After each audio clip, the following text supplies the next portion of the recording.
Thousands of great troops under the command of the Supreme Emperor were standing solemnly before the palace. He sat on his high throne looking down at his subjects. Beside him was a loyal eunuch who was respectfully bowing his head. This gathering was because a certain person, after receiving orders from a peerless expert, for the first time in the history of unifying the continent, set out to find the secret of immortality. The emperor and the court officials were all looking out to sea, where ships carrying tens of thousands of elite soldiers were sailing. Those boats kept going further and further away until finally no one saw their figures anymore. He believed that even if he had to wander around the world, he would definitely find the secret of immortality. Time passed quickly, it was only morning and now it was already late afternoon, and finally, when that peerless powerhouse died and the empire collapsed, he never returned and gradually faded into oblivion, leaving only countless rumors. After all, then a long time passed. Amidst the majestic mountains, from the indifferent cliff appeared the silhouette of a man and a carriage full of belongings. A voice rang out, "Oh,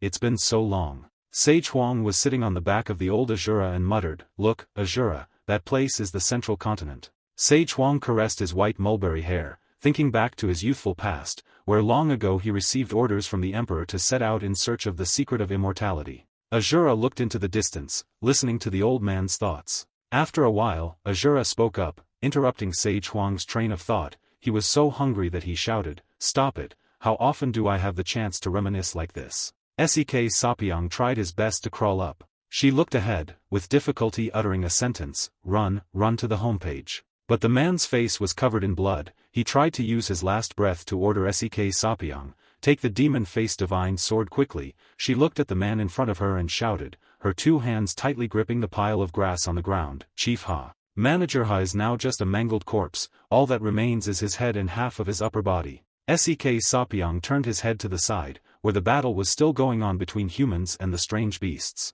The sound of horses and people being eaten kept screaming miserably. This sight left Sek Sapyang stunned. She opened her eyes wide, they were filled with disbelief. Among the people surrounded by monsters, there were also those who refused to submit, trying to resist by using the knives and swords they had. This guy used all his strength to execute sword techniques, wall, crashing slash. But this move had no effect on the monster at all, and even the sword was broken into hundreds of pieces. The man swallowed in fear. The monster also counterattacked. It tightened its grip on the guy. With just one bite, it bit his head, so fast that no one had time to react. Whether they were horses or humans, these monsters did not spare anyone, they bit them to pieces. Not only that, on their bodies there are also very sharp thorns, not much different from their scary teeth. The snake sat carelessly on the tree laughing heartily. He glanced at the mess below, his voice filled with disdain, "Even if you're greedy, you should know your place, you bunch of trash. What are you planning to do with the demon-faced divine sword?" As soon as he finished speaking, Xa Tuan suddenly remembered. The snake turned its head back and muttered, "But the demon-faced divine sword." He seemed to remember the existence of Sek Sapyang. She was now trying to run away with the demon-faced divine sword on her back. Xa Tuan looked at this scene, his voice lazy, "Humph, you think you can escape?" Suddenly two green snakes appeared from his neck. Just looking at them you could feel the murderous aura. Perhaps due to spiritual communication, the two snakes did not need to say anything as they shot off at the speed of light towards Sek Sapyang. They wrap around tree trunks, quickly aiming at their prey. In no time, they arrived at Sek Sapyang. Feeling the murderous intent from behind her, she turned her head. The two snakes that were about to charge were cut by her two sword slashes, their heads and bodies were split into two. Luckily, Sek Sapyang was able to use his sword technique in time, so he was able to save his life. Even though they were cut into two pieces, their murderous eyes did not decrease at all, still staring at Sek Sapyang. Sure enough, even though she was slashed, the green snake did not die, it even took the opportunity to bite her hand. This sudden attack caught Sek Sapyang off guard. She quickly used her sword to throw straight into the snake's mouth. She separated it from her hand. Because of that, Sek Sapyang accidentally fell down the cliff. She fell down, the crystal was now out of control. The demon-faced divine sword now separated from Sek Sapyang's back and fell down the cliff with her. This abyss is deep, there is no trace of forest, the cliffs are extremely dangerous. Sek Sapyang has also disappeared. Not knowing how long fell, finally saw the destination. It was a desolate place, perhaps formerly a fortress. But now this place is no longer intact, just a pile of dilapidated ruins. But if you fall down here and accidentally fall on those iron bars pointing up to the sky, your life will definitely be difficult to keep. Sage Huang sat down, he spoke, everything in life is just a spring dream. Then he turned his voice to the Asura and said, this place has become like this, so going to other places is useless. Sage Huang suddenly turned his head and glanced at Asura. The old man asked curiously, what was that? He also replied very calmly, a corpse, this corpse was lying under the cliff over there. Hearing that, he quickly slid down from the towering pillar he was sitting on. Next, Sage Huang groped his way towards the Asura, let me see. Sage Huang picked up the corpse's hand and groped for it for a while. The old man looked at the corpse, although it looked very miserable, with no visible flesh or bones, and sighed. At first glance, it seemed like this person was dead, but in fact, there was still a pulse, albeit faintly. Only then did he say that human life was truly precious. Sage Huang put down his hand and then decided, great, right at the moment I need someone to ask about this and that, why don't I treat this girl and ask her to show me the way. Sage Huang felt in his pocket, trying hard to find something, calm down. Then he took out a hand-drawn talisman. Sage Huang clapped his hands together very firmly. When he removed his hands, the talisman changed from a rectangular shape to a spiral shape. Then slowly it started to get bigger, looking more magical. Then an ancient medicine bottle slowly appeared in Sage Huang's hand. For this kind of injury, dragon bone liquid is the best, Asura vaguely asked again, dragon bone liquid. Sage Huang looked at him with admiration, who was standing there like a bewildered deer. Oh right, maybe you don't know this. Sage Huang started asking, you know the children of the Northern Sea Dragon King? Asura showed surprise, you mean mermaids. The old man agreed immediately, that's right, mermaids. Long ago, Sura had a little debt of gratitude to the Dragon King. At that time one of the mermaids there fell in love with a mortal male mermaid. Sage Huang continued to explain, but she was very sad because her lower body was a fish so she couldn't appear in front of that guy. Feeling sad, I performed surgery to convert her lower body into a human body. As he spoke, he opened the jar lid. As a reward, the Dragon King gave me this bottle of dragon bone liquid. This stuff is made from the marrow of a deep-sea dragon, so it is the best healing elixir. As soon as it is applied, it will absorb the wound and regenerate new skin. Asura sat down beside the corpse, curious about the mermaid story. What happened to the female mermaids afterward? They got married and lived happily together, but the answer wasn't as romantic as he was expecting. No. Sage Huang told the ending of that story. Due to the after effects of the surgery, she could no longer speak so she could not confess to the boy. I heard that the boy married someone else, and she committed suicide. Asura thought he heard wrong. What? He jumped up and asked Sage Huang, why did the ending turn out like this? What the hell did he do in the end? The old man laughed when he heard these questions. Oh, you're talking nonsense again. Stop talking nonsense, Sang. It's too much so you should quickly give me a hand. Sage Huang told Asura to look. His complexion has returned, right? He agreed, that's right. The old man happily exclaimed, this is almost a rebirth. This girl is lucky. Sek Sapyong now began to wake up. Asura shouted, oh, your eyes are open. She slowly regained her sanity under the absolute witness of Asura and Sage Huang.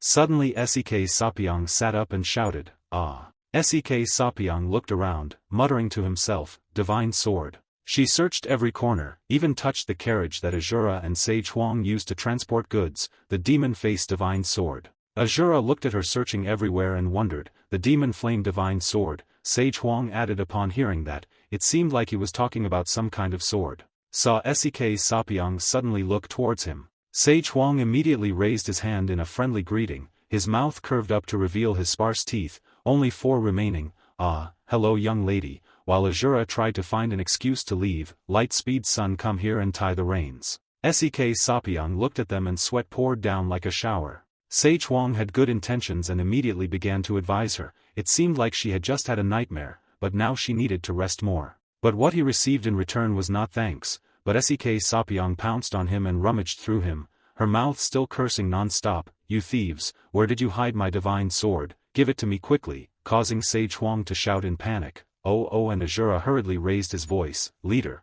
what are you doing? The Asura and the bronze were now in a place with dense grass. While the bronze was eating grass he was sitting and groping around. Sek Sapyong was sitting far away, shouting loudly, still not found. Asura also asked angrily, does that divine sword really exist? I've been looking for it for a long time but can't find anything.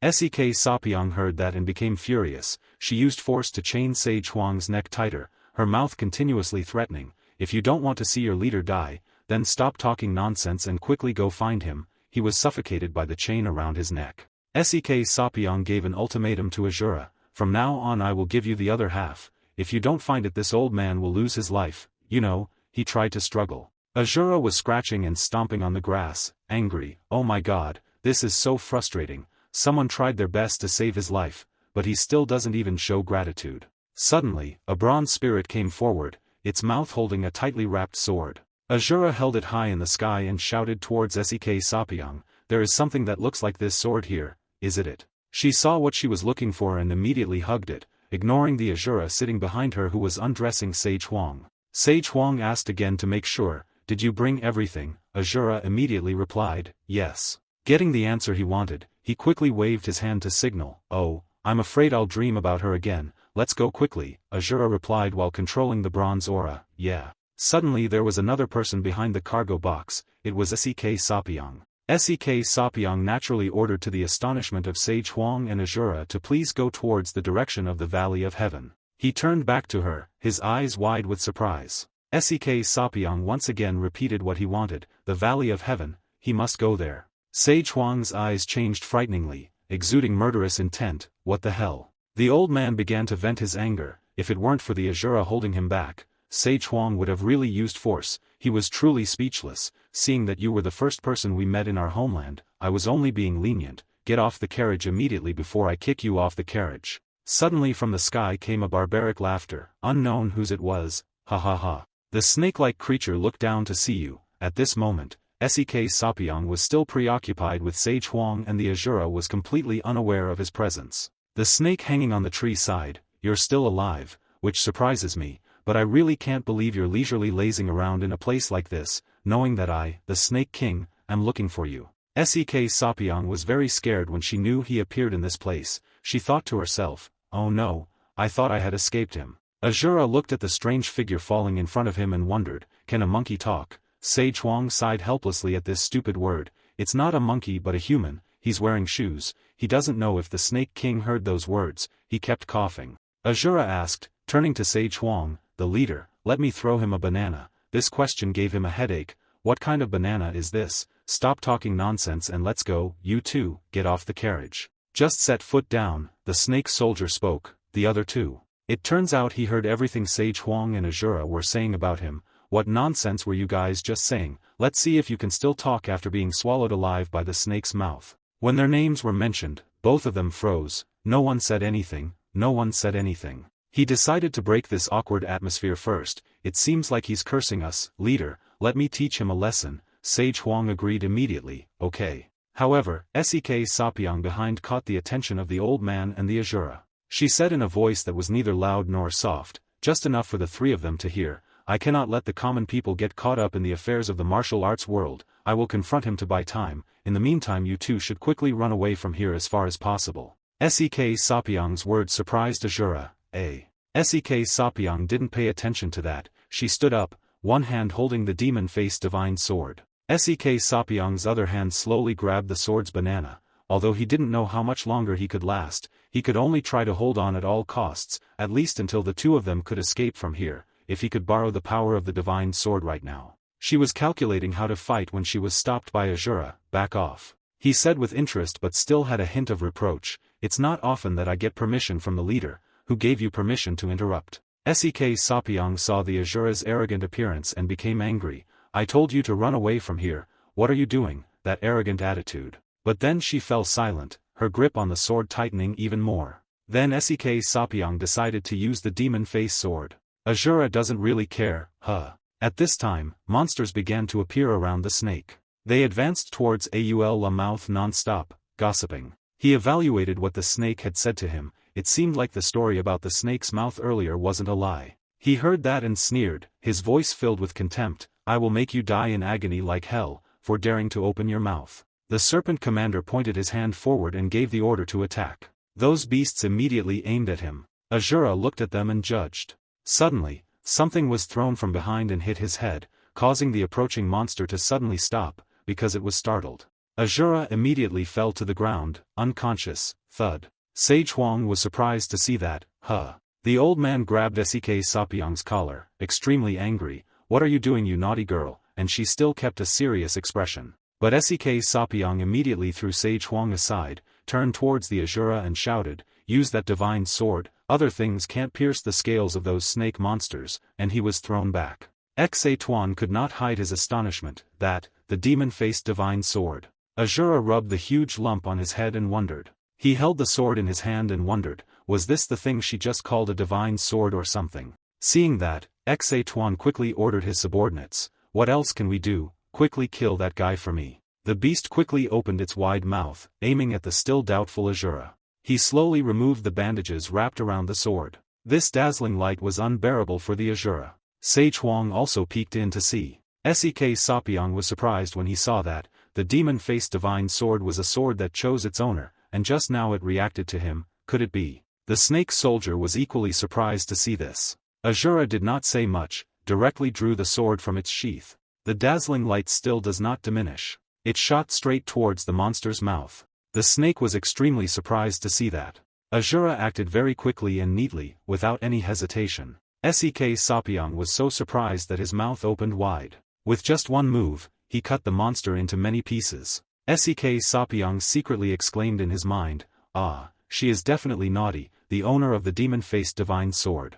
Asura looked at the sword and praised, "Wow, I like this sword." He looked at the beast that was lying at his feet and ordered, "One more time." Then the Asura brought the sword close to his face, seemingly performing some kind of move. His two legs now had to be in a stance to be able to hold the sword firmly. Sek Sapyong couldn't believe his eyes, the sword had grown bigger, on the contrary Sage Huang's expression remained the same. Asura raised the sword behind his head, used more force and shouted loudly. The snake man saw that and was surprised, he didn't know what he was doing. Thought he would attack, but no, the Asura was just aiming at the dead beast and swinging his attacks, his voice revealing a sense of pleasure after each slash. Ah! The more he slashed the Asura, the more enthusiastic he became. Asura was even very pleased. Despite everyone falling over because of his move. Asura looked at the sword with only the hilt left and felt regretful, while Sek Sapyong sat down on the ground, scared. Oh, my heart ached. He decisively swung the sword away with a thud.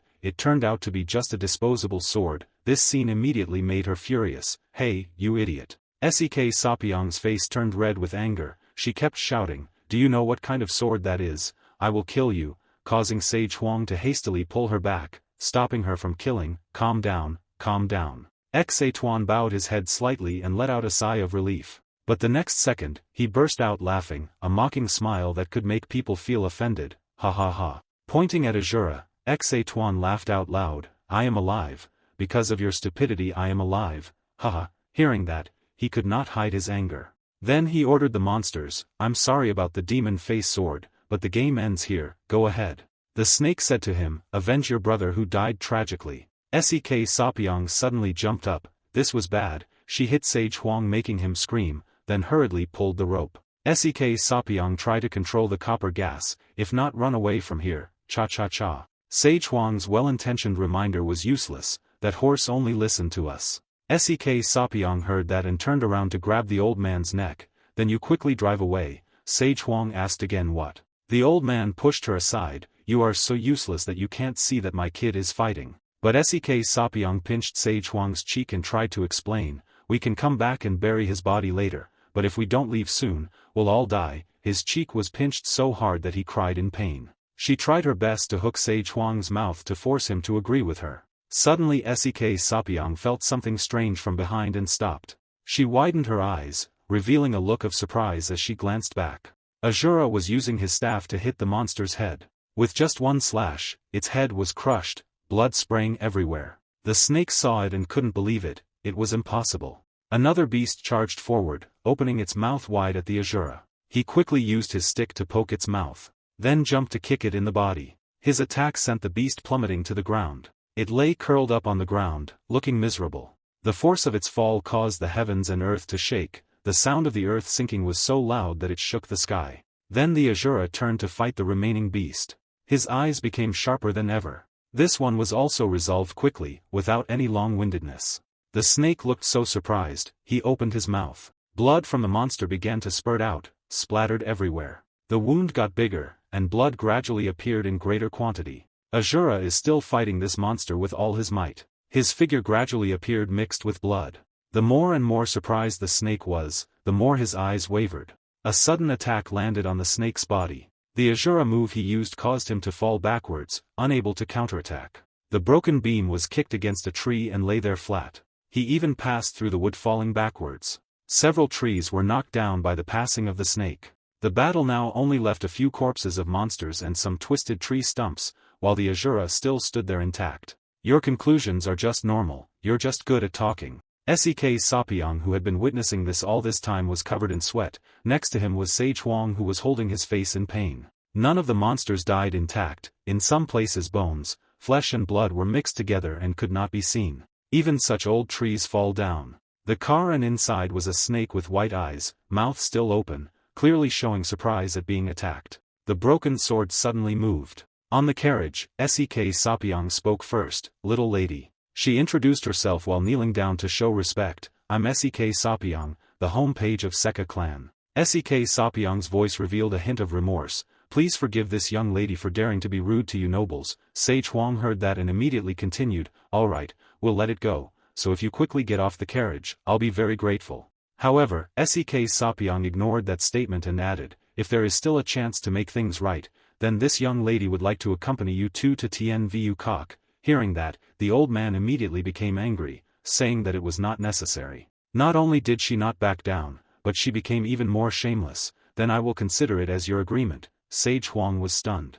Sek Sapyong spoke, "I will lead the way, come on." Sage Huang got angry, "Hey, didn't you hear what I said? I already said I won't go, get out of the car." Sage Huang spoke up to confirm again. He asked, "Are we moving to the Celestial Valley now?" Sek Sapyong replied, "Yes." Sage Huang carefully reminded, "When we get to Tianvu Kok, we will separate and go our separate ways." "Okay." Sek Sapyong still firmly affirmed, "Okay, I know." Asura turned back and was suspicious. "Didn't you just get there and start babbling nonsense again?" Sek Sapyong heard that and spoke up, "You." She snapped, "I didn't mention you destroying the demon-faced divine sword, and yet you blame me for nagging. Do you want to see me really nagging?" Sage Huang immediately waved his hand in fear, Don't. The old man begged Sek Sapyong, "Don't be angry with the immature child," then turned to scold the Asura, "And you please shut your mouth." The back and forth voices still continued in the car. "Come on, we've already decided to go together. Let's go, we've been walking for a while now." The bronze spirit carried the three of them through a wild mountain trail. Asura still couldn't rest assured, but if he changed his mind later, these words immediately made Sek Sapyong angry.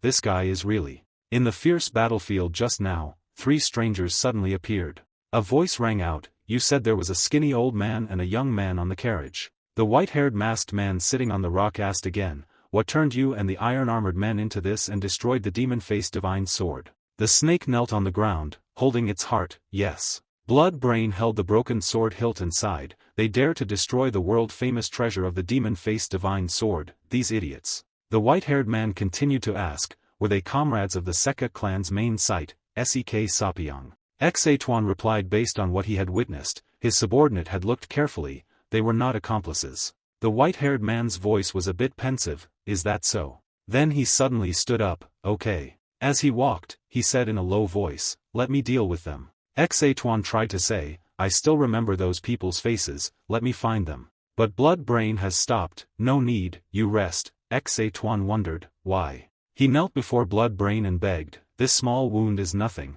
please let me avenge my children with my own hands." This sentence made him unhappy. Immediately grabbed the snake's head. Blood Brain's voice carried a hint of annoyance. "Don't you understand human language?" The sound of the snake rang out. At this moment, Blood Brain used his murderous eyes to speak. "You lost all the iron armor and couldn't even protect the demon-faced divine sword. You intend to accept the mission with this appearance." His hand's strength became stronger and stronger, causing the snake's face to gradually deform. When the blood-brain force of the hand was full of veins, the snake's face also began to turn purple. The white-haired man suddenly stopped by a trace on the ground. He looked carefully and began to judge the traces of the carriage wheels. From this path, he vaguely saw them going towards the yellow wood mountain. Then, the white-haired man turned his head back to the other two, where the snake's brain was sucked dry by blood, leaving only its clothes. White-haired guy asked Blood Brain, "You said that as long as you absorb the snake army, you will be able to talk to the iron-armored man, right?" He quickly replied, "Yes, but this ability cannot be tested right now,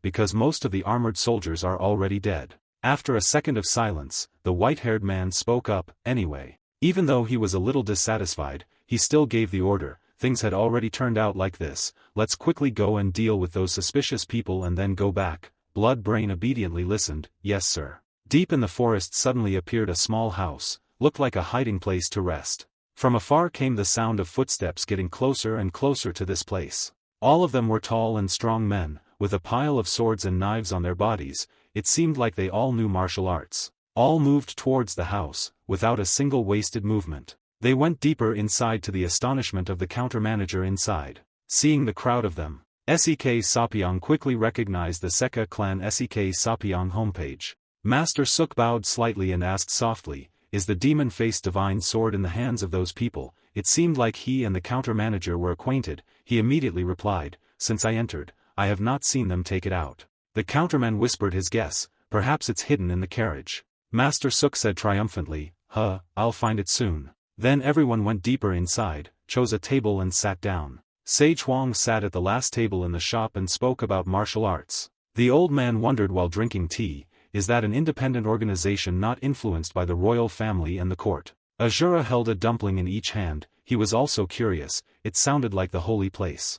Sage Huang replied while touching his pocket, in other words the Holy See is not a real country so it cannot be compared. The old man took out something and gave it to Sek Sapyong. Here, let me give you this, miss. Sage Huang spoke, I originally just planned to bring you here, but since you explained it in detail, I will give you a gift. You saw it and wondered, what is it? The old man explained, this is the seed that I tried to turn into the herb of immortality but failed. Depending on how you use it, it will be even more effective than a disposable item like the demon-faced divine sword. Sek Sapyong jumped up when he heard Sage Huang say that. I told you it wasn't for one-time use. The two people's back and forth words alerted the people who had just entered the restaurant. The two people sitting closest to the Asura table started to switch back and forth. They just mentioned the demon-faced divine sword. Yes, I heard it very clearly with my own ears. Sek Sapyong stuffed the small bag into his sleeve. Alright, I'll use it carefully. It can only be used for farming, right? Making Sage Huang a little disappointed. The old man reminded Sek Sapyong, what did you just say? Using that thing for farming is a big deal. Didn't you hear my explanation just now? However, she just drank her tea and replied perfunctorily, not seeming very sincere, yes, I know, the fact that he gave something to someone else made Asura feel strange. Aren't you planning on taking it back later? Sek Sapyong suddenly changed the subject. Let's continue what we were talking about just now, the names of the two people he had been looking for a long time. He was a little surprised when she mentioned this. Sage Huang spoke up, did I say I was looking for a human? I haven't even said my name. This time even Sek Sapyong was surprised. What? Suddenly, the Asura's head was grabbed by someone and slammed under the dining table. The crowd that arrived later also surrounded their table. Sek Sapyong saw that and stood up. What are you doing? However, a sword was immediately under her chin. That guy said, calm down and go pee girl, anger is not good. The guy holding the hammer in his hand also warned Sage Huang, this old man should calm down, it would be better. Master Suk spoke first, I'm not someone who likes to beat around the bush so I'll get to the main point. I'm looking for something called the demon-faced divine sword. If you obediently hand it over, I'll let you three go unharmed. As someone who was looking for the demon-faced divine sword, Sek Sapyong was even more restless. She gritted her teeth in worry. Master Suk's eyes also sharpened a bit. He continued to threaten in a harsh voice, you know I don't like to delay, right? If you don't understand, I will cut off Seka clan master's arm first. Master Suk's hand also tightened, making him cry out, hey. Sage Huang glanced over, you. Suddenly the Asura spoke, elder. He asked Sage Huang, I have suffered enough, can I beat him now? The old man took a sip of tea and leisurely replied, okay. Master Suk gritted his teeth, his voice lowered, what are you guys saying? But the Asura's act of raising his head startled him, Master Suk's face was also covered in blood from being hit. Then he was sent flying backwards by a blow from his brother, followed by a line of people falling to the ground with Master Suk. The inn was now in utter chaos by this sudden turn of events, with some people shouting, ah. Asura used a towel to clean her face, while Sek Sapyong took advantage of the moment when the crowd was still surprised to kill the man who was pointing the sword at her neck. After wiping his face, Asura threw the towel behind him in a majestic manner. At the same time Sek Sapyong also finished off the other guy. Only then did the group of people begin to come back to their senses. Master Suk, his face. One of them started swearing, damn it. This guy pointed straight at the standing Asura and ordered, kill him, kill them all, take the demon-faced divine sword. Asura heard that and was immediately interested. Great, it's time. Sek Sapyong standing behind also drew his sword, preparing to fight, unable to hide anymore. But Sage Huang stopped her. Miss, please sit down. The old man explained to Sek Sapyong, who Asura hated the most while he was fighting, let's just sit down and watch and enjoy some tea. But she still didn't sit down, and the others, after receiving the order, all of them were filled with enthusiasm and charged towards the standing Asura. However, he still had no intention of avoiding it, on the contrary, it felt like he was looking forward to it. As they got closer, the Asura began to show his interest on his face. Outside the inn at this time there was only one bronze soldier. It was having to endure the stares of two strangers. Blood Brain started walking around the carriage and examining it. It seems like there are traces of this carriage. Then he decided to enter the inn. They were really brave to dare to stay in such a strange place. He suddenly felt that the Asura people were really stupid. They probably thought that the demon-faced divine sword was broken so no one would chase them anymore. But these two guys started to get their attention from the noise inside. This little house looks like it's about to fall apart. Blood Brain looked at the door that suddenly broke and fell down and asked, what happened? Both of them stood there motionless. Stepping inside, the place was a mess. Tables and chairs were broken, and people were piled up in a corner of the house. In the middle of the house, the Asura kept his fist still, standing still in one place. Sek Sapyong saw the figure of the newcomer and was stunned. Her pupils widened as if she suddenly remembered. It's them. Blood Brain happily cheered. Found it. Seka clan homepage. Sek Sapyong and two suspicious people. He charged straight forward, not paying any attention to the white-haired man standing behind him. Asura also discovered someone was approaching him. He quickly dodged the first attack with ease. Blood Brain flashed. He asked, was it you who destroyed the demon-faced divine sword, right? Then Blood Brain's arm protruded from the sleeve, aiming at Asura. Let me see how strong you are. Sek Sapyong slammed the table and stood up. She shouted a warning, be careful, his hand. But it was too late. Asura's face was already grabbed by Blood Brain's hand. His mouth began to smile, feeling the odds were in his favor. Asura's eyes began to widen as his hand tightened. However, he quickly hit Blood Brain's hand, causing it to fly out, much to his surprise. Asura directly gave Blood Brain a punch to the face. This punch force made Blood Brain fly even further than Master Suk just now. He directly spat out fresh blood while floating in the air. The white-haired man was extremely shocked when he saw that. Sek Sapyong was equally surprised. Perhaps only Sage Huang did not care. Asura wiped his face and said, your hands are so rotten. Blood Brain landed below, where the people were lying around in the corner of the house. He tried to stand up from the mountain of people. Blood Brain's hands started to twitch. Its state was like it was about to change. It looked very strange. Blood Brain looked at his hand, starting to feel the pain. His eyes were red. Asura stood still in one place without moving, looking at the stranger who had just charged towards him. He tossed his scarf so decisively that I thought he was just a passerby. Then the Asura suddenly noticed behind him. He looked around but couldn't find anyone. Then started muttering, where is the other one, did he escape?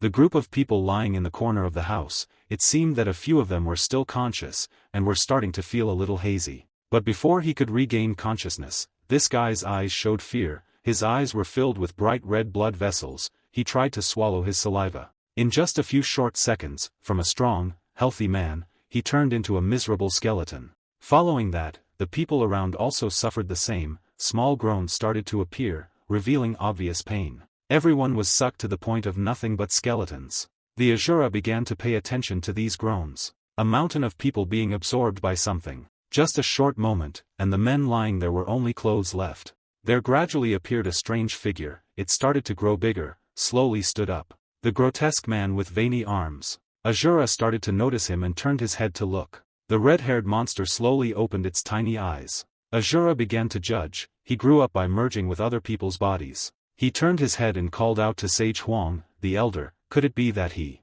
Now he was starting to pay attention to this battle. Well, that's for sure. Sek Sapyong spoke first. It was the spirit absorption magic. Hearing that, Sage Huang turned to look at her in confusion.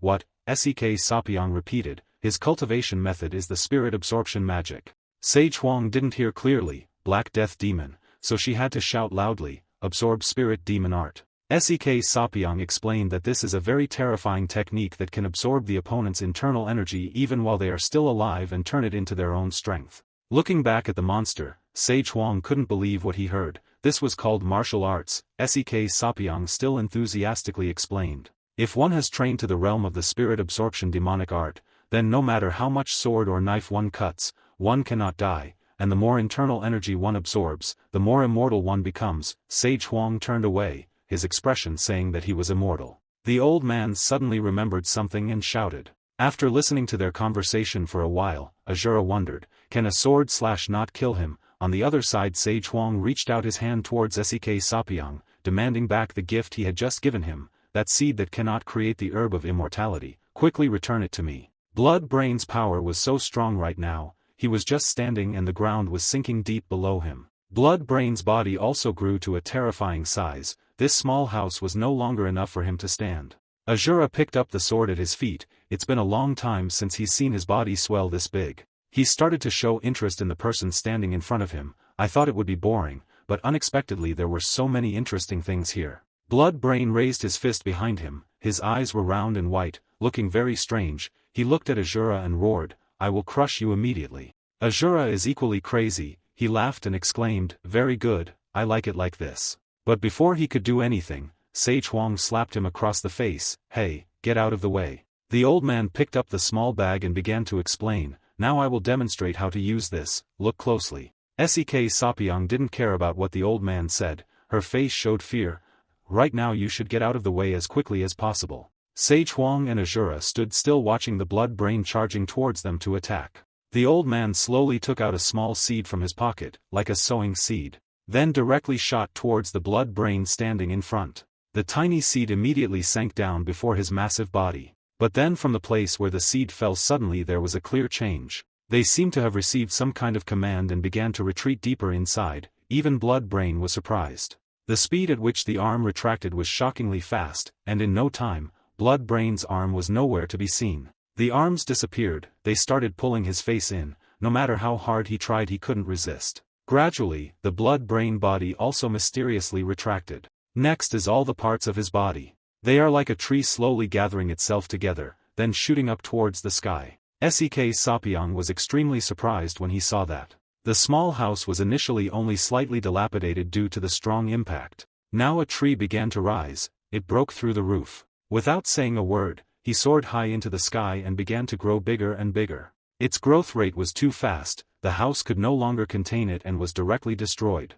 The tree grew so fast and gracefully that it could be seen from several hills away. It's like a giant version of the beanstalk, the spikes growing straight up towards the sky. The tree trunk grew bigger and bigger, the yard was visibly rough. The length also increases accordingly. It was so high that it pierced through countless layers of clouds. Sage Huang and everyone else standing under the tree were like little ants. The old man looked at the results of his creation and muttered, all day long I only know how to improve herbs, I'm really stupid. The Asura standing behind him didn't know what expression to show. Then Sage Huang turned around and glanced at them, you two see, in an urgent situation like this, we have to take them down one by one. But the old man and the Asura couldn't find any trace of her.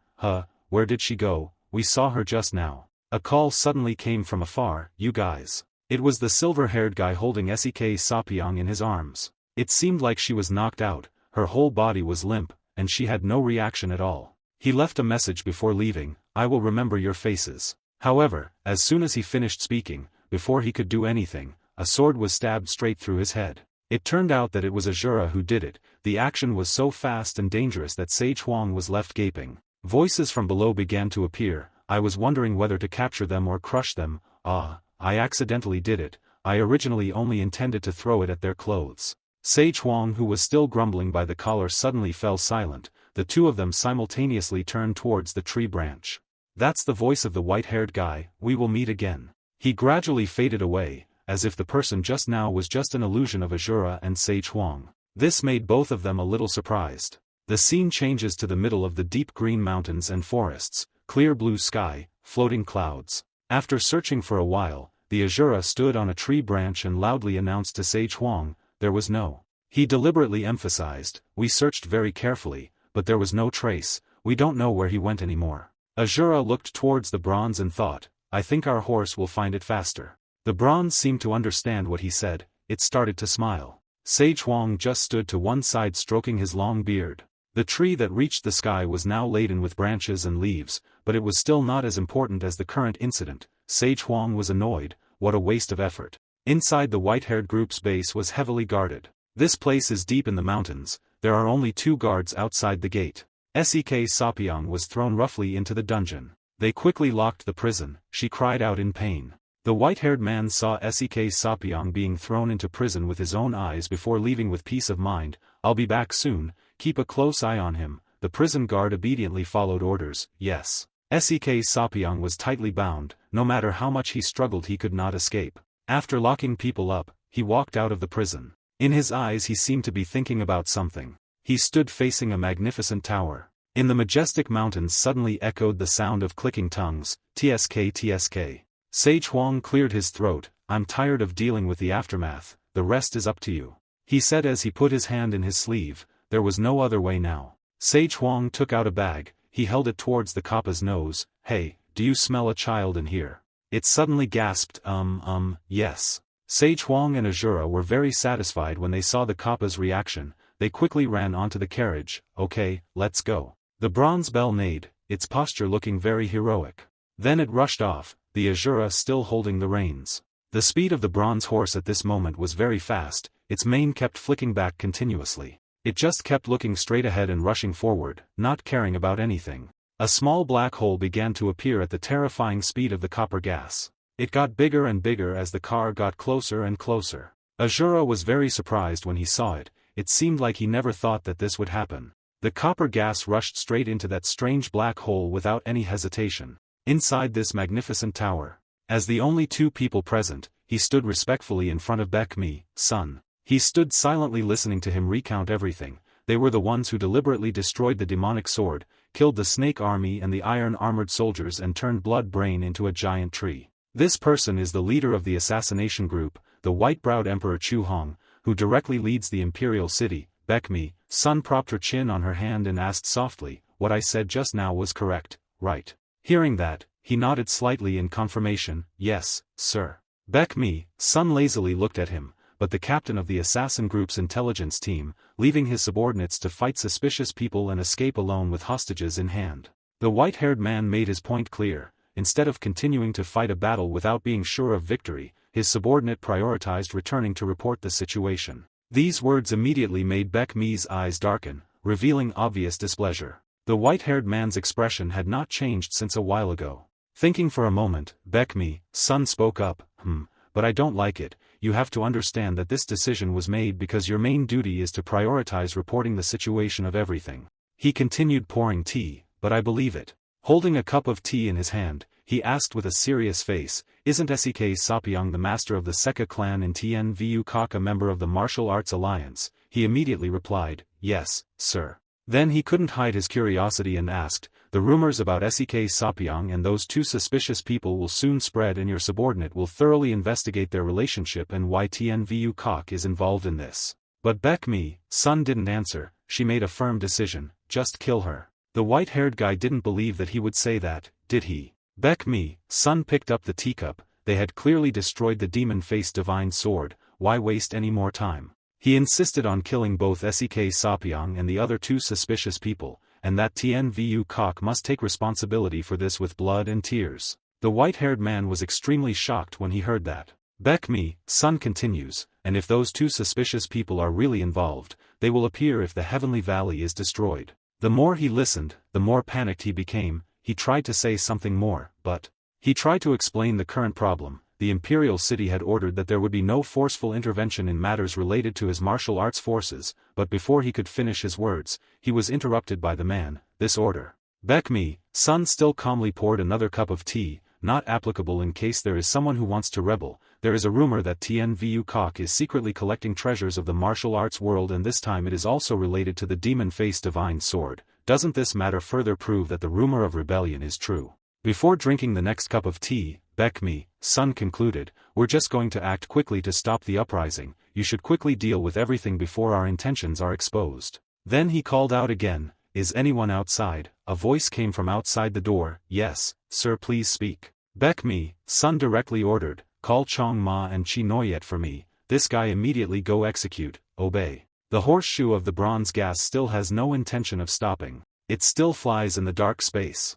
On the chariot, Sage Huang had to hold on to the Asura tightly to avoid falling off the chariot. The bronze gas began to see a glimmer of light ahead. It tried with all its might to get closer to that place. Asura was once again stunned by the appearance of this pit. Sek Sapyong, even though her two hands were tied tightly, she still struggled to stand up. Sek Sapyong remembers how he was knocked out. She told herself, we must be careful because they are always on guard against us escaping, we must not be careless. However, Sek Sapyong couldn't hide his anger.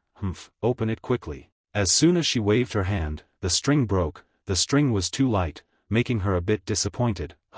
This made Sek Sapyong dumbfounded. What's going on? Is the rope rotten? Why is it so easy to open? Still wondering why the wire was moving so fast, she suddenly heard a noise. Suddenly a horse appeared from the wall right next to me, followed by a car carrying two more people. The bronze gas carrying Asura and Sage Huang slowly landed. This made her scared and stand up. Sek Sapyong opened his mouth wide in surprise, while Sage Huang continued to scold, can't you stop and be careful? The explanation rang out, it's not me, it's the speeding star. Hearing that, he shouted again, still not willing to calm down. This scene made Sek Sapyong tremble and ask, hey, where did you two come from? Sage Huang heard her question and looked extremely pleased. You're very curious, right? Me too, only Asura didn't get carried away with that boring story and carefully observed the surroundings. Where is this? A prison. Sage Huang pushed Sek Sapyong onto the carriage. He urged, come on, hurry, we have to get out of here before the light speed particle loses its power. Asura touched the prison frame and continued, we can't think of any plan here,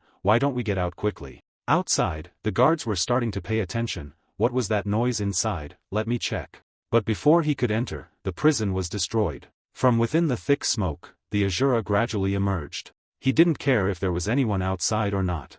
Asura exclaimed, oh, it's a big mess outside. Sage Huang is helpless. Oh my god, I told you to go quietly. Whispers started to ring out. What's going on? Was there an explosion? The sound came from somewhere. On the side of the tower is where Baekmi, Sun is. He was engrossed in a conversation with Luk Jang, Jiam, and Jo Hak, Myong, so. Baekmi, Sun gave her two subordinates a choice. I'm planning to take care of Tien Vu Kok, which one of you will go? Chongma team leader Yuk Jang, Jiam took the initiative to receive the order, your subordinate will go. He said firmly, leave this to the assassination team, we will exterminate all the rats in Tien Vu Kok within 10 days. Hearing that, Baekmi, Sun hesitated a bit. 10 days. The leader of the assassination squad, Chi Noyet Jo Hak, Myong added more information. Tien Vu Kok is a rather large and dangerous place. A group of people standing in a dense crowd on the tree branches appeared according to Jo Hak, Myong's story. The assassination squad was only strong in fighting on flat ground,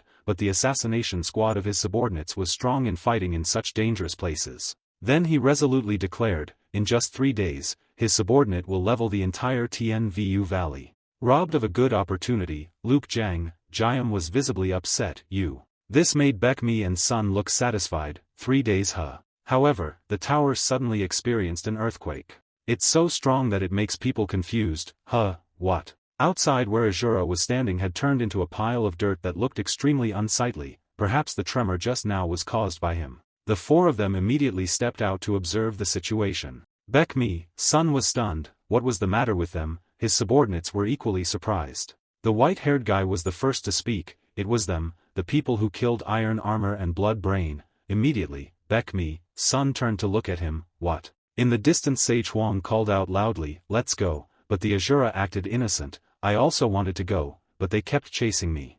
Sage Huang heard that and made a decision, let that kid go, making Sek Sapyong momentarily surprised. What? Asura hurriedly chased after the carriage. Hey, wait for me. He ran through the rain of arrows. Suddenly something stuck to the Asura. He turned slightly to glance at the object clinging to him. A bow and arrow were lying neatly between his buttocks. The guys standing at the base started shouting, shoot, don't come near them, just keep your distance and shoot. Asura panicked and called out to Sage Huang, wait a minute, elder, give me some medicine. His face was red, tears were flowing from the pain but still not stopping. Asura raised the stick high up. A decisive blow straight down to the ground. Just this one stick is so powerful. The land around him instantly distorted. The tower was also severely affected. It started to crumble, causing them to cry out, This earthquake made many people cry out in pain.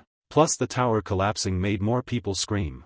The rumbling of the towers and the sound of earth and water breaking kept coming. The carriage led by the bronze Chi was also affected. Sage Huang almost bounced off the carriage. Such a magnificent citadel, now just a pile of rubble due to the anger of the Asura. Baek Mi and Sun's group were terrified when they saw this. He shouted, "Where the hell did that monster come from?" Immediately, Baek Mi, Sun ordered, "Quickly catch him." He continued to emphasize that he was determined to capture the Asura. Life and death did not matter. Quickly mobilize all troops to capture them. Baek Mi, Sun turned back to look at the subordinates behind. "If you catch me, I will give you Tianvu cock, otherwise I will remove you from your position as team leader." Luke Jiang, Jiam and Zhou Hak, Myung quickly received the order, shouted in unison, "Yes, sir." Without wasting a single second, the two of them rushed down below. Sage Huang was also very angry at this time. The old man stepped on the Asura's back crazily and scolded, "Because of you I'm about to lose my life. I told you to get out as quickly and quietly as possible." He tried to speak. Okay. Sage Huang ordered, his voice filled with urgency, "Stop talking, hurry up, get on the carriage quickly." The Asura climbed on and lazily replied, "Okay." At this moment, the sound of Sek Sapyong rang out. "This box rolled around here?" She asked in doubt. Was it always open like this? There was nothing inside. This made Sage Huang and Asura turn around to look at the same time.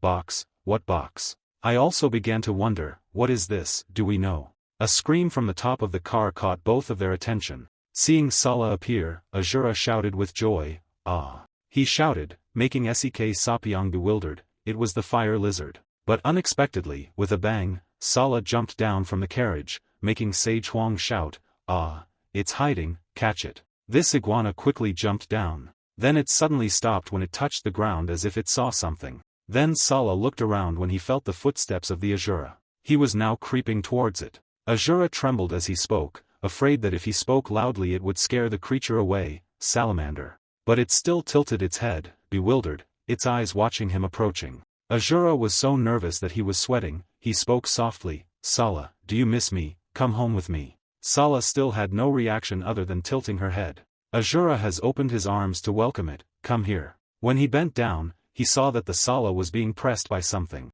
It let out a cry of extreme pain as its tail was cut off. Asura was shocked to see his tail cut off like that. Sage Huang and Sek Sapyong sat in the car with their eyes wide open and mouths agape. Asura was momentarily unable to react, still standing motionless looking at the salamander. In front of him was an army, which seemed to be attacking this way. Yuk Jiang, Jiam pulled the chain attached to the tongue back, mumbling regretfully, "Missed." This scene immediately angered him. Asura growled, "This madman." Yuk Jiang, Jiam ordered his soldiers to charge. Behind, Zhou Myung killed one already. The bronze spirit suddenly turned around, its eyes shining brightly. Without saying anything, he rushed forward. The bronze gas quickly grabbed the Asura and ran away. Sala screamed miserably in pain, and a strange light suddenly emitted from its body. "That bright yellow thing is getting stronger and stronger. Shine straight at Yuk Jiang and Jiam's group. Make them quickly disappear without a trace." Zhou Hak and Myung's group also did not escape.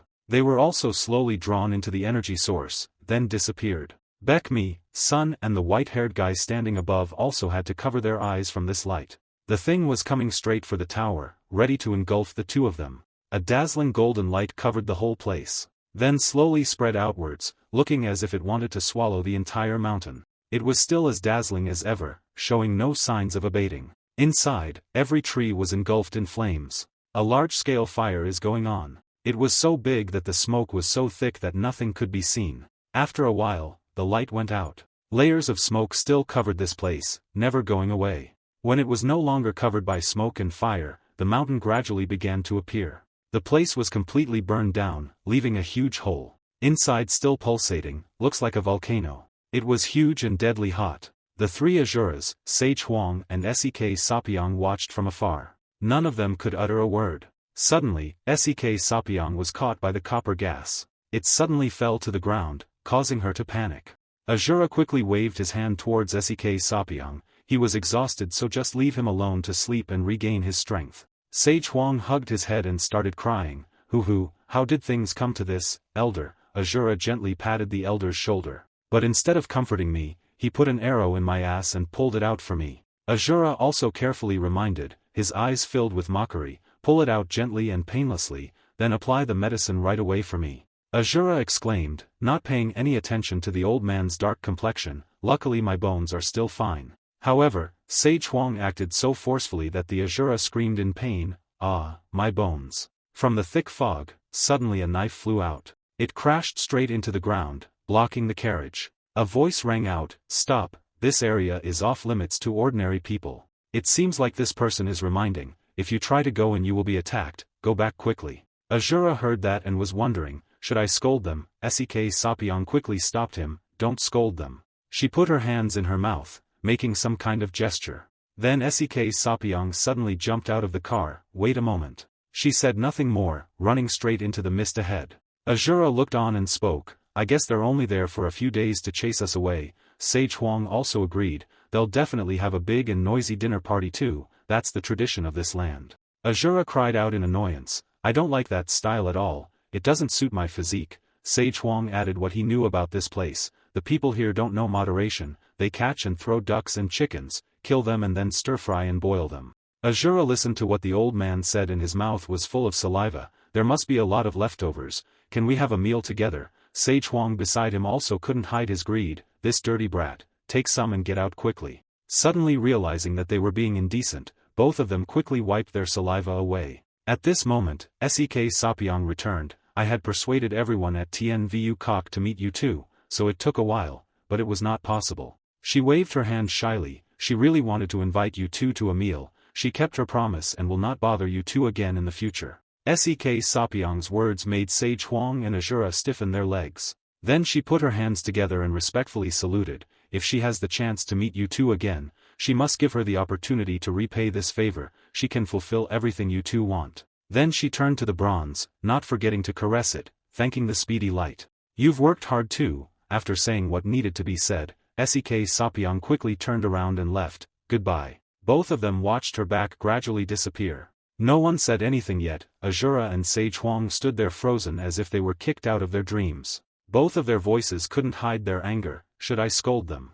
After a while of traveling, the two decided to stop at a small stream to eat and rest. Sage Huang worried, while he still ate diligently, the way was a bit old, but since we're here anyway, is anyone following us? However, he was thinking about his pet, his face was clearly sad. "Elder, my fire lizard is dead." Asura lamented as he brought the rice to his mouth, "I miss it so much." Sage Huang heard these words and immediately threw the skewer at him. "That's why I told you to seal it from the beginning before raising it, right?" Luckily he blocked it in time, otherwise his forehead would have been swollen. The old man threw another skewer, angrily shouting, "Don't sit there and wait for the boat to move anymore, quickly eat, wash the dishes, and get ready to move." This time his legs still managed to hold him back. Sage Huang was still muttering, "Hick, there are plenty of animals to raise." Meanwhile, Guard Zhang, who was observing from the tree, was also speechless with these two people. A voice interrupted his train of thought, "Guard Zhang, what are you still doing? Quickly rest a bit to prepare for departure." Guard Zhang quickly turned back and replied, "Yes, Sect Master." The Sect Master looked up with big round eyes, "Is there anything interesting there?" He quickly replied, "No, it's just someone wearing strange clothes." But this made his Sect Master even more interested. Two people wearing strange clothes, sounds interesting, ha. Then the Sect Master became serious again, "If you want to go to the Devil Bone Forest today then hurry up." Even though he is younger but Guard Zhang is very obedient, "Yes." On the way, the Sect Master tried to emphasize, "We must get there before sunset." It was getting dark, thick clouds covered the sky. Then, darkness also began to spread everywhere. The two of them were still walking in the endless deep forest. The Sect Master looked around, suddenly feeling apprehensive. Guard Zhang also discovered something strange and was equally alert. He spoke out urging the place that would kill people even if approached during the day, the Demon Bone Forest. The Sect Master whispered what he knew. It was said that 100 years ago, an immortal who was proficient in 108 magical powers lived here. There were rumors that the mountain god was also living in seclusion here. Guard Zhang also started to speak, "We have come this far without anything happening. It seems that all the rumors about the Ghost Bone Forest are just rumors, then let's go back in that direction, Sect Master." But Sect Master firmly refused, "No way." Hearing this, he became even more worried, "But if we go any further, we might get lost." The Sect Master's voice was still very determined, "No." He shouted towards Guard Zhang, "I have come all the way here and you tell me to give up. Before meeting the mountain god, I absolutely will not return." Guard Zhang tried to coax, Then let's come back tomorrow when the sun rises. Okay, the sect master was visibly upset. You are really stubborn. Not wanting to be bothered by his nagging anymore, he declared, if you want, you can go back alone. Suddenly, Guard Zhang was attracted by the noise in front. He was a giant, a freaking monster. The sect master was surprised when he saw this, and Guard Zhang's face turned pale. Looking closely, this monster was even taller than the trees in the forest. Guard Zhang still hadn't finished his sentence, the story. His face turned pale, sweat pouring down from fear. What happened? Does the mountain god really exist? But before Guard Zhang could do anything else, the sect master had already run away. Guard Zhang looked towards the sect master, found the mountain god. Now he had time to react. Guard Zhang was startled. Sect master, wait. When night falls, silence covers the whole space. Suddenly there was a loud noise in the middle of the forest. Then there were 2 or 3 more powerful explosions. This thing makes the heavens and earth shake. The places where the noise occurred became desolate. Immediately after that it looked like an earthquake destroyed the mountains and forests. The noise still showed no signs of stopping, making the sky look as gloomy as the end of the world. The huge monster began to appear from the dust and smoke. But Palos was attacked by someone and a hole was broken in his body. Then another hole was made, this one even bigger. Gradually his whole body was covered with pink holes. Palos's head also began to crack like a large rock being crushed, then shattered into pieces and fell down below. They slowly fell down, the entire massive body of Palos now just a pile of rubble. Just like the stones were broken to pieces. The figure of the Asura gradually appeared with the staff in his hand. He still had no intention of stopping, his eyes were shining brightly. However, Sage Huang ordered, stop it already. He stepped forward, wanting to take matters into his own hands, get out of the way. Sage Huang from going towards the head, no longer intact. Palos is now just a pile of broken rocks, the old man said loudly, the golem has escaped its fate of destruction, found you, you think hiding in a place like this no one will find you. Hearing this, the pile of rubble began to speak. A deep voice rang out, I heard the messengers disappeared, are they here? Sage Huang was slightly surprised by this question, he replied, oh. But Sage Huang did not answer but asked him back, who did you hear that from? Have you met any messengers before? Inside the rubble Palos honestly yet. He rolled his eyes, his tone was extremely sincere, I heard the birds whispering to each other. Sage Huang heard that and narrowed his eyes in scrutiny. Palos still lay there silently, without any further movement. He nodded slightly and stroked his mulberry, Then Sage Huang asked, do you have any denials to make? Suddenly a loud scream came from behind, attracting Asura's attention. He turned slightly and glanced at the sect master. Both the sect master and Guard Zhang came running. He shouted loudly, it's the mountain god. The sect master was stunned when he saw the scene before his eyes. How did these madmen kill the mountain god? Immediately, the sect master ordered Guard Zhang, I will check the mountain god's condition. Guard Zhang quickly tear those 2 to pieces. He quickly received the order and took action, yes. Asura and Sage Huang were a bit surprised by the appearance of these 2 people. Guard Zhang worked the fastest, escaping and passing through the Asura and Sage Huang. The 2 of them didn't understand what he was going to do for a moment, then suddenly they were startled. By the time Sage Huang realized his hand had been slashed, it was too late. Asura too, one of his arms had a cut, blood started flowing out. Guard Zhang had already sheathed his sword, behind him were 2 pools of fresh blood flying up. His sect master was very happy to see that and hurriedly ran over. Just ran back to Guard Zhang, he did not hesitate to praise, very good. When the sect master was about to say something more, sure enough. Then suddenly stopped, voice trembling visibly, Guard Zhang. At this moment, both the sect master and Guard Zhang were beaten to the point of lying on the ground. He weakly forced out each word, it was because these 2 had gone easy on him. He was lying motionless but still tried to praise them, your swordsmanship looks really cool. Asura looked down at this strange sight and wondered, what was going on with these 2 monkeys, suddenly rushing up, only taking 1 hit and falling down. The old man seemed to have grown tired of the Asura's talent of mistaking people for monkeys. Sage Huang asked, are both of you wearing shoes? He quickly replied, Meanwhile, the voices of Guard Zhang and the sect master rang out, snoring. In the middle of the forest, Guard Zhang's voice rang out, sect master. He tried to wake up his sleeping master, it's morning, wake up. He rubbed his eyes, the snoring sound still going on, snoring.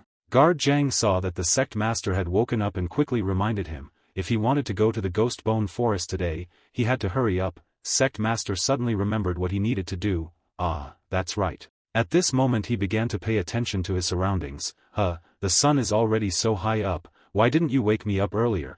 Guard Zhang immediately explained. This little one tried but the sect master was sleeping too soundly. This answer left the sect master speechless. You really are. Then the sect master immediately changed the subject. I'm so hungry. Are there any restaurants on the way? Guard Zhang quickly replied, yes. Asura looked from afar, his voice slightly worried.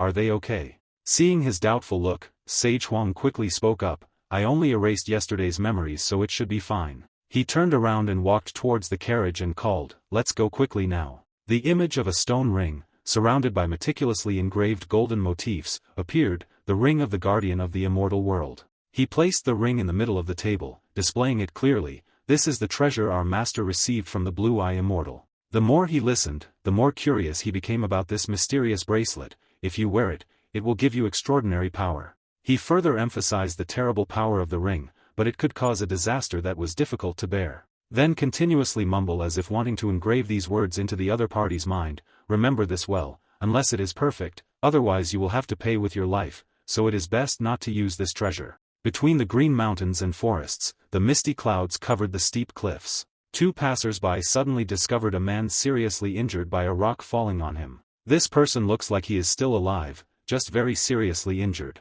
He stared at this person, slightly observing his wound and condition. Then he decided to help, letting him get on the horse to lead him away. Move to inside this vast landscape. The sound of wood being chopped continuously rang out. Another log was about to be split. The man who was lying there was the man he had saved. His arm still had a bandage on it. The two people were very surprised to see him doing such heavy exercise. They both hurriedly ran over to stop him. In the servant's hand was a bowl of medicine that had just been boiled. He was standing there watching his young master talking and laughing with the head of the family beside him. It seemed like this story was funny because he kept laughing all this time. The young master also couldn't stop laughing, looking extremely happy. Tu Dong saw this scene and was also happy, smiling happily. After a while, the owner was able to remove the bandage. He also began to move normally again under his observation. The master put on the clothes he had prepared for himself. He looked up at the sky, where a bird was flying around there. On this side appeared a group of tall and strong men, all of whose faces were filled with murderous intent. They were entering the city in front of many people. Suddenly everyone froze, eyes wide open in surprise. Then everyone obediently bowed their heads and saluted. They were extremely respectful to the person standing before them. The master saw this and revealed a satisfied smile. Beside him saw this scene also very surprised. The two broke up after many months of living together. He was overjoyed when he recovered and waved goodbye to the head of the family. He also turned his head and smiled, instead of saying goodbye. The whole group just kept going along the mountain trail. Suddenly from afar there was a person running towards me. The owner was moving. When he saw someone running towards him he stopped a bit. Even though he didn't know what was going on, he still smiled and waved at that person. It turned out that he was the benefactor's page boy. His appearance was extremely panicked. Although he was a bit scared, he still bowed very politely. The boy watched the crowd leave for a long time before stopping, then he continued to run in the opposite direction, out of breath. The current owner, though far away, can still feel it. The boy's fear, surprise, and haste. He glanced back slightly, his eyes filled with complex contemplation. On this side, after he read the wanted poster, he couldn't hide the shock on his face. It was the portrait of the person he had recently saved. The reward was 3 golden staves, a huge sum. He stood reading under the attention of many people here. Then he rolled the paper up and put it carefully in his bag. He gave it to the page boy and assigned him a task. He received the order and left immediately. But as soon as he opened the door, the page boy's face turned pale. At the door were the same group of people from earlier. They all looked murderous. They pushed him down without any hesitation and gradually advanced towards the mansion. Just a second ago he was smiling and saying goodbye, now his expression became extremely unsightly. The head of the family standing below took the initiative to speak first. He walked in, softly suggesting, wanting at least one good match, the head of the family's voice now a bit cold for his poor little brother. As soon as he finished speaking, his men quickly took action. In no time, blood was all over the ground. All the innocent people were killed and piled up.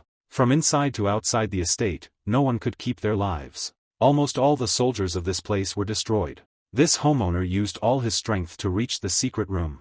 He was very tired but still refused to stop. His mouth kept muttering in pain, my fault. He blamed himself, no one recognized him and I saved the murderer, he was the one who killed everyone. Then he looked at the box placed neatly in front of him. He hurriedly dragged his bloody body to its side. Opened the box, the guardian angel's bracelet was intact inside. He looked at it with turmoil in his heart, his pupils wavering violently.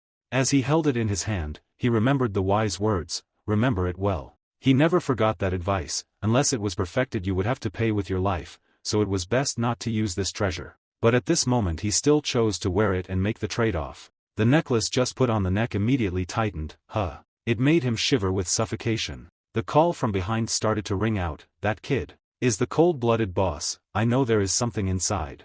He stretched his hands behind his back and started to threaten, if this drags on any longer, you will only suffer more pain, don't be stubborn and open the door quickly.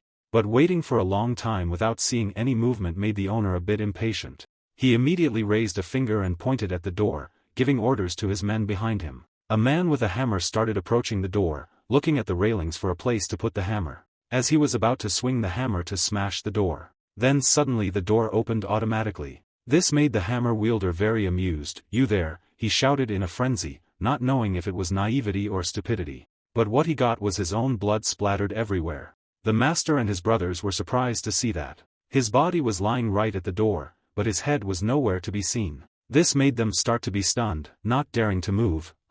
From the pitch-black darkness, suddenly appeared two round white eyes. The master saw this and was scared, trying to grit his teeth to stay calm. A monster was slowly coming out the door. These people saw it and were very scared. Hick, what is that thing? The monster roared madly, everyone died. A very loud noise began to resound in the house. Immediately attracted the attention of the people outside. Everyone turned around to see what had just happened. Even the porters who were carrying the luggage froze. In front of them was their leader trying to hold himself back. He looked towards the hole he had just been blown out of. From within the thick smoke and dust, the blackened figure of the homeowner began to appear. His appearance was terrifying as he followed the leader's half-human and half-animal brothers. He also felt that the omen was not good with the current situation. Some of you feel weird when the boss shows up, They asked loudly in unison, what's the matter? Chasing right behind the owner was a pile of rubble. Then the shape of a beast began to emerge. They looked at it wondering, is that a monster, while the boss was still running away, avoiding it. The whole group of people also ran away with the monster chasing them from behind, screaming loudly. It directly rammed into that group of people without any mercy. In no time, they were all attacked. The monster's claws spared no mortal. Its silhouette was once again obscured by dust and smoke. Asura was now standing on the roof looking down at the battle. The beast was still roaring ferociously, its mouth deep and full of sharp teeth. Seeing this scene, the Asura exclaimed with joy, found it. He looked up and asked Sage Huang, the leader, if it was true. The Asura's eyes suddenly lit up, the prison guard dog collar. Sage Huang lazily replied, that's right. A liquid was sprayed onto the ground with a cough. The head of the family lay flat on the ground, vomiting continuously. But when I looked up, I saw their terrified expressions. He also reflexively turned his head back and immediately panicked. At this moment, a huge monster trampled everything and rushed towards them, making them scream. He was in his monster form, his eyes glowing, his mouth full of sharp teeth, growling loudly. The master tried to step back, fearfully looking at his deep mouth full of saliva. It seemed like the monster was going to pounce on him, but he suddenly disappeared. Asura appeared from somewhere and pressed his head down to the ground. His head was slammed into the ground, dust and smoke flew up. I didn't expect that with one blow he could make the giant monster lie motionless. Asura from landing, he was sunk headfirst into the dry ground.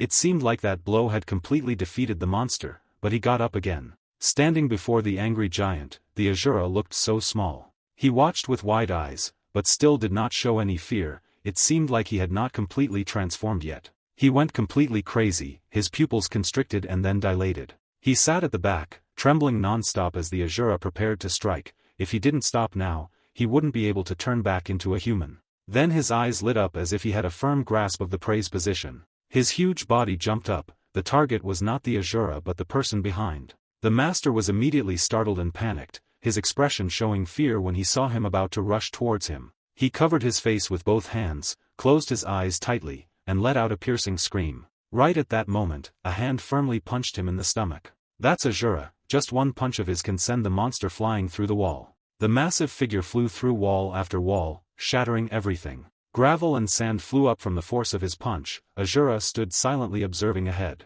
He was punched away, the friction marks on the ground were still visible. Witnessing this scene, the owner was terrified as if he could not believe his eyes. But Asura remained calm. It seemed like I was sniffing too hard, he timidly spoke. Thank you. Asura turned his head slightly, glanced at the other party, said nothing but still radiated murderous intent. The head of the family and the people behind him all became wary as if afraid he would hit them too. They still stared at the Asura without taking their eyes off him, their hands gripping their weapons tightly. He was no exception, sweat pouring down his face. This silence made the master even more tense. After a few seconds of observing them, Asura just gently said, "You're too much of a bother, go away." Then he walked away, leaving the owner confused and not understanding what was going on. Looking back at the pile of rubble, the bricks and wood chips almost completely covered his figure. Only saw a part of the body exposed from the scratches to the red flesh. Even though he had just been beaten painfully and was even being crushed under the wooden bars, he still kept growling.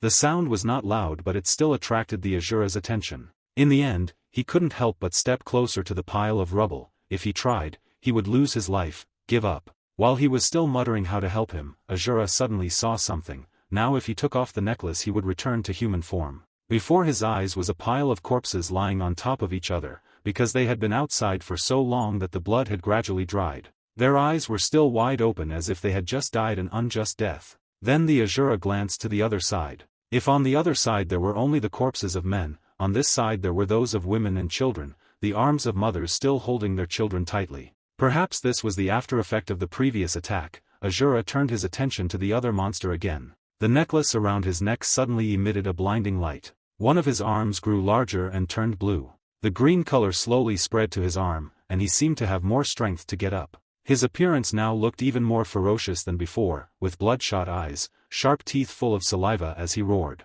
From beneath the rubble a strange light gradually emanated. He slowly got up, knocking away the pile of wood and rocks. He went on a rampage, destroying the entire building around him in a cloud of smoke and flying debris. He looked like a giant black wolf, exuding a menacing and ghostly aura. His eyes were red with murderous intent, exuding extreme ferocity and intimidation. This scene immediately made the Asura momentarily surprised. The next second, the group of people picked up their weapons and quickly ran away. They ran away screaming, their faces pale. The city gate was right in front of them. They tried their best to rush to it. Several of them jostled each other and ran through the gate to get outside. But when they were about to escape, they saw his shadow right above their heads. He put one foot down, blocking the crowd from escaping. Their hind legs broke the city gate, making it impossible for them to advance or retreat.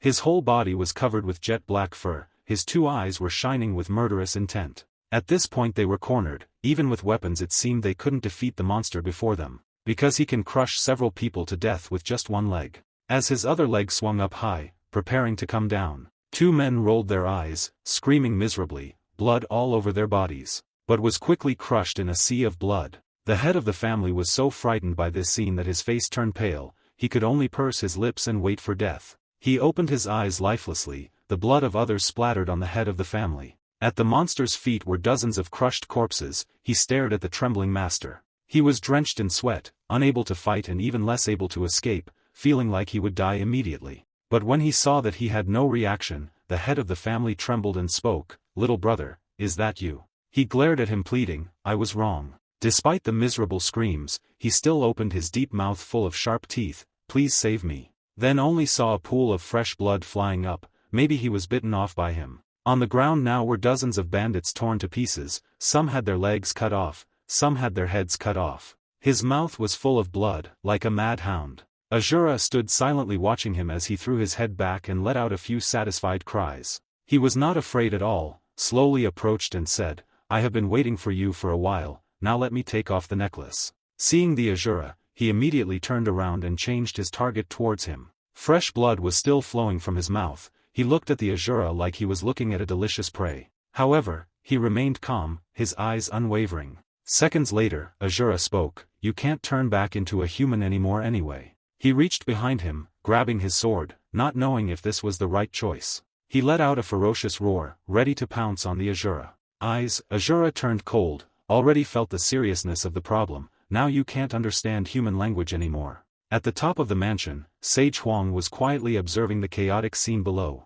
He jumped up high, looking like a bloodthirsty hound. The big mouth full of sharp teeth was already open. The Asura also did not just thrust his staff forward. Just as he was about to give him a smack, his chin hit his stick. The blow made him bite his tongue, blood spurting from his mouth. Without missing a second, the Asura swung his staff quickly. The next blow landed on one of his legs. The other leg was also broken by the Asura. He completely lost his balance and fell down. The Asura immediately jumped back, his massive body was like a hunting dog's, and as soon as he fell, the ground crumbled. He picked up the stick again and aimed it straight at his head. The weapon in his hand seemed to have a terrible magical power as it shot down. A strong hit that made his body look like it was split in two. The power from that blow spread throughout the ruined castle, then created a giant earthquake, sending sand and dirt flying. The explosion was like an earthquake destroying everything around. The place where Sage Huang was sitting also gradually collapsed, making him confused. Before he could react, Sage Huang had already fallen freely down below. The recent explosion created thick black smoke. As the smoke cleared, a huge, steaming hole was revealed in the ground. At this moment, an angry voice rang out. Sage Huang was caught by the bronze chi before falling to the ground. He complained uncomfortably. He couldn't control his strength either. Before Asura's eyes, there was no longer a giant monster but a man standing motionless. His face was not clear, as if it was just a blurry shadow created. He moved his lips slightly, trying to make a sound but couldn't. Then, his figure gradually disappeared before the Asura's eyes. He slowly turned to dust and flew away with the wind. He just stood there silently observing, his expression becoming complicated. After he disappeared, what was left was a strange ring. On that ring are meticulously engraved images. Sage Huang saw from afar that the Asura was curiously picking it up. The old man asked loudly, "Where is the collar?" Asura immediately held up the collar and replied, "Here it is." Taking the collar from him, Sage Huang wondered, "What about the owner of this thing?" Asura just said calmly, "He's dead." He carefully observed each pattern on the collar. Then take out a talisman and let it suck the bracelet in. Not long after, the bracelet was completely absorbed into the amulet.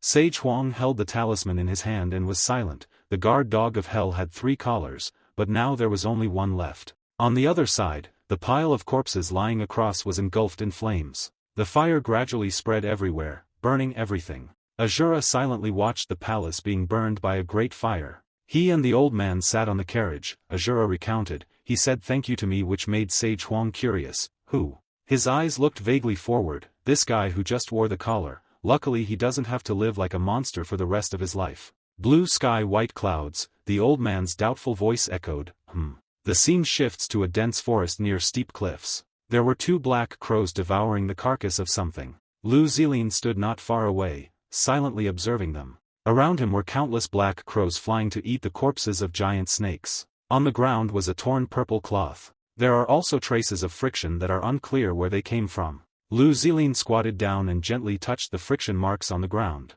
Suddenly something caught his attention. Behind the great mountains there is a tree growing so tall that it pierces the clouds. Lu Zilin stood in front of that tree. Its trunk was also extremely large and rough. After observing for a while, he turned around and left. Then Lu Zilin came to a lake created by a huge explosion. The clear blue lake surface gently ripples, looking extremely peaceful. He stood on the cliff, just silently watching carefully. Then Lu Zilin's face gradually became tense, as if he sensed something was wrong. When night fell, the moonlight also rose to illuminate the whole forest. Below, Asura and Sage Huang lit a campfire to warm themselves up and lay down to rest. Suddenly, the copper gas discovered something. It turned its eyes towards the glowing campfire. It seemed like just a normal fire, nothing special. But from within the flames, a creature slowly emerged. Sala with a red body crawled towards the 2 of them, rustling. It slowly crawled up to the sleeping Asura's face as if to probe. Sala opened her eyes wide and tilted her head slightly to look at him.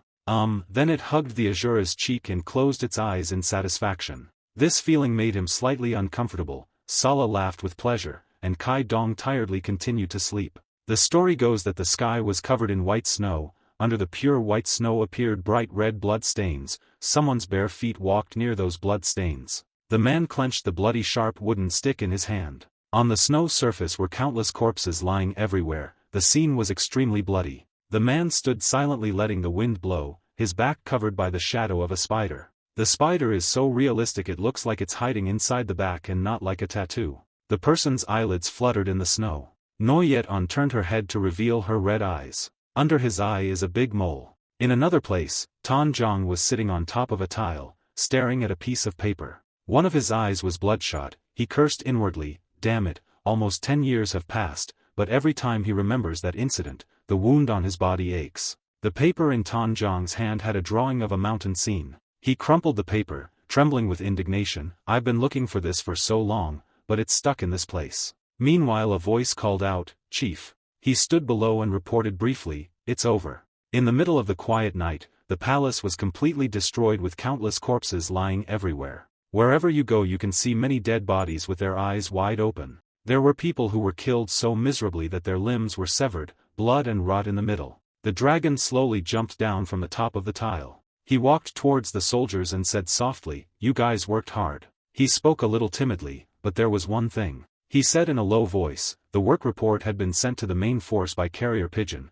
but for some reason, 10 days had passed and there was still no reply. Hearing that, Tanjong Jia immediately showed surprise. 10 days. He listened to him silently. This was the first time there was no response in 3 days. He didn't know if something had happened on the other side. Jiang, Jiam, Hak, Myong, Mi, and Sun appeared one after another according to Tanjong's words. There were Tik Sat Don, Chong Ma, Chi Noyet, and Don Chu. Even if something really happened, it wouldn't be our turn to worry. His eyes gradually became sharp. Everyone had already completed their mission today. Let's go back and see what's going on. Then Tanjong said again, but before leaving, he lowered his eyes slightly. I have to stop by a place first. This word immediately made their eyes widen in surprise. Qing Zhang's pupils widened, filled with determination.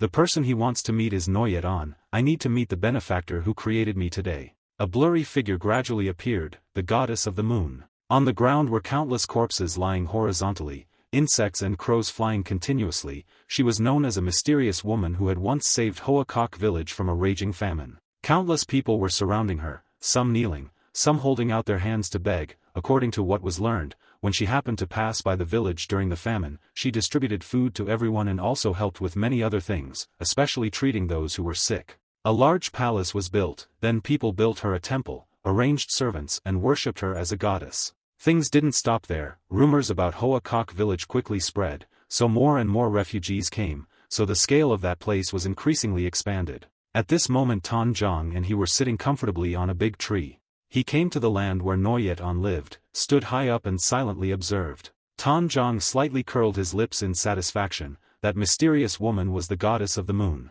At this time in the ancestral hall, maids were coming and going busily. He wanted to go inside but was forbidden. No, without an appointment he wouldn't be allowed in. Suddenly there was a loud noise that made the two maids turn around in surprise. The scene before their eyes was Tan Zhang and two other men brazenly breaking the door and rushing in. He curled his lips and asked without any restraint, I came here to see the goddess of the moon, where is she? The two maids still had not reacted, their eyes wide open in surprise. At this moment a sharp voice rang out, it was those scoundrels. Hearing a loud noise, she immediately came out from inside. Then she spoke to chase people away. Today the goddess does not want to meet strangers, please make an appointment first and come back later. But these words not only did not make Tan Zhang wary, on the contrary, he seemed to enjoy it. Seeing the other party's expression, she suddenly felt strange. The next second, both she and the two other maids were sent flying backwards by a strong force. The 4 doors were broken. Tan Zhang calmly walked inside.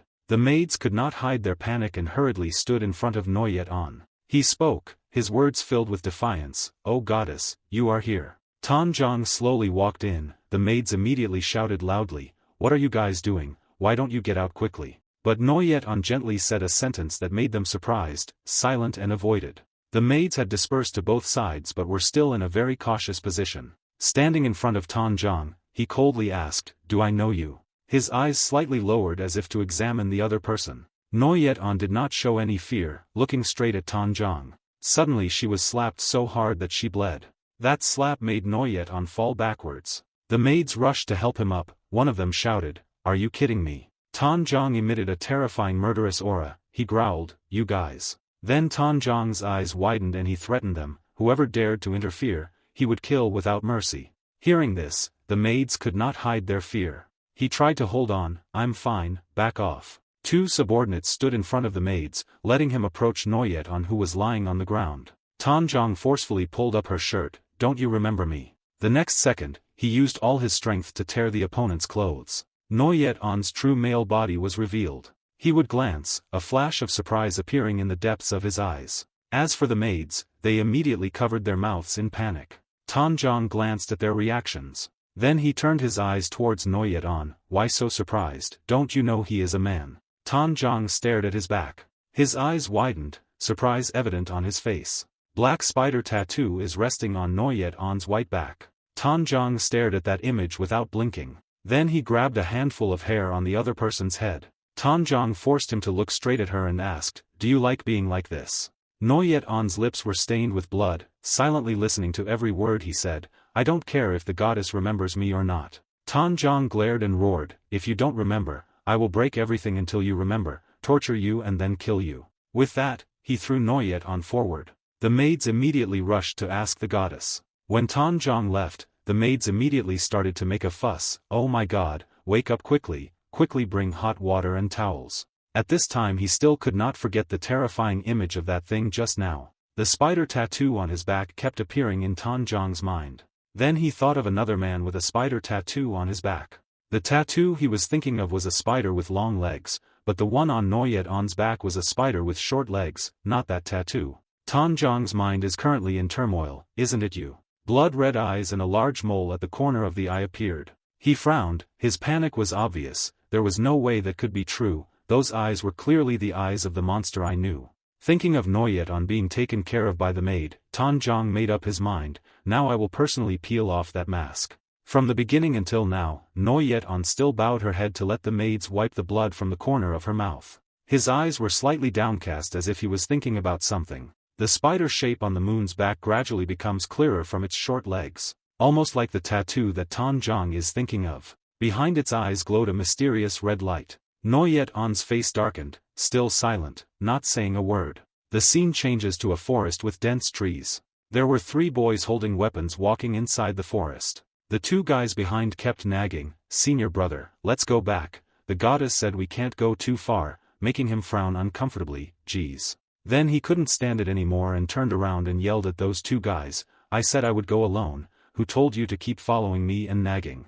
Hearing that, he innocently said, "Didn't you say we were going to hunt the deer? I thought I could eat the deer so I followed." This made him even angrier. "I have to find the deer so I can hunt them." The boy beside him was still confused and didn't understand what was going on. Then he pointed forward, "There's the rabbit." You immediately looked, where? In the distance was a fat rabbit. They shouted, "There really is a rabbit, or should we just eat the rabbit?" The 3 boys immediately started to make a fuss. "Her flesh, and her skin will be used to make lingerie for the goddess." He quickly told the 3 boys to be quiet.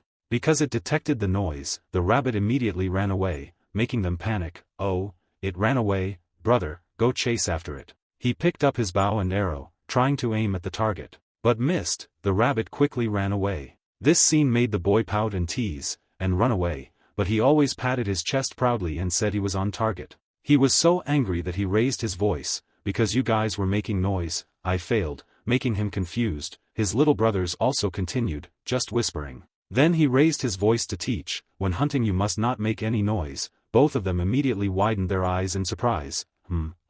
Suddenly the boy cried out, making him turn his head curiously, "Senior brother," behind him. Behind the 3 kids was a giant brown bear with a muscular body. The bear rolled its eyes, opened its deep, fang-filled mouth, and roared. This scene immediately scared them so much that their faces turned pale.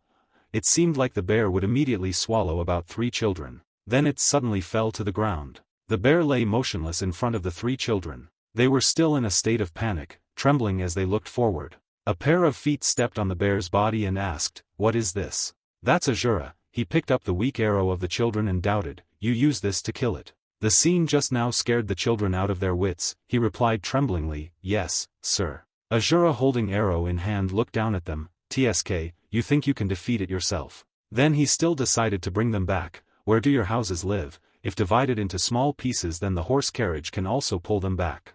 Amidst the blue sky and white clouds, a clear voice rang out, "Father, come here and look at this." The little boy shouted excitedly, "Big brother caught a big bear, Mom, Dad." But there was no response, making the boy confused. Where had his parents gone? Seeing the children running out, Asura immediately asked, "Is there no one?" They quickly replied, "Yes." Suddenly the boy saw something. He reminded pointing forward and loudly, "There's smoke." Looking in the direction of the boy's hand was a large fire sending black smoke into the sky. Immediately the 3 children ran away. There's a fire, their parents must have gone to put out the fire, let's get there quickly. Asura silently looked at them, then hurriedly went to find his parents. Neither he nor Sage Huang knew what expression to make. A moment of silence passed, the 2 of them were left here. Towards the fire the flames seemed to have burned down countless houses. Wooden houses were quickly engulfed in flames and collapsed. People took turns getting water and trying to put out the fire. But it seemed that the small amount of water was nothing compared to the huge fire. The men standing in front passed around a basin of water and continuously put out the fire, while the women, the elderly and children stood at a distance watching. Everyone looked tense, praying silently for the fire to stop. Suddenly Noyet-on stepped forward, attracting their attention. The next second, the crowd rushed over, children hugged the legs of the elderly, and women knelt down to beg for his help. Noyet-on looked up at the fire that was being fought hopelessly ahead. He didn't show any expression, even his eyes remained cold. Inside the red pupils reflected the image of the huge fire ahead. He stood from above looking down and exclaimed, it was just a refugee village, but the arrangement was not bad. So it turned out that the fire was caused by those 2 people. He wondered, if we left it like that, the fire wouldn't have spread as we planned, right? But facing the chaotic scene he caused, Tanjong just indifferently replied, never mind, consider this my greeting to them. He still kept his eyes on the fire below. Yes, I know, but... Seeing his strange appearance, Tanjong just spoke softly, what are you so restless about? If you want something, just ask, no need to beat around the bush. Without him saying anything, he had already judged how a person with a fragile body that wouldn't even dare kill a tiny bug could destroy the strongest sect in the northern martial arts world. My father, the one known as the Sword Emperor, really died at his hands. You're curious about this, right? Hearing that, he was startled and panicked, his voice stuttered, no, your subordinate doesn't dare. Tanjong also immediately let the matter go, it's nothing. At this moment his eyes slightly drooped thoughtfully. Remembering Noyet-on Tanjong's comment, if only looking at his appearance, anyone would think the same. Before everything was as peaceful as it is now, there was an organization that specialized in receiving money and brutally slaughtering people, without distinction between good and evil, causing the entire northern martial arts region to be terrified. That was the Black Pearl Group. They have been constantly disturbing the lives of the people. The war between the Black Pearl Group and our Tai Luo sword sect started with the death of my uncle, the target of their assassination. Tanjong recalls that at that time, not disappointing the expectations of the majority of martial arts experts, Tai Lak Kim Mon won a resounding victory and completely destroyed the Black Pearl assassins. The scene of a castle buried in a sea of fire appeared according to my story by destroying the Dak Ko family and their descendants. Tai Lak Kim Mon, a newly emerged sect that quickly became the #1 sect in the northern martial arts world at that time. Tanjong mentioned him again, then my father, who was previously known as just a master, was also hailed as the Sword Emperor. He left the sword behind and left, though he never touched it again until he died, at which point they found out where Noyet-on was hiding. He slowly approached him with murderous eyes. Noyet-on was just a child at that time. He looked up in confusion. My father did not kill him but brought the only remaining flesh and blood of the Hak Chow group back to raise and considered him a trophy. The child at that time I thought I was sold into slavery to a poor family. And then there was a series of continuous working days for Noyet-on even though she was just a child. At night she could only warm herself on a tattered carpet and then work non-stop. When she grew up a little, from bringing towels to bathing Tanjong, Noyet-on had to do everything. One sunny day, he was sending Tanjong away. Sitting on horseback, he suddenly thought of something. At this moment, Noyet-on accidentally saw a dragonfly flying by. Tanjong glanced at the direction he was playing. Noyet-on at that time was very innocent, saw a dragonfly and tried to catch it, asked, Noyet-on, what is your dream? While he was intently catching dragonflies, he was asked a question and was immediately confused, why? Tanjong smiled slightly and confided, do you have any dreams, or goals that you want to achieve in the future? Like my dream is to surpass my father and become the #1 sword cultivator in the Central Plains. Have you ever thought like that? The more Noyet-on listened, the more confused he seemed to be. Then he laughed awkwardly. I've never thought about this before, making him surprised. Why does it sound so pathetic? From now on, you should think about it too. Noyet-on had no idea how she had been harmed inside. Tanjong recounted, it was only later that I found out. The day Noyet-on was brought home, her father injected her with a poisonous substance called Q-Tuet Kodak. Then he explained the effects of that medicine, which meant that if my father really took action, he could die at any moment from the 9 absolute poison corroding his internal organs and slowly dying. At this time, the weather had turned to winter, white snow was falling, covering the city. On the table were 2 cups of steaming hot tea. Someone spoke up. Today was exactly 15 days since the poison was injected into Noyet-on. If I remember correctly, the 9 absolute poison is a type of poisonous insect that will disappear after 10 years and no longer be effective. He picked up the teacup and softly exclaimed, "How fast it has been 10 years. The evil spirit reached out and suggested, "So before it's useless, let's inject more 9 absolute ancient poison," but before he could finish his sentence, he objected. He drank tea and said softly, "I think we don't need to use the 9 absolute ancient reading anymore." Hearing that, the evil spirit immediately panicked. "What's wrong?" He explained in detail. It had been 10 years anyway. From now on all we had to do was keep an eye on him. He was originally just a normal child, gentle and obedient. Whether or not poison was used, nothing would change. However, the evil spirit still tried to convince him, "This matter, but that kid is from the evil demon clan. Have you forgotten what kind of race the evil demon clan is?" He appeared extremely serious, his voice gradually becoming trembling. "You can't turn a ferocious beast into a pet even if you raise it in your house. What if that brat does until today and you will fool the sect master?" But he still wasn't moved. The difference between the 9 absolute ancient poison and other things. Because he was extremely confident that he could control the moon, its creator could accurately grasp every small change in the host's emotions. His eyes sharpened. "In the past few years, whenever he had even the slightest intention, I would immediately sense it, but up until now, that brat's actions had been nothing out of the ordinary. He didn't even know that he had poisonous insects in his body, let alone." Then he opened his neck and drank all the tea, calmly saying, "How long will a poor, ignorant child have to bear all the sins of his clan? This should stop." These words made the evil spirit burst into laughter. Tanjong was reading a book and accidentally passed by and heard the conversation between the two of them. "I understand, so for now, let Noyet-on stay as far away from the young sect master as possible." "Humph, what can Noyet-on do to our kid?" He tried to stand still and tried to listen. "It wasn't that I looked down on the young sect master, but after all, that child was a fierce demon. I was just worried that something would happen when he grew up. But then I closed the book and left. I just came here to ask how to apply a few moves, but I guess I'll have to come back later." Outside, an arrow from the eagle hit a bird. Noyet-on immediately slid across the white snow, running to the bird that had just been shot. Tanjong quietly looked at him happily holding the bird.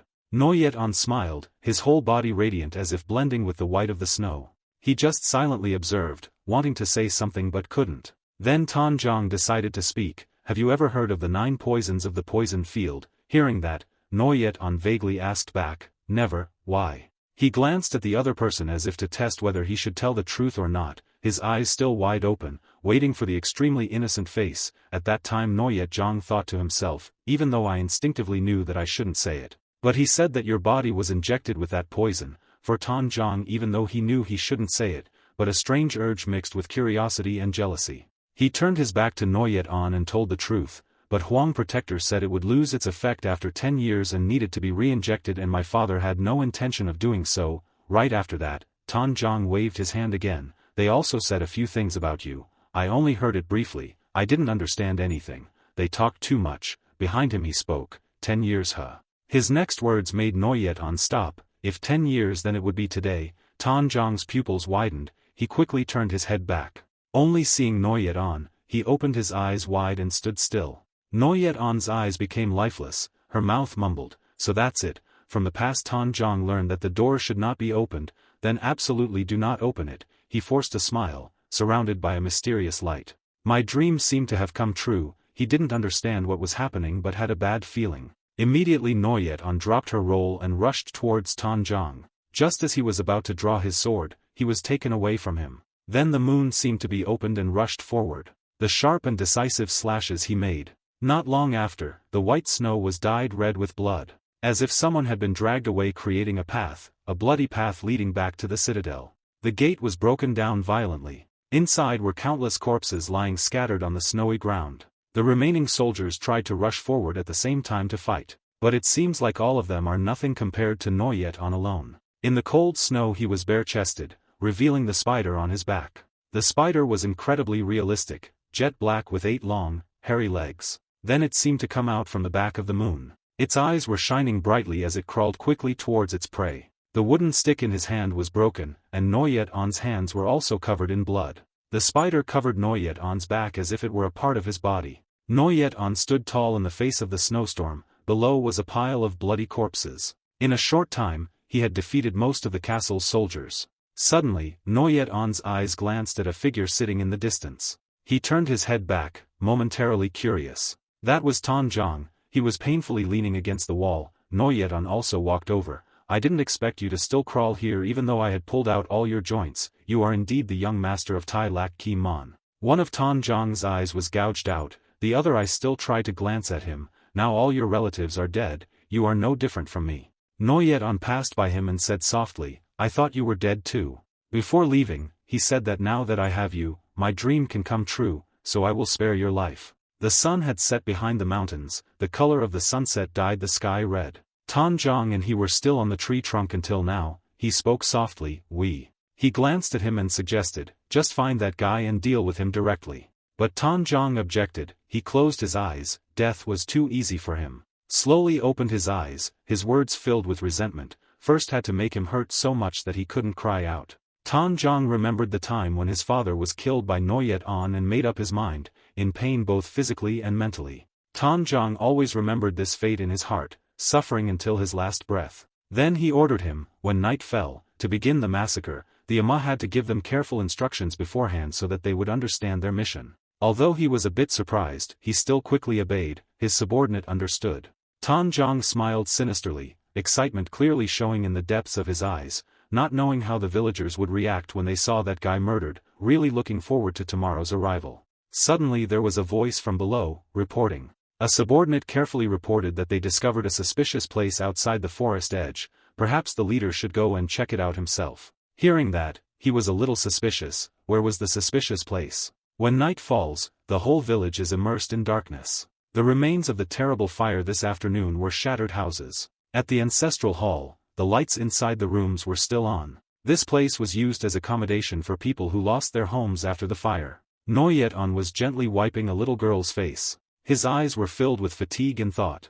Tonight there are no stars in the sky but only thick clouds. He walked behind Tanjong and said, This is part of the investigation, sir. Then he carefully recounted everything he knew. His subordinates heard that there were several times when bandits and thieves attacked the Flower Valley village. Hearing this, he let out a soft sigh. This place was protected by weak officials. Wasn't it normal for the gangsters to harass him? He spoke again, his voice a bit serious. Yes, but he felt extremely strange about this. After they met the goddess of the moon and heard those words, they obediently returned the things they had stolen and quickly retreated. His voice gradually became serious, and he began to make a judgment. After that, no one saw those people appear near this village again. It was also possible that it was just a story made up to sanctify the goddess of the moon, so his subordinates were also wondering whether they should report this matter to the leader or not. Hearing this, Tanjong's heart grew even more confused. Meanwhile, he suddenly stopped and shouted, Over here. This scene immediately made his eyes widen in surprise.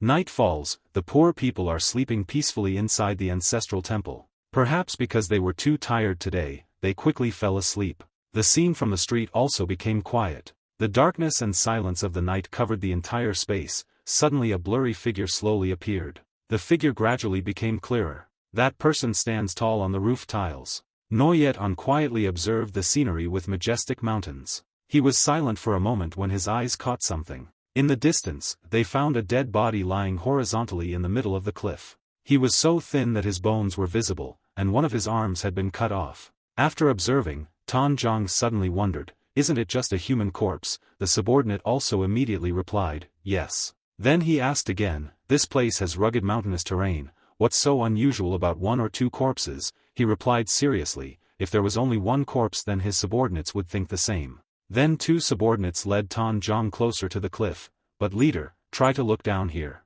Below were countless corpses piled on top of each other, looking extremely gruesome. This scene immediately made him terrified and exclaimed, Oh my God. Suddenly he spoke up, These were the bodies of those who had disturbed the village. Tanjong's lips curled up, his eyes also revealed a trace of madness. That's why they couldn't turn back even once. In the middle of the quiet forest suddenly appeared a strange noise, making them startled, quickly looking in the direction of the sound. A subordinate shouted, There was an enemy attack. Tanjong fell into a state of panic. Which side? He tried to judge but couldn't. The distance was too far so it was hard to guess. This made him even more nervous. How could there be an attack in this place? Meanwhile, a subordinate's eyes showed blood vessels and turned red. He hurriedly hugged his neck and stopped the blood from spurting out, but then rolled his eyes and spat out a mouthful of fresh blood. Noyet-on silently watched the soldiers fall one by one. His eyes glowed mysteriously. Suddenly Noyet-on discovered something from behind. From afar, the crowd of people from Tanjong quickly ran over. Noyet-on let her arms hang down, standing silently waiting for them to come. A faint smile appeared at the corner of his lips, his eyes became complicated. A snake eye with green color appeared.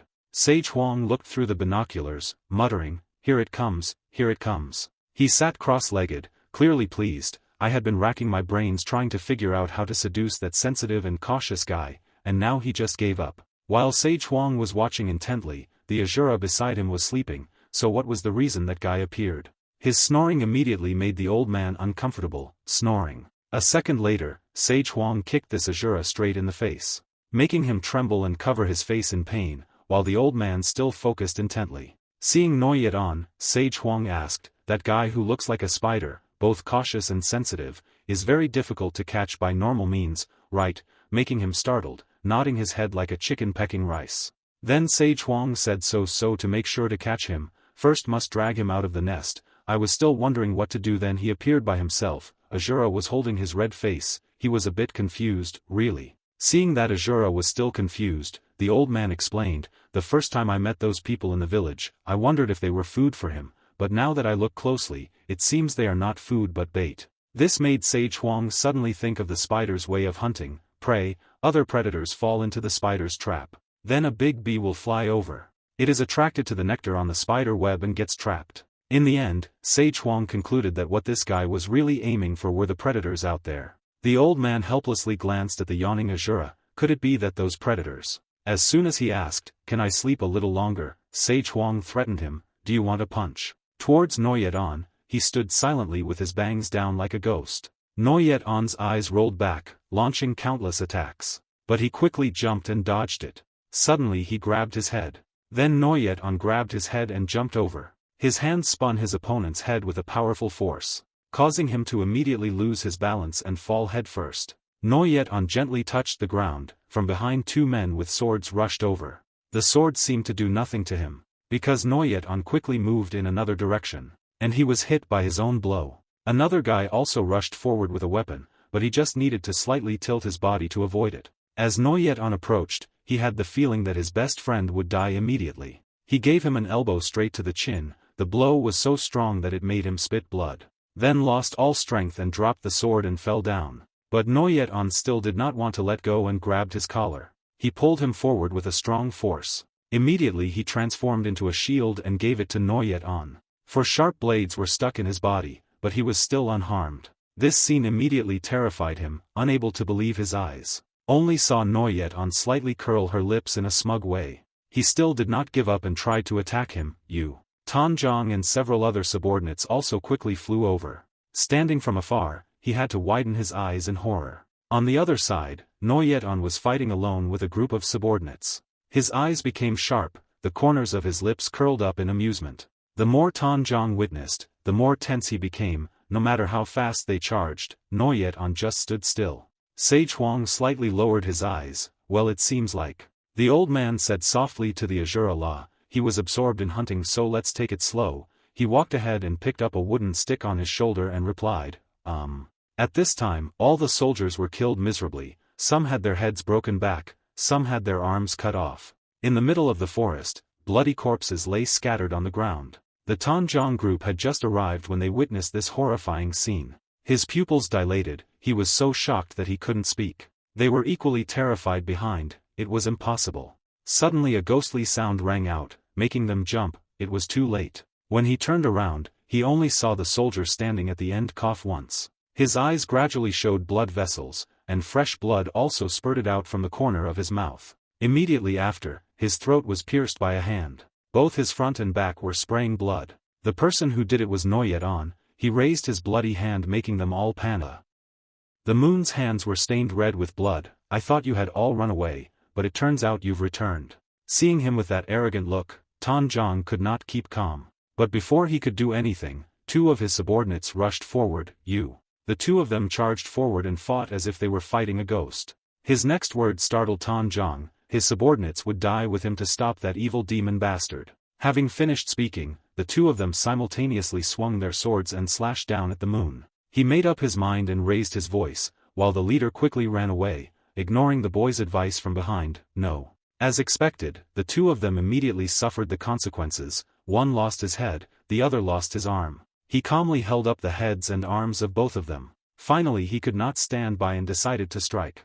He swung his sword in beautiful slashes and used the Thunder Star 7-slash technique. Unexpectedly, whatever he slashed, Noyet-on immediately dodged it. Suddenly he appeared right in front of him. His eyes showed terror, blood spurted from his mouth. Noyet-on had since when grabbed his neck. He lifted the other person up and squeezed hard. Cough, at that moment a hand grabbed Noyet-on's arm. He glanced slightly at the person holding his hand. From behind the river holding two swords ready to strike. His eyes were shining like sparks, his mind was blank. Then Tan Zhang madly roared, the footless heavenly sword. He used both swords to slash out sharp and decisive lines. This scene made Noyet-on slightly surprised, her eyes wide open. In the middle of the forest there was an extremely powerful explosion, causing branches and logs to fly into the air one by one. Most of the trees nearby had been chopped into pieces. The thick smoke cleared. Tan Zhang held two swords tightly, still in a fighting stance. In front, not only were the trees chopped into pieces, but even the ground was slashed apart. The subordinates in the area that was slashed were all dismembered. Some had their heads cut off, some had their arms cut off, looking extremely miserable. This didn't seem to be to his liking. Tan Zhang bit his lips tightly, his pupils wavering. From above came a loud laugh, haha. Noyet-on sat on the tree branch, her voice filled with sarcasm. Why are you so patient with your subordinates? He continued to taunt, like father, like son indeed. These words immediately enraged Tan Zhang. He could no longer keep calm. The trees, big and small, were cut down one by one, but Noyet-on still easily dodged them. Several large ancient trees were now just logs cut with a sharp line. Tree trunks and leaves fell to the ground, and thick smoke rose. Noyet-on also quickly jumped down, standing opposite Tan Zhang. He gritted his teeth and continued to charge forward, his eyes filled with indignation. No matter how fast Tan Zhang's attacks were, they were still inferior to his dodging speed. He deliberately slashed the lines closely together so that Noyet-on could not dodge. But when Tan Zhang looked up, he only saw grass and leaves, not people. When did Noyet-on appear under Tan Zhang's body? You've improved a lot, but... Before the opponent could finish his sentence, he swung his sword down. But instead of the sword hitting him, Tan Zhang was kicked back by Noyet-on. He gently jumped away, while Tan Zhang lay flat on the ground. Even though he had just been beaten painfully, he still tried to get up. Tan Zhang kicked again, straight towards Noyet-on. But dodging the attack was too easy for him. Not only that, Noyet-on also gave him a kick straight to the face. The kick was so strong that it sent the bamboo pole flying far away and left a friction mark on the ground. He looked miserable now, lying motionless on the ground. Tan Zhang tried to get up, reaching for the two swords in front of him. His face was covered in fresh blood. When Tan Zhang was about to reach for the sword, he saw Noyet-on stepping on them. He was kicked again and flew backwards. Noyet-on still did not want to let go and pressed her foot on Tan Zhang's chest. Then he pressed his foot down as if he wanted to crush the opponent's internal organs. This action immediately made him spit out a mouthful of fresh blood. Noyet-on stared at Tan Zhang lying motionless on the ground. Then he picked up a big rock. I already spared your life anyway, so this time you won't be dissatisfied if I kill you, right? Noyet-on juggled the stone, her voice filled with danger. This life was given to me, so how to deal with it is my choice, and my choice is revenge. He held the rock firmly in the palm of his hand, then used force to crush it into hundreds of pieces. Noyet-on threatened without any restraint. To me, crushing someone's skull or ripping you apart is as simple as killing a bug. This strength is not acquired through training. Originally in my clan everyone is born with this strength. He looked down at the river as if he was looking at a small, weak creature. You and I are not of the same race, so no matter how hard you try, you cannot narrow the differences. You should only take revenge when you are on par with the opponent. A rabbit wants to fight a fox, what a daydream. He still lay motionless without any reaction. This made Noyet-on suddenly stop for a few seconds. Right after that Noyet-on spoke again. I don't know how to comfort you in this situation, but your father is not such a good person that you have to risk your life to take revenge like this. He stared at Qing Jiang and recounted everything. Your father, the Sword Emperor of Hebei, was the one who ordered my clan to kill his eldest brother, the former sect master of the Tai Lu Sword sect. He raised his eyes and glanced resentfully when he heard Noyet-on's next words. My clan was poisoned by your father's 9 extinct poison, so we had to follow his orders. Father, you said that if you could become the sect master, you would eliminate the poisonous insects for my clan, but when you achieved your goal, you killed everyone. In the depths of his eyes was an unpredictable mystery. Noyet-on sighed softly. It seemed you didn't want to believe it. In the quiet of the night, he spoke softly, but whether you believe it or not, it's true, the person you call father is much worse than you think.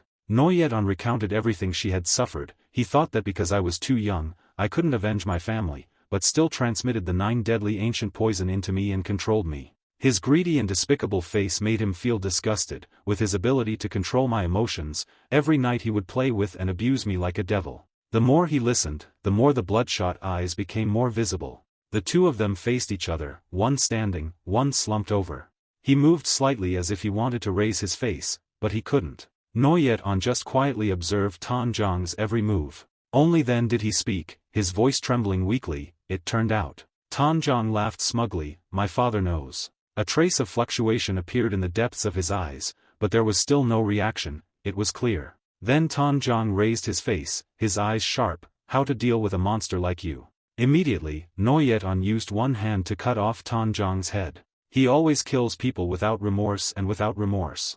Noyet-on bent down slightly, observing the headless corpse. A gentle breeze blew by, carrying with it the strong smell of blood. Suddenly there were footsteps coming from behind. He seemed to feel it too but remained silent. Then Noyet-on turned her head slightly. Behind her was Asura. When he met Noyet-on's eyes, Asura was a little surprised. He still just glanced at him coldly. Then the stupid Asura said something strange. Why does the host look so sober? He reached behind him and pulled out his stick. Anyway. Noyet-on opened her eyes wide when she saw Asura using a stick to hit her. She had to knock him out first. But when his stick landed, the person was nowhere to be seen. Asura was momentarily surprised, his eyes wide open, not understanding what was going on. His hand appeared and grabbed his head. From afar, Sage Huang gently warned, be careful.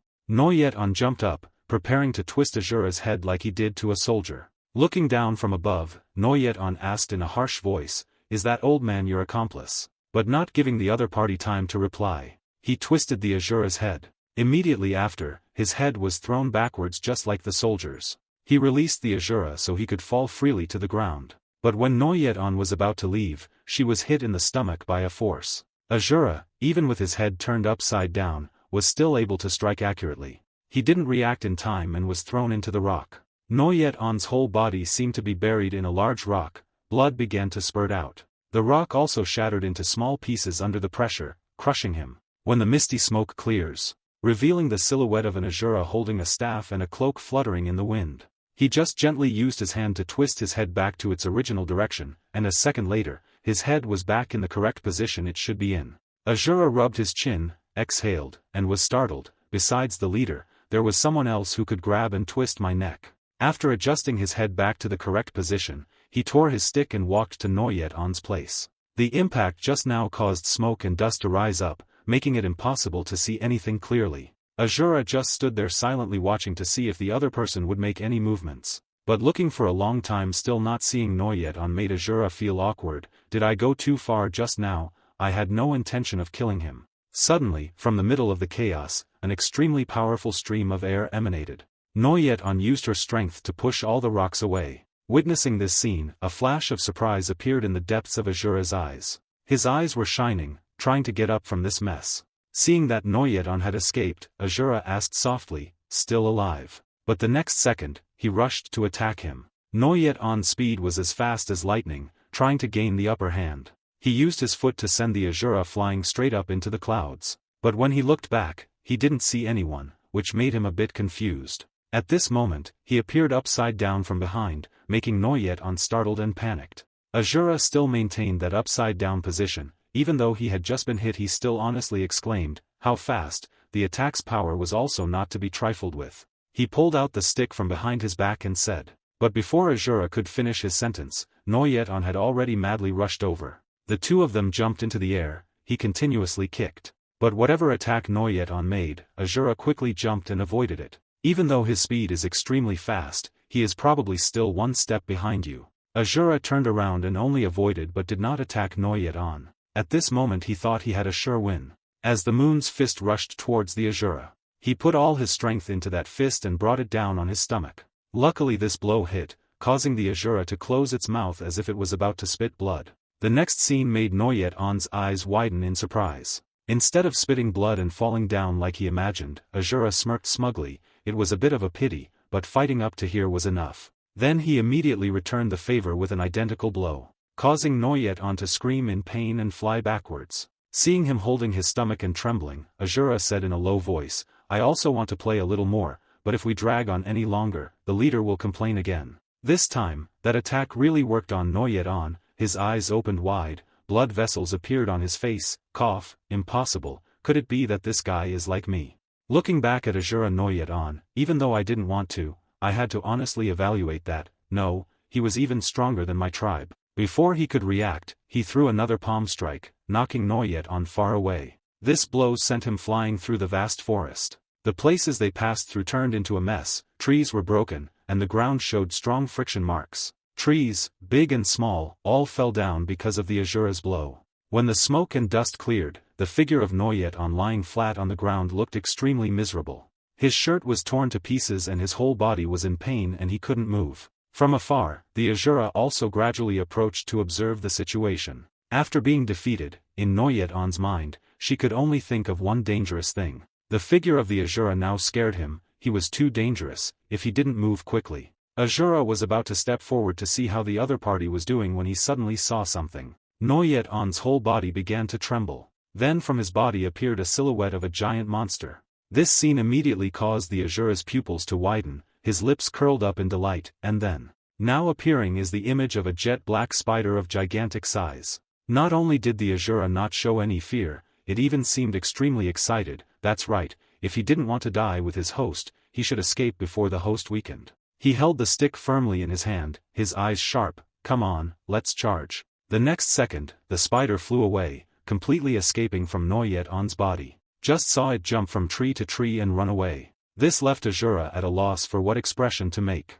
I thought we were about to have a fight, but the opponent ran away. Asura shouted angrily, "You're running away, what a coward." Towards the spider, it tried with all its might to run away. As I moved it, I was thinking furiously. I was so focused on hunting that I forgot he was approaching me. That spider didn't want to fight the Asura, it just wanted to escape. Now I must abandon my exposed identity, run as far as possible and hide my existence. As he was about to jump onto a nearby patch of land, he noticed a figure waiting. Its expression immediately revealed surprise, unable to advance or retreat. That figure was Sage Huang. Around him was radiating an extremely terrifying aura. When it saw clearly that this person was an old man, the spider could not hide its contempt and laughed loudly. Haha. At this moment, it was completely filled with confidence as it charged toward Sage Huang. The giant spider's crimson eyes wavered slightly. When seeing the strange black spiritual energy radiating from him, why? Perhaps in its eyes, Sage Huang now looked like a dark force in the world, yet such a terrifying existence existed. He just stood up straight and asked softly, "How many souls did you absorb to become so big?" Suddenly from afar a stick was flying straight towards me. The stick landed right in the middle of the giant spider's face. It was immediately sent flying behind Sage Huang. He turned around to see the miserable appearance of the giant spider. Its face was shattered by the stick, it growled in pain. Sage Huang just stood there silently observing it without saying a word. Because the next second, he used a charm to suck the spider in completely. It couldn't resist, so it had to accept being sucked into Sage Huang's talisman.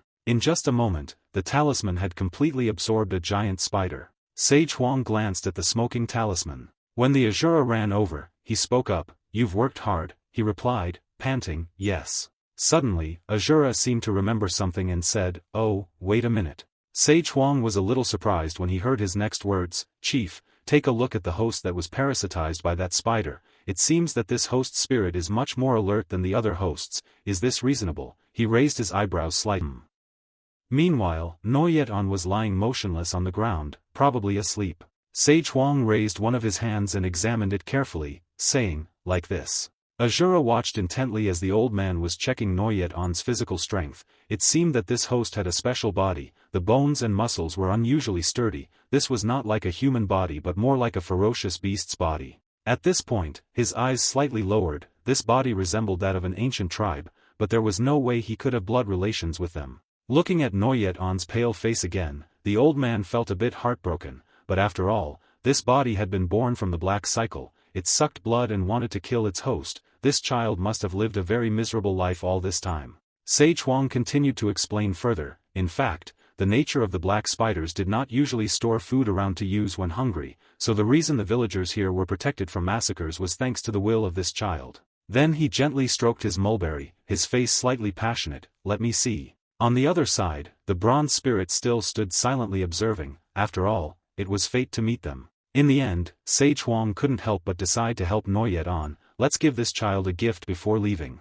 In the lush green forest, there was a young deer raising its neck to eat leaves on a branch. The little deer comfortably ate leaves from a low branch. Suddenly something made it stop. Immediately jumped and ran away from the hunting arrows. Seeing the deer run away, the three children immediately looked downcast. They had indeed missed it again. These words immediately made him go crazy and shout, "Hey, you don't understand anything and you're talking, what's wrong? The kid beside you is still acting innocent, this time we're silent." But the complaint just now touched his pride. "Don't follow me today." Hearing that, the two kids were startled. "Huh, brother." Meanwhile, a giant brown bear with a muscular body appeared behind the three kids. This immediately made them panic and scream, "Ah, it's still alive, didn't he take it away?" While the children were panicking, a loving voice rang out, "You bunch of brats." The three children sat down on the ground, trembling and holding their heads in fear. Noyet-on sat on the bear's back, speaking words of reproach, but without any malice. "Didn't I tell you not to go deep into the forest like this?" Seeing him, the children breathed a sigh of relief. "Goddess."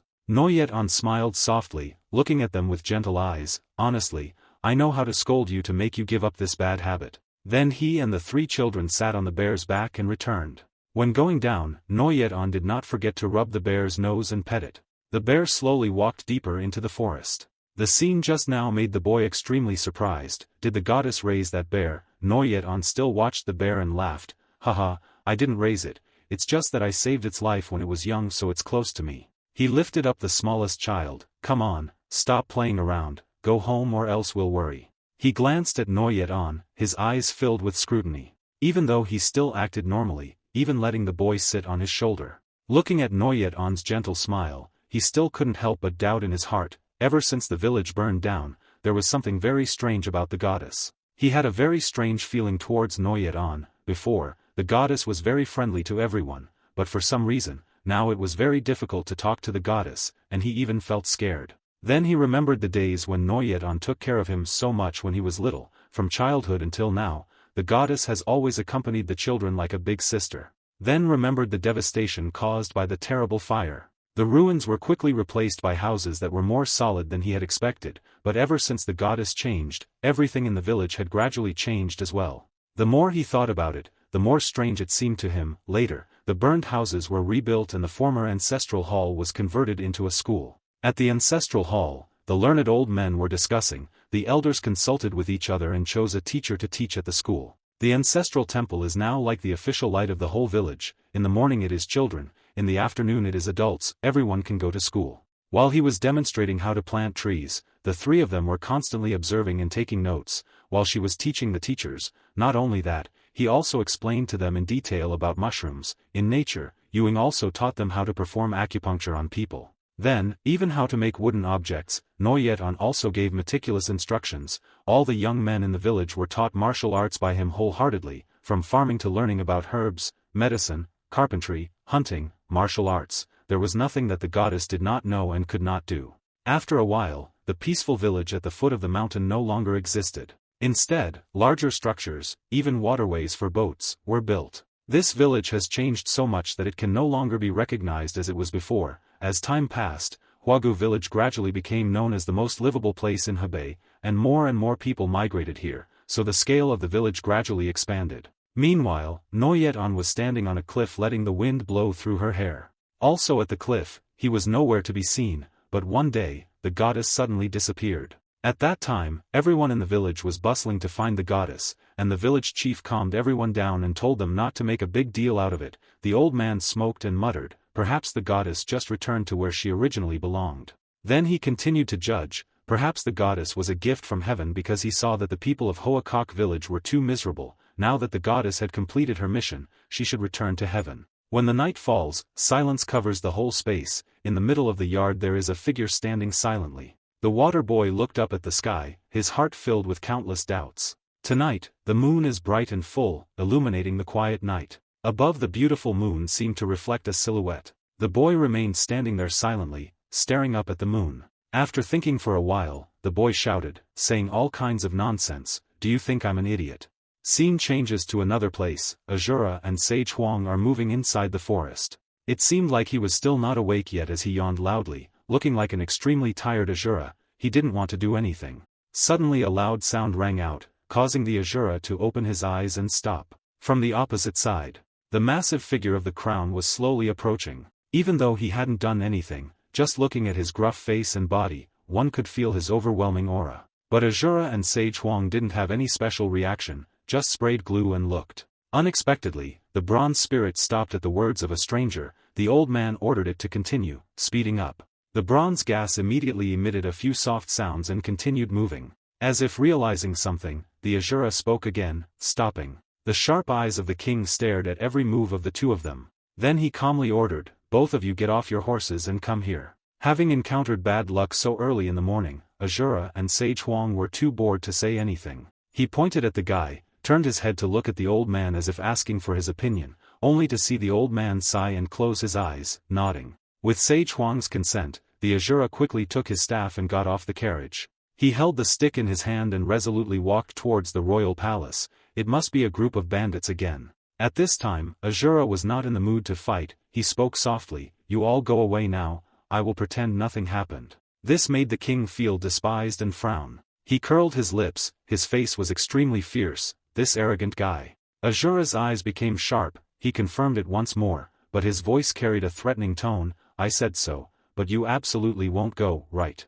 As soon as Asura finished speaking, the king's pupils opened wide in fear. Before he could react, his chest was hit hard by his stick. He just turned around and sent the guy crashing into the rock behind him. This scene immediately made the subordinates of the royal family widen their eyes in surprise. He smiled smugly, his scarf fluttering in the wind. "You guys should have left as soon as I spoke." The next second, the subordinates simultaneously charged towards the Asura. But he did not show any fear, on the contrary, he curled his lips in pleasure. As he was about to strike, the Asura's pupils suddenly opened wide as if he sensed something. He turned his head slightly, glanced at the stick in his hand. The Asura was lying deep inside the rock, trying to hold on to one end of the Asura's staff. Then used that stick to get out of the rock. The corners of his lips curled up as if he was sure of victory. The Asura pupil continuously followed the every move of the King of Flames. On the contrary, Sage Huang sitting next to him did not have any reaction.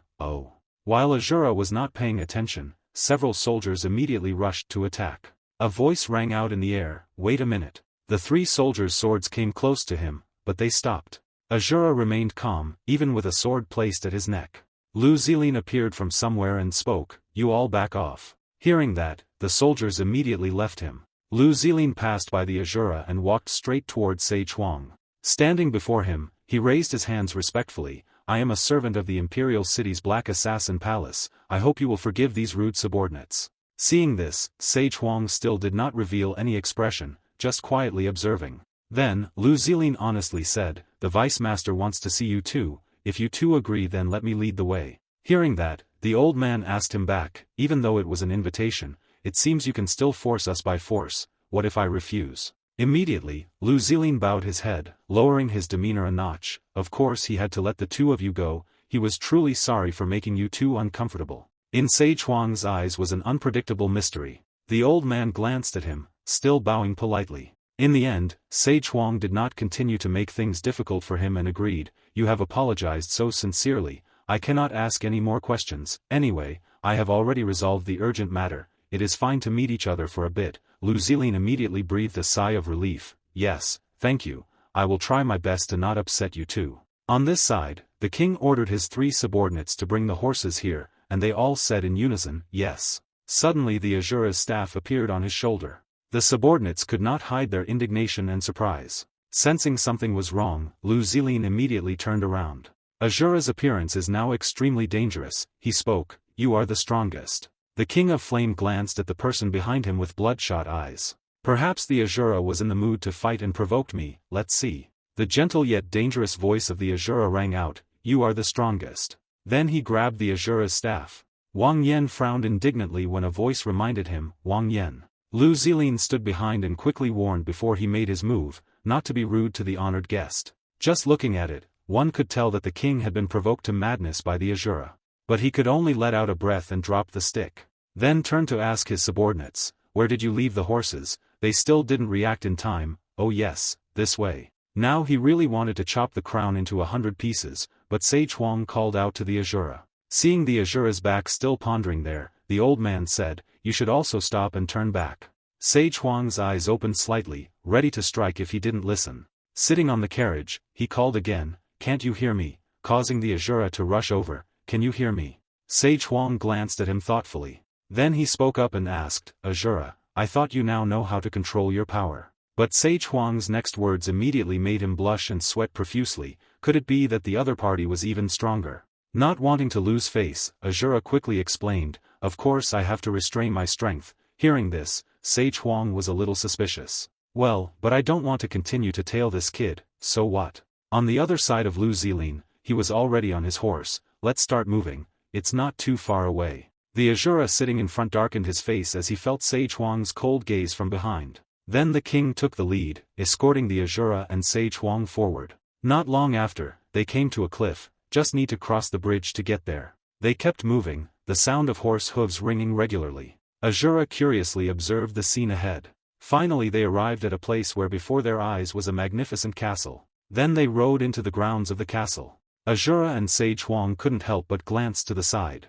In the direction they were looking was the scene of subordinates being beaten violently. The guy holding the rope in his hand kept hitting the crowd, hurry up, you slow people." This loud shout attracted the attention of the Asura and Sage Huang. "Whoever is still hesitant, I will strip him." Knowing that the two of them had many questions, Lu Zilin spoke up, even though the times had changed. He turned his head back and explained in detail, but there were still many people who refused to accept reality and opposed the rule of the imperial city, and it was the Black Assassin's duty to find such people and punish them.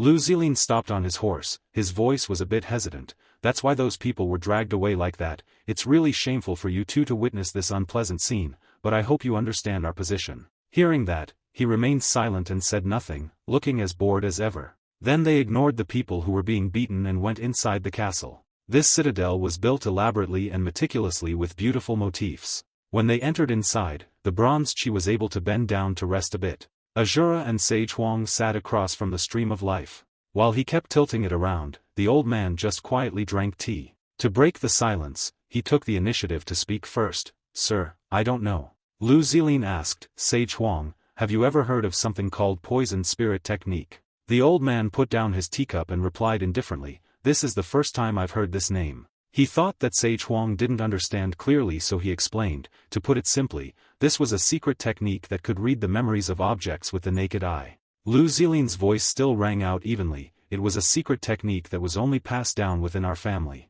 Sage Huang listened attentively, while the Asura beside him turned his curiosity to the ceiling. Lu Zilin recounts what he knows. "Of course, when reading it you won't be able to see a clear image like reality. Everything will be blurry as if immersed in a fog.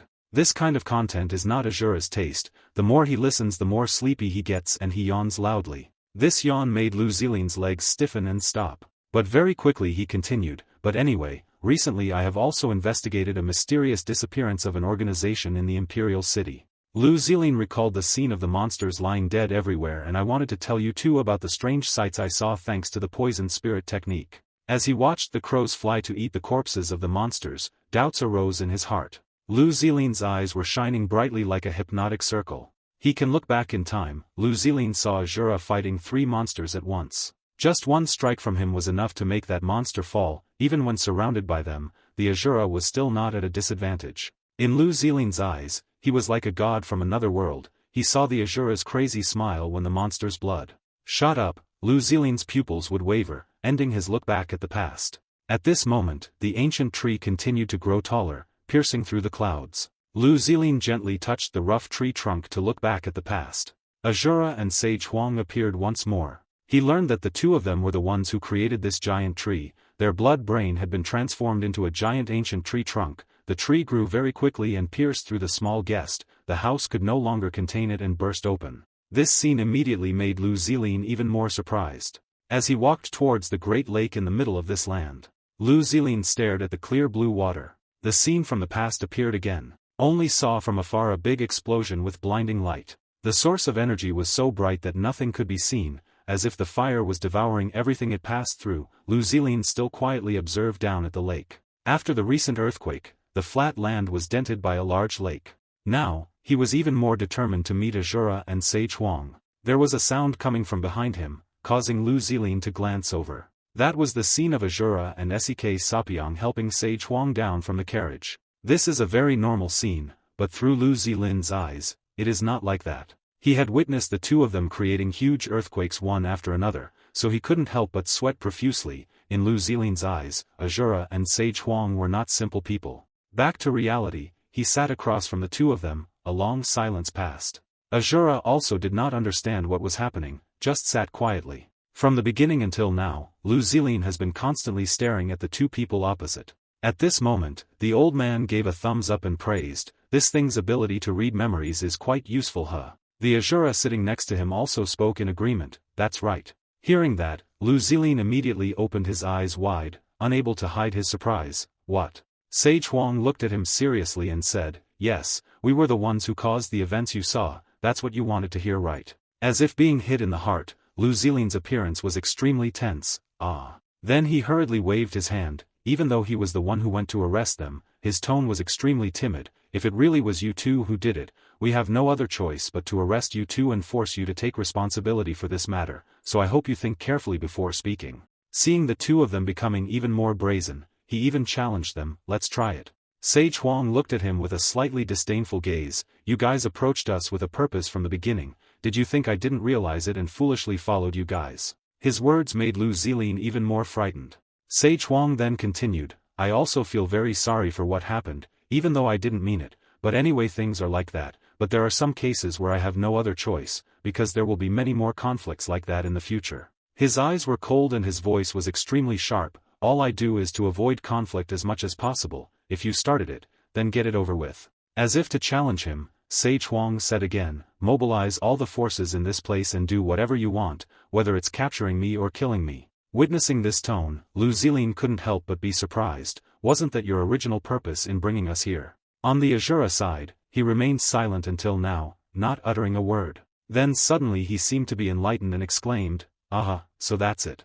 Lu Zilin was already covered in sweat. He never expected things to go this far. Sage Huang glanced at him, his voice low, "Remember carefully, what happened here today is our warning to the Imperial City." At the castle between the cliffs, the gentle sunlight falls down. Inside the detention area, the scene was extremely quiet. Several soldiers followed closely behind the four people who were being glared at each other. Other detainees also couldn't find the curiosity to glance outside. Inside a cell were several men who looked gaunt and extremely emaciated. They went to another cell. His face was sunken, his eyes were completely empty as he looked outside. No matter who they were before, once they entered the cell, they all looked equally miserable. The soldier violently kicked the group of people and shouted, "Get up," making them groan in pain. The people who were imprisoned inside immediately cried out in surprise, "This Su Ming, Chu Zhenqing," even the two of them. They immediately ran towards the people who had just been kicked inside. Before leaving, the soldier did not forget to warn, "You can feel free to talk, but if you make noise, I will not let it go." He mocked, "You must be very happy to meet your fellow disciples here." They immediately bowed down before the stone sect, including you who were captured. He held onto someone's shoulder tightly, his voice trembling as he spoke, "Even though it was a blessing to be able to meet each other like this alive, but when thinking about the future of Hung Vo Man, I couldn't be happy." The other disciples also could not hide the sadness on their faces. At this moment, a disciple who was bowing his head suddenly spoke up, "Master." Sang raised his head and said in a determined voice, "We disciples were deliberately captured to come here to save our master and fellow disciples." These words immediately made them extremely frightened. One person couldn't help but sigh, "How could one have such a stupid thought?" Thach Tamin shouted loudly again, "I think what kind of place is Hak Sat Fu that I could be captured here and still save us?" Seeing the tense situation, one person reminded, "Speak softly, otherwise those guys will come back." Then he softly called, "Chang," and the boy immediately responded respectfully, "Yes, master." Thach Tamin carefully taught, "You are an extremely cautious person, you should not do these reckless things just because of your own emotions."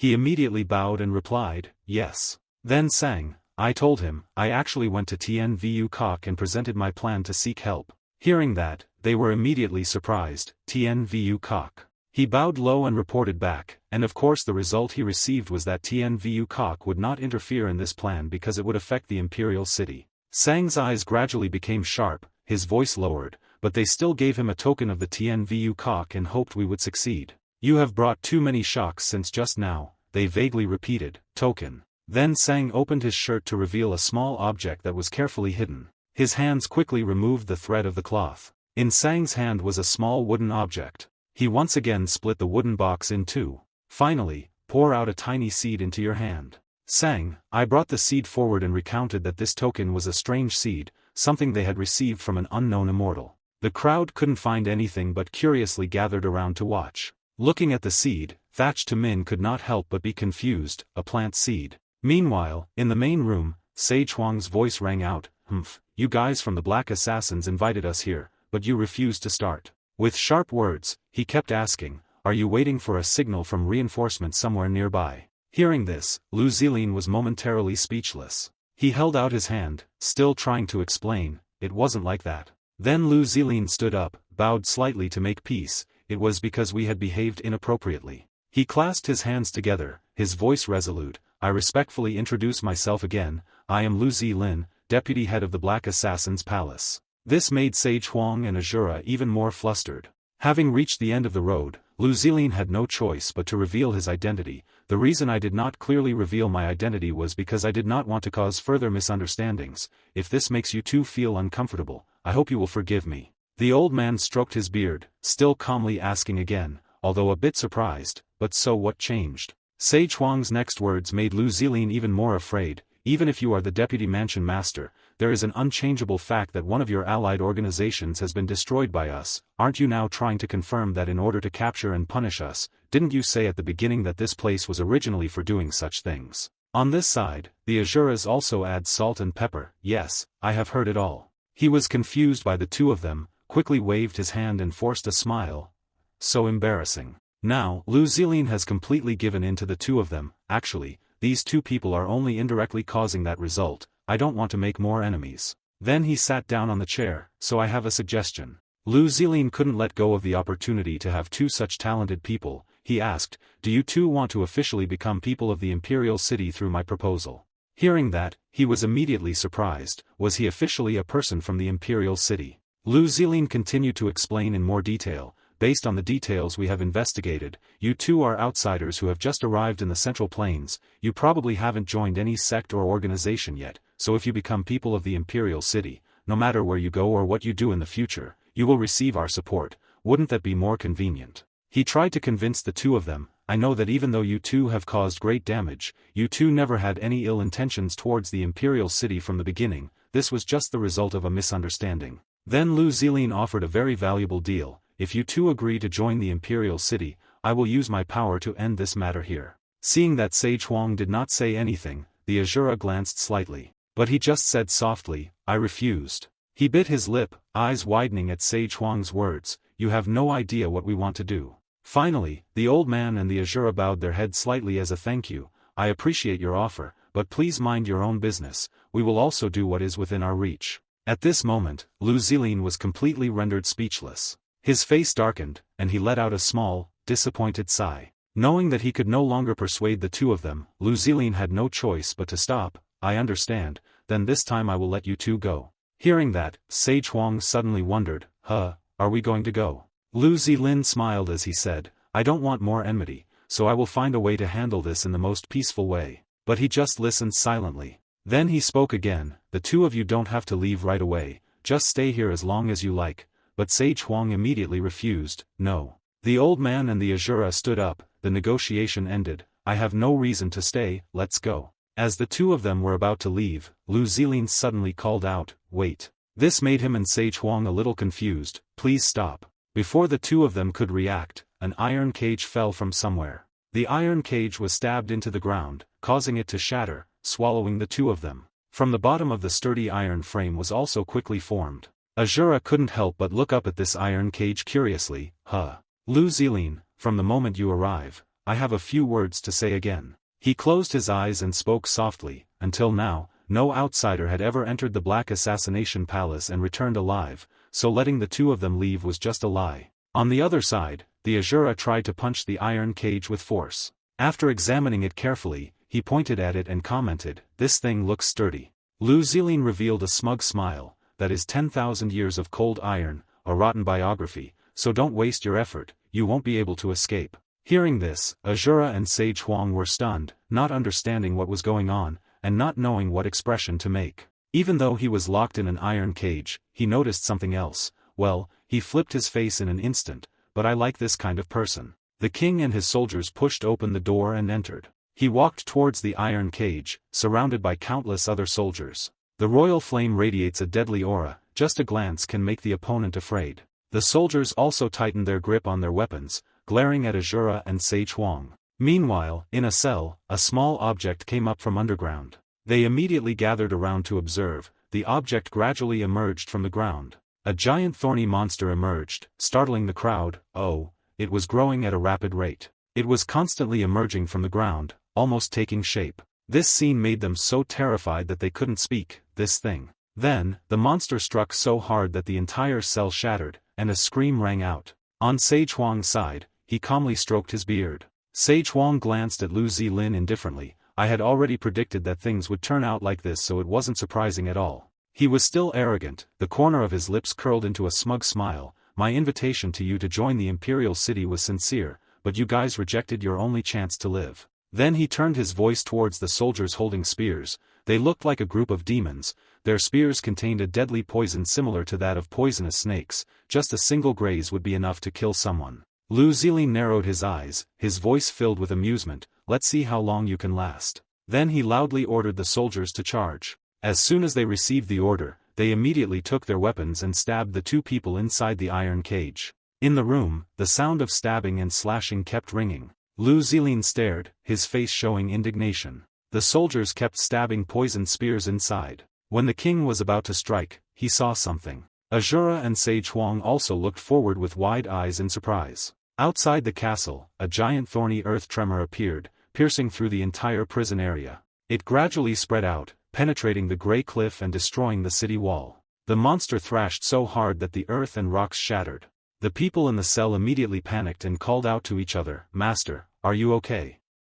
In panic, Min screamed, "What the hell did you bring here, Wah?" The scene in the castle was now in chaos. The animal moved at an astonishing speed. The soldiers immediately ran around in chaos. "What the hell is this? Quickly tell everyone to evacuate here." Along with that was the sound of screaming constantly ringing out. It wrapped around the tallest castle and broke it to pieces. Inside they also felt the castle gradually shaking and collapsing. Very quickly after that, the ceiling above was no longer able to hold up. Two soldiers shouted, "Be careful, the ceiling is collapsing." Then the entire ceiling collapsed, crushing them all. When the smoke and dust gradually cleared, they could see clearly the chaotic scene at the moment. Before the eyes of the majestic and splendid citadel now only remains a pile of rubble and bricks. Underneath the pile of bricks and stones, the king was using his muscles to lift up a large part of the bricks. He threw it aside, quickly saving the lives of 3 soldiers. Then the king spoke in a stern voice, ordering them not to rush. "First go and find out the situation." The soldiers immediately received the order and took action. Yes. Looked over at the other soldiers who were being pierced by the monster's spikes. The king could not hide his horror. "Ah, this thing." At this time, Lu Zilin had already run over. He called out loudly to Wang Yan. Before he could react, the creature had already squeezed him inside. Wang Yan immediately panicked and ran to save the person, the deputy team leader. At this moment, 4 vortexes carrying dazzling light appeared on the monster's body. A loud explosion occurred, causing him to quickly cover his face with his hands. Lu Zilin used magic to escape from inside the earthworm. Seeing that he was still safe, Wang Diem hurriedly rushed over. "Are you okay?" Lu Tu Lam suddenly wondered, what happened to them? Suddenly, a pile of rubble fell from above, causing him to panic for a moment. He saw the king's throne crushed by the rubble. But very quickly after that, with his muscular strength, he escaped. Suddenly, the king realized something important.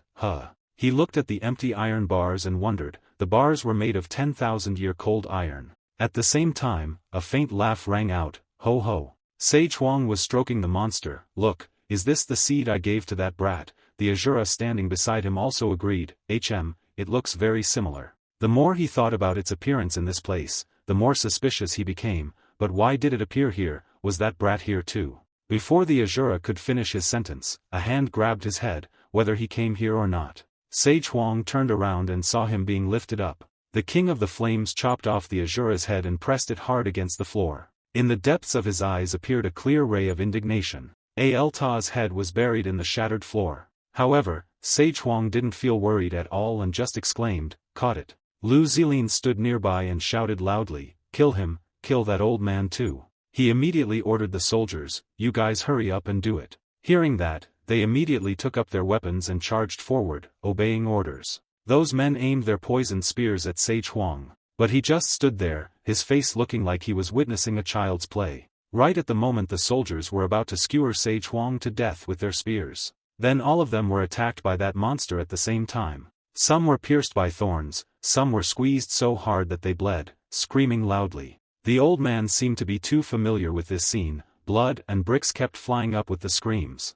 Sage Huang stroked a strand of his beard and spoke softly. Everyone thought that plants were inanimate objects, but from now on, their buds had grown quite a bit. Although their reactions were a bit slow, they still recognized their master. Only then did he notice Lu Zilin standing behind him. He began to use his internal energy to prepare to strike. Sage Huang remained calm, quietly watching to see what Lu Zilin was planning to do. Before he could even make a move, the monster had already rushed towards him. Just as it slammed its tail on the floor, Lu Zilin jumped up in time. On the other side of the throne, he was still glaring at the Asura. The royal hand continuously squeezed his head and lifted it off the ground. But the Asura was not injured at all. On the contrary, he threatened, "You are dead for sure." Then the Asura struggled quickly to escape from his grip. Without missing a second, he gave the crown prince a punch to the chin. The punch was so powerful that it caused blood to spurt from his mouth and nose. Asura clenched his fist, preparing to strike another blow. Before the crown could take shape, he had to take another punch from him. The guy was punched so hard that he flew away and hit the wall. Lu Zilin, who was standing next to him, was also shocked. He trembled as he looked towards the royal palace. He never expected a tall man to be beaten so miserably by Asura. A mouthful of fresh blood fell on the ruined floor. This blow made him so painful that he coughed up blood. But the king's lips curled up in pleasure.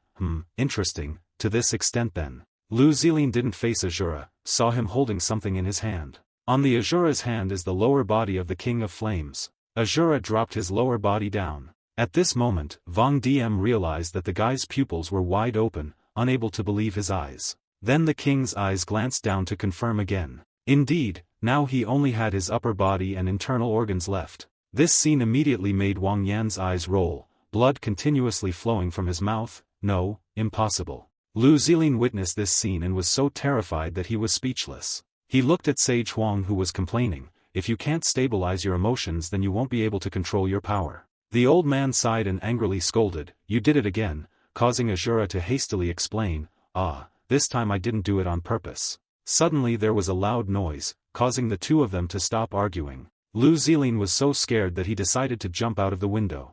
He intended to land and then run outside. But when he looked up and saw the scene in front of him, it immediately made Lu Zilin's soul fly away. Before my eyes was the sight of a monster occupying the entire castle. One surprise after another, behind the stream of death Asura appeared. His presence startled him. As he landed, the Asura's eyes widened at the sight before him. He saw that Lu Zilin's entire body was emitting a strange green spiritual energy. That blue light made the Asura's eyes widen. His face gradually changed, becoming more and more like a demon. "Remember that, brat." In Lu Zilin's eyes, it was as if he was hypnotized. "It was because you chose to become an enemy of the imperial city." Before disappearing completely, he threatened, "You will pay the price soon." Then, the stream of life disappeared, leaving only a burning paper color. The piece of paper was engulfed in blue flames and fell to the ground. I couldn't help but bend down to look at him. Suddenly a voice rang out from behind him, even using illusion magic. Sage Huang stood on one leg of the beast. The old man said softly, "It seems this guy is better than he looks." Sage Huang stroked his beard lightly and said dejectedly, "Somehow I feel like we've really become enemies with that jerk." A chaotic scene unfolded before their eyes with the chains continuously wreaking havoc here. In just a short period of time, the man became extremely painful as the rocks pressed down on him. While he was trying to calm down, Sang quickly stepped forward, making him feel the danger. While this person was not paying attention, Sang quickly grabbed the large wooden stick and swung it straight forward. His screams echoed everywhere. After dealing with him, he became extremely tired and kept panting. Sang, I was still thinking about what to do next when suddenly a voice called out. What came into his eyes was a group of people quickly running over to investigate the situation. Looking into the distance, he immediately asked the crowd how the situation was over there and how many people were left. After thinking for a short while, the man sighed and recounted everything. No matter what the situation was, the vines were currently everywhere, making it difficult to get through.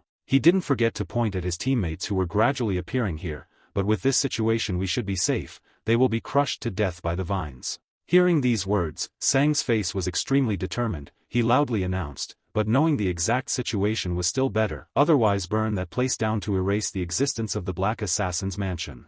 The two sides were still discussing enthusiastically when suddenly a noise came from behind. This also makes people feel that something is not right and slowly turn their heads to look back. Underneath the piles of rubble came strange, rustling sounds. Seeing this scene also made Sang, I was stunned on the spot. Hadn't it spread so far that it crushed everything? Another person also immediately spoke up in confusion. Clearly I had already investigated thoroughly just now. While everyone was still standing there, the giant vine appeared once again. It quickly gives way to a mysterious person who gradually reveals himself. This scene made Sang, I freeze, not knowing how to react. That vine. While he was still standing there thinking, Min led his subordinates forward. If someone returned from the Black Assassination Palace intact. His face was extremely determined as he loudly ordered his subordinates, they are not on the same boat as us, kill them. As soon as Min finished speaking, all his subordinates seriously stared at the vines. Their eyes were filled with determination as they held their swords, waiting to see what would happen next. The mysterious man sitting on the carriage was still slowly walking forward as if nothing had happened. Seeing that his time had come, the Asura quickly stood up, stepped down from the carriage. It seemed like Asura was about to do something, only to see him raise his hand and look at the giant rock in front. A loud noise rang out, and finally this giant rock was smashed by him in the blink of an eye. Everything here was already cruel, now it's even more tragic. Just one punch of mine showed his class. This also made everyone watching stiffen up. The carriage carrying the Asura and Sage gradually moved towards this place. This makes everyone look surprised. Look closely. Min forced a smile, because he didn't want to confront such a strong enemy. It seemed they weren't bad people. Sang, who was right next to him, also smiled and nodded in agreement. I saw it too. They quickly turned to look at each other and continuously discussed, should they try to talk to them or not. Time passed, the scene moved to another place inside the big mountain. The figure of a subordinate hurriedly ran towards the small wooden house located in the middle of this ruined area. Very soon after, he immediately disappeared.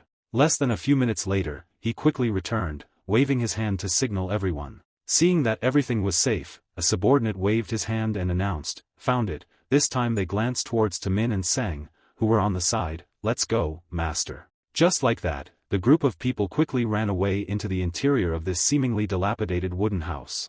As soon as they entered the inside, Sang calmly informed everyone that the Heavenly Marshal Valley had prepared food for us, so for now, let's eat and rest here. Tomorrow, when we reach the second raid point, the Heavenly Marshal Valley people will come directly to guide us. This also made everyone breathe a sigh of relief. Oh, that's great. Inside the small wooden house quickly rang out signals, go this way to get food. After hearing what Sage said made Min extremely surprised. What the? His face was stunned beyond belief. Are you two just going like this? Sage nodded to confirm this. Yes, I have somewhere to go. Seeing the old man leave so suddenly, Min was somewhat moved. The two of them had traveled all the way here, yet they were leaving so soon. The subordinate also hurriedly spoke up to add, please stay and have a meal before leaving. In order to repay his benefactor, Su Ming quickly led the sage into the small wooden house. Come in. Hearing this, the old man hesitated, not knowing what to do. This matter caused his subordinate to turn his head to look at Asura. Young hero, come in too. Time quickly turned to late evening in the vast mountain ranges. Inside the cave deep in the cliff there seemed to be strange movement. It was extremely damp here. Even though the weak moonlight shone through, it still had no effect. Inside the cave, this man in a cloak knelt down with great reverence. At the same time, the mysterious person also continued to give a new announcement. The organization had been destroyed. His eyes were filled with anger and he was constantly judging, yet a leader like you ran away alone to save your life. Hearing this, the man felt a little helpless and took all the blame on himself. His subordinate should have taken responsibility with his own death, but the situation was too serious. Before he could finish his sentence, the mysterious person interrupted him and held his mouth. While the poor man was still wondering what was going on, the mysterious person had already appeared in front of him. His eyes now became extremely scary, he could even devour him at any moment. I will consider whether to spare your life to resolve this matter or not. After thinking for a short while, he slowly reached out and touched this subordinate's head. Without using force, the man felt the change coming from his body. By the time he realized something was wrong, blood had already started flowing down to the ground below. His eyes widened with despair as if he couldn't believe the current reality. The mysterious man still didn't care about these things, he continued to kill his subordinates. His eyes revealed a strange cruelty, wishing he could tear this man into 1,000 pieces. After a short while, this subordinate finally logged out to meet his ancestors. The scene shifts to another place, the full moon is high in the sky, the sage's laughter is heard. The old man sat there quietly listening to the story while stroking his mulberry and commenting, he also has the ability to increase his strength, this is quite interesting. This also made Sage extremely curious about what he had heard. Did this often happen in the martial arts world? Hearing this, Taemin quickly shook his head and explained, no, there is no such thing. His face became extremely serious, saying everything he had ever known. There were cases where someone suddenly became strong just by chance. He even did not forget to explain a few more words, but usually those were just stories made up like legends, and in reality, things like this probably only happened once in 100 years. The next words of Taemin also made Asura, who was eating, freeze for a moment. That power could even make people die and come back to life and be stronger than when they were alive. Su Ming didn't notice his strange expression, he continued to tell, perhaps because of indignation. Suddenly Asura interrupted, what are you talking about? Seeing him look strange, also makes him extremely confused, what? This time the sage's voice also slowly rang out, causing the Asura to freeze in silence, the ability to amplify the opponent's abilities. Even Taemin and his subordinates were startled to realize that something was wrong. Could it bring the dead back to life? Sage Huang's face became extremely serious, repeating these words, is the Imperial City Lord really capable of doing such a thing? The scene shifts to another side, the man from earlier finally couldn't bear it anymore and collapsed to the ground to meet his ancestors. The mysterious man was not afraid after doing this kind of thing, he still stood there silently. After a moment of thinking, his face became a bit pensive as he commented, that guy is really alive. Just like that, the mysterious person turned and left, leaving the cold corpse lying on the ground. He stepped outside, looking into the dark maze created from here. The night sky was so quiet and peaceful that it was scary, but the mysterious person had no intention of stopping. While he was still about to go deeper inside, he stopped. Immediately after, the mysterious person stopped at this gate, not moving any further. After thinking for a short while, he quickly bowed his head respectfully. His subordinate has something to report to the divine doctor. While he was still waiting, a reply quickly came from inside. Was this matter so serious that it would affect his meditation time? The mysterious person remained silent after hearing these words, feeling that time had passed in vain. This time he slowly spoke up and said, this matter is not that important, if possible, I will handle it myself. From inside the dungeon came the order, you do it yourself. There was no other way. You secretly nodded in understanding, obeying the order. And so, before he could enter the dark cellar, the mysterious man had to turn around and leave. The scene shifts to inside a cold dark place, where there is only a single lonely tree and a mysterious person standing right there. It seemed like this person had been standing there for a long time, just staring into space. Feeling a bit confused, this person continued to wonder, what's going on out there? While this person was still worried, the voice once again replied, it's not important enough to bother you, sir. Hearing the answer he wanted, the mysterious man nodded in understanding, yeah. This person continued to stare at the calm water below the lake surface. Now was not the time to mind such trivial matters. Suddenly a hand reached out towards the water surface as if silently controlling something. The streams of water continuously swirled into strange whirlpools. Just minutes later, the water tornado was getting bigger and bigger, able to pull everything inside. It seems like this whirlpool is also silently signaling something that is about to happen next. Under the control of the mysterious person, a water tornado was finally created here. Looking at the tornado he created, he secretly sighed and thought, I feel like we're very close. The swift currents created a giant beast mixed with formidable ferocity. At the same time, this person also stood there still, seemingly without any strange reaction. Looking at the figure created by the water surface, he fell silent in thought, the emperor of the fallen emissaries, my old friend. Time quickly returned to 14 years ago in a vast mountain range. The image of an extremely powerful army appeared here. At that time, the martial arts world in the Central Plains was in an extremely tense situation when facing a comprehensive war with the northern demonic cult. But very quickly, they encountered a battle because neither side would give in. The righteous martial arts sect and the evil sect, which had been sworn enemies for hundreds of years, had to ally with each other to fight against the common enemy, the evil sect. At the most crucial moment, finally a news was sent, then an urgent message was reported. As soon as they finished reading, the information sent made everyone extremely confused. The evil cult had been destroyed by some mysterious force.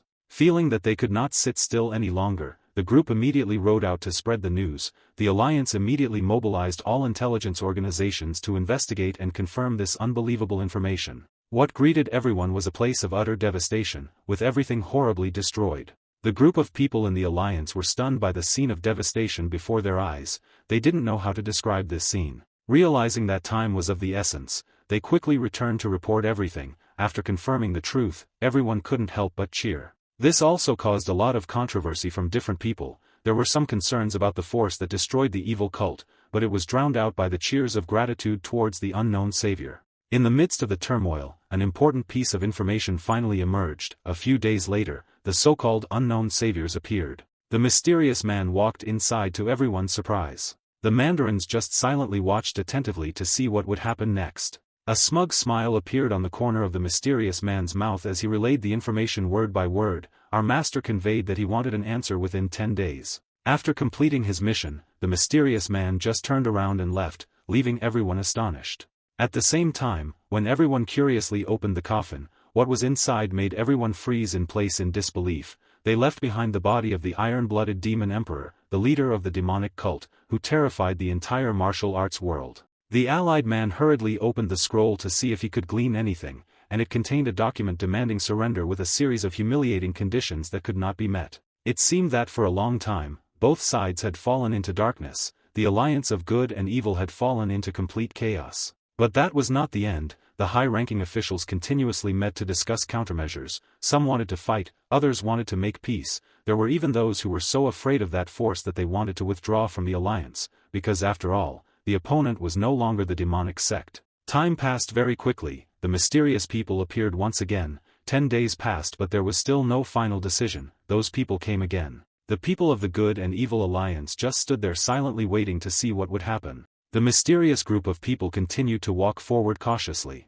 The man at the head of the good and evil alliance quickly gave a wry smile and greeted. Realizing that these people did not do as he said, the mysterious man became extremely angry and killed all of them with one slash. Seeing the heads of the various leaders flying into the air also made everyone around freeze in fear. The mysterious man's face became unusually calm after he finished this. Even on his face there was a somewhat murderous look as he looked at the remaining people. It didn't take long for them to realize. Then there was a scene of extremely brutal massacre, taking the lives of many innocent people. The truth was there were only two choices: live in humiliation or die. Everything here was engulfed in flames, and the mysterious people just turned around and left as if nothing had happened. A great disaster had struck the central plains of martial arts, where the two forces of good and evil had long ruled. The person behind all of this was gradually revealed, and the one who created this great disaster was none other than the white-faced divine doctor. He secretly caused these terrible events with his 3 guardian generals. Feeling that it was still not enough, the white-faced divine doctor did not forget to create for himself an extremely strong army. The white-faced divine doctor also created the Batla beast. Just like that, a huge area of land was completely destroyed by him in just a short period of time. The continuous flames that burned everything here only added to the desolation of this place. Even for a long time, plants and trees still could not grow because of the massacre of the white-faced divine doctor incident that year. Standing high above looking at all the results he had created, he did not have any unusual reaction. He just silently watched as the whole place was engulfed in flames and no one could survive. The story was gradually told. In just over 100 days, those 12 people had swallowed the vast martial arts world of the Central Plains. Realizing that the white-faced divine doctor was not someone to be trifled with, many people came to pay their respects to him. This caused many forces that were monitoring the situation to rush over and ask to follow him. They even fearlessly expressed their loyalty. Most of them were new sects or foreign forces that were waiting for the opportunity to enter the Central Plains, but surprisingly, quite a few of them were once allies of the demonic sect. A long time passed. After being taken in by the white-faced divine doctor, they began to sweep across the Central Plains. They slaughtered the poor people, seemingly not caring about anything. To them, the remnants of the martial arts alliance that no longer had the spirit to fight were the spoils of the war of loyalty. Back to reality, Min is still continuing his story from that moment. His voice became even more serious as he remembered the pain of all the poor people in the massacre that year. The era of the two factions of good and evil officially ended and a giant organization called the Imperial City was born. After hearing this story, Sage became extremely thoughtful, speechless. Seeing that the two of them still had no strange reaction, Su Ming was about to tell another story. Of course, respect and cooperation were still required in the martial arts world. Suddenly, Sage spoke up and said, "I'm really sorry for what everyone is facing."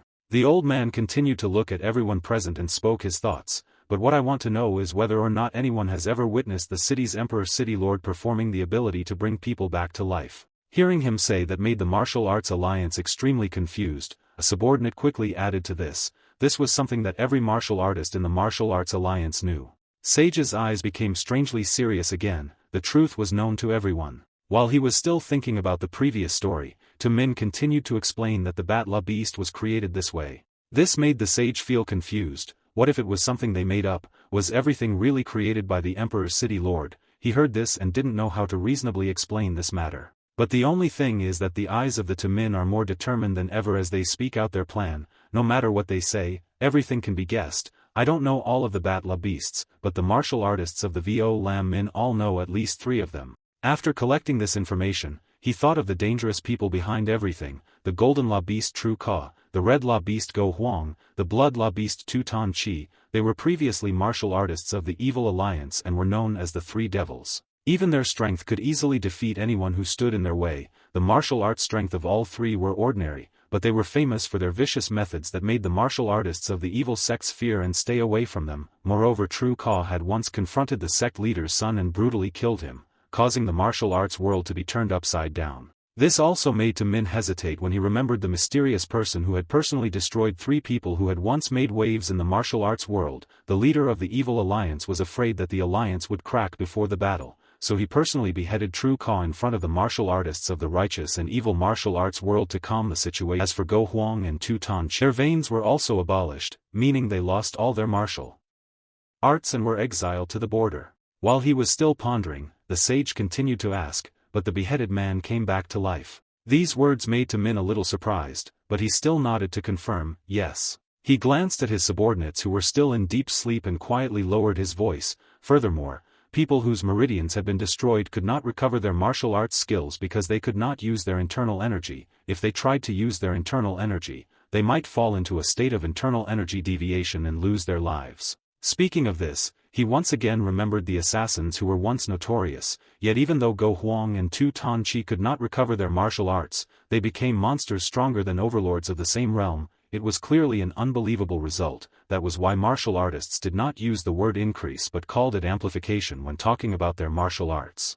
After hearing the necessary information, the Asura and sage's faces became extremely serious. Unable to finish the story, Min continued to tell something more. Moreover, because he knew that the battle between the martial arts world was extremely dangerous, the ability to amplify the martial arts of Tru Ka, the one who died and came back to life, was even stronger than the other 2. He knew clearly that the last person was someone who could not be touched. Even the 2 words martial arts were not enough to describe that strength. The scene shifted to another place. The mysterious person walked to the extremely large palace there. It turned out that this was where Go Huang was being held. He was locked up and hung in the air, tortured day after day. This time the mysterious person slowly walked up right in front of Go Huang and examined him carefully. He quickly greeted, "Go Huang, I know you're awake." Go Huang still had no reaction to his words. But as soon as Go Huang raised his head to look, Go Huang's eyes revealed anger and hatred. When he saw that the person who came to see him was the mysterious person, he was so angry that he spat. Seeing the mysterious person still standing right in front of him, made Go Huang laugh continuously in mockery. What business does a noble black beast have in this shabby place? Thinking about what he had suffered made him so angry that he was speechless. Wasn't there still a month left before his punishment was over? Regardless of what Go Huang said, the Black Beast from the Black Guard announced that someone had destroyed the assassination squad and the Black Assassin's office. He didn't forget to look at Go Huang, who was still being tortured on the side, and declared, "If you catch them, the punishment period will end." Hearing that he could escape from this place, Go Huang's eyes changed slightly, but very quickly he became extremely serious again. Contrary to the black beast's expectant attitude, he immediately coldly declared, "If you want to capture that person alive, then find someone else." Hearing this, the black beast laughed and added a few words, "Capturing it alive would be better, but killing it was fine too." Just like that, Go Huang seemed to silently agree to this request. He jerked his chain forward. Go Huang's power was so great that the Great Wall just shattered like that. The black beast seemed to have predicted Go Huang's strength this time. He still stood there to see what would happen. What is holding Go Huang back now are chains that he cannot break. But just thinking about how he had escaped from here made Go Huang extremely pleased as he declared, "Fine, let me take care of it. This is more interesting than just lounging around sleeping here like this." The scene shifts to another place. The sage's voice rings out, "If so." His face was extremely serious as he questioned the people in front of him, where the so-called imperial city really was. Sage's voice echoed from inside the small wooden house, "Do you know the exact location?" Seeing the old man suddenly ask such a question, Min shook his head helplessly, not very sure. Knowing that the accusers had no information, he became frustrated and didn't know what to say. After thinking for a short while, the sage sighed and continued to look up at everyone. If that was the case, it meant that everyone also didn't know where the imperial city really was. This made him wave his hand and hurriedly explain, "That's not it." Su Ming coughed a few times, not knowing how to explain this. Actually, the exact location had not been determined yet, but how should he explain it? After thinking for a short while, he slowly recounted everything he had learned. In the current martial arts world, the imperial citadel consisted of 12 people and the forces that followed them. However, it was originally just a term, referring to those who respected those 12 people. Each of them was an emperor, and at the same time, they were also the ramparts that protected the white-faced divine doctor. Speaking of this, his face became somewhat serious and he went straight to the point. So it could be said that the white-faced divine doctor or these 12 people were the imperial city. Wherever they appeared, that place would be the imperial city. After hearing this information, the sage seemed to have understood something more. The 12 people were the imperial city, so they were a single block connected together. Min hurriedly shook his head, not knowing what to say. Actually, it wasn't exactly like that. But looking through his eyes, one could see how great his determination was. In the early days of dominating the martial arts world, they always appeared together, but in recent years, people no longer saw them together. At the same time, he also spoke of the rumors he had heard. In recent years, people had not seen the white-faced divine doctor and his 3 divine bodyguards anymore. Rumor had it that they had only seen the 8 law beasts appearing in the martial arts world. The 2 Asuras and Sage had also imagined the prospect of the white-faced divine doctor being alone in his old age through Su Ming's story, but they appeared separately and had no special mission. They didn't even know if it was really a Bala beast or not. The lights flickered in the room, and the voices of the 12 people slowly rang out. Some people even said that the 12 of them had left the Central Plains. There were also suspicions that many organizations had joined together and were using their reputations to gain power to rule the martial arts world. Hearing the information he needed to know, Sage also understood many things. There was no fixed basis and they were no longer together. While he was still thinking about what would happen next, Min continued to speak. "There are some places I didn't explain clearly, so I will say more." He quickly pointed to a dark place located deep inside the mountain range. There was a place rumored to be the residence of the white-faced divine doctor and his close associates. It was an underground stone cave. This also made the listening Asura feel curious. Stone cave, huh? Min quickly nodded in agreement to these things. He also did not forget to add, but it was very difficult to determine the location of that stone cave. At the same time, there was also a mysterious door on the side of the great mountain range. People discovered that the stone cave was under a giant rock. The type of virus that gradually appeared from there, but suddenly one day, it disappeared and there was no trace that a cave had ever existed there. The rock was as unscathed as it was at first. Speaking of this, Su Ming also had to recount himself with some confusion, but then another stone cave appeared on another rock outcrop several thousand miles away from the previous place, but then it disappeared without a trace. Time passed, and he went to another place, and not long after, people discovered a high rock suddenly rising up in the middle of the barren desert. It seems like this mysterious door can appear anywhere on Earth. This phenomenon of stone caves appearing and disappearing in the martial arts world keeps happening again and again. That's why from the beginning I said that the Imperial City doesn't have an exact location. Seeing Sage's strange attitude made Min suddenly realize that something was wrong. He hurriedly and awkwardly recounted the story. Those who are new to martial arts will find this story funny. While he was still blaming himself, Sage suddenly spoke up to comfort him. "No, I really appreciate you taking the time to explain so thoroughly. These words also made Tamin feel a bit warmer. Really, he nodded very firmly, yes. This time a small butterfly quickly flew into the room. Sage smiled and informed everyone, thanks to that we got some very rare information. But the appearance of this little butterfly also made everyone inside the room extremely surprised. Realizing that more and more butterflies were appearing made Tamin and his subordinates confused, not understanding what was going on. Why were there so many butterflies suddenly appearing? Were there butterflies at night? These butterflies seem to spread strange floral scents that catch people off guard. The butterflies fluttering around the room were doing their job. Tamin and his disciples silently looked at the butterfly that was gradually blurring before their eyes. Less than a minute later, all of them had fallen into a deep sleep. Only the Asura and Sage were still sitting there. Not only did he confess to the people inside the room, everyone outside was also fast asleep. They were as if drugged and unaware of what was happening around them. Sage looked at this group of people, calmly informed the Asura, after waking up no one would remember anything. Remembering the stories from earlier, this time he slowly asked the white-faced divine doctor he mentioned. His face became extremely bewildered, realizing his current purpose. Is he the person we are looking for, right? Sage didn't refute this, he just nodded his head in confirmation. The old man and Asura slowly stood up and prepared to leave this place. When we meet in person, you will understand. In the middle of the small wooden house, Sage quickly stepped outside and urged, let's go. Seeing the Asura still standing there made him a bit confused. A short while passed, Asura was still standing there making Sage surprised to chat. Why hasn't he left yet?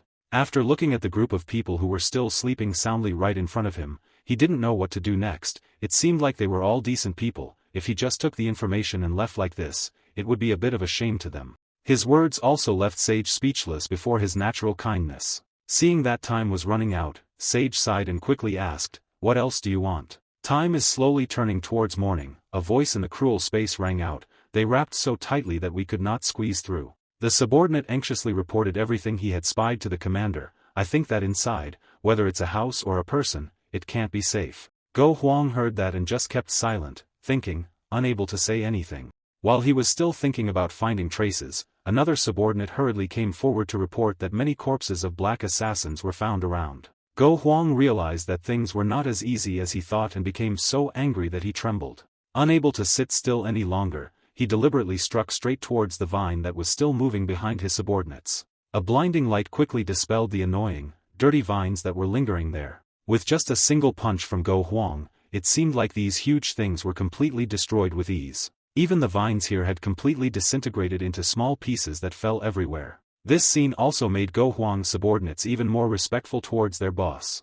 This place was already miserable, but now it's even more miserable. After finishing his action, he slowly looked at his hands and declared, there was no need to leave these disgusting things behind. While everyone was still scared of Go Huang's actions, a subordinate quickly came forward to report. His face was extremely calm as he declared to his boss, his subordinates have found traces of them. After hearing that the person he was looking for had a trace that made Go Huang return to normal, the scene quickly shifted to the inside of a vast jungle. All of Su Ming's subordinates ran forward with him as if to save their lives. Feeling that he could not run much further, Sang quickly turned back to comfort him. There is only one more mountain and we will escape, master, you must try your best. His face was extremely tired, but he still tried to reassure everyone, I'm fine, don't worry. Seeing Tamin trying so hard, Sang's mouth also curled into a satisfied smile. Everyone was about to leave when suddenly a loud noise came from behind. This time all the trees seemed to be smashed in an instant, and screams also rang out continuously.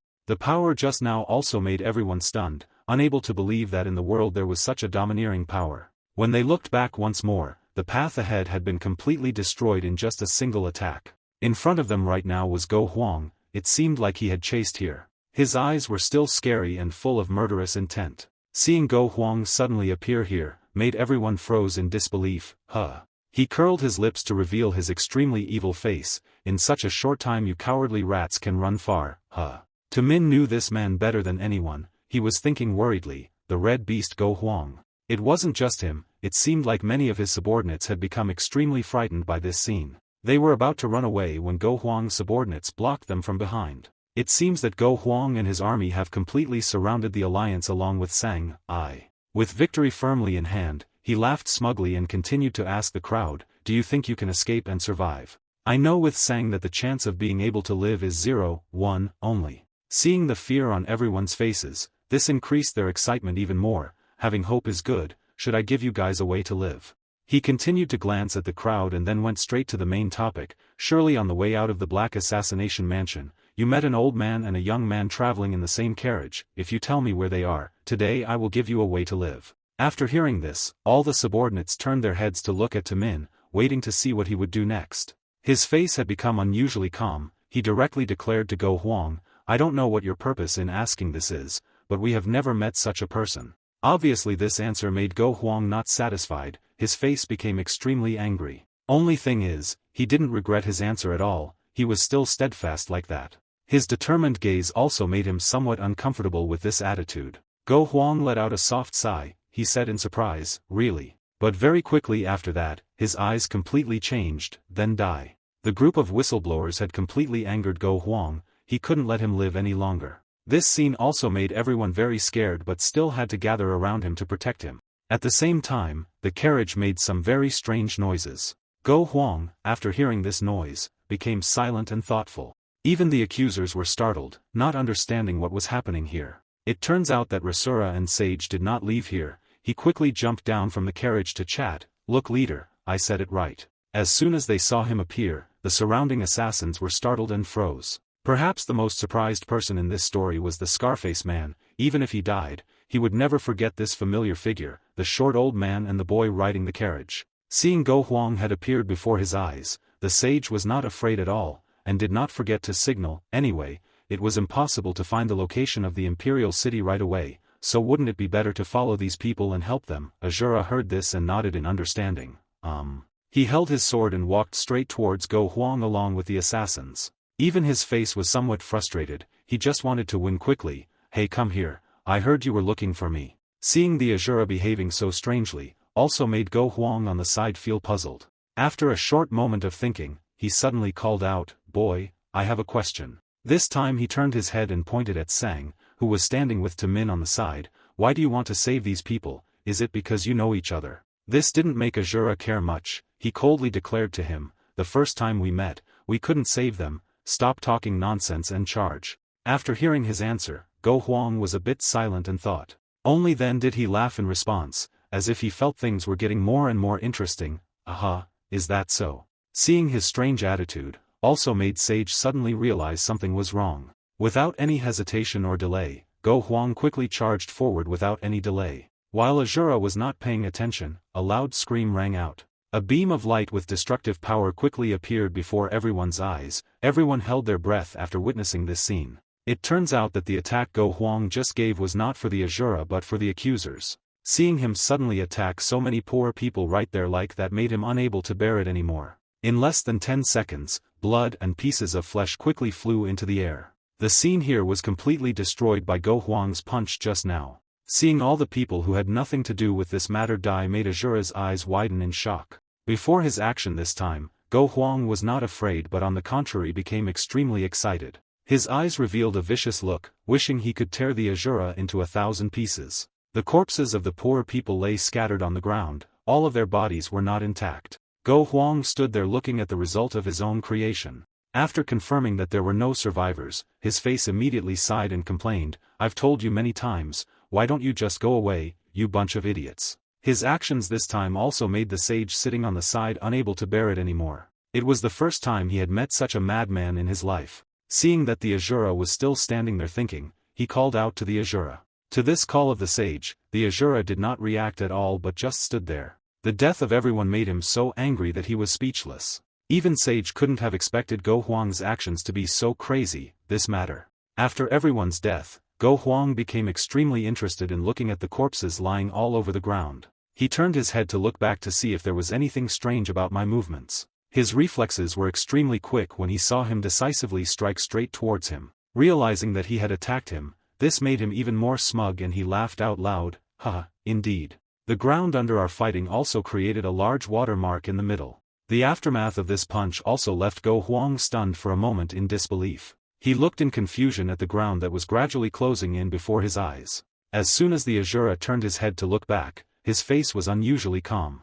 Just like that, the ground enveloped Go Huang before he could react. After regaining his composure, he quickly reached forward and tore away the layer of ground he had created. Everything here gradually became dire. Go Huang stood still in the air waiting to see what would happen next. Large rocks continuously fell heavily to the ground below. With that, Go Huang also slowly lowered himself, preparing to start the next battle. He was standing right in front of me, his familiar weapon already in his hand. His face became very strange again and he frowned and declared, "You see." Asura still did not reply him a word, he continued walking straight towards him as if nothing had happened. Seeing his strange look, Go Huang immediately raised his hand to prepare to attack. He aimed straight for his body and hit, predicting a powerful attack would be delivered there. The white beam of light seemed to be able to break everything, his power was extremely powerful. Even the forest here emitted loud explosions from the two people's fight. The ground could not bear this battle any longer and continuously exploded. After the last attack, Go Huang was extremely pleased, thinking that Asura would either die or be crippled. It's just a pity he was too delusional. My footsteps slowly walked forward as if nothing had happened. Faced with such a powerful and destructive attack just now, he was able to easily block it. Seeing him still standing there made Go Huang unable to believe his eyes. The ground here was completely destroyed, but Asura was not, he was still standing firmly in that place. This power of his also made him feel the danger from the threat in front of him. Feeling a bit incredulous, Go Huang looked blankly at the small figure before him. He blocked my move that contained 7/10 of his power. Go Huang suddenly understood the intention of the mysterious person who gave him the mission at that time. Understanding why he escaped from prison made him even more furious. This panda, no wonder he allowed me to end the punishment so soon. While he was still thinking, when he looked back, the Asura had disappeared before his eyes. While he wasn't paying attention, he took the opportunity to appear right above his head. Without any hesitation or delay, the Asura used his staff to strike straight at him. Just like that, a large wound was slashed across Go Huang's body, making him unable to notice. As soon as the Asura jumped down below the ground, he also disappeared right before his eyes. It seems that his speed is not to be trifled with either. This time he continuously appeared from different positions behind. Knowing that he wouldn't be able to fight back easily, he had to seriously raise his hand to attack. Although the attack was simple, its destructive power was quite great, but even so, it still couldn't touch Go Huang Ta's shirt. This attack of his was extremely powerful, hitting Asura continuously, but he was one step faster. And so before he could make a move, consecutive attacks hit his body. I don't know if Go Huang has the support of his ancestors or not, but he was lucky enough to dodge the continuous attacks. My series of attacks just now made him feel the danger coming from this young man. Unable to waste any more time, the Asura holding the wooden staff turned around and prepared to fight back. His series of actions made Go Huang so angry that he was speechless. This brat with a mouth that still smells like milk. He exploded with power, causing the ground here to gradually shatter. As soon as he activated his battle mode, Go Huang charged straight towards the Asura in front and attacked. First, he put both hands forward and used them, the Emperor's continuous attack. Then he used the force from his body to push forward. Of course, with his male lead halo, Asura was not to be outdone and used his staff to continuously spin.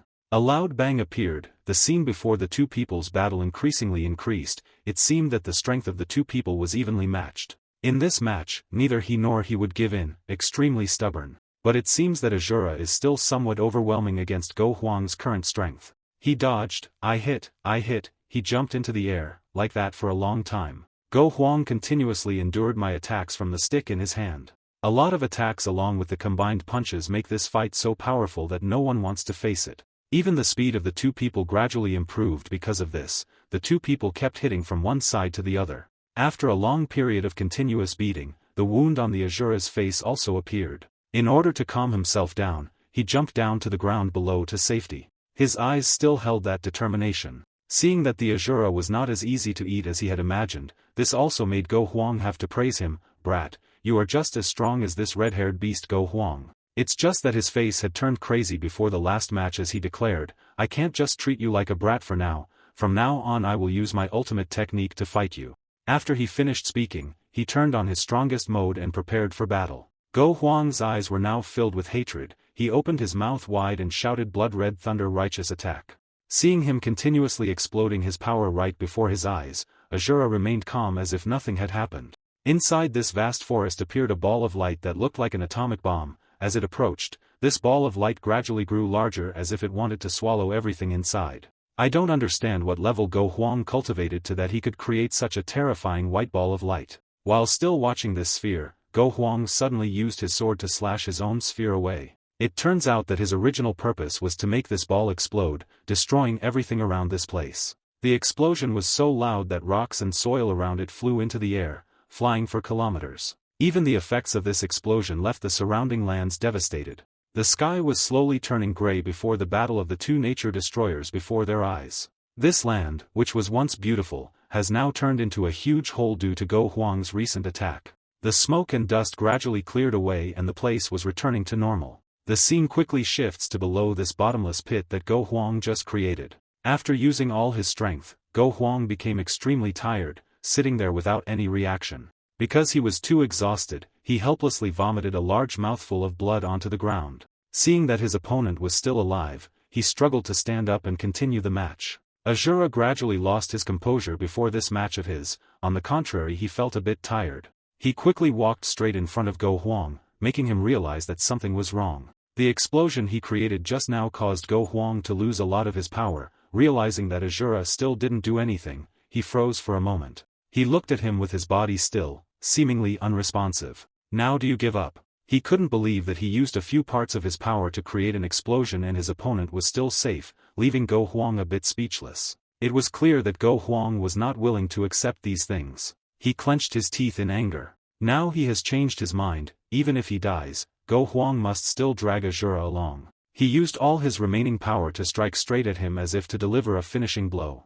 Once again, a blinding light appeared here. He still did not give up on his intentions. Until the hazy smoke and dust gradually cleared away, and the soil here also fell to the ground. Go Huang was so exhausted that he lay on the ground unable to move. Seeing that he was completely exhausted, the Asura slowly walked in front of him. Go Huang's current appearance had become extremely pitiful. He lay there without any reaction. Not only his face, his whole body was covered in fresh red blood. Asura still stood there, seemingly unconcerned, still wanting to fight. Hearing this, Go Huang angrily glared at him. After trying to muster all his strength, he finally managed to utter a few words, "What is your name?" But as soon as he finished speaking, this time an attack struck straight forward. A gentle breeze blew by, and at the same time, the rocks and soil from this blow quickly flew into the air. All of this was witnessed by the sage on the side. The old man silently looked into the pitch-black hole right in front of him.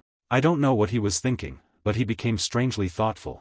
Asura finally got his revenge and sang, "I together with everyone." He completely destroyed Go Huang. After destroying his opponent, he still couldn't be happy. He just stood there, lost in thought. Seeing the Asura thinking so much, the sage on the side was silent. After a long time thinking about what had happened, he sighed, raised his head and looked up at the sky. If only he could capture him alive, that would be great. Time quickly moved to a small shop located on the side along the foot of the mountain. This tavern isn't very crowded, but it seems like they're still working hard. While enjoying their food, one table immediately realized something was not quite right. Not only the man just now noticed, but the people at the surrounding table were also extremely stunned by this scene. The image of a man riding on top of another huge man quickly walked towards this place. Songjie became extremely pleased, riding on the deputy sect master, while right next to him was the sect master who was struggling to crawl like a dog. Seeing this scene, the sect master was so desperate that he bowed his head and was speechless. But it seemed like the one who was more tired than all of this was the deputy sect master on the side, sweat continuously pouring down his face. After looking closely at the figures of these three strange people, this time the faces of the guests became extremely confused. Who were they? After entering the inside of the temple, Songjie coldly gave the order, "Stop." He quickly walked inside, leaving the sect master and deputy sect master still kneeling there. Songjie looked around and quickly called for the waiter. As soon as he sat down, he coldly pointed at the sect master and deputy sect master kneeling to the side, bringing out food for them as quickly as possible. Although he was very reluctant, the waiter could only nod in agreement. "Yes, sir." Just like that, delicious dishes were quickly placed on the table. Looking at these dishes, Songjie was a bit surprised and asked, "Is there a bit much food?" The waiter became extremely scared and kept answering, "There are 2 of them." Hearing this answer, the man's cold face suddenly became more confusing than ever. To the waiter's surprise, Songjie immediately used his sword to push the plates of food down towards the ground. Hearing the sounds they made, his eyes turned extremely cold, repeating.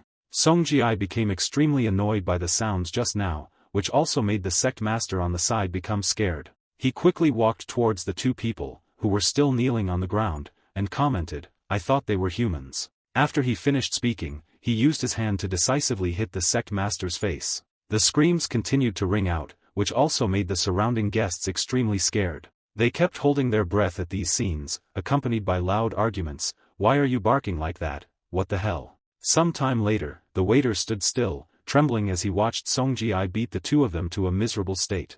After seeing both of them covered in blood, he called out to the waiter. The waiter was startled and quickly responded, "Yes sir."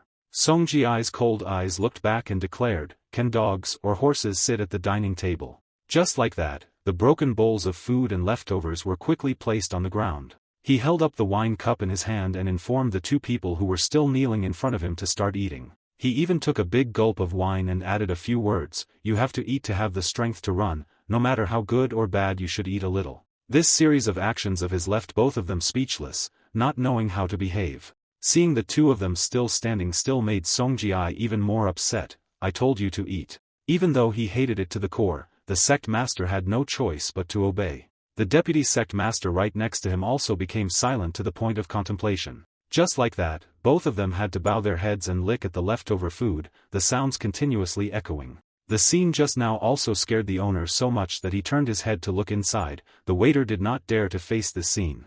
A while later, Song Ji-I quickly threw some silver coins on the table. He sat on the deputy sect master's body, smiled and left. The food was delicious. Behind him, the boss and the waiter quickly bowed their heads to say goodbye. "Ah, yes, thank you." They helplessly watched as Song Ji-I's figure tortured two men right in front of them. "Let's go." As soon as he left, all the guests around slowly stood up. While they were still scared by the scene just now, a person spoke up tremblingly, "Those two people." After remembering the faces of both of them, at that time they were so confused that they were stunned. Weren't they the two tigers of the sand wind? Yes, it was them. This time, everyone in the tavern looked at the pitiful appearance of the sect master and deputy sect master who were crawling on the ground like dogs. In Shandong, they were figures that even the imperial city could not easily touch. How could they end up like this? Even if I saw it with my own eyes, I still could not believe it. They continued to look at Song Ji-I who was still riding on top of the two of them, so who could be drunk and make them like dogs? Speaking of this, everyone inside the tavern immediately became silent to the point of contemplation. Time quickly turned to late evening. Song Ji-I quickly stopped here. He quickly fell into a deep sleep without knowing anything. The sect master and deputy sect master lay on the ground to one side. Song Ji-I's hammock swayed constantly in the breeze. In contrast to his comfort, the two sect masters and deputy sect masters on this side had become extremely exhausted. This late night time is everyone's rest time. Suddenly, something very strange appeared in the sky. The speed and quantity were like a downpour. Even these darts quickly stuck into the ground, creating a terrifying scene. Song Ji-I was still sleeping soundly, not knowing what was happening, when arrows continuously pierced his body. The guy became extremely painful, coughing repeatedly when he realized he had been tricked. He was startled to see eyes continuously appearing from inside the forest staring at him. He succeeded. The deputy sect master saw that the opportunity had come. He immediately sat up. At the same time, the army that came to rescue the two people also appeared. They worriedly asked, "Sect master, are you okay?" Seeing the two of them still exhausted from Song Ji-I's series of tortures made them extremely worried. "Wow, what the hell is going on? Deputy sect master, wake up quickly." This subordinate is extremely remorseful for everything that has happened. He bowed his head helplessly. As soon as he heard the news of the monk's accident, this subordinate immediately ran away but only arrived now. "Please forgive me." But the sect master only said confusing words that made everyone surprised. This made him extremely curious. "Why, sect master, your subordinate didn't hear what you said." Sect master's face became extremely desperate as he continuously urged, "Hurry up." Looking at his face, everyone was a bit confused and in disbelief, not understanding what was happening. "You idiots, run away quickly." Suddenly a voice rang out. Hearing this familiar voice made the sect leader a little startled. It turns out that even though Song Ji-I was stabbed with many arrows, he was still able to sit up calmly. It was getting interesting, but now it's all ruined. Seeing him still healthy as if nothing had happened made everyone around freeze for a moment. Everyone hastily reacted by holding their swords and pointing them forward decisively. He was unusually calm, his voice was somewhat sarcastic. "Ah, that's right, that's right." Song Ji-I opened his eyes wide, staring at the crowd and declared, "I like you guys like this." These series of words also made the sect master's subordinates freeze for a moment. The sect master also realized that the situation was not as easy as he thought. The most worried person was probably the deputy sect master. He didn't know what to do next. Ji had a smug smile on his face and challenged, "Struggle, you bastards." Seeing that no one in the crowd was moving forward, Ji was a little disappointed with the scene this time.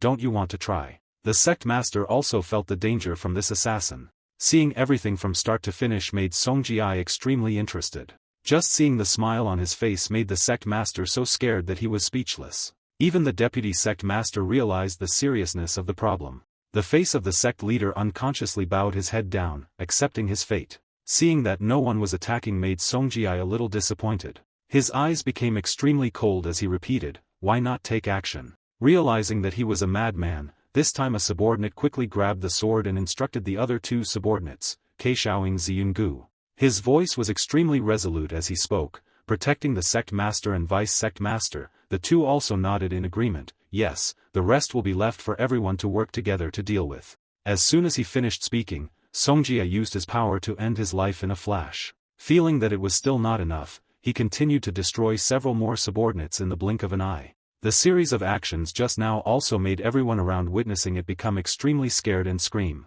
Hearing these screams made Ji even more pleased. He quickly pulled out each arrow from his body. After drawing, Ji continued to throw it straight at the crowd in front of him. At the crucial moment, a hand reached out and grabbed this arrow, in the blink of an eye. Looking at this scene made Ji startled, surprised and unable to believe it. Even the disciples here were completely stunned, not daring to face it. This time the deputy sect master stood up in front of everyone. He walked forward as if he wanted to silently protect everyone here. To everyone's surprise, he slowly announced to everyone, "Go ahead." Perhaps the deputy sect master already understood that this time's opponent is stronger than anyone else. This is not an opponent you can deal with. While I block him, you guys quickly run away. While he was still advising everyone, Ji in front of him pulled out the arrow stuck in his body. "No way." He kept stating his opinion, "That's not the scenario I want. You guys came back together, knowing that if we delay any longer someone will lose their life." He loudly announced to everyone, "Why aren't you running away?"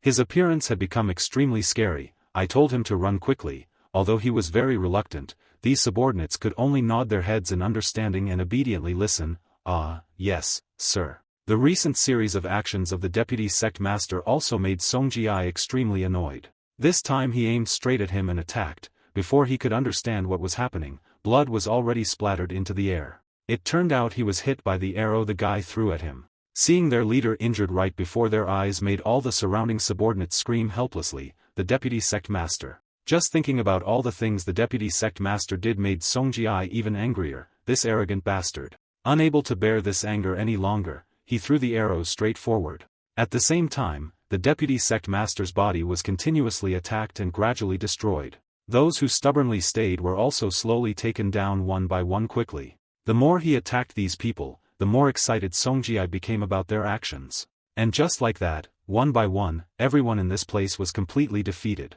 All of them were killed by arrows piercing their bodies. Their appearance when the arrows pierced their bodies was so pitiful that they were speechless. Some lost their heads, some lost their arms, but the common point was that no one could survive. Blood continuously splattered into the air, dyeing red all the land here. In just a short period of time, all the people here were completely brutally murdered. The deputy sect master's body lay quietly on the ground, falling into eternal sleep. Not only him, it seemed like everyone here was pierced by arrows and died. Witnessing the whole scene of people leaving before his eyes made the sect master so angry that he trembled. He could not have imagined that one day he would have to witness the white-haired person sending off the green-haired person. Seeing the sect master still alive made Ji a little angry and shouted, "You ruined it again." He walked forward step by step with great determination. He even shamelessly added a few more words. Those brave subordinates came to rescue their old sect master and then together perish in tears. That was the vision I wanted. Then he went straight towards the road master, who was still sitting there without moving, but I was quite surprised that you could last until now without interfering. Although it was a bit annoying that you ruined my painting, I had to praise you. It seemed like Ji had something planned. He threw the pile of stuff right in front of him and declared, "You probably don't want those brats to be taken hostage." Immediately, bloody objects quickly appeared before his eyes. Seeing the somewhat familiar objects covered in blood made the owner freeze for a moment. He chuckled, continuing to glance at the items lying quietly on the ground. "If so, then I apologize." Feeling that it was still not enough, he continued to chat excitedly. "I didn't expect the result to be like this, so I killed those hostages." In the head of the sect master at this moment, he only remembered his previous happy family. He desperately held his family's belongings in his hand. Knowing that his happy family was no more, made him so desperate that he hated. The sect master hugged the pile of relics in his hands and was so angry that he trembled and cried. Song Ji-ai also slowly walked step by step towards him. Seeing him cry so painfully made him feel somewhat elated. Just like that, Song Ji-ai silently watched the trembling body of the sect master sob helplessly. He still holds his family's belongings in his hands with reverence. This made him even more pleased with this series of actions. Yeah. Remembering all the pain that everyone had to endure, the sect master stood up tremblingly. He turned his head and stared at his opponent right before his eyes. His eyes had become extremely scary, as if he wanted to end everything.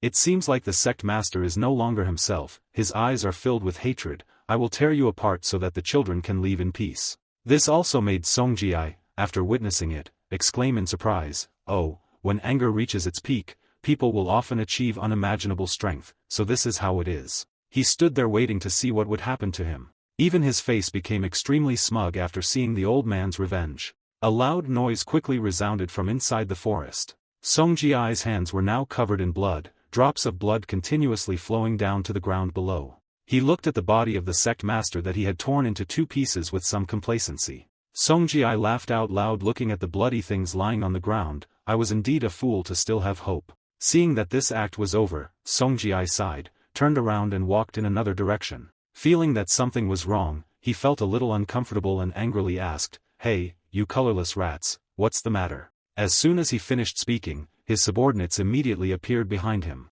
This subordinate became extremely calm, bowed his head and reported everything to him. "I have urgent news to deliver to the blood beast from the black beast's intelligence, so I came here." Hearing this familiar name made Song Ji-ai surprised and asked again, "Black beast?"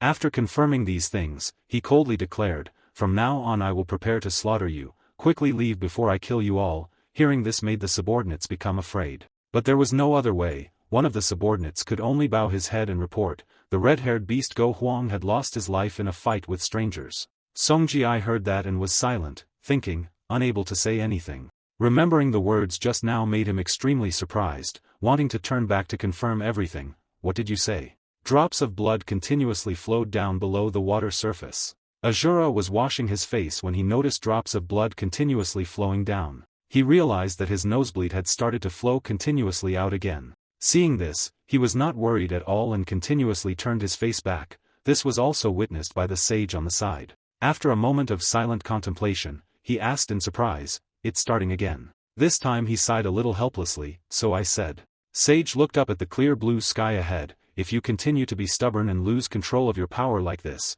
there will be big trouble." Under the green lotus leaves and the sound of the carriage clattering, Sage Huang's worried voice rang out, "Do you still have a headache?" The carriage still rolled silently through the deep green forest. Inside the carriage, Asura replied, his head was less painful but still a bit dizzy. The small carriage continued to move across the vast grassland. "Lie down and rest for a while." Sage Huang's voice still echoed, "Are you used to using the stick yet?" Asura lay down and stretched out to let the light shine in and answered comfortably. Now he was more familiar with it than before, but it was also normal. "It was harder to use than I thought." Asura was so exhausted that the corners of his mouth couldn't move, but he still said a few words. "I like weapons like sabers better. Let's just use the demon-slaying saber." Sage Huang in front heard this and immediately refused. "No way." Sage Huang's eyes looked up into the distance. "For now just focus on controlling your power. Your body right now still can't handle that much power and that overexcited spirit." Asura just silently listened to the old man's words. Asura's face was pale as if he had been struck by the wind.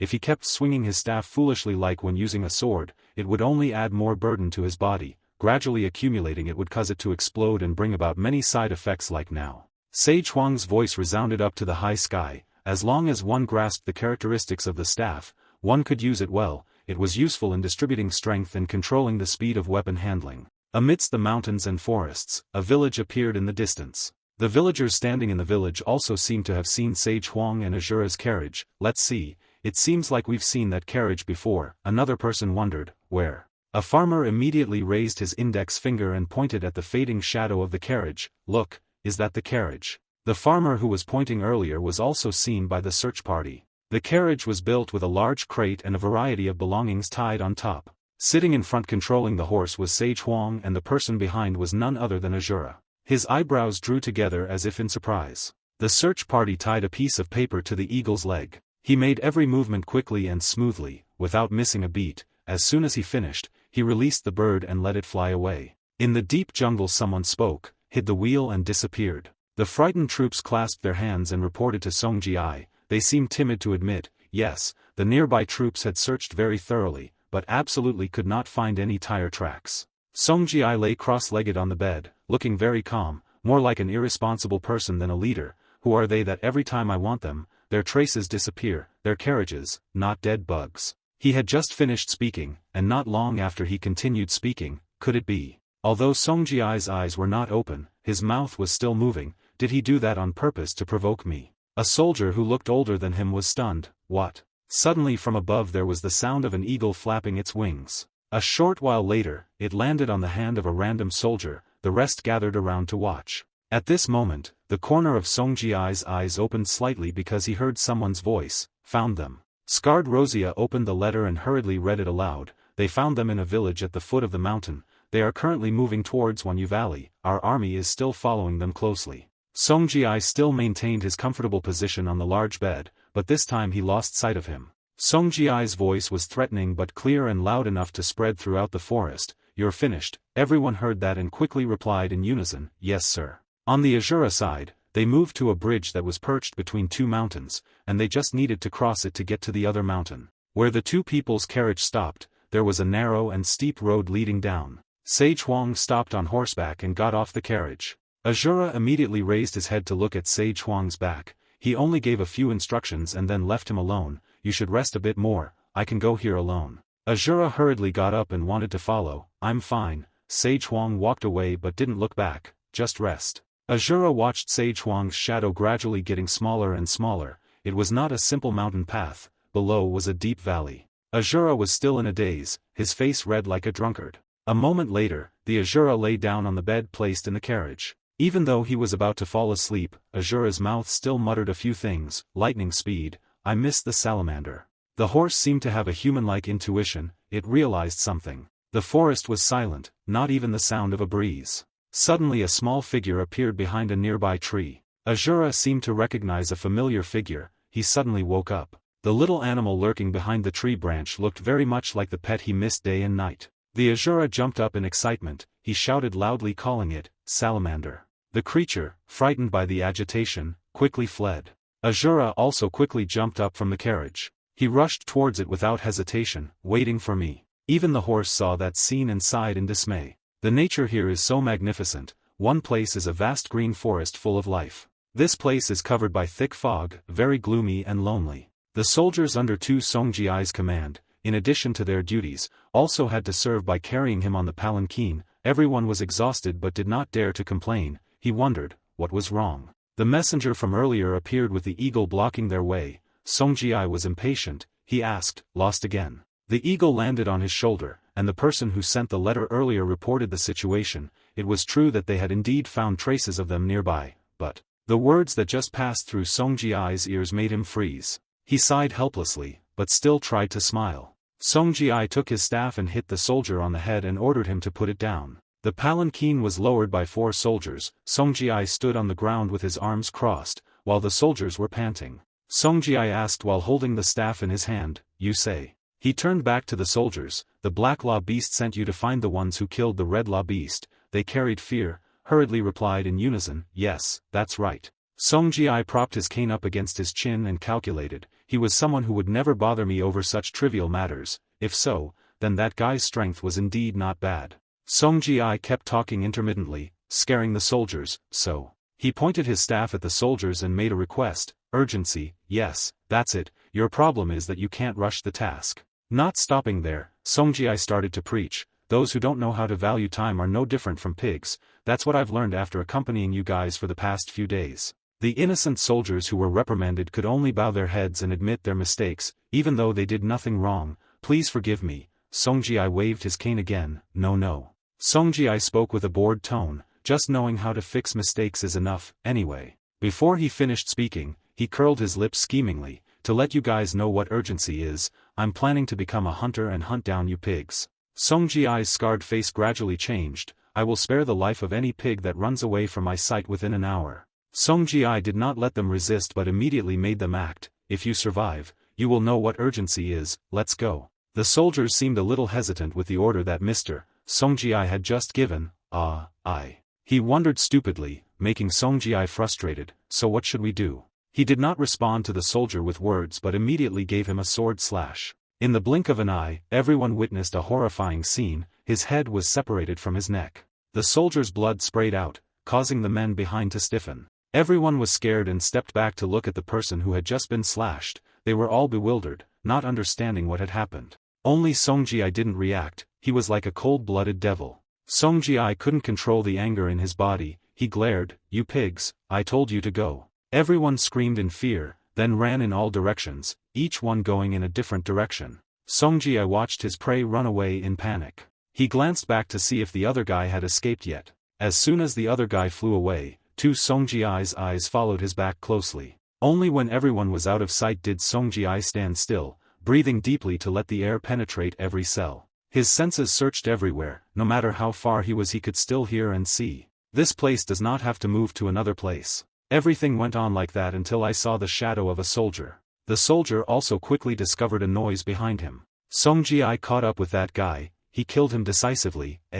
Crimson blood spurted out like water. Song Ji continued to change direction to find prey. The second unfortunate soldier was discovered. The distance between Song Ji and the soldier was not far anymore. Song Ji now looked like a bloodthirsty beast. He opened his hands and grabbed the soldier, two of them. The rustling leaves of the trees were constantly swaying. The scenery around the Asura kept spinning around as if a tornado was raging. He was still chasing after that small creature. The leaves of the trees were rustling in the wind of the forest. The Asura stopped, quickly glanced back. It turned out that the creature he had been chasing was just a small brown squirrel. It was calmly clinging to a tree branch, gnawing on a dry nut, its eyes showing no fear. In a moment, it was gone like a gust of wind through leaves. Asura stood still, looking at that small figure, without saying a word. Looking up at the green treetops above, he sighed with disappointment, thinking they were salamanders. Not far away, in another forest, the scenery seemed to have completely changed. The tree trunks here were no longer green but exuded an old, ancient look as if they had existed since the beginning of the world. The giant ancient trees, covered with wind, stood tall like empty pillars in the gray sky. Under a large tree trunk, a small hatch appeared at the base. Sage Huang stood in front of it, deep in thought. He stood outside, his hands behind his back, his heart filled with hesitation. Finally, Sage Huang slowly walked inside.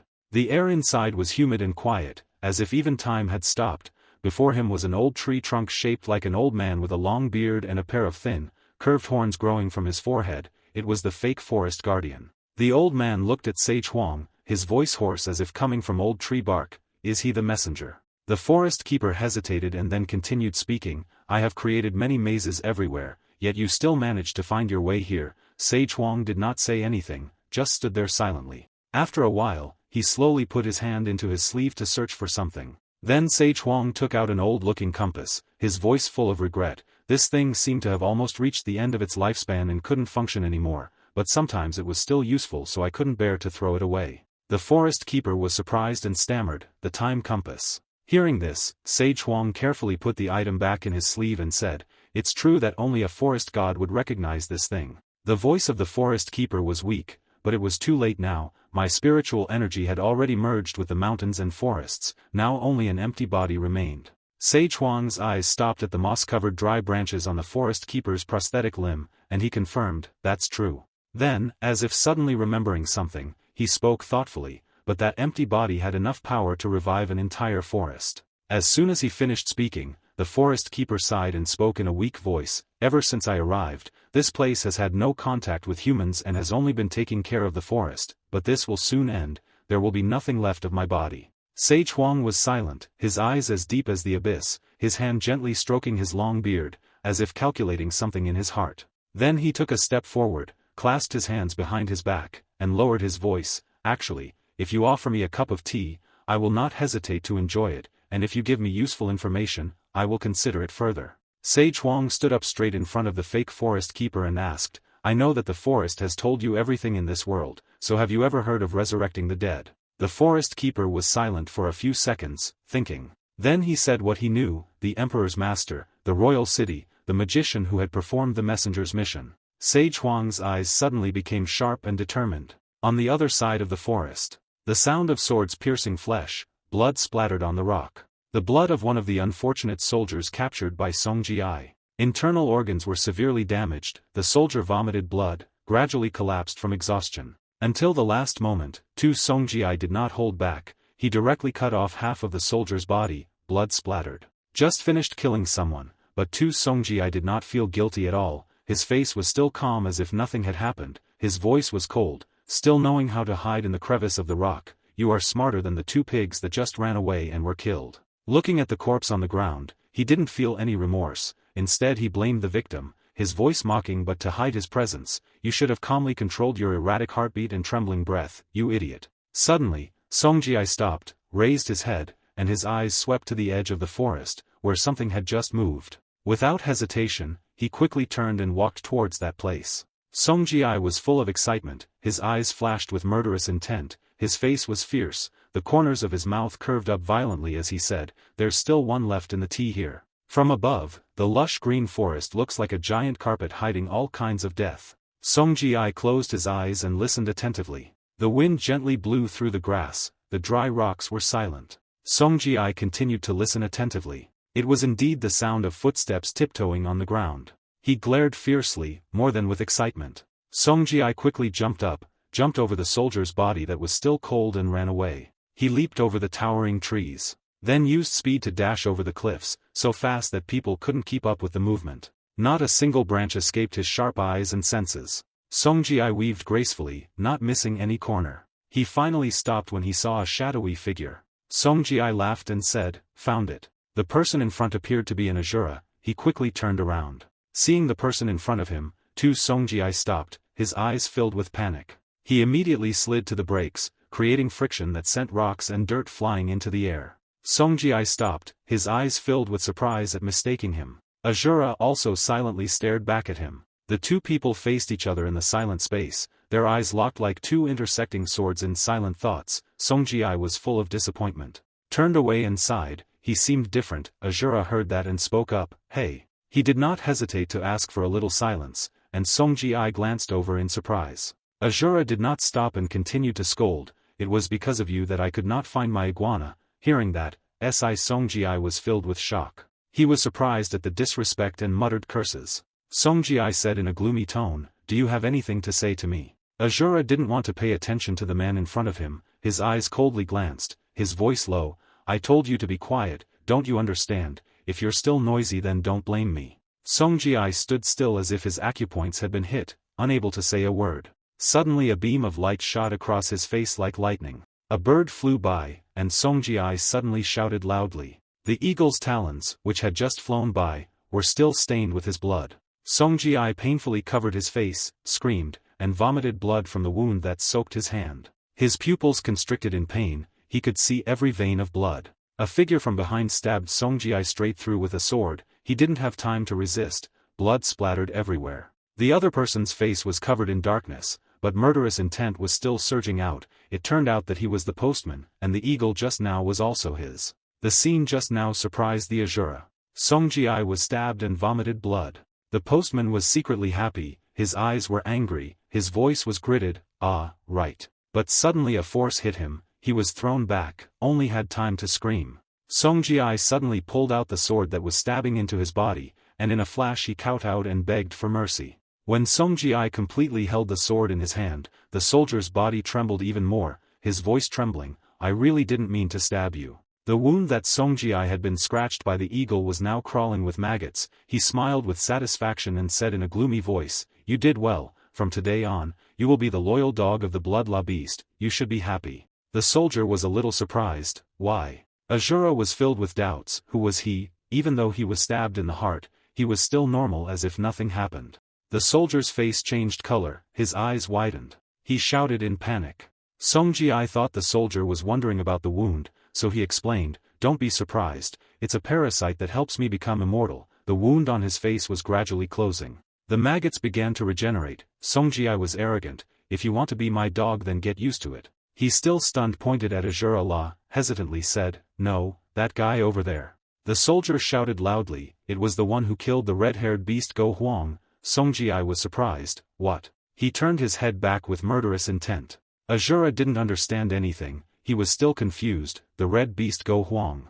Song-ji's face darkened, he growled, did he kill Go Huang? Memory flashed, Asura finally realized, ah. You speak up, I remember. Before he could finish his words, a sudden attack came, blood splattered everywhere. The Asura's body was thrown violently, flying towards a large rock, the surrounding trees broke and fell down, the rock under the pressure exploded into pieces. He lay on the ground, spitting out mouthfuls of blood. The surprise attack caught Asura off guard, his voice was confused, huh. Dust flew into the air. The soldier who witnessed the attack just now couldn't believe his eyes, huh. He was stunned, his mind was blank and he couldn't say anything. What the hell, what's going on? Everything happened in the blink of an eye. The soldier remembered the figure of Tu Song-ji. The blood beast just disappeared before his eyes. The last he saw was when the guy started attacking. He attacked this guy in the blink of an eye. But when the soldier looked back, there was only the broken cliff left. After receiving the blood beast's attack, he flew out. He looked around,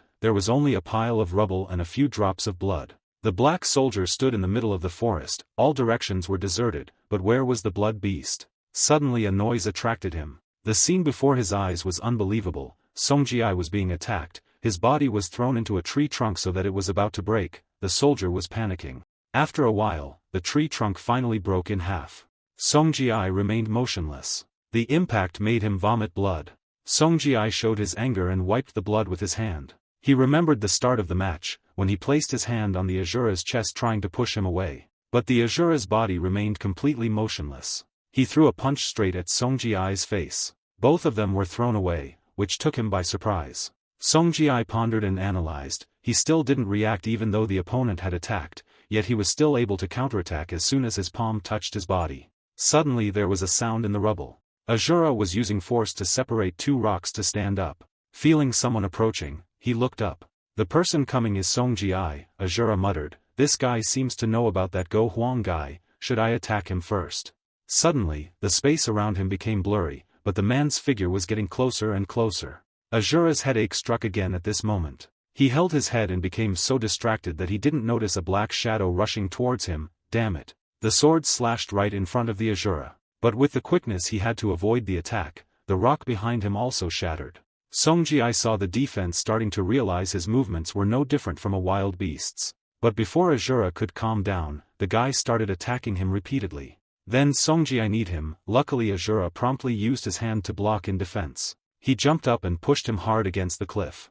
Asura's hand still held Song-ji's knee, he tried to push the guy away. Suddenly, Asura used all his strength to squeeze Song-ji's knee. The guy was in so much pain that he couldn't react in time, he secretly sighed, cough, he's too strong. While Song-ji wasn't paying attention, he strangled the guy. Then the strong wrestling Song-ji fell backwards. Asura kept him lying still on the ground. Then he quickly pulled his fist back, preparing to attack. Asura straight down investment Song-ji made blood flow. The space now is filled with rocks mixed with human blood. After finishing him off, he stood up and observed. Ironically, the headache appeared at this moment. Asura held his head in pain. Then staggered back and left, he said to himself, the pain came again because I suddenly got angry. Suddenly there was a noise behind him that made Asura stop.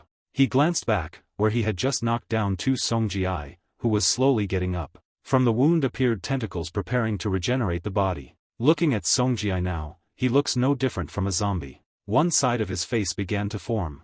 Suddenly the image of an old man with long white hair flashed through Song-ji's mind. Memories flooded back when the two met. The old man with white hair who was looking intently was the white-faced divine doctor. He softly said, At that time, Tu Song-ji was still a homeless teenager, smelly and sickly, his body full of maggots. The man did not shun him but even sympathized with him, the unfortunate child. Looking at the maggots wriggling on his head, Zarman silently judged that these maggots only ate the decomposing tissue on the wounds, but they had saved the life of this poor child. After thinking for a while, he sat down, patted Song-ji's head, and made a decision. From today on, you will have a new life. The memories closed, and the last of Song-ji's severely injured flesh healed. But the voice of the white-faced divine doctor still lingers in your mind, and these maggots will also become a part of your life in the future. After his body healed, Asura stood pensively looking at Song-ji. But the next second he spoke again, maggots heal wounds, are you immortal? He paused, hesitating for a moment.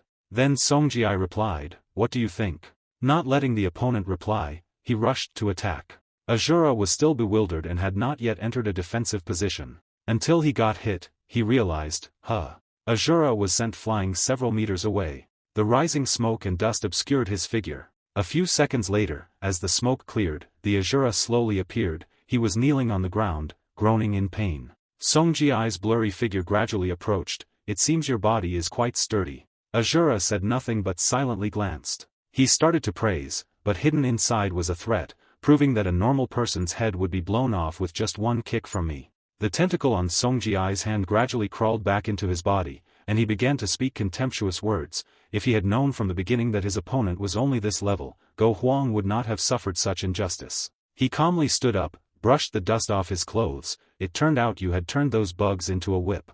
Songjie was stunned, he was speechless. Songjie asked back excitedly, "How did you know about this?" Asura replied confidently, his words making him jump, "You think you're the only one who knows these tricks." Asura blood on the face, eyes full of murderous intent. He thought there were many monsters like this in this world. Some even turned it into a whip with 10 tentacles. "The size of you is just like a minnow." Songjie's pupils constricted from humiliation, and he cursed the bastard. In anger, Songjie punched half of Asura's face. But he didn't expect that his new body would regenerate and quickly rush to attack. Songjie was stunned and couldn't react in time, letting the Asura rush at him. His eyes were full of determination. Asura mocked, "You are now as excited as a minnow, you are indeed a real minnow." He threw a punch straight at the guy's face. Songjie quickly counterattacked. Asura jumped back to avoid the attack, creating an explosion that sent rocks flying everywhere. He fell back into a defensive stance. Behind him was now a pile of rubble. Asura calmly began to take off his scarf, continuing to provoke, "Let me see if this arm can do it." He tied the towel around his hand and confidently declared, "Just a few swings and I'll finish you off." But Songjie's body changed. Asura stared at his trembling body. From behind Songjie's back suddenly grew a series of small tentacles. He hesitated for a moment, wondering, could it be long tentacles wriggling like snakes? A moment later they shot straight up into the air. Asura stood watching as Songjie slowly transformed, with countless tentacles attached to his head. The first time he witnessed it, he could not help but be shocked. His tentacles extended and rushed straight at the Asura. Everything around was smashed by the tentacles, dust and smoke flew everywhere. He was knocked back a long distance. Asura quickly wrapped the bandage tightly around his hand, his eyes filled with determination. The tentacles that pierced the smoke relentlessly attacked. He nimbly and skillfully avoided attacks, retreating after each defense. After a while the tentacles break off. Some of them broke into pieces and exploded. Asura was full of confidence. This method was only effective with 1 or 2 tentacles. The severed tentacles continued to move. Suddenly he took a long towel from below and wrapped the tentacles. Then control the recording to hit the ground. Asura clenched his fist, preparing to strike. Without hesitation, he punched the air, causing smoke to rise. The surrounding ground was also shattered by the attack. Severed tentacles lay scattered on the ground. The broken parts turn into recovering parasites. In just a few short seconds it gradually returned to its original shape. They are like snakes surrounding the Asura. He was sick, so his body was also tired, and he really couldn't cut it all off. With things like this, he had to restrain his strength. Asura looked at the tentacles, they revealed sharp teeth and smiled savagely. His vision suddenly blurred, everything started to become blurry. Asura face red with exhaustion, "Damn it." The tentacles rose and rushed to attack. Their blows were very strong. Luckily he managed to retreat back in time. They did not give up but were determined to pursue to the end. Asura turned pale when he saw the tentacle almost touching his body. But he was faster. He bent down in time so that the tentacle hit the big tree trunk beside him, causing it to break. A tentacle from below slithered like a snake and wrapped around the Asura's hand. In a blink of an eye it crawled up to his shoulder. With his sharpness, the Asura used all his strength to pull it up, causing the tentacle to break off. But others also began to attack and engulf his body. They wrapped around the Asura's legs and lifted him into the air, then slammed him to the ground. The ground caved in and a pit formed, and the disheveled Asura lay in it. The attack was so strong that it made him vomit blood. Not stopping there, the tentacles continued to strike down on the Asura's body. The place looked like a large-scale explosion had just taken place. The smoke and dust covered everything, but the soldier still stood there watching, not missing a single moment. He stood there rooted to the spot, ignoring the thick dust that covered him. As the dust cleared, the soldier's face looked as if he had just witnessed a terrible story. He sorted through his memories. Among the 8 La beasts, there were a few people with mysterious powers to the point of no longer being human, although the martial arts realm of the Blood La beast from the Qingji was still a mystery, but his power was not too strange or different. The soldier then thought about Song Ji, whom he often followed and served. He often carried weapons but was very skilled in using weapons like spears and swords. It was said that when he encountered a strong opponent, he would throw out 2 whips with terrifying power, but in reality, no one had ever seen the Blood beast swing its whip. But what he witnessed today made the sand run dry, and was even more terrifying than the rumors he heard. The soldier remembered that when he stabbed the sword into Song Ji's heart, he was still alive. 2 times Song Ji's body was bruised, only half left but still able to regenerate. The moment a tentacle crawled out from Song Ji's own flesh, until he had hundreds of horrible tentacles on his back. The soldier was so scared that his body did not move. He was now exactly like a statue. He thought to himself, a reborn body that even if a sword pierced his chest or half of his head was crushed, he would not die, and that whip, no matter how you looked at it, was a strange creature. The soldier began to lose himself in thought. Oh wait, if no one has ever seen such a blood beast appearance, is it because he has never revealed it or? Suddenly, Song Ji's maggot-covered face appeared in his mind, making him even more terrified. The soldier covered his face and trembled with the pile of assumptions he made for himself. Could it be true? Suddenly there was a loud noise that startled the soldier and made him scream. Seeing Asura lying motionless made him jump. He still lay under the rubble motionless. The soldier was sweating profusely and did not dare to come closer. But finally he slowly walked over. Seeing a sword on the ground, the soldier bent down to pick it up. He tried to get closer. Suddenly Asura reacted, making the soldier's heart skip a beat. He looked up and saw from Asura's perspective that the boy was raising his sword to kill him. The soldier was holding his sword high above his head, waiting for the figure to come down. Asura was surprised by that action, his eyes filled with resentment. Suddenly, Song Ji's voice broke the silence between them. You're still alive. His figure gradually appeared in the pile of rubble, becoming clearer and clearer. Even though he had an immortal body, his body was so tough that it made me jealous. He tried to turn his head to look. Song Ji said with a look full of mocking pleasure, but thanks to you, I have the unpleasant feeling of meeting a tenacious person. But immediately the tentacles grew back. He was cold. Now I'm bored, let's end it. The tentacles rushed forward to attack. The soldier was terrified by that scene. He screamed in fear. Asura turned the scarf into a rope, which he then tied to the sword in the soldier's hand. In a flash, the sword was snatched from his grasp.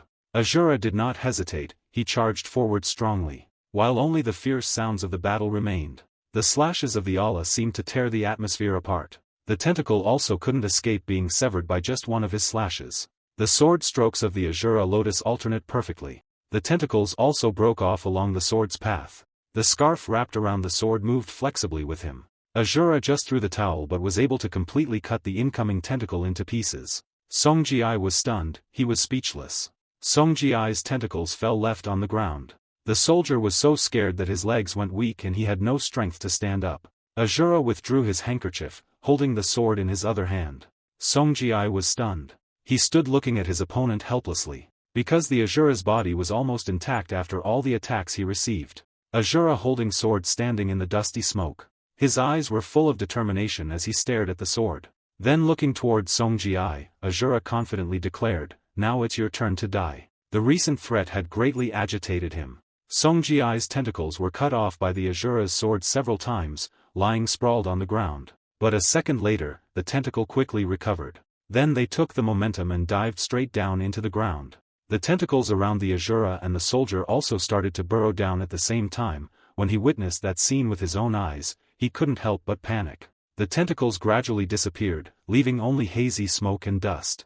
At this moment, the figure of Tu Song Ji stood still in place, without a single movement. Beneath his feet were wriggling tentacles. Song Ji stood tall, his eyes facing his opponent, tentacles rising up and entering his body. Seeing Song Ji like that, Asura faced him without any panic. The soldier's face turned pale with fear, but in contrast to him, his eyes showed a strong determination. Song Ji looked down at his body, then mumbled to himself, I thought he only had brute force, but even swordsmanship. But then he quickly dismissed that thought and bluntly declared, even if you are proficient in swordsmanship, it won't change anything, but you see, I have an immortal body. The soldier was so scared that he knelt down on the ground to find a way to escape. The Asura was so angry that his face turned black as he replied, "It's good to be immortal, I've heard a few things about you." He pointed his sword at Songjia and asked loudly, "But have you forgotten what I said just now?" Asura said with a serious face, "This is not the first time I have faced someone like you, you fool." He quickly used the speed of light to rush towards the guy.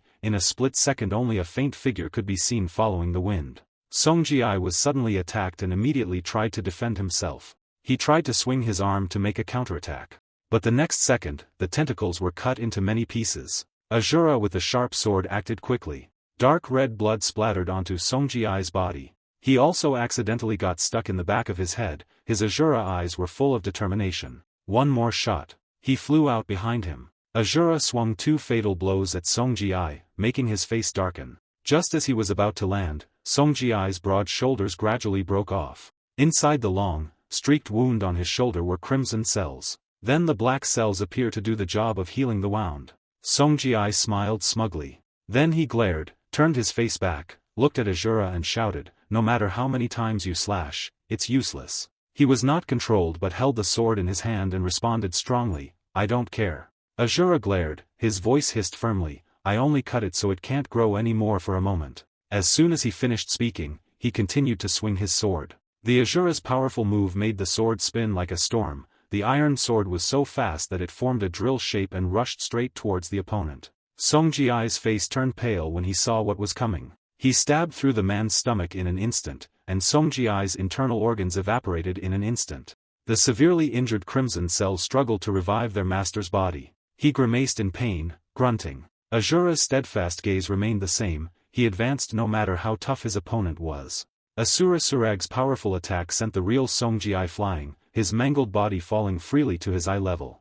The sword was always held tightly in the Asura's hand as a companion. Gravity quickly pulled Songjiai down to the ground. He lay on his back without moving, and he stood there looking at Songjiai. He struggled to get up, coughing with difficulty. Immediately after, Songjiai smiled evilly and exclaimed, "You surprise me." His voice became more and more provocative. "How many more slashes do you have to do before you tear me to pieces?" Asura heard that and immediately stiffened without responding, feeling a little embarrassed. However, Songjiai's provocation instantly faded away, because now his face was full of panic, looking down at his body in confusion. In the investment Songjiai full of confusion secretly screaming wound. He quickly grasped the situation. Asura teased and asked, "The wound can't heal." So he continued to explain, "This is called a spiral stab, a secret technique I learned the first time I had trouble fighting guys with similar characteristics to you."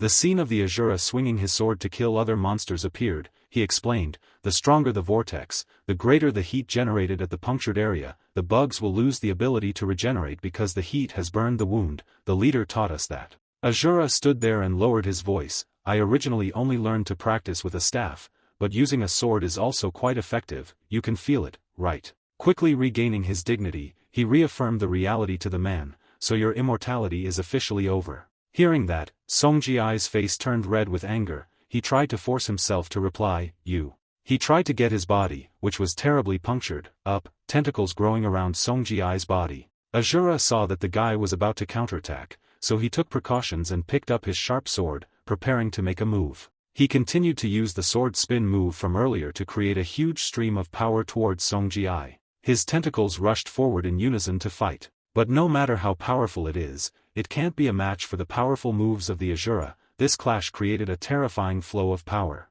The tentacles were smashed to pieces by the tornado sword. Songjiai's body was now torn to pieces, his eyes filled with confusion and panic. His cell fragments kept flying away from the direction. Blood and flesh mixed with air and floated in the air. His attack left a large crater that slid away. Asura dragged his feet forward. For a moment he looked down the long slide. The deep red traces of Songjiai's body also ran along the path of the pit, condensed into a large pool of blood. His body was almost destroyed, dripping with slime. The remaining head kept screaming, "Save me, I don't want to die." Even at this point, he still couldn't rest in peace. Songjiai opened his eyes wide and exclaimed, "Hey, you damn pigs, you brat." So it was Asura who came to finish him off. His face was solemn, his eyes glanced down, his mouth let out the last harsh words, "If you want to kill the weeds, you have to kill them all by the roots. This is the leader's rule." In a flash, Songjiai was really gone. After completing the mission, the satisfied Asura looked around to relax for a moment. He dragged his tired feet out of the hole. Suddenly there was a noise that attracted the Asura's eyes.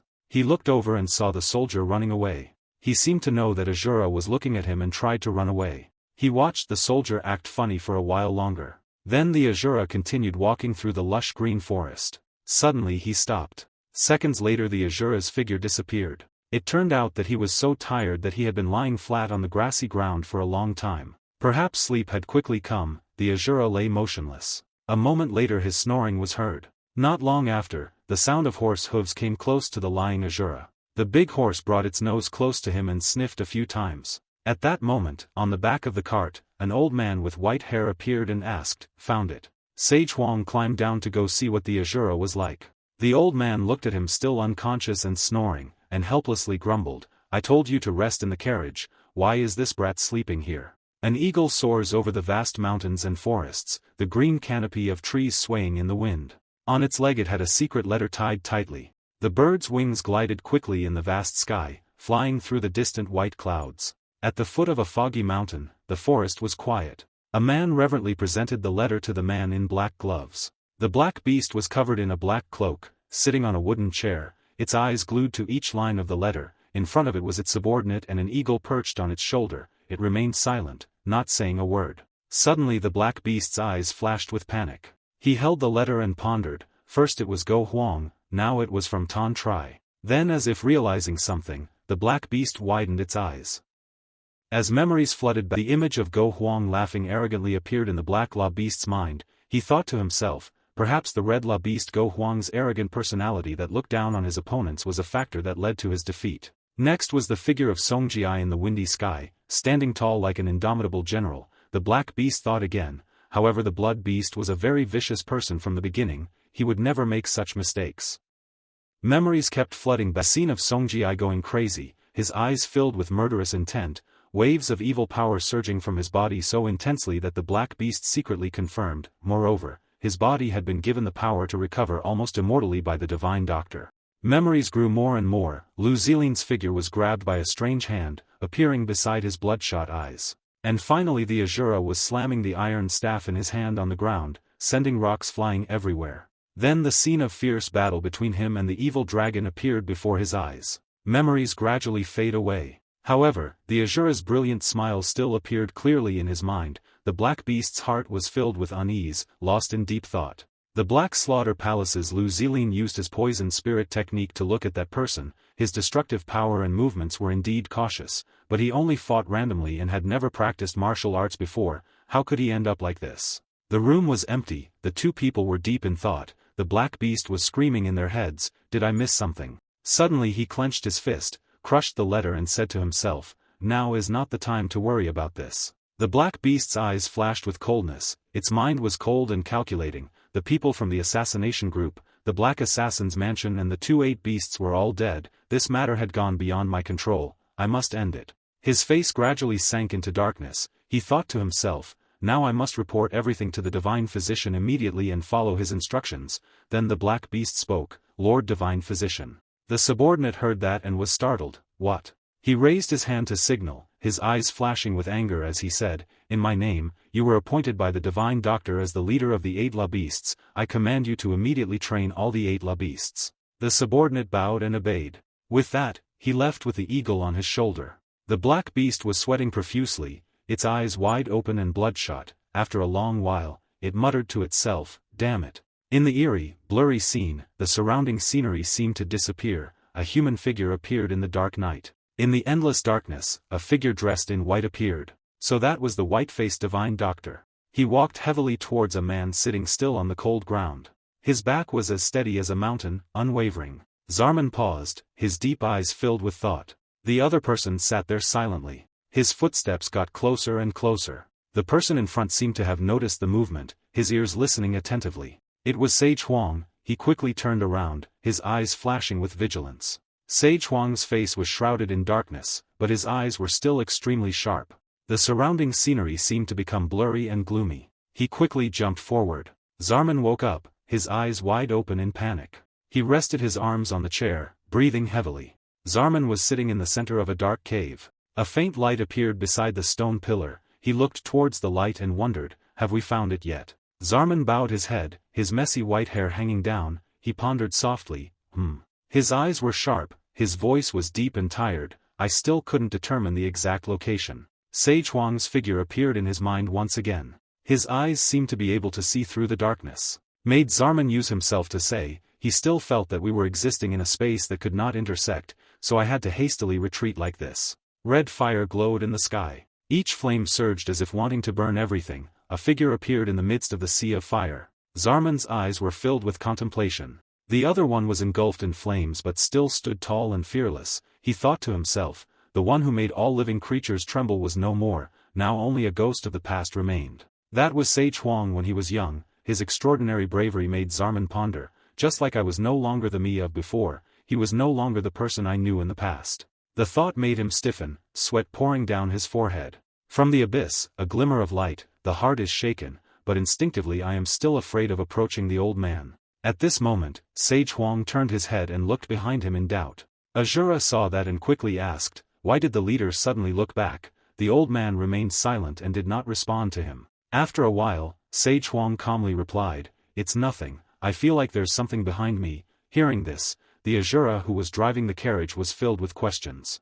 The bronze carriage suddenly stopped, and the two people in the carriage simultaneously looked forward.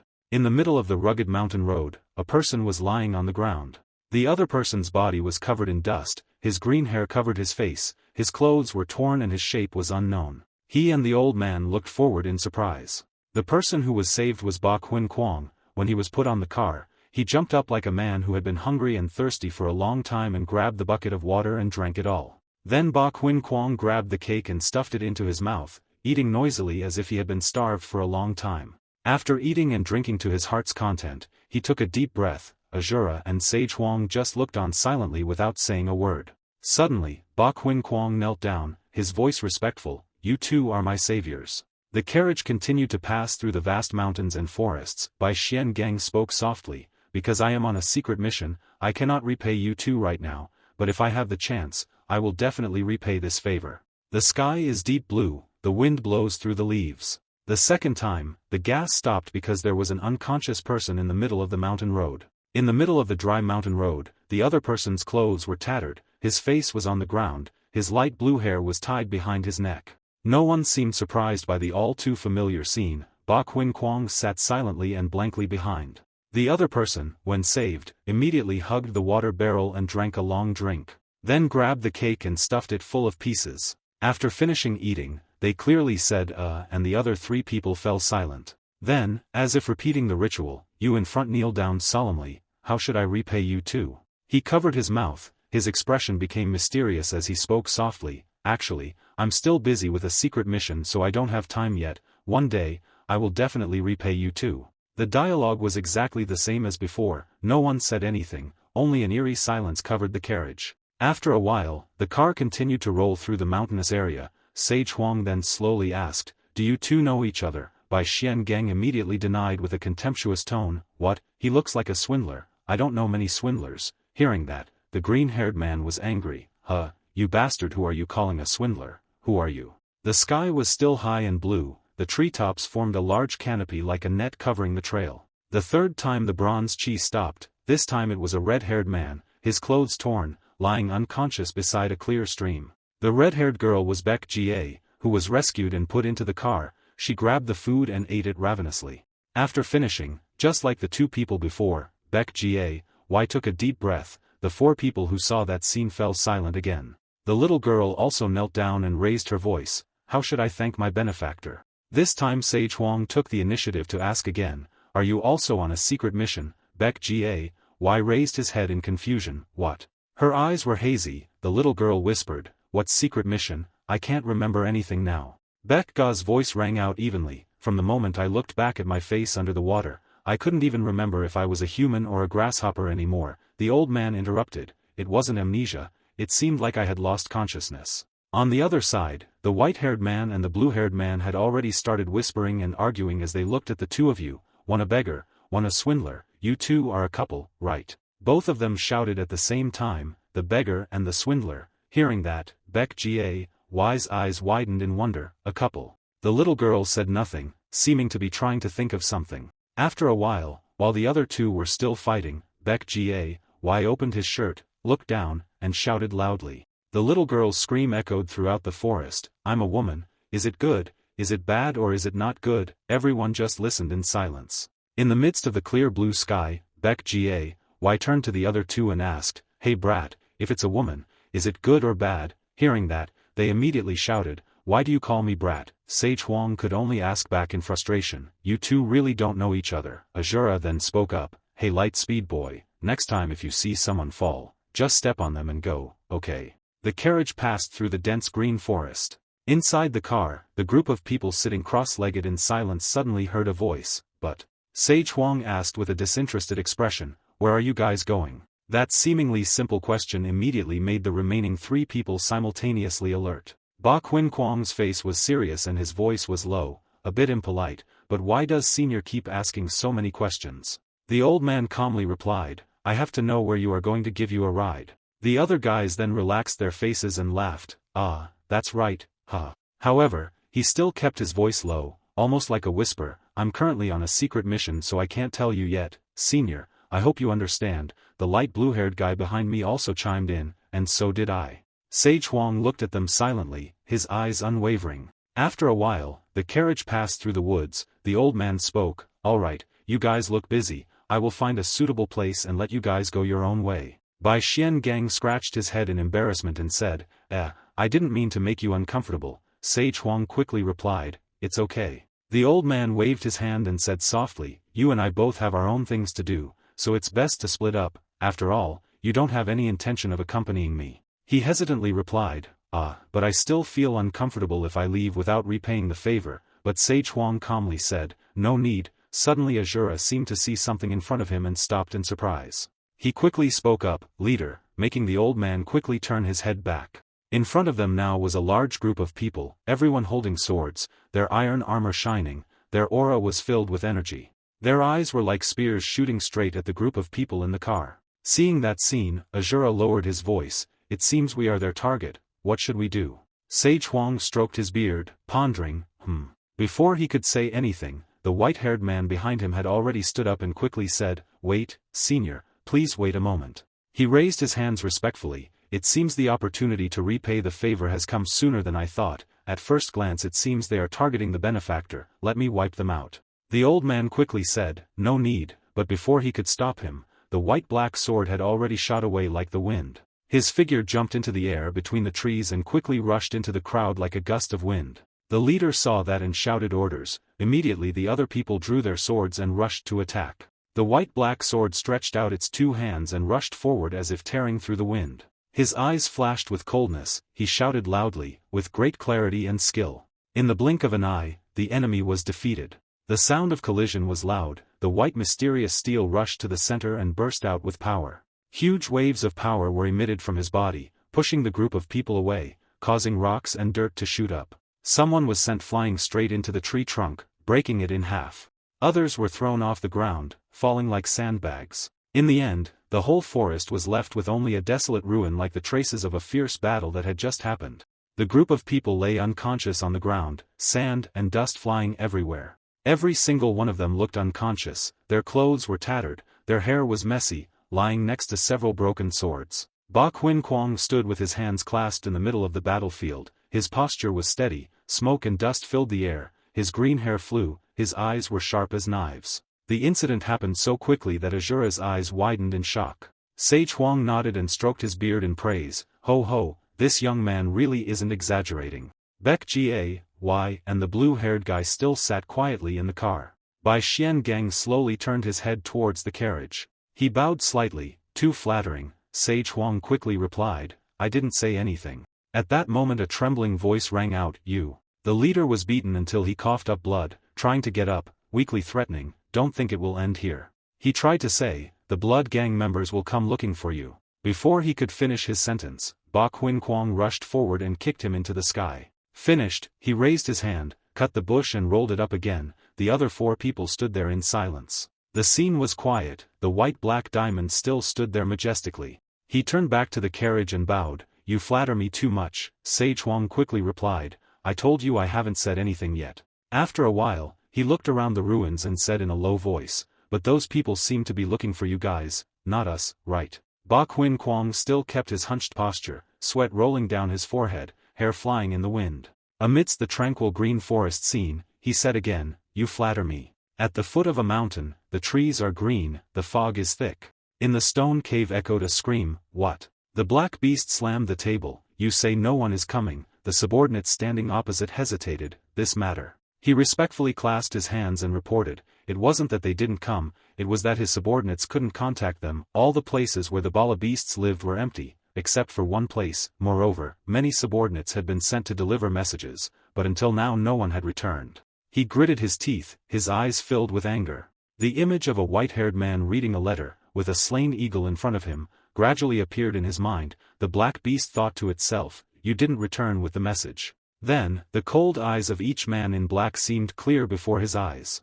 His face was filled with anger as he screamed in his heart, "These bastards, even though they received my summons but still ignored it." The black beast's eyes gradually softened but were still filled with murderous intent. After a while, he propped himself up and spoke, "Wait, what did you mean by, except one place?" The subordinate quickly replied, Yes." He recounted that his subordinates had encountered a golden la beast summoned near his residence. The golden la beast silhouette appeared in the red sunset light, filled with strangeness. Several other men were sent to stand behind, raising their hands respectfully, and the voice of the subordinate continued to speak, but Kim La Thursday turned his head and coldly replied, telling him that if he had anything to say, he should come here and say it himself. The black beast heard this and fell silent, trembling with anger. His blood-red eyes flashed with murderous intent. He thought to himself, "Damn it, these bastards." After a while, the black beast calmed down and said, "All right." Inside the dark cave, his voice rang out coldly, "I will personally go find the golden la beast." On the other side, the Asura group's carriage had reached the narrow mountain road. Someone asked cautiously, even though they knew they shouldn't ask, but still. Ba Qin Kwang asked in a low voice, "Where are these two benefactors going?" Sage Huang heard that and coldly replied, "Why ask?" He quickly waved his hand, embarrassed, I didn't mean anything by it. I also have somewhere to go, so I was just curious how far I could accompany you too." Ba Qin Kwang smiled and hesitantly continued, "If you find it inconvenient then you don't have to answer." Only then did the old man answer with a serious face, "I am on my way to capture the lord of the imperial city." As soon as the words left his mouth, his face fell and his eyes darkened. The green-haired guy beside him was also full of vigilance. Baek Ga still kept an expressionless face. Sage Huang saw that everyone was silent and asked, "What's wrong?" The other group quickly waved their hands and shouted, It's nothing." Ba Qin Kwang bowed his head, leaned on his hands and sighed, "Humph." After a while, he raised his head again and continued to sigh. Finally, Ba Qin Kwang bowed deeply and said, "I really want to help you, but because I have a secret mission, I sincerely apologize." He quickly exposed it, "I have a feeling you are avoiding me." Sage Huang comforted, "It's okay, the two words, benefactor, sound too heavy, consider it as my acceptance of your kindness." He quickly replied, "Thank you for your understanding." The small village gradually appeared. The houses were close together but quiet as if abandoned.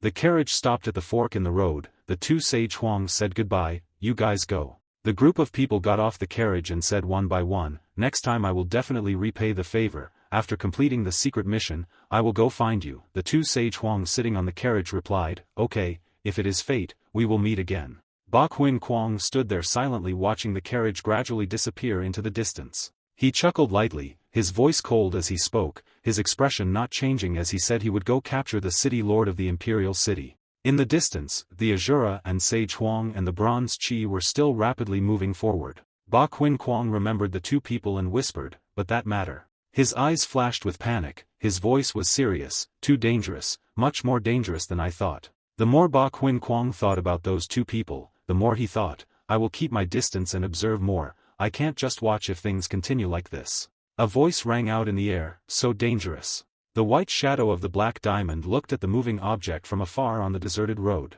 Bai Xian Gang was puzzled, but the two of them. He saw two men, one old and one young, walking on the street. Their voices were bustling. The old man suggested, "Hey kid, carry me on your back." The young man refused. "Who is the kid? Go away." Ba Qin Kwang looked at the man in front of him with sloppy clothes and messy hair. Then noticed the back of the brown-haired youth. He was silent for a moment with a suspicious look on his face, so suspicious. The white mysterious gang is restless, two suspicious people. Between the mountains and hills, Green grass covers the vast area below.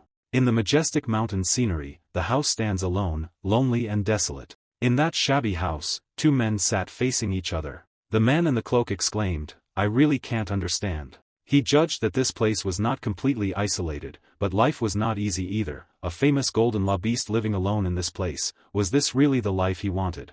Gujo is not long-winded. Don't you have something to say? His eyes turned fierce. Two unknown people appeared and killed the red law beast Go Huang and the blood law beast Tu Chi. He was silent and did not answer. After knowing that they were the exterminators of the assassination group and the Black Assassination Bureau, I sent Go Huang and Tu Tan Chi to capture them, but both of your brothers were beheaded so miserably that they were unrecognizable. The man in the cloak explained, to prevent the situation in the area from getting worse, we are trying to act quietly. He continued to narrate the situation. Although I tried to calm the members, I still felt some instability lingering in the organization and I still had to keep an eye out for those dogs that were craving for the Central Plains. The man in the cloak was determined to move the organization before it was too late. He still wanted a chance to retaliate and he would try to do it as quickly as possible. He ordered to capture the two men who had executed Go Huang and Tu Tan Chi. Capturing them alive would be better, but if the situation did not improve, killing them would be fine too. Gujo remained silent and did not utter a word.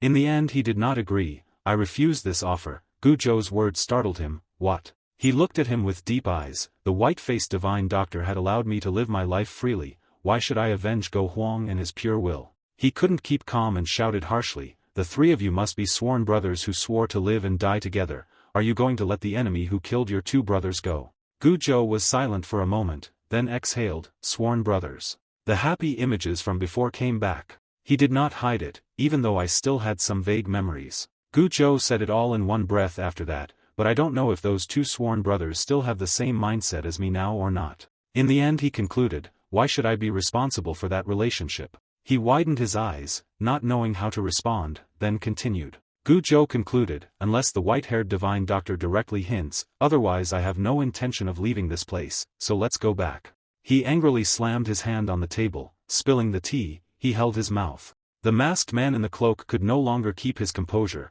Have you forgotten that the white-faced divine doctor has given complete authority to control the 8 law beasts and the imperial city to this black law beast of the underworld? His eyes widened in anger. So what I said was exactly what the white-faced divine doctor was thinking. The black-robed man's voice carried a heavy dose of intimidation. The golden beast Gujo quickly replied, who is the one giving you orders now? His face showed some fear. Gujo's eyes widened, unable to believe what was happening. A dark shadow appeared before him. Gujo cried out in fear, the white-faced divine doctor. The person opposite shouted, startling him, if he already realized it, why don't you quickly stand up immediately? Zarman kept shouting, go, capture the two strangers who killed Go Huang and give me the truth. He kowtowed, yes. Golden Beast Gujo receives orders from the white-faced divine doctor. Back to real space, he was in a coma. He stood opposite Gujo, watching his expression. The hazy space was transferred to a large courtyard, where someone was practicing magic. The silver-haired man sat on the roof watching the people below practice non-stop. Sage Huang has a thoughtful look. The scene shifted to the foot of the large rock. The atmosphere was gloomy. There was a faint figure there. Sage Huang sat there, his appearance tattered and tattered. There is a sound, wake up. The voice still echoes in my mind. If you are awake then speak up, Eastern Immortal. This voice commands ruthlessly, we need to suppress a rebellion and summon the ruler of death once again. He became silent and said nothing. Finally, he whispered impolitely, no, I don't have any strength left, I don't want to go back again. The space fell silent, no more voices were expressed. Everything in the quiet space. Once again, the voice of despair echoed in the dark space, even though I can't give you all the power I once had. There is light at the end of the tunnel though, but if you fulfill my request, I can give you something else. The voice that goes straight to the heart, what you want. He opened his eyes when he heard the special name Asura. His eyes stared straight ahead, back to the Asura training scene. Asura finished practicing, panting, took a towel to wipe his face. Suddenly he started to praise, his stick skills had improved a lot. Asura continued to swing his staff into a fist, humbly replying, is it better? I don't see it, I still find it difficult to control. Asura, when taking a break from training, likes to wonder, oh, but did the forest god tell the leader of the imperial city who the emperor is? Sage Huang confirmed to him, that's right. Amidst the lush natural forest, the veins of ancient trees stand out densely. Sage Huang narrated, the demonic monk Pai Zia Kai Man, you rule the space. Amidst the lush greenery, he recognized the name of the city lord of the imperial city. Sage Huang didn't know what else to say. Another voice rang out, cutting through the continuity while the old man's chain, you dominate the space. Asura let out a breath. There were a few blankets in there, and the location was not fixed, so even the speed of light could not find that place. So how were we supposed to get to the imperial city? If only since I knew that Lu Zilin belonged to the imperial city, I would have followed him, then I could have easily gotten there. Sage Huang explained, it won't be easy to enter the imperial city. The Asura turned his head in surprise. He reminded me, didn't you have a hard time fighting against the Ba La Beast the day I met the forest god? Your tail was exposed, right? Asura tried to explain, it wasn't that hard, it was just that my body wasn't feeling well that day. Sage Huang calculated, anyway. Perhaps the remaining Bat La beasts are in the imperial city and they must be equal to or stronger than the two you faced. Furthermore, there are 3 close guards who are said to be stronger than the Bat La beasts. And the lord of the imperial city, also known as the white-faced divine doctor. Sage Huang reminded, if we enter the imperial city now, it means we will have to confront all of them at the same time. Asura opened his eyes wide in surprise. Sage Huang emphasized, do you understand what I mean? Asura was indifferent and said nothing. No, I don't understand anything. The old man heard and was so angry he was speechless. At night the sky was dark, in the large campus covered by trees. One can imagine the extremely quiet scene. In the red firelight, Sage Huang spoke, let me ask. Sage Huang asked, what do you think of the 2 Bat La beasts that confronted you? Asura was a bit puzzled. How about, Sage Huang suggested, try comparing them with the people you fought before coming here. Asura replied, compare well, nothing special but not too weak either. Sage Huang looked in disbelief, but you seem to have had a hard time fighting both of them. I never have a hard time. Sage Huang repeats, when you fought the first guy, you couldn't control your emotions and it caused side effects to your body. Sage Huang had no intention of giving up, continuing to speak until the Asura broke out in sweat. When fighting the second one, you were even exhausted to the point of collapsing. This was me not considering the method of fighting. Asura hurriedly explained, no, didn't I say it was because my body wasn't feeling well? Then Sage Huang immediately interrupted, that's not the reason. The horse's reaction caught the attention of both Asura and Sage Huang. Sage Huang was silent, and Asura had a big question mark. Then Sage Huang asked, what's wrong, Huang talk too, are there guests outside? It was true that outside the house there was an uninvited guest who was paying attention to them. The whole crowd of people, invisible in the darkness. The group whispered to each other. One person confirmed that it was them, the other agreed, yes. Their faces turned terrifying, they were the ones the emperor was secretly hunting. The sect master became decisive, very good, let's go. The subordinate behind tried to call out, sect master. That subordinate suggested, it would be better for us to report to the imperial city and wait for their instructions. The sect master snapped, what nonsense are you talking about? He suddenly lost control of his emotions. You mean I should just settle for that little reward, just capture them directly to see how valuable they are? Who knows, maybe we can join the imperial city's organization. The subordinate trembled slightly, but it was rumored that they were not easy to deal with, and then the sect master mercilessly beat him up. You shut up. He arrogantly showed off, his hands clenched into fists. We are the murdering demons of the 4 violent sects. We know the Asura world like the back of our hands. Just 2 people being hunted down are scared. How can we do great things? Said and done, the sect master quickly led the troops in. Come on, let's go. Was about to move forward when a figure appeared in front of them and ordered, stop. The whole gang was surprised. Ba Qin Kwang affirmed, they are my target, you guys go away. Hearing this, the group of people froze. Then shocked as if realizing something, they were silent for a long time.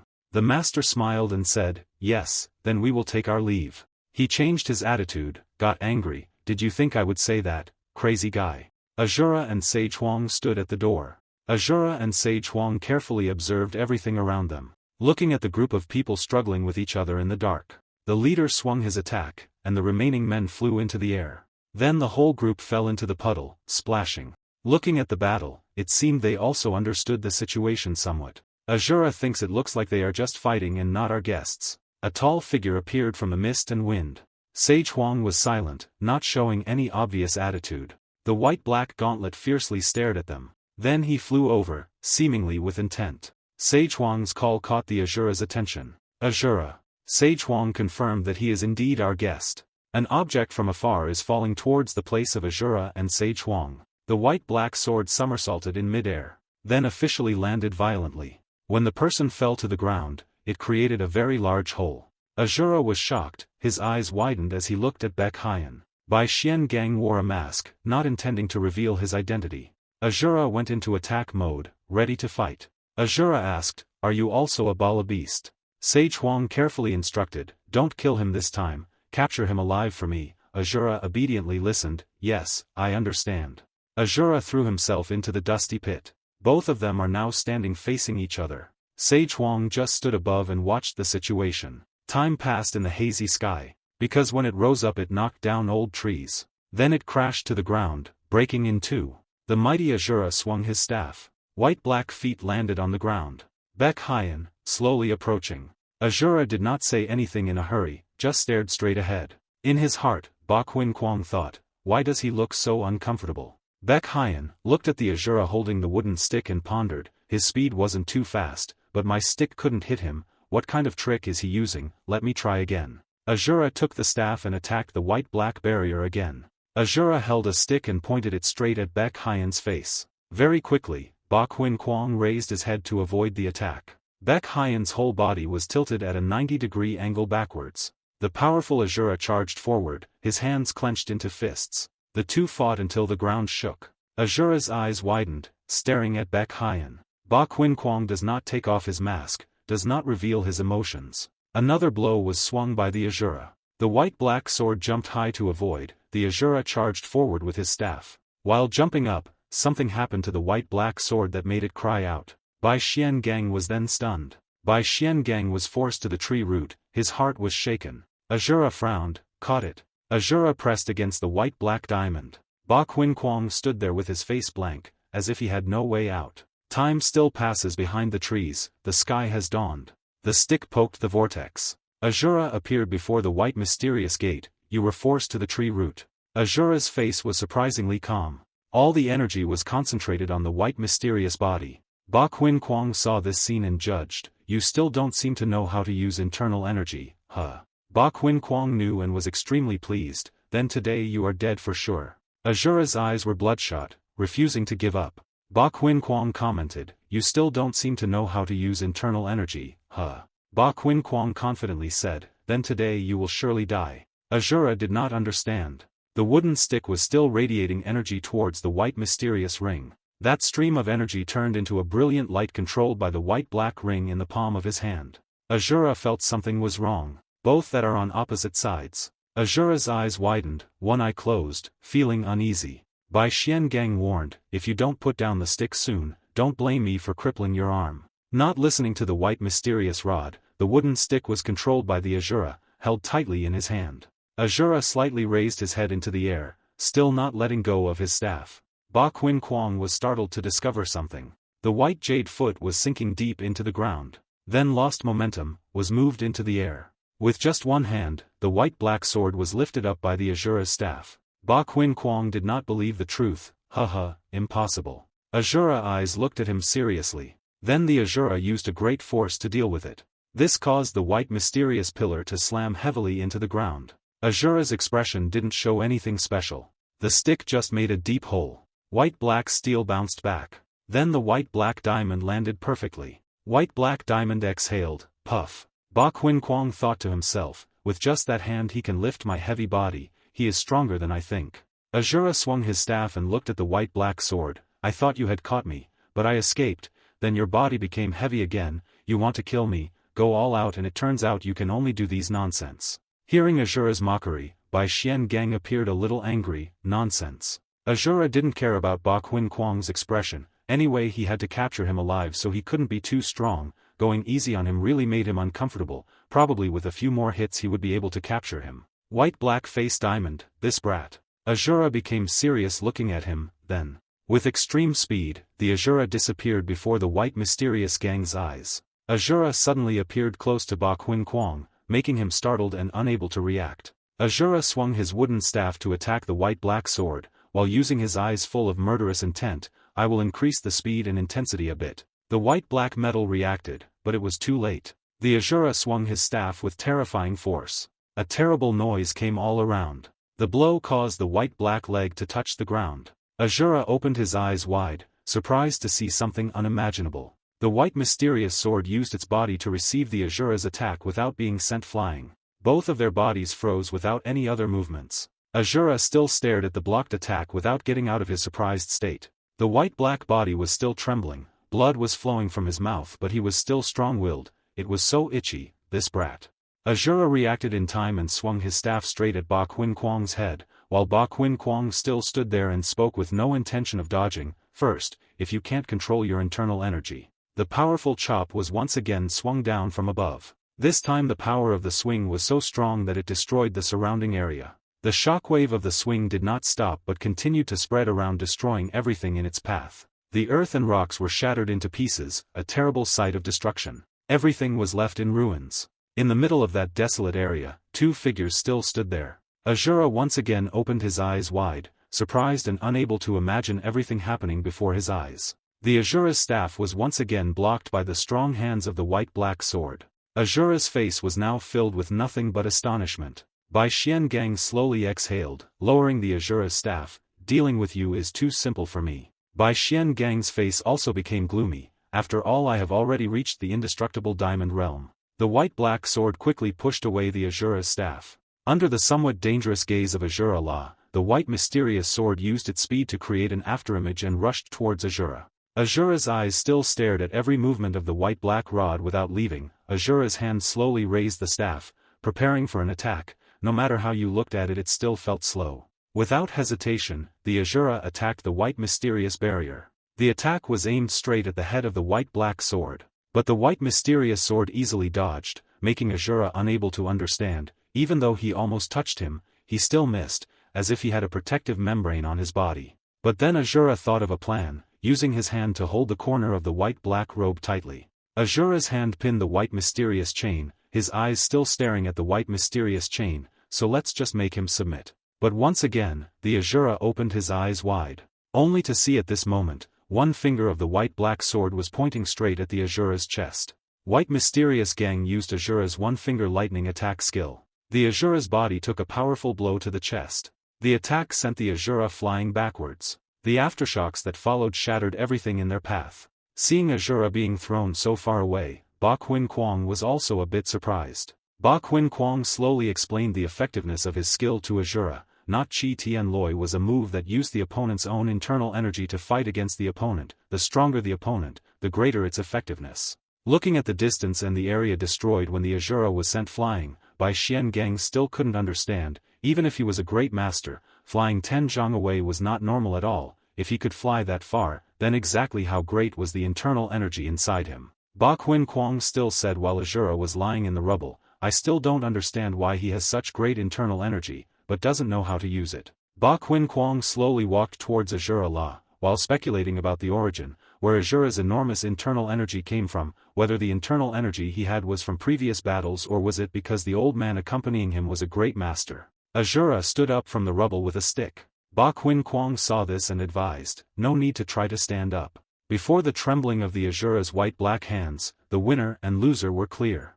Bai Xiangang stood there explaining the current state of Asura's body. Your limbs are still trembling and your body can't move right. That's because I blocked your meridians with a single finger of heavenly thunder. In the face of the white mysterious gate's explanation and advice, the Asura didn't care, just stood there trembling and let out a long breath. If you are still stubborn, your meridians will explode, and you will die. Bai Xiangang raised his hand to stop Asura's upcoming action. You crazy guy, what are you doing? You're really going to die. To Bai Xiangang's surprise, Asura, whose body was still trembling, raised his staff and made a slashing stance. Ba Qin Kwang raised his hand to stop Asura's act of seeking death. But it was too late. The Asura swung his staff down. To the horror of the white mysterious ring, the Asura's aura now erupted all around. That momentum erupted strongly and headed straight towards the white mysterious gate. The Asura's body remained in the same slashing position, but his expression was no longer clear. Ba Qin Kwang could only stand there and use his hands to shield his face. Both of them, standing opposite each other, staring at each other without saying anything. Then the Asura waved his stick like the Monkey King. Asura's every action made by Xiangang confused and unable to understand. Could he adjust his meridians without needing to circulate his energy? What the hell was happening to him? What nonsense is this? Asura stood there adjusting his body's aura, while the white mysterious sword was unable to describe what he was witnessing. At this point, could this be the power of a monster? Asura pondered, it seems I have misjudged your strength, then next I need to fight you more seriously. After making up his mind, the Asura quickly got into a stance ready to unleash a more fierce attack. Well, that's good, if I raise it 2 more levels then I should be able to capture him. The eyes of the white-black sword emitted a very terrifying dark aura. In the abyss, darkness surrounds space. In that environment, the elder sat behind the white mysterious horse. Both of their bodies seemed to be covered by white smoke. He was sweating profusely, his mouth constantly blowing smoke. The elder's 2 hands pressed tightly against the white-black horse's back. Ba Qin Kwang sat in meditation position, placing his palms on top of each other. Outside the space, the underground water sprayed high by inertia, fierce like a wave. Ba Qin Kwang raised both hands forward, the power radiating out was extremely strong. The water overflowed the dike like a tsunami, rising higher and higher. Then covered the whole dry and barren land.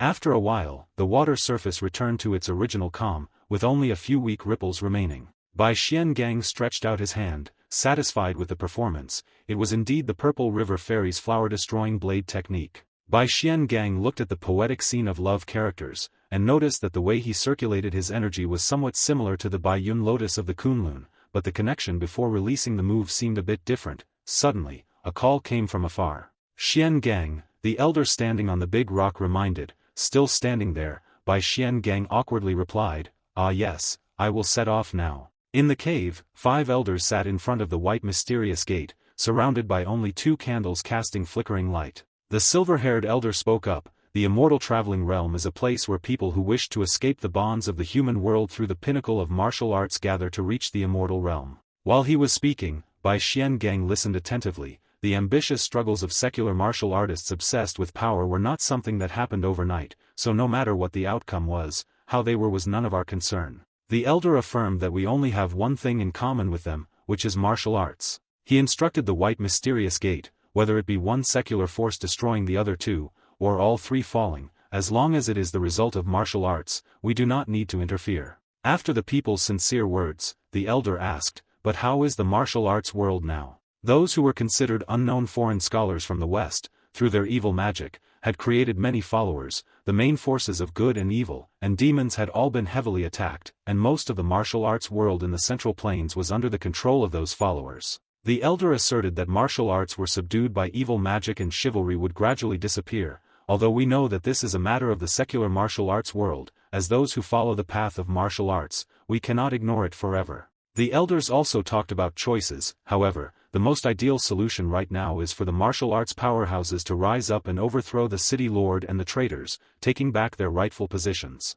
The elder continued to ask, have you heard about the people who are attacking the imperial city recently? Bai Xiangang politely replied, if it was 2 foreign people who destroyed 2 organizations belonging to the imperial city, then I have heard of them. After listening, the elder analyzed, the world of the imperial city was started by people from other countries and now it was being destroyed by people from other countries and not martial arts people from the Central Plains. From the perspective of martial arts people from the Central Plains, this was not a good strategy. At all costs this could not be allowed to happen. The elder concluded, the disciples of the White Profound Gang of the Immortal Traveling Realm listen up. The White Profound Gang immediately obeyed. Yes. Elder reminds, what you have received is the true energy of our 5 elders, containing the essence of martial arts of the immortal travel realm. Pass it on to someone who has the ability to become the center of the martial arts world and help them overthrow the imperial city. The final mission, the elder gave to Ba Qin Kwang, go meet the foreign people who attacked the imperial city. After that, he continued to give them the task,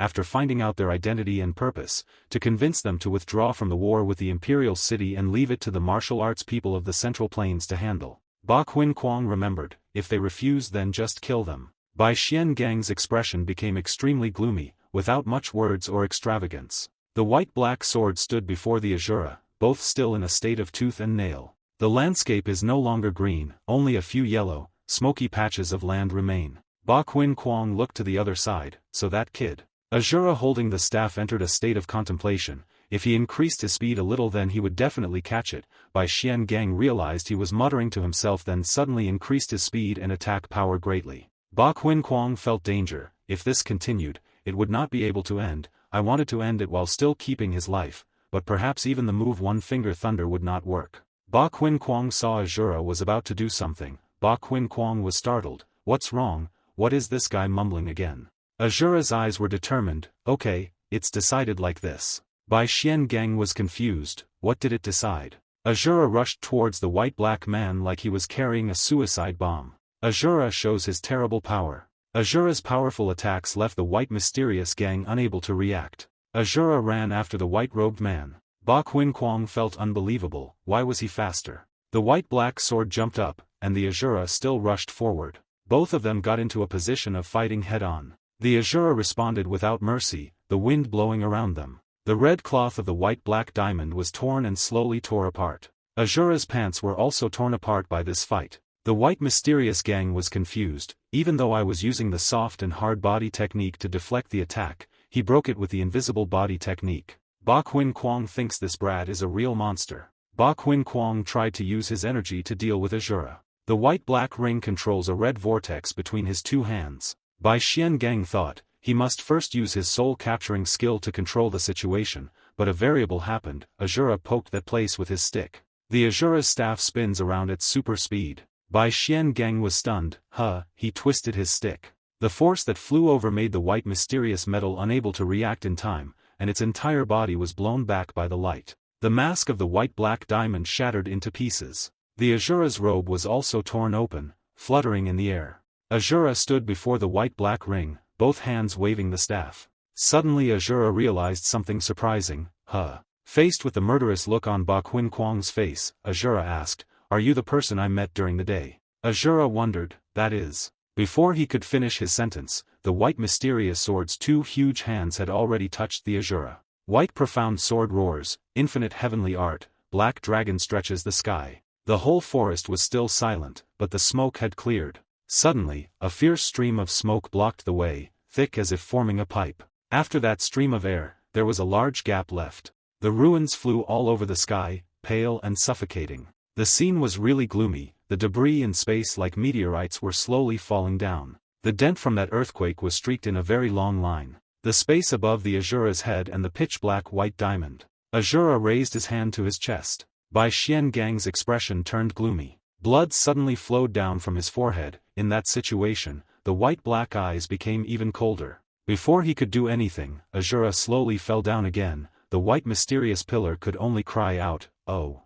Before his expressionless face, Ba Qin Kwang shouted, "What's wrong with me?" Under the setting sun, the two people's shadows were backlit. Bai Xianjian held his head. Had he gone too far in this battle? I didn't expect to have to use the ultimate move of the infinite fairy to deal with this brat, but if I dealt with it carelessly, I could be counterattacked at any moment. I can't let that happen. What nonsense am I talking about? Asura lowered his head slightly, seemingly unconscious. The white mysterious steel was urgent. He had to treat this brat first. The black dragon had caused a shock to his heart and paralyzed his heart, but after all, he didn't know how to use his internal energy, so it probably wouldn't leave fatal internal injuries. So if he could make his heart beat stably again, he would probably be able to restore his breathing. Alright, let's try it. Asura fell down, making the white mysterious cage scared to death. Be careful. The Asura's feet stomped on the ground, bit by bit crushing it. White-black diamond round eyes. The Asura's eyes suddenly opened wide. Then a punch was stuck straight to the white-black gauntlet's face. In a town filled with houses surrounded by green trees. At this time, between the two rows of houses, people were coming and going. There was a man in an orange shirt coming out of a restaurant. On the street, he walked on the street, opened his mouth to pick his teeth, looking very leisurely. There were dark shadows following his footsteps. A silent crowd, not clearly expressing emotions. On the other side of the bushes was a bustling urban area, but he went deep inside, walking on a long dirt road. At a dilapidated abandoned house that looked like no one had ever lived in it. He walked towards that house. The others still watched him from a distance. 3 men with fierce looks on their faces looked forward, then also quickly entered. Outside the house was as quiet as ever. Suddenly blood stains were spread all over the path. The 3 followers were lying on the ground, all seriously injured. He asked, "You guys seem to have some strength, who sent you here?" Before they could recover, he added, even though they were told to just observe, but because all 3 were discovered, they rushed in, right. He sat cross-legged on a rotten log. Compared to the 2 dead men, your wound is not that serious. I intend to spare your life so that you can return to inform your organization. His words shocked that man. He continued to threaten, if before I change my mind you don't quickly tell me who sent you here." The survivor's face was bruised and speechless, his eyes were bloodshot. The guy coughed and stuttered, "Hey." Before he could finish speaking, the guy stopped breathing. He sarcastically said, "You're already dead." Just as he raised his head to the ceiling, a voice rang out from within his head. His injuries were already very serious, yet it was already a miracle that he was still alive. He pondered, but did he just mention the black beast? The thought came back, yes, it seems like he just said that. He wondered, wasn't the black beast the leader of the 8 beasts? It didn't feel bad to have someone of such status care about us. That voice also felt formidable. The black beast was someone who had the power to teleport the entire imperial city. Having such a person pay attention to it was not a good thing at all. He considered the situation. If his target was only us then it would be fine, but unfortunately the fire under his feet right now is not us. Looking at the 3 corpses lying on the ground, he sighed as if a small crack could cause a large dike to collapse. If that fire wasn't quickly extinguished, the imperial city might face an unsalvageable situation. That's why the black beast's attention was focused in that direction, right? The mysterious voice questioned, was the fire under his feet referring to the foreign people? He confirmed, yes. Speculative voice, probably so. Actually there are rumors that because of what they did, some sects in the imperial city are gradually wavering. He was surprised, is that so? The voice added, oh, and I also saw those people on the carriage that day. It said that there wasn't much information about the woman, but the man seemed to be from a mysterious force called the Immortal Traveler. Suddenly he stopped for a moment. Then he rolled his eyes, did you just mention the fairyland? He was surprised. The place where legendary experts gathered, those who had reached the immortal realm lived together in the immortal travel realm. The voice confirmed, yes. He was a little confused. Was this information correct? No matter how young the immortals in the immortal realm were, their age. He discovered something unusual again. Wait, that young man is from the immortal realm. Hearing this, he knew, could it be that man was the person who was given the inner strength of the white mysterious knight? He held his head in frustration. I can't believe I didn't recognize the peerless martial arts expert standing in front of me. It seems the road ahead is still long. The voice sounded confused. You mean that man is a great master of martial arts? He thought, since he didn't get involved in martial arts affairs, these words were meaningless. But then he patiently explained, but if we only consider martial arts, perhaps in this world there is no one who can surpass that person. He constantly proves how strong he is, but if we only consider martial arts, perhaps in this world there is no one who can surpass him. Before his fierceness, the voice was also surprised so strong. Then he had another question, but why would such a person approach a foreigner? He speculated that because they were a hot topic these days, they were getting the same attention as us, or maybe it was just a coincidence. The dissenting voice did not seem to be so. This time it was his turn to be confused. What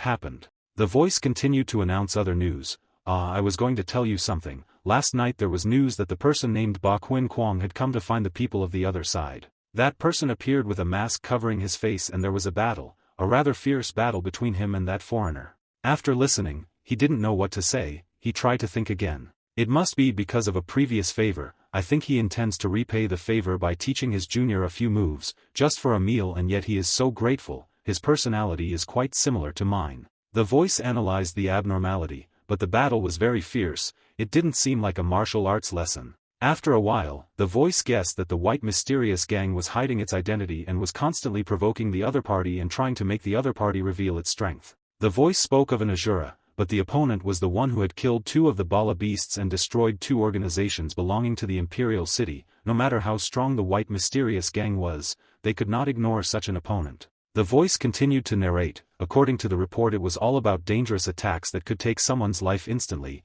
He quickly interrupted. Hey. He asked seriously, where did you hear this news? He affirmed again, you don't understand the definition of a grandmaster. It's the strongest person. He continued, at an age when his peers were still playing in the mud, the genius among geniuses who had reached a realm comparable to wandering immortals was Bai Xian Gang. He praised the white mysterious Kwang without wanting to mince words. There were many masters in this world, but the white mysterious Kwang was on another level. On the contrary, Asura somewhat looked down on who that foreigner had fought before. Winning or losing was not important, but if the opponent was the white mysterious gang, then don't expect to have a chance of winning. After a series of contrasting praises and criticisms, he finally came to a conclusion that if he was still alive, it was because the White Profound Sect let him live. If the White Profound Sect had wanted it, that foreigner would have died already. He exhaled, his tone filled with regret. After all, that foreigner brat was not ordinary, I missed out on something good. Under the roof with a big hole, the voice suddenly fell silent. He sat with his arms crossed, quietly contemplating, sitting for such a long time without moving. Then he suddenly raised his voice. So what? The voice on the other end asked back, wondering, what? He squinted his eyes. What was the result? On the other side of the scene, debris fell in the air. In the deep pit there were two blurry figures, one standing, one lying. White-black gang sweat poured out like a stream. The Asura eyes are open but feel out of focus. Ba Qin Kwang tried to shake him. How are you? He was a little panicked. Why is your heart not beating anymore? Heart beating again. Bai Xian Gang was bewildered, his voice trembling slightly.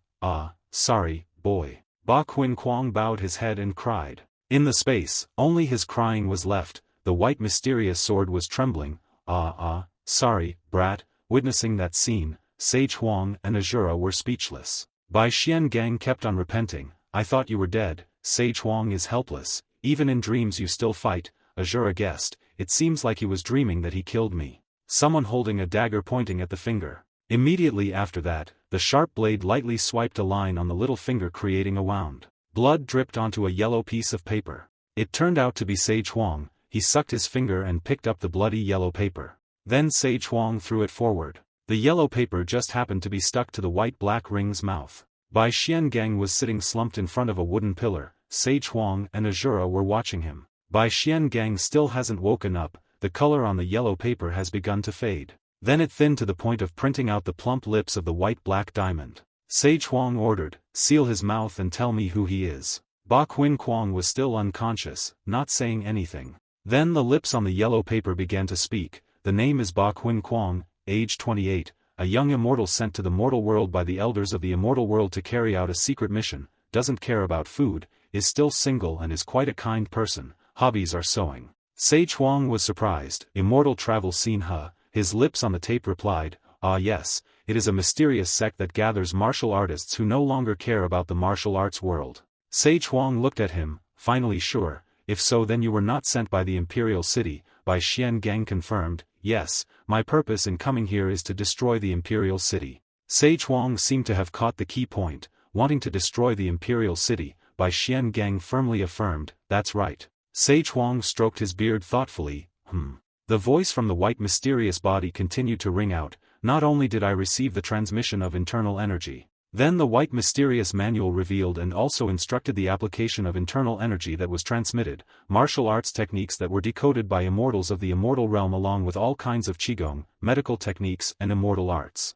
Ba Qin Kwang affirmed, because I was passed down all the heart and soul of the elders, I am called the successor of the immortal travel scene. Suddenly he woke up with a start, lying on his back, bewildered. Oh, the white mysterious gate tried to move, only able to make a few unclear sounds. He looked down at himself. Embarrassed cry, and struggle violently. Seeing Bai Xian Gang keep calling like that, Sage also felt speechless. After a while, Sage Huang spoke up, although it was a bit old, the rope that was dazzling you was a souvenir used to capture monsters, so no matter how hard you tried, you wouldn't be able to escape. I haven't finished asking yet, so just be quiet and obedient, no need to try so hard. The white-black rope broke immediately. Asura and Sage Huang eyes widened.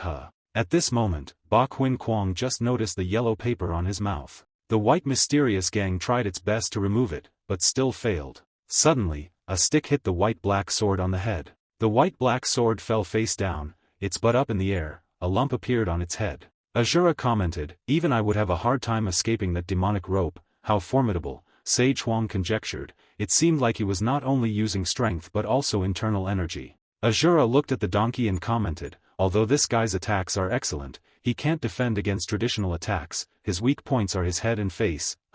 It started moving, yeah, Sage Huang continued chatting, anyway. Sage Huang calmly stroked his silver beard, it's already happened, so I have to ask a few more questions, the seal's effect is about to expire. On the ground were the clothes and belongings of the white-black gang. At this time, Ba Qin Kwang tightened his belt and finished dressing. Ba Qin Kwang officially spoke up. So then Ba Qin Kwang knelt down on the ground. I asked permission to greet him properly once more. Bai Xian Gang solemnly introduces himself, actually I am Bai Xian Gang, descendant of the immortal traveler realm, 28 years old and I like sewing. Before he finished speaking, he heard someone else recount his life story. how the immortal elders came to the mortal martial arts world to destroy the imperial city. Bai Xiangang was overjoyed. Ah, that was true. The white-black sword paused for a moment. Ba Qinquang's eyes widened in surprise.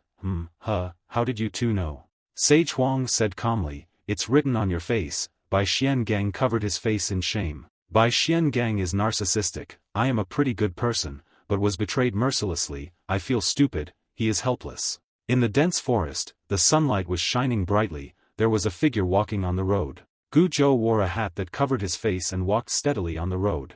His cold eyes looked around. Gu Zhou's target is the temple in the distance. In that temple there was already a figure waiting. When Gu Zhou arrived, the people in the temple also turned to look. The other person introduced, I am Chu Tan from the guard house. Greetings to the golden la beast. Gu Zhou nodded. The other respectfully suggested, let me show you the way. Gu Zhou observed everything around. On both sides of the cliff there is a deep ravine. At the bottom of the ravine, two figures, one in front and one behind.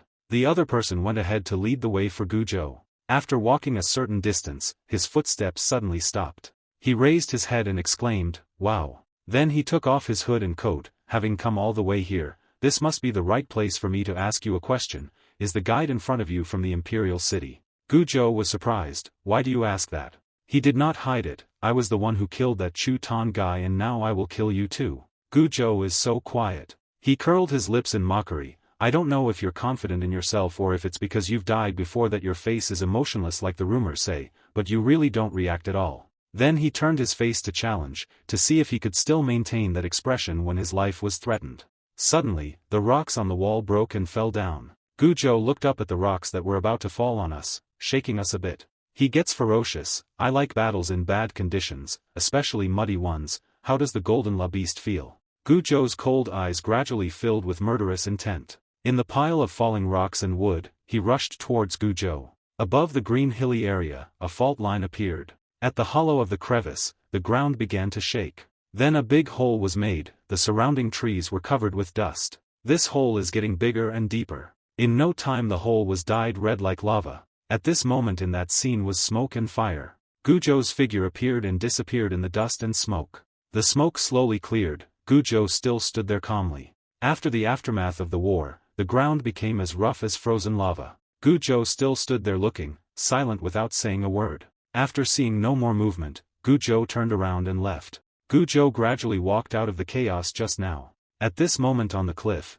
he was still silently observing from afar. He exclaimed, great. His smile turned sly, a masterpiece created by the city lord of the imperial city, the white-faced divine doctor, the golden beast Gu Zhou. An excited thought came to mind. A battle with someone like this would be something to look forward to, right? On a large mountain range covered in mist. On the way through the forest voices were heard talking, so. Sage Huang sat on the carriage and summarized the story, confirming that the matter of the imperial city was originally a matter of the martial arts world, so we should let the martial arts experts handle it themselves, and we should step aside, right? Bai Xiangang sullenly confirmed, ah yes, that's how it is in short, but I don't know how to explain it without offending you too.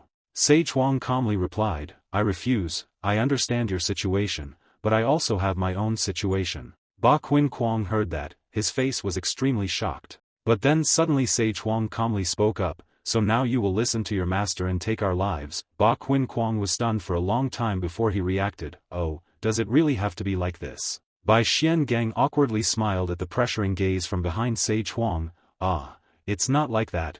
How should I explain this? Then Bai Xiangang laughed and repeated the words of the elder before, just go directly to meet them and negotiate. How to deal with them, you can decide for yourself. That is what my master said. Sage Huang listened and calmly asked again, do you think I will believe it? Ba Qinquang was stunned again. Why?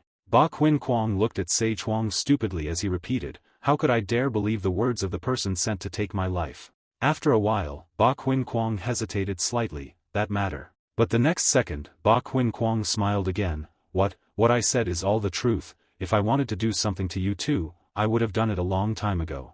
Sage Huang's expression was still calm, but the Asura in front was already angry. Sage Huang calmly pointed behind him and asked, what is it? Do you remember how the battle with this brat ended? Bai Xiangang quickly jumped, yes, I remember. But then Ba Qingang spoke up to correct him, but he didn't remember very clearly. It seemed like I was exhausted and fainted after trying to save Asura's life. Sage Huang was a bit confused, and he became even angrier. Until the end, helplessly summarize, so that means your last attack caused Asura's heart to stop beating and fall into a state of temporary death, but it was also you who used all your strength to wake Asura up, is that right? Bai Xian Gang spoke up in unison. Yes. That's right. The white mysterious gang then continued to speak. I remember most of the things, but I don't remember what I said while I was sleeping. The Asura in front thought in dissatisfaction. He really almost killed me. What? Sage Huang finally spoke seriously. Alright, I understand. You're not from the Imperial City anyway, so this time I'll let you go. Those words made by Xian Gang stunned. What? Amidst the clear blue sky and lush trees, Sage Huang's voice rang out. Don't you have anything to do? We have our own things to do, so go do your own thing. At a small temple on the mountain road, the silhouettes of two men appeared. Nguyen Min carefully knelt down before Gu Zhou. His voice was cautious as he saluted. The Yuan Ming palace guards bowed to the golden beast. Gu Zhou's cold eyes looked down at Nguyen Min. As soon as Gu Zhou spoke, it made Nguyen Min stunned. I was supposed to meet someone named Chu Tan. Then the original voice timidly reported, yes, but there are some bad things, but he bluntly asked, is he dead? Hearing that, Nguyen Min's expression became even more fearful and he paused. Finally he had to bow his head in agreement. Yes, that's right. Gu Zhou was silent for a moment before responding. Gu Zhou then asked again, have you found the location of the foreign people yet? Yuan Ming is urgently reporting. Then they started to go into the deep forest. The subordinates would lead the way. Sage Huang's carriage continued to roll. What? Sage Huang asked in surprise. Aren't you going to leave? Ba Qin Kuang seriously replied, no. Sage Huang angrily said, go away, but Ba Qin Kuang still sat there with a stubborn face. No, sir. Sage Huang was stunned after hearing that, and Asura also had to turn his head to look. Sage Huang stared and asked why. Ba Qin Kuang hesitated. Because. Ba Qin Kuang put his hands in front of his chest, not bothering to answer, because he had changed his mind. He would repay the favor first and then leave. The two of them argued back and forth on the way. I don't need it. Go away, don't go. Bai Xian Gang chatted enthusiastically. Why do you think I had to hide my identity and approach you two from the beginning? He listened with a slightly disdainful expression, while Sage Huang replied, I don't care. No matter how Sage Huang responded, Bao Xian Gang still seriously said, yes, I came here to test Asura's strength, to see if he has the ability to defeat the Imperial City. Sage Huang said irritably, no matter if you care or not. In the end, Bai Xian Gang still spoke enthusiastically. Asura's martial arts were indeed stronger than I expected, but it was still too dangerous to confront the entire Imperial City. Sage Huang helplessly spoke, now you won't listen to me anymore, right? Ba Qin Kuang then cleverly pointed out Asura's abilities. The good thing is that Asura's body has good internal energy, but no matter how much internal energy there is, if you don't know how to control it, it's meaningless. Ba Qin Kuang smirked confidently, so I came here to help. At that time, Ba Qin Kuang himself also secretly thought that if Asura knew how to use his internal energy properly, he might be able to achieve power comparable to that of reincarnation. At that time, it would be easier to find a countermeasure to deal with the Imperial City. But Sage Huang's face was completely speechless as he stroked his beard. Finally, Ba Qin Kuang sat and listened to the old man speak with a blank face. I believe everything you are saying. Sage Huang calmly looked and wondered, wanting to ask clearly, but what reason made you disobey your master's orders and help us? Don't say stupid things like you only received a meal and have to repay the favor. Ba Qin Kuang slowly answered, his words were sincere. Seconds later, Ba Qin Kuang smiled and said frankly, compared to doing as master said, I find this much more interesting. While they were talking, the horse had already stopped, but I had already said that my master had given me the right to decide, so it couldn't be said that I was disobeying my master. As soon as the bronze gas stopped, the Asura also looked forward in surprise. Asura called out to Sage Huang and the white-black sword behind the leader. At this moment they were standing at the edge of the forest. Ahead of them was only a village road leading into the city. Bai Xian Gang looked forward in amazement. There. Then the white mysterious gate exclaimed in surprise, the eunuch. Sage Huang saw Bai Xian Gang's reaction and turned back to ask, you also know that organization? Bai Xian Gang did not deny it, yes. In Bai Xian Gang's mind appeared a scene filled with killing intent. This was a notoriously cruel set. They had betrayed and heartlessly massacred the Central Plains at the time when the Imperial City destroyed the Central Plains, to the point where the Imperial City's city lord had gifted him his clothes to praise his achievements. It was enough to understand how cruel their actions were. Sage Huang turned his head and wondered, aren't the Imperial City lord's clothes just trash? Ba Quinquang calmly shrugged and replied, that's not it, as long as it's an item of the Imperial City's city lord, even a piece of rag is considered a sacred object and is kept in a special place. Hearing the answer, Sage Huang fell into deep thought, as expected. Sage Huang thought to himself, as long as he could touch his clothes, he would be able to touch him. There was a path leading to the Imperial City inside the sect's main hall, called the Eunuch Gate, so that's what the forest god's words meant. It was the easiest way to understand. Then Sage Huang started giving tasks to Asura. Its name is the clothes worn by the lord of the Imperial City. He glanced and listened attentively. If it was a treasure, they wouldn't let us take it away so easily. Sage Huang's eyes turned cold, but after all they were cruel people who would massacre their own kind, so there was no need to care about their situation. Smash anyone who dared to get in our way and take it away. Then Gu Zhou appeared with a gloomy face behind Nguyen Min. 3 people standing right in front of the towering cliff. Nguyen Min's face showed clear fear and anxiety. Gu Zhou's cold eyes glanced over. Then Gu Zhou said nothing and flew straight up to the sky. Nguyen Min and the other person looked up in surprise. Transition scene of a wall being torn down. All the people on the collapsed wall were dragged along. In the smoke and dust from the ruins, the Asura was standing tall. This attracted a lot of looks from the fighters inside. From the rubble emerged the dusty figure of an Asura. Asura charged forward with murderous intent. Asura eyes serious, he gripped the staff in his hand. At this time, Sage Huang was still outside looking at the large hole in the kin wall. Sage Huang's face still showed no expression at all. Then Sage Huang raised his head again to look at the blue sky.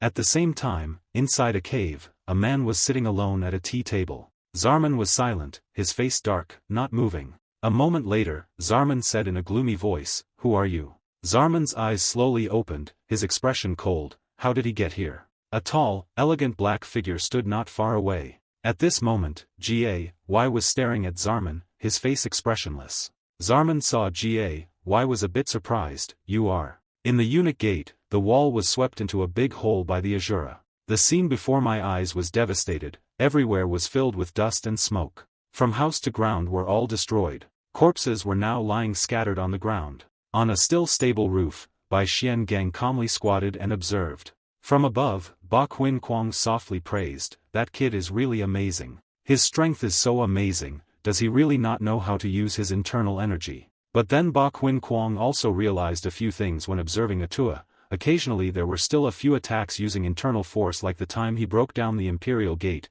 Could it be that time he used internal force instinctively? The Asura below just swung his staff once and everything was destroyed. Enemies flew from the side. Just like that, the enemy inside the Eunuch Gate was thrown by him into the stone railing. Some of the luckier ones were flown towards the cabin. The enemy was now completely unconscious, leaving only the Asura. In the smoke and dust, the Asura's purple eyes were full of seriousness. Suddenly someone loudly stopped a few swordsmen. Wait. He finally anxiously agreed, "Okay, I will give you the holy robe." Hearing the answer, Asura sighed, seriously wiped his face with his scarf and replied, "You guys should have handed it over at the first opportunity. It's fine, I'll deal with you guys and then find it later." Hearing that, he became anxious and quickly shouted out orders. "What are you guys still standing there for? Quickly bring the holy clothes of the white-faced divine doctor here, quickly, obey the order." The impatient Asura repeated his intention. "I said no need." Ba Quinquang was still talking softly above, but Bai Xian Gang's 2 eyebrows furrowed seriously, tense. But just a second later, Ba Quinquang calmly squatted down and commented, "Even though having strength is an advantage, but if you only use it to fight, then it's no different from a wild beast." Looking at the Asura's figure below, Bai Xian Gang muttered softly, if he knew how to properly coordinate his destructive power,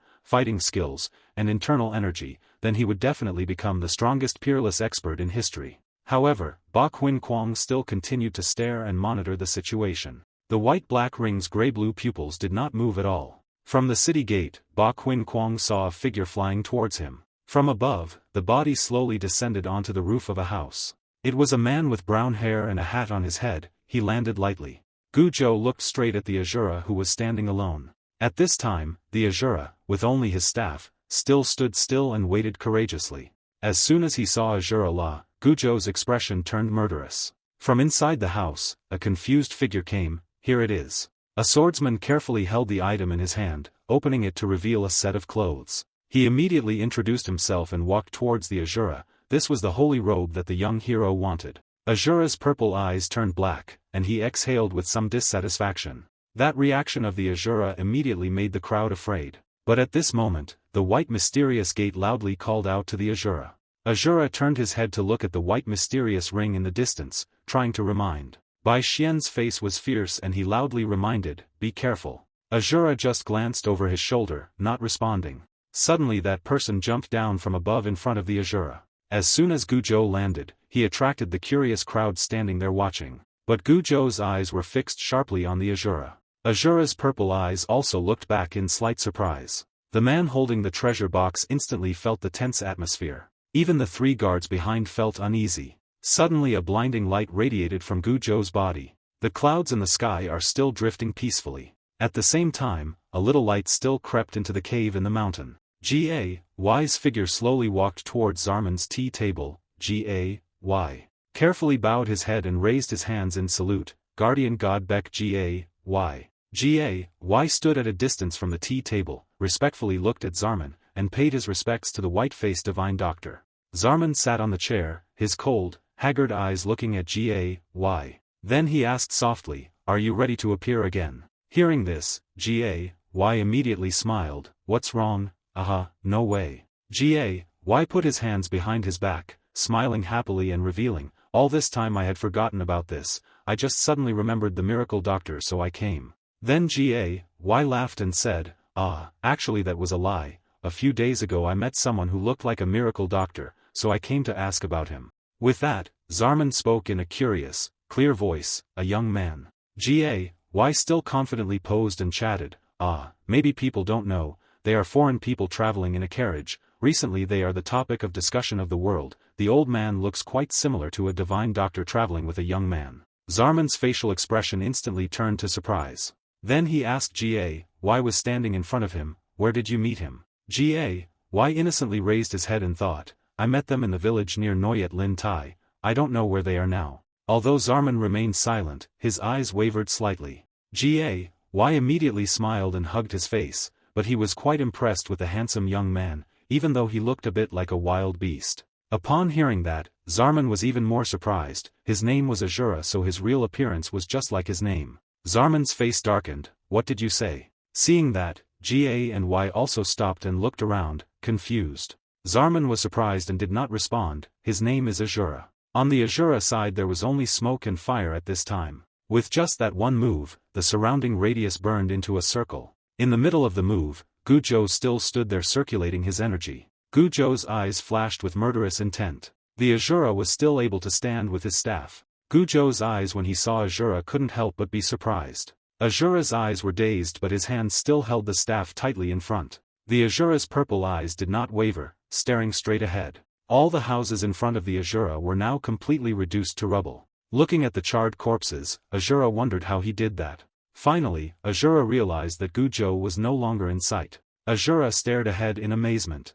Guzhou escaped and arrived beside the Asura without a sound. Guzhou glared and rushed forward. "The divine doctor wanted me to capture you alive, but I cannot forgive my enemy." Guzhou's big hand was already close to Asura's face in the blink of an eye. The next second, a few small streaks of blood splattered out. Guzhou swung his arm out with terrifying speed. Guzhou's hand was now only a few centimeters away from Asura's dumbfounded face. With a small sound, a few drops of blood splattered out. Guzhou's hand was promptly caught by the white-black wire. Seeing himself being stopped, Guzhou was a little surprised. Ba Qinquang took the opportunity to pull Guzhou down from Asura's face. Ba Qinquang's actions were extremely agile. He turned around and glanced. Guzhou's face was one of disbelief. He stared. At this moment, Guzhou's right chest was pressed with a finger. Then with just one strong push of the center of gravity, Guzhou flew away, a single finger of lightning. Guzhou slowly slid a long way on the ground. He crashed into the house behind.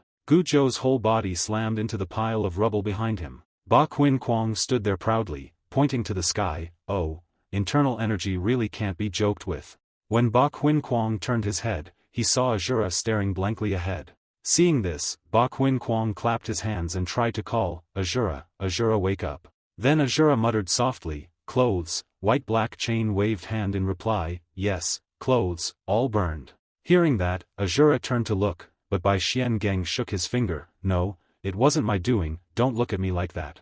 Song Ba Qinquang pointed to the side not far away. "It was him, he was the culprit who burned the holy clothes of the white-faced divine doctor. At that moment, Gujo slowly stood up from the rubble. The white mysterious sword happily showed off to the Asura. A single lightning strike had struck his vital energy, so he would temporarily be unable to move normally. Gujo staggered to his feet in the fine dust. While the white mysterious gang was still engrossed in chatting with Asura, Gujo had already used his move to destroy the nearby mess. If we just attack him immediately, then we can end everything, but that wouldn't be very fair, so it's better to wait a bit. Hearing the explosion, Ba Qin Kwang immediately turned his head and glanced behind.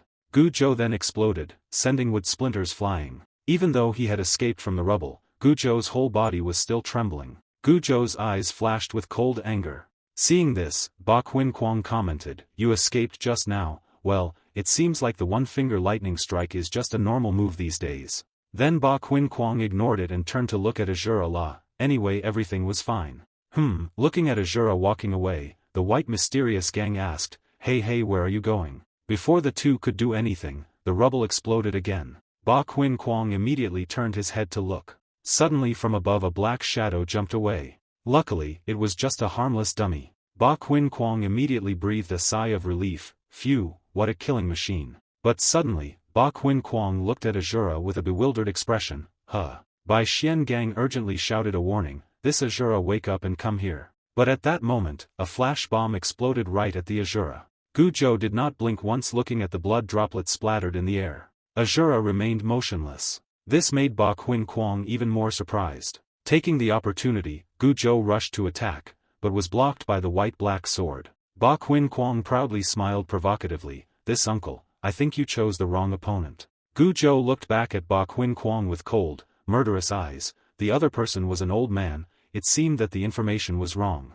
For a moment, Ba Qin Kwang was surprised when he looked down. Another Gujo divine fist move was activated.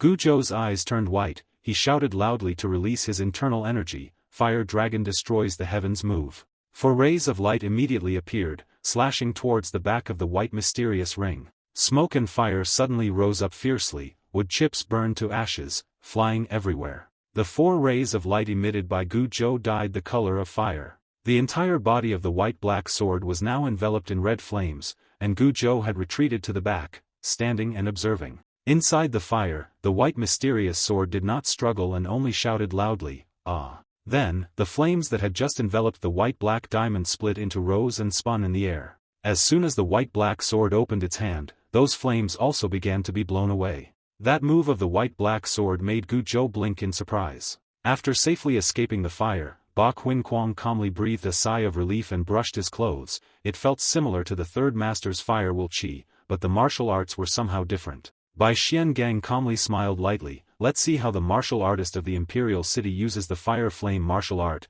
It seems I know who this person is." Then Ba Qin Kwang did not hesitate to ask Gujo directly, "Kimla Thursday summoned you, right? You came here to take revenge on Asura for killing your sworn brother, right?" Standing on the opposite side, Gujo's face darkened, slowly voicing his doubts. "You guys used sticks to resist the fire dragon formation, and you even blocked the fire dragon's heavenly destruction move with your bare flesh." Immediately after, Gujo started to radiate a fiery aura again. It seemed he knew the reason why the divine doctor sent me here. Hearing those words, Bai Xian Gang's face was immediately stunned. Bai Xian Gang looked at Gujo, who was filled with killing intent and was confused. "Hey, wait, there seems to be some mistake here." Bai Xian Gang pointed his hand and his bright eyes to the side, wanting to explain, "The person you should fight is over there." But Asura was sitting in a corner, diligently searching for things. Asura still did not know anything, just staring at one place. Bai Xian's expression stiffened for a moment. Taking advantage of the opportunity, Gujo immediately rushed in front of the white mysterious gate. Gujo looked frantically and muttered, "All elements that could endanger the white-faced divine doctor must be destroyed." Then in front of the white-black gate, Gujo gathered his moves. Then Gujo launched a huge attack towards the white-black gate.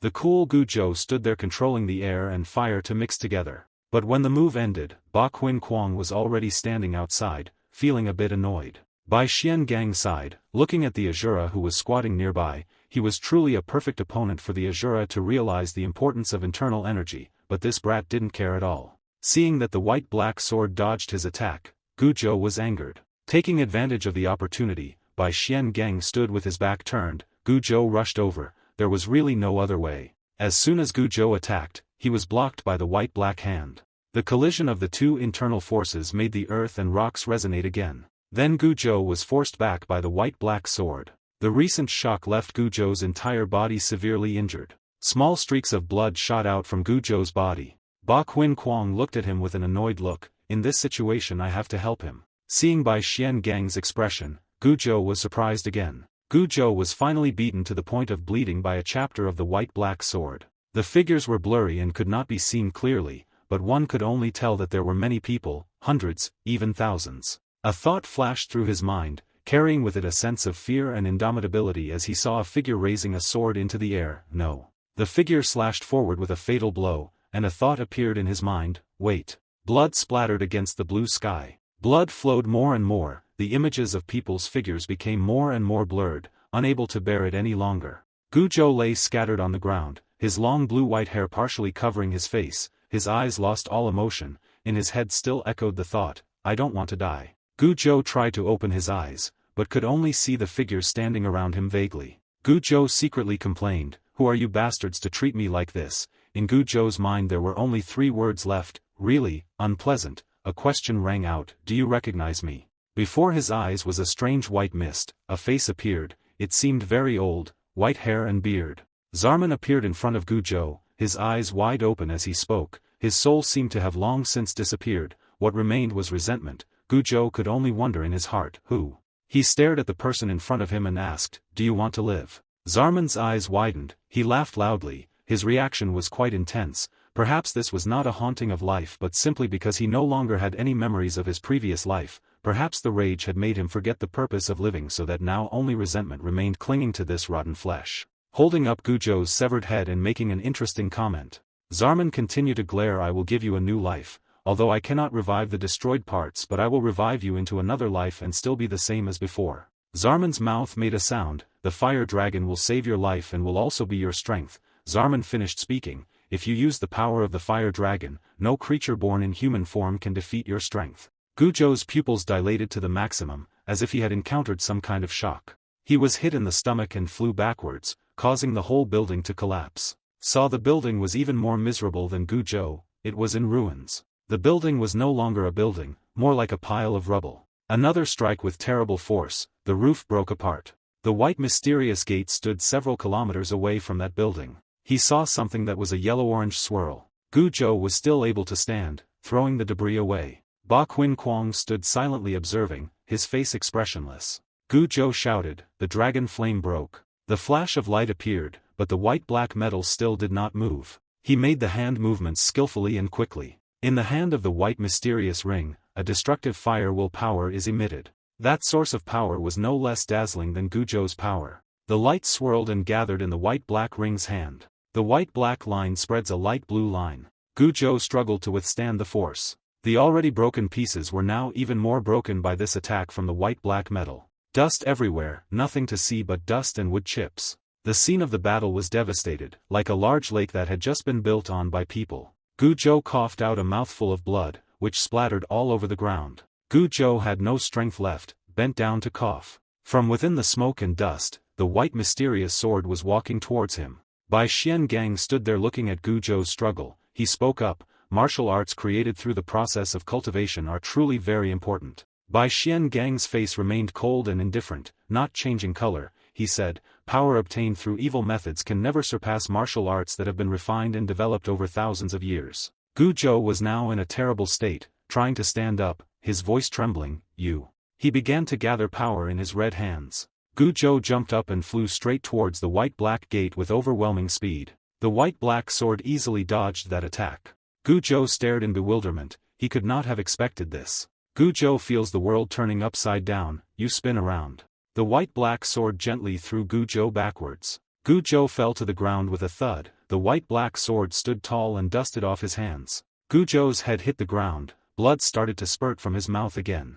The figure of the white mysterious gang still stood tall before his eyes. Ba Qinquang stood with his back turned, coldly speaking, no matter how hard he tried, it wouldn't work. He turned his head back, stop, this time you will give up. Suddenly Ba Qinquang discovered something. Guzhou rushed at the white-black man and attacked fiercely, but he still managed to block it. Bai Xiangang mercilessly kicked Guzhou in the chin. Guzhou's face was stiff, blood was coming out of his nose and mouth. Guzhou was exhausted and had no strength left. Bai Xiangang was still standing there looking at him. Seeing this, Ba Qinquang prepared to attack, but it was no use, right? The white-black sword punched Guzhou in the stomach, sending him flying back a distance. The scene was silent, nothing but blood and blood could be seen. This punch was very strong, very very strong, just looking at it was painful enough. Guzhou's eyes became lifeless. Bai Xian's hand gesture was firm, his face still cold as a sheet. Guzhou lay on the ground, blood flying everywhere, and Ba Qinquang stood watching. Guzhou no longer reacted, the white-black sword looked down from above. Guzhou lay face down on the ground, hair disheveled, unable to move anymore. Guzhou recalled what Zarman had said before, no creature born in human form could defeat the power of humans. Guzhou remembers, as a Guzhou's last thoughts before he passed away, human. Guzhou's face was lifeless, the skin shrunk into a wrinkled layer. Ba Qinquang still stood there looking at Guzhou who had collapsed on the ground. The scenery remained unchanged, only the wind began to rise. Guzhou's withered arm gradually had an abnormality. Guzhou's body began to fade away, as if returning to dust forever. Ba Qinquang also realized this abnormality. The light particles gradually spread out, Guzhou's body disappeared faster. In the end, Ba Qinquang watched helplessly as his body completely disappeared, leaving only his clothes. The wind blew, wood chips flew everywhere, and Guzhou's clothes also flew up. The wind blew stronger, blowing Guzhou's white hair up, and also blowing his tattered clothes higher. The white-black sword stood in the wind, silently watching. Now, the entire space was left with only white-black iron and blood stains, without any trace related to Guzhou. He stood in the middle of a large pit, surrounded by piles of rubble, some of which were badly damaged. Ba Qinquang walked among the rubble, thinking, see. He walked silently, I told you I am the dragon white mysterious cage. In the spacious camp, voices of praise rang out, such a formidable golden beast. Guzhou was unable to confront that person head-on. The voice of admiration was endless. If the eight-law beast was a monster created from the evil magic of the white-faced divine doctor, then the white mysterious gang was a monster born from the martial arts world with thousands of years of tradition. That person understood it. The black-hooded youth expressed his doubts, but we originally came here to watch the match between the golden beast Guzhou and that Asura brat. He looked at the people walking below and thought, it's true that Ba Qinquang suddenly intervened for no reason, but thinking back, it's been a while since we've seen Ba Qinquang's martial arts, so it's still not too bad. A hand picked up a tattered towel. It was the Asura sitting on the ground watching intently. He couldn't get anything, so he angrily kicked the towel away without mercy. Ba Qinquang just stepped forward and asked, what are you doing? Asura asked a question that had no beginning or end. Where was he, making him somewhat bewildered? Who was he? Asura shouted angrily, the name that just burned the divine doctor. Ba Qinquang now understood, leisurely replied, that name. Ba Qinquang raised his hand and answered as if it was obvious, he left, I will forgive him. Asura shouted in surprise, what? Asura was so angry that he was sweating, his voice trembling, what's wrong, just say what you want to say. Asura was about to swing his stick straight towards the white-black diamond, he quickly dodged it and shouted in fear. He coldly caught on, he wanted to attack me, you colluded with him, right? Ba Qinquang angrily retorted, what are you saying? The man in black who had been observing through binoculars all this time suddenly wondered why they were suddenly arguing, he seemed to not hear clearly and asked again, He quickly grabbed the binoculars to observe, where to show me. In the binoculars, the scene of Asura attacking continuously with many blows appeared, while the white-black sword was dodging, he explained, if I didn't chase him away, you might have died. Asura was angry, so I should be grateful to you, you annoying guy. He closed one eye, the other eye looked through the binoculars, laughed, oh really? He excitedly stood up and danced on the roof. They argued, let that brat know what Central Plains martial arts taste like, this subordinate is powerless, sect master. While dodging the attack, Ba Qinquang suddenly noticed something, his eyes glanced in another direction to observe. No longer having the same playful look as before, he reminded Asura, wait a moment, over there seems to be a timid mouse hiding. The man holding the binoculars suddenly shouted loudly, startling the subordinate next to him. He felt strange, what happened, why did he collapse? The subordinates wondered in panic, was that kid beaten to death? In a cave somewhere someone secretly asked, who is he? The old man's eyes widened, Asura. Baek Ga, Wai hugged her cheeks happily confirming, yes. Zarman asked the girl, is Asura the young boy who is with an old man who looks quite similar to me? Baek Ga, Wai agreed, that's exactly it. He suddenly fell silent, his mood tense as if he was thinking about something. Zarman is still immersed in the name Asura. He felt uneasy, in his mind appeared the image of an old man with long hair and thick beard, sharp fiery eyes, a majestic face full of burning authority. Could it be that the person who looked like me was that person? Not only was he not alone but he was also accompanying the Asura. Zarman sat alone on the intricately patterned chair, his head bowed unwillingly. Impossible, that thing could not exist in this world. What the hell was that crazy old man doing? Baek Ga spoke up, making him startled. What are you thinking, sir? Zarman was pulled back to reality. Nothing, but just now you said those two people are the talk of the world, the little girl exclaimed in surprise. Oh, you don't know. Baek Ga reports that the two sects of the Imperial City have fallen and people believe that the fall of the assassination group and the Black Assassination Office were caused by the two of them. Zarman was surprised. Was there such a thing? The little girl opened her eyes wide in admiration. It turns out you still don't know anything. Baek Ga changed the subject. So do you know that 2 of the 8 beasts died? According to rumors, it was Go Huang and Tu Tan Chi. Zarman, shocked, Go Huang and Tu Tan Chi were killed by them. Baek Ga corrected, not them but both of them were killed by the Asura alone. Zarman fell into silence. The little girl could not say anything more for the time being. Suddenly Baek Ga looked at him. So do you know those foreign people? The space between two people naturally condensed. Zarman faced Baek Ga said something unclear. Turn around. As he spoke, he stroked his beard, his expression unchanged. If you come back, I will tell you everything you want. The little girl blushed and smiled, raising her hand. Are you kidding me? I don't want to know that much. Zarman's voice was serious, somewhat threatening. This was not a request. His eyes were cold, putting Baek Ga in a difficult position. If I forcibly keep you here, what do you intend to do? The two people still faced each other, neither side willing to give in to the other. The little girl raised her hand to her mouth, somewhat thoughtful. Why are you suddenly asking that? Suddenly Baek Ga opened his eyes, but the joking tone from before was now replaced by a scary seriousness. What other choice do I have but to risk my life? His eyes widened, surprised by the girl's attitude. The little girl was not afraid. Her eyes filled with determination as she faced the person in front of her. In the end, Zarman still gave in first. Why are you so stubborn? I really don't understand you. The little girl smiled slightly. She didn't understand from the beginning.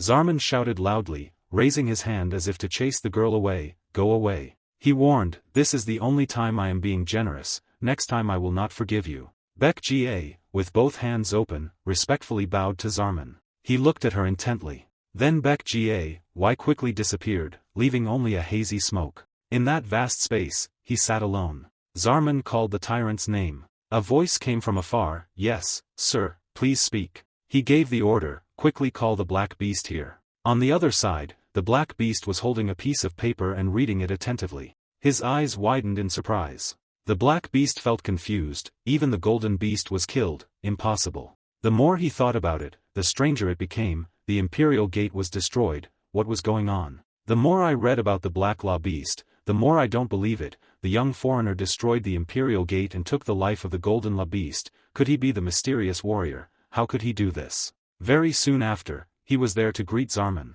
The Black Beast politely said, the white-faced divine doctor called me Black Beast. He opened his eyes wide, sweating nervously. Ba Quin Kwang expressed, it seems I have no other choice but to confront him. Asura wondered if what that guy said was true. Sage Huang advised, let him go, wait until he wakes up and then apologize. He stood up and did as he was told. He picked something up to look at. Hong Chan Kwang was a little unhappy. If only we could get the whole thing. What could we do with a piece of cloth like this?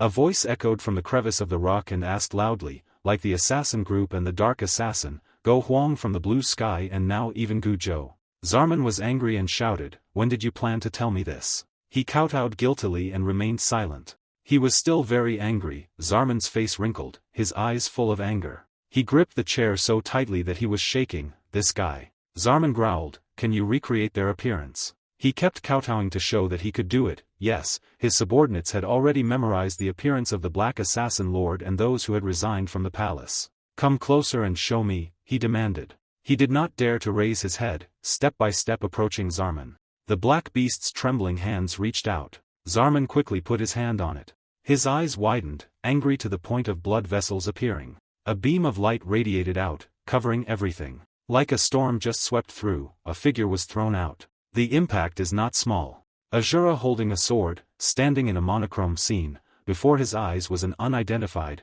strange figure. A ray of light opened. The scene of 3 people and a horse is being recreated. The 3 people's appearances gradually became clearer. Asura holding a stick went to a big pit. He stood silently observing. Asura's serious expression turned gloomy. Zarman and the black beast remained silent for a while. After witnessing the whole process, he asked, "Did you mark their path?" He replied, "Yes." Zarman gave the order, "Don't let them detect you, follow them and don't miss any of their actions." The black beast understood, "Obey." He reminded, "I will call you soon, wait for orders and come back." He could not object, "Obey." He stood up. Zarman remained silent to let the black beast go first. After he left, his eyes were extremely uncomfortable. Towards Beck Ga, the little girl smiled confidently, "At least he didn't make up stories to provoke me." His mood became more and more gloomy. Zarman observed the 3 Asura master and disciple. He focused on you, these kids. No matter how you look at it, this child still looks like an immature human being. Zarman couldn't help but wonder, but it has the name Asura, what does this mean? He knew that unless it was chosen to become the Asura's divine body, humans could not use this name arbitrarily. He stared back, remembering. Asura glanced. Zarman became more and more annoyed. He realized something was wrong. Could this guy be? A question but like an affirmative sentence is divine. He is worried, so what about Asura? Zarman got out of his chair. He just stood there looking really suspicious. A flash of lightning appeared on his dark face. The explosion completely engulfed the assassin group. Judging by its shape and power, it seemed like he used a fire spirit like a salamander or a fairy. The battle scene appears in black and white as a dragon wraps around a large building. Just like the strange plant that destroyed the dark assassin, he seemed to always carry that seed with him. In the end, the only thing that the child personally did is fighting with the Bat La Beast. And the amazing thing is that he defeated all 3 Ba La Beasts, especially the Golden La Beast Gujo, but it is only special when judging a person's ability as a human. But if it was the body, then it wouldn't be anything special. He walked nervously. Zarman knew clearly that the body was originally just a vessel to contain the summoned god's soul. He recalled that because he had to contain the great power of a transcendent being, his divine body also possessed extraordinary physical abilities. However, if there is no divine spirit contained in his divine body, he is just a low-level monster. Asura cannot be summoned at the moment, so we cannot conclude anything. Did you come here to capture me with just a low-level monster? In the cave, everything returned to its original silence. Someone's voice rang out, "Are those foreign people bothering you?" The old man was given a suggestion. If the doctor allowed it, I would bring them before the doctor and it would only take a few days. He breathed out, Zarman finally said, "I think I'm the one who's troubling you. There's no need to go that far." That voice sounded sulky. "The divine doctor doesn't trust me, so he won't let me do this, right?" He wondered, why is that? Zarman expressed that even if we don't like them, we will have to face them soon. There is no need to rush. The voice was silent for a moment. It hit the nail on the head, but contrary to what he said, I sensed an uneasiness from the divine doctor. I just want to ease the doctor's worries. Zarman was suspicious and uneasy. Blurry eyes appear in the unclear situation. Asura and Sage Huang's appearance appeared. He admitted that insecurity comes from not knowing. He commented, "When we realize that our enemy is worthless, he is no longer considered an enemy but becomes a hunting target." Zarman raises his hand, "And how he deals with the prey is up to me." "What you are feeling is not uneasiness," he countered, "but eagerness to catch prey." Sage Huang looked straight ahead. He walked slowly, his robe fluttering in the gentle breeze. Sage Huang noticed the commotion in the bushes. The battle cry was loud and clear, "No no." Bai Xian Gang was angry. "I said it wasn't like that, can't you concentrate a little?" Asura complained, "You're too noisy." He reacted more strongly, pointing his hand up and down. "I mean, the correct way to attack is to gather the aura from the field and then move the force down to the arm." He calmly admitted, "I like this way better." He shouted angrily, explaining, "But that was just a hand strike, use more internal energy, you idiot. From now on, if you don't do it right, I'll hit you, okay?" Asura was annoyed. "What did you say?" The stick hit the horizontal wooden bar hard. "Asura is stubborn, the leader told me to endure it, but don't you see I've gone too far?" Bai Xian Gang glared, holding a stick to block the attack. "This bastard." Both of them fought fiercely. "You bastard, come on in, I'll teach you a lesson from the beginning too." Seeing the two students fighting from afar, Sage Huang was helpless. He exhaled. "We were fools to expect them." Under the dark abyss, the surrounding vision was no longer clear. Zarman walked down the stairs step by step. He walked silently. Eyes revealed a few sharp rays. He remembered the old image, Zarman. He suddenly woke up when he heard someone calling Zarman's name. The voice echoed, Zarman, the magic space, you still don't answer me, old man. I turned back to see who he was. The mysterious voice explained, I am the master, the one who listens to your prayers every day. Zarman, have you forgotten who gave you the power you have today? Zarman knelt down, he begged, my divine master. Please show your apostle Zarman what I must do. The voice above was silent. He walked in the space of smoke and bone. Zarman looked forward. He saw groups of people with the same goal as him. That monochrome scene was filled with people. They stood at the bottom of a hill where there was a small entrance. The group of people slowly entered one by one. People first go deeper. Inside the cleverly arranged staircase, people continuously walk on that staircase. They just keep going on and on like that. After gathering in a group, they quickly knelt down. Everyone lay down as if waiting for something. The voice affirmed, He is our God. He was imprisoned in a state of extreme injury and was abandoned by the gods. Until now, he still exists because he wants to personally take revenge on those who made him like that. In response to the call of God, we apostles will do everything he wishes. First we will revive him through his divine body. This is very dangerous, so we will restore his body through regenerating his entire physical state. This is the case as his divine power is not yet completely exhausted. Countless lives had to be sacrificed for this restoration process, but this was necessary to resurrect the great God. We will return to where we belong. A pile of mud has been recreated.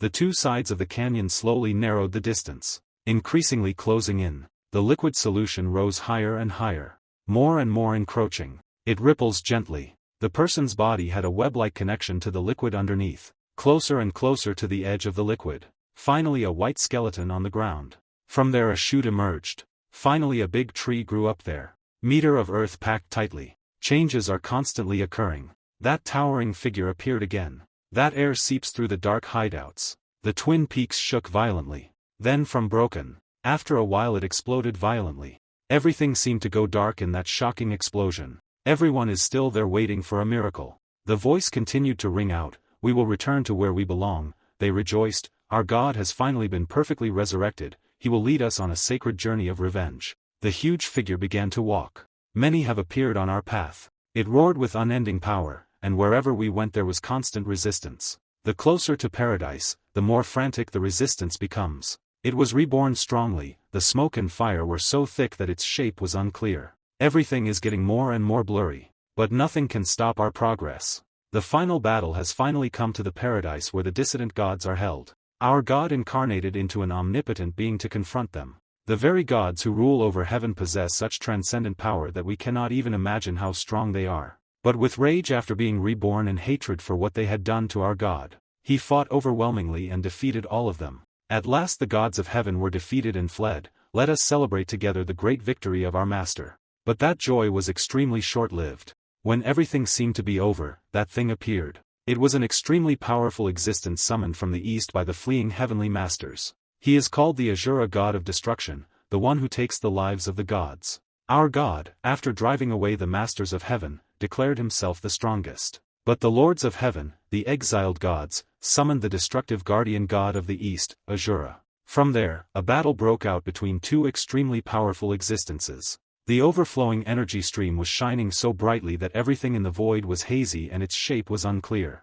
A real battle took place, fierce, pouring out full of strength. People were blown away by the whirlwind.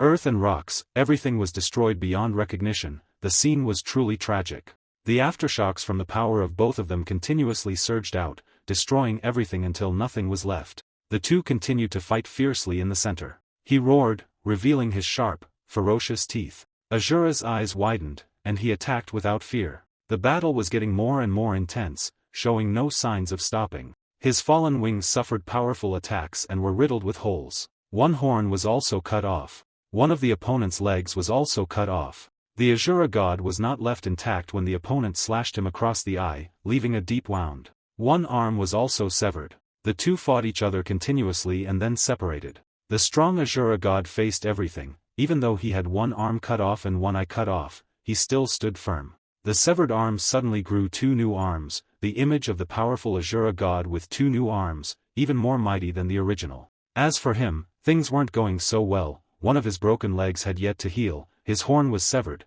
and his wings were torn to shreds, but he was still trying to stand firm on the battlefield. His eyes were fierce and full of anger as he looked at the Asura god. The Asura god was not to be outdone, looking straight at him. Once again, he charged towards the Asura god with even more ferocity than before. The battle continued to rage more intensely than before, the powerful attacks turning the surroundings into a white blanket. The aftershocks from the battle spread all around, affecting everything nearby, leaving it no longer intact. Everything around the battle between the two strongest entities was destroyed into dust. Again the beams of light exploded so brightly that nothing could be seen clearly. This battle created heavy aftershocks, holes in the ground. Memories are like old paintings appearing on smeared ink strokes. In those blotchy ink strokes, some things gradually emerged more clearly. Then covered with thick bones, huge whirlpools appeared all over the ground. They slowly grew bigger as if swallowing everything. Finally a tremor erupted, a violent explosion. The scene temporarily returned to calm after a chaos. That hole formed a bottomless pit. The further down the hole the steeper it gets. Really cannot see the bottom. After hundreds of days of fighting, both temples finally lay in ruins on the ground. Our god, exhausted, turned to dust. That destroyed the Asura god that day also turned into smoke. At that time the god created a tornado.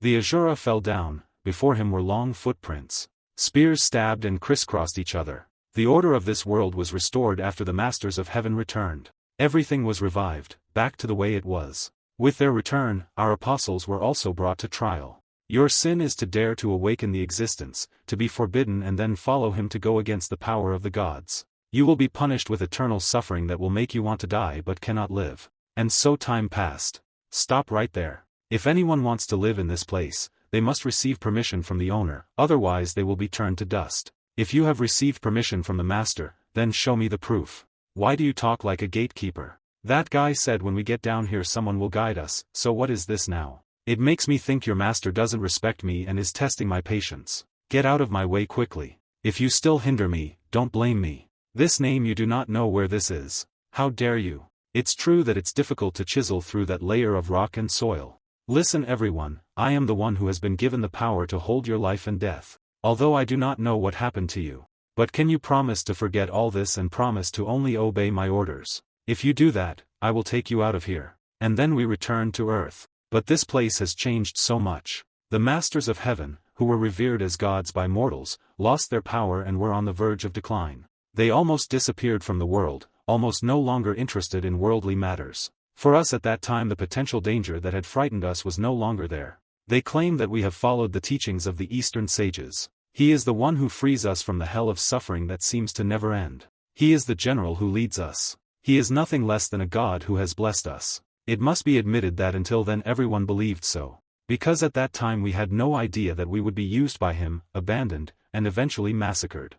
People call him a fairy. Sage Huang, the man from the east, is the ideal king sent to us by the gods. The image of the old man, you were knelt down by the people around, honored as an immortal who saves all living beings. Sage Huang appointed them to be his messengers and we happily carried out the tasks he commanded. Our main mission is to recover the holy relics left behind by the so-called gods. Each giant, terrifying monster appeared with overwhelming power as they fought the humans. The power of these holy relics far exceeded human imagination. If we didn't rely on magic, it would be difficult to subdue them. But all were destroyed, each from giant wolves to multi-headed dragons. However, with his overwhelming power, Sage Huang defeated everyone. Even the so-called gatekeepers of the underworld had to fear him. All the difficulties that we cannot do, he can solve. He can be said to be the one who stands between gods and humans, can be called a mediator or a fairy. Sometimes we wonder if such immortals possess any other mystical powers. Sage Huang turned back to look, full of questions. What is this?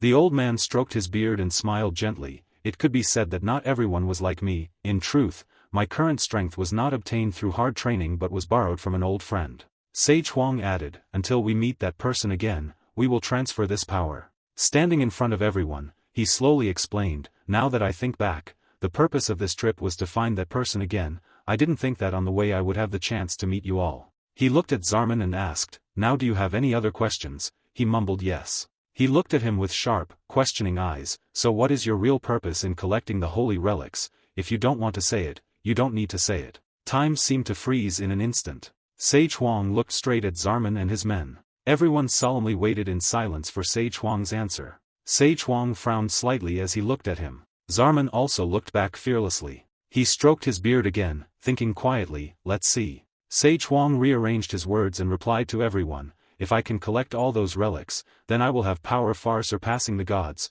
At that time will I be able to become a new god of this world. At that time will you still have the intention to follow me? The answer made everyone terrified, eyes wide open, yes. His eyes became sharp, looking straight at the crowd. Zarman now frowned, sweat rolling down his cheeks. The whole crowd became confused, not knowing how to respond properly. Of course we will still. He looked at the crowd's faces and sighed softly. Then Sage Huang turned around, raised his hands and laughed. It was just a joke, you guys don't need to be afraid. The old man folded his arms behind his back and left in style. I will tell you the answer to your question at some point. Everyone heard this and was even more confused and shocked. Zarman opened his eyes wide, tensely watching Sage Huang leave, but didn't say anything more. Looking at that back, Zarman doubted whether he was really joking or not. There was no way Zarman's eyes could be mistaken. Because when he mentioned that he would become a new god of this world, his eyes were extremely sincere. Indeed, Sage Huang's goal is the same as ours. The image of the dream of destroying the gods appeared, which was identical to the dream we had long longed for.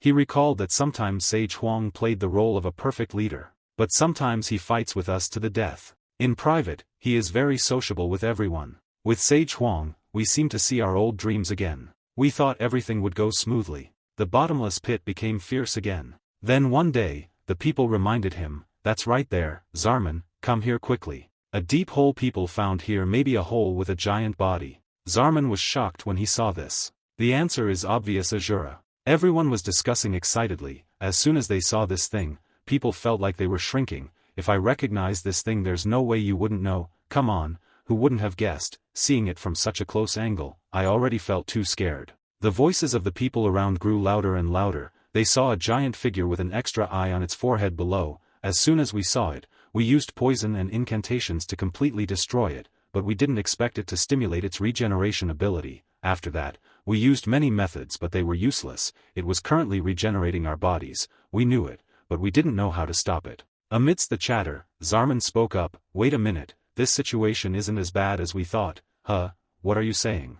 The old man seriously spoke his thoughts. Even if he was a god of destruction, he had already run out of divine power, thus he would be unable to use his divine body, thus, his recovery process would be completely impossible to complete. Zarman convinced everyone with his thinking. Even if he had recovered, he would only have the appearance of a god and not be a true god anymore, so it could be said that he was just like a lowly demon that we had conquered. And then Zarman said something that shocked everyone. If we can't kill this guy, then why can't we become his master? He confidently showed off. If we can tame him, then one day he will help us defeat the masters of heaven. Aren't you curious to see what those bastards will do when they have to confront him? Everyone was a bit nervous and surprised, but also happy. Oh great, what a brilliant plan. You can think of something like that. You're really good. He struggled back. Just, what will Sage Huang say when he knows about our plan? This is a big problem. Everyone around is confused. Everyone listened to Zarman's words. Let me take care of that. You guys just try to tame this monster, okay? Don't worry, I believe you will succeed,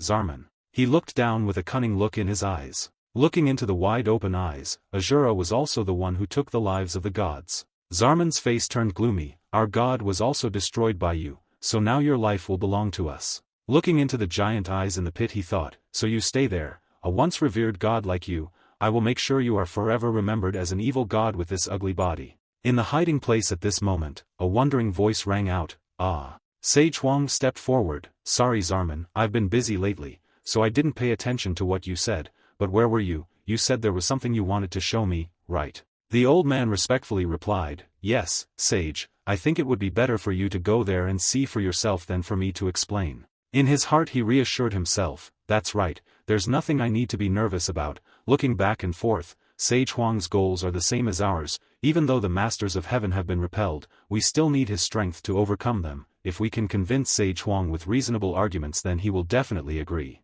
There was only one thing that Zarman felt uneasy about. He just didn't understand what the uneasiness in my heart was like. In his mind he wondered, why am I thinking of Asura? Zarman was stunned. It couldn't be like that. He panicked. Wait, did I hear wrong? The crowd surrounded Sage Huang. Come over here and let me show you the way. A man looked at Zarman behind in surprise. What's wrong? Why does your complexion look so bad, Zarman? Zarman was no longer interested in the other person's question, his face was now wide open, as if he had lost his soul and did not dare to believe his own guess. The old man recalled that the god of destruction was a god summoned from the east, but he is an oriental immortal. He linked everything back to the east. The old man looked at Sage Huang's back. Did they both come from there? Zarman stopped, his whole body trembling. Something's wrong, wait a minute. Suddenly at this moment an unexpected voice made Sage Huang feel something was wrong, this voice. The whole crowd stopped. A group of people followed behind Sage Huang and looked in the direction of the sound. Before the crowd, a giant body gradually took shape, and the Asura god appeared. Sage Huang was surprised, his eyes widened in shock and he shouted, Asura. The Asura eye slowly opened. Then both eyes opened completely. The Asura's eyes opened, staring at the crowd below. He looked down at the crowd. Suddenly a series of blinding lights appeared. There is a loud call, Asura. Sage Huang stared straight ahead. Everyone there was amazed. Any group of people. Zarman stiffened, the Asura now reduced to a skeleton. Sage Huang exclaimed. Finally. He raised his head, I found you. The Asura god remained silent and said nothing. His eyes became deeper. Then from open. Everyone was shocked. Everyone is confused, Sage Huang so. Zarman stood behind everyone watching everything that was happening before his eyes. The truth was that my strength was not something he admitted at all, my strength was something I had learned through hard work from an old friend. Sage Huang also affirmed that until I meet him, I will return this power to him. Now that I think about it, the purpose of my journey from the beginning was to find that old friend again. The old man calmly stroked his beard, thinking strangely, I wonder what fate has brought me to meet you all here.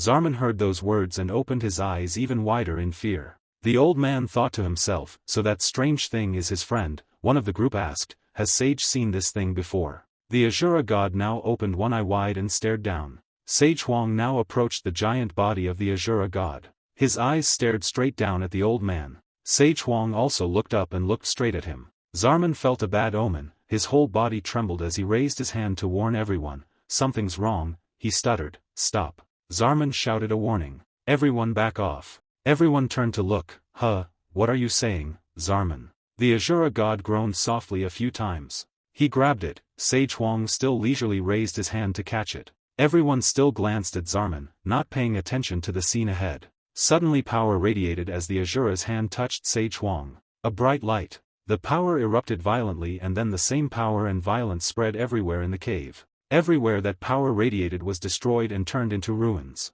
Blew the crowd into the air. The surrounding rocks and soil were also thrown up indiscriminately. All the destruction happened in the blink of an eye, leaving only white as if it were the end of the world. The light is getting brighter and brighter. After all that remained was ruins. Zarman lay there witnessing it all, unable to utter a word. His eyes were white, he tried to get up. He looked straight into the center of the destruction, where only the giant, destroyed corpses of the Asura god and Sage Huang remained intact. Everyone who was still alive was slowly sitting up. The whole crowd was covered with injuries, confused about what just happened. The figure was gradually becoming clear in the dust. Suddenly the back moved. Sage Huang turned around and glared at him with eyes like a wild beast. Then he gritted his teeth, his face became fierce. The crowd saw this and was scared to death. Look at Sage Huang before the Asura god silhouette. Both moved, Asura god opened his eyes, at the same time Sage Huang raised his hand to attack. The whole crowd stood there, stunned, unable to react. And then one by one their heads were blown off. The crowd behind looked at the scene before their eyes and were also shocked. But before they could react, they were all destroyed. Only the man standing at the back escaped, witnessing the blood splatter as the whole group was wiped out. He opened his eyes wide as if he had lost his soul, not daring to breathe heavily. Looking at Sage Huang with the Asura god slowly sitting up in front of him. At this moment, Sage Huang's hair was disheveled, his wild eyes staring at Zarman. His eyes and face were full of murderous intent and extremely fierce. Zarman opened his eyes wide as if he had lost his soul and looked straight at him. At this moment, the Asura god opened his eyes and looked down at Sage Huang, causing him to turn around, no longer paying attention to Zarman. The old man waved his hand, creating a terrifying force towards the Asura god. That force tore the Asura god's body apart. Destroy his whole body into pieces. Finally the entire giant body of the Asura turned into dust and was blown away by the wind. Sage Huang's power destroyed the Asura god and the entire area behind him.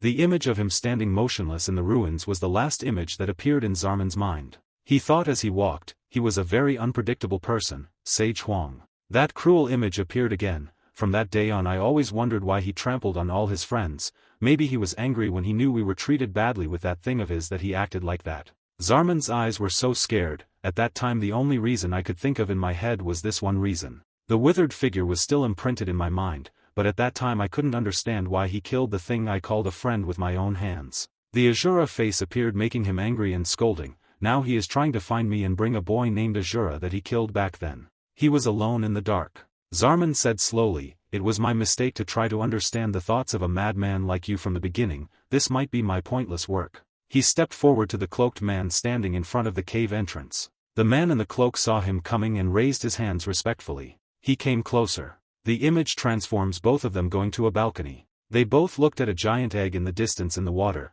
Zarman looked at the egg helplessly, but no matter what, I can't let my guard down with him. And then he became determined. "Come here, King of the Heavenly Messengers, I will be happy to sacrifice your life and that Asura brats to be able to complete my great plan." Zarman stared at the egg silently for a long time. The masked man sighed, "However, this idiot's hasty handling of work must not affect my plans." He was annoyed. If it weren't for the extremely hasty actions of those black beasts, he wouldn't have had to speed up this plan at all. Zarman was furious. "If you think you can subdue me with that body from before, then I will let you know how wrong you are to imagine your power. There's only one thing that makes me wonder, and that's that Asura brat with the divine body." He speculated, if that brat could merge with the Asura's power through the resurrection ritual, would he have the same destructive power as the evil god Asura before? Zarman's eyes showed tension, and the one who destroyed the evil god's essence and turned him into his subordinate like him, what is he planning? I wonder what the child will think after knowing the story he is hiding. The tip of a wooden stick hit the hard earthen wall, causing dust to fly everywhere, creating a loud sound. It turned out that the Asura was forcefully pushing the stick into the hard rock cliff in front of him. The pieces of earth on top cracked slightly, and dust also thickened on top. Bai Xiangang clenched his fists and shouted excitedly, "That's right, it should be like this." The hard earthen wall in front of the Asura completely collapsed. It split into many earthen blocks of various sizes. Wisps of smoke piled on top of each other. The sound of this collapse was hard to compare to the tone of the white mysterious gang behind. "Look, what did I say? How is it, Elder? Isn't it amazing?" Sage Huang glanced at Bai Xiangang and asked indifferently, "I should be somewhat surprised." His words made him surprised. "What?" Asura gently turned his head to look behind him when Ba Qinquang spoke. The rock that was hit was unharmed, but the rock behind him shattered. "Didn't you see? That was an attack using internal energy. If he had only used force, the result would have been the opposite." He almost jumped up. Possessing internal energy and being able to use it were two completely different matters. Even if he was a master, it would take at least a few years to be able to comprehend and concentrate like this. Moreover, for someone with a terrible learning attitude like him, in just a few days I had helped him reach this level. Wasn't my teaching ability worthy of praise? Listening to Bai Xiangang speak for a while, Sage Huang calmly replied, That makes sense." The two of them calmly discussed without anyone noticing this angry Asura behind them. Bai Xiangang turned around. "Asura, what do you think?" Asura sighed and replied. It felt like he had used less effort, but strangely it was more tiring. His speed also slowed down. He didn't understand who he had to learn this to fight. He just had to smash everything and that would be it. Why did he have to learn these things? Sage Huang asked back without any emotion. "Is that so?" Both of them were calm. Only Bai Xiangang was excited. No. Bai Xiangang leaned forward and pointed his hand. This time he would definitely improve the quality of his attacks. The movements would be smaller, the speed would naturally be faster, and everything would be completely different from when he just swung his arm with pure strength. The most important thing was to use less strength but create more destructive power. It was both effective and he could adjust the strength of his attacks as he wished. That was what he needed most right now. Sage Huang stroked his white beard in doubt. "So it still takes some time to observe." Bai Xiangang immediately replied, "Ah yes."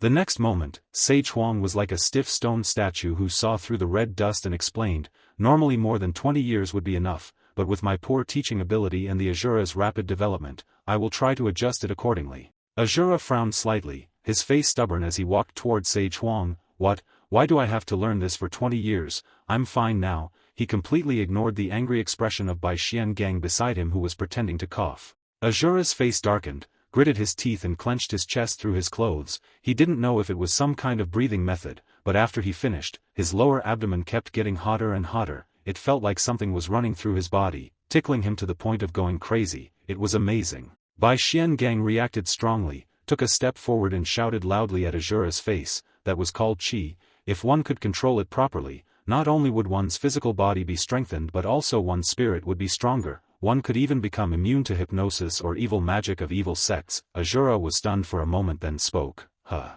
Not stopping there, the white mysterious gang reacted even more strongly and loudly, why do you suddenly doubt my ability? Have you never met an illusionist? Do you think illusions can be easily understood? Who do you think I am? I am the white mysterious gang. Sage Huang calmly clasped his hands behind his waist, stepped forward and reminded, enough. Nestled among the undulating mountains, far away from the vast forest, stands an ancient citadel. It fell into the sight of a person in the distance, quietly observing through binoculars. This person briefly said, the 13 ancient pillars of the Iron Sea Gate supported the imperial city's 13 pillars, among which this was the leading sect. 2 men stood on the cliff. The green-haired man looked intently into the binoculars and continued speaking. Except for the 13 pillars of the emperor, everyone else could turn against him at any time. As long as those 13 sects were wiped out, the roots of the giant organization of the imperial city would be shaken. The blue-haired man gently lowered his binoculars. Did the people from Tianvu Kok decide not to join us? No.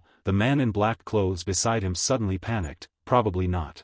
He looked up, his hands waving restlessly as he explained. It seemed like there was also a split opinion within the heavenly Marshall Valley. They said they would let us know as soon as they decided, but until now there had been no reply. The blue-haired man waved his hands a few times. No matter how much longer he waited, no one would come looking for him. He turned over, lying on the hard ground and continued, these people are immersed in the pride of being from the Central Plains, so they don't want to cooperate with a nomadic organization like us, or maybe those bastards want to overthrow the imperial city, but have no intention of actually fighting. The man in black held binoculars in both hands and asked in confusion, is that so? The blue-haired man's eyebrows furrowed. He silently spoke his thoughts. If not for those reasons, then there was no way they could refuse such a wonderful offer. When the attention of the rulers of the imperial city was focused on those foreign people, this was the time to simultaneously attack and incite civil war. Wasn't this a bold and genius plan? As soon as he finished speaking, the 2 of them fell into a deserted space, with no sound other than the howling of the cold wind. After a moment of silence, the blue-haired man crossed one leg over the other and asked, what are you going to say? The man in black pondered, no. Each leaf that fell from the branch fluttered in the wind in the high sky. The black crow spread its long wings and flew up. He continued, no matter what, as long as it was the sect master's order, no matter how unreasonable and illogical it was, the members of the starved wolf unit would absolutely obey. But if by any chance someone reacted violently as if we had touched a fire ant nest, do you have a plan to deal with it? Can I ask about this? The man in black just finished speaking when the blue-haired man hurriedly asked, what?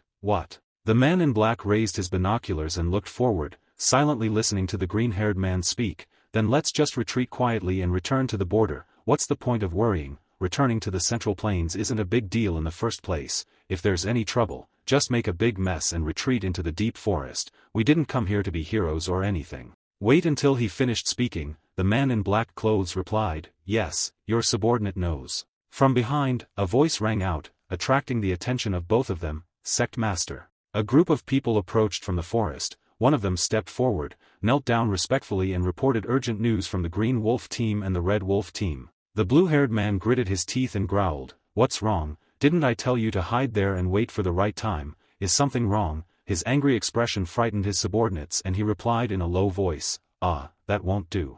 A big man wearing an eye patch, his eyes dark with circles under them, glanced up and spoke loudly. The Green Wolf team reported that the target of the light group's attack was currently empty. At the same time, the Red Wolf team also reported that there was no one left on the Bei Tianjian sect side. The blue-haired man sat up abruptly, his pupils narrowing, revealing almost the entire white of his eyes. What? The blindfolded man still maintained his ghostly posture, raising his voice to clarify. A person sent to scout discovered this matter, and judging from the traces left behind, it seemed they had left in a hurry because of some sudden matter. The blue-haired man was stunned, speechless by this news. He and the man in black turned their heads to look behind them in a straight face. The direction they looked was the Iron Sea Gate. A quiet place. At first glance there is not a soul in sight. The rotten wooden door was almost split into pieces, falling inwards, light from outside seeping in through the gap. A group of people standing outside the door looked quite imposing. The leader was the blue-haired man from earlier.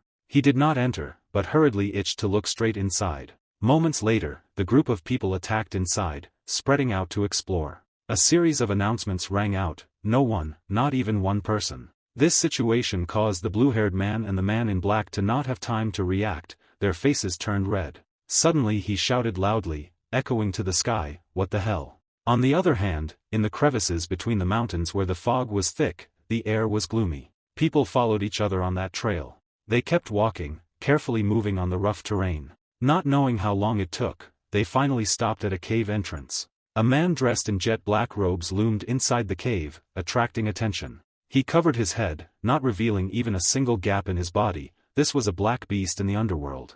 Seeing the crowd, he clasped his hands and bowed. The leader of the group just now spoke, the sect master of the 8-section sect, the four-blooded poisonous hand, Tik Fong, and the disciples bowed to the black beast. The black beast pointed into the cave and said, "If you're tired from the journey, come here."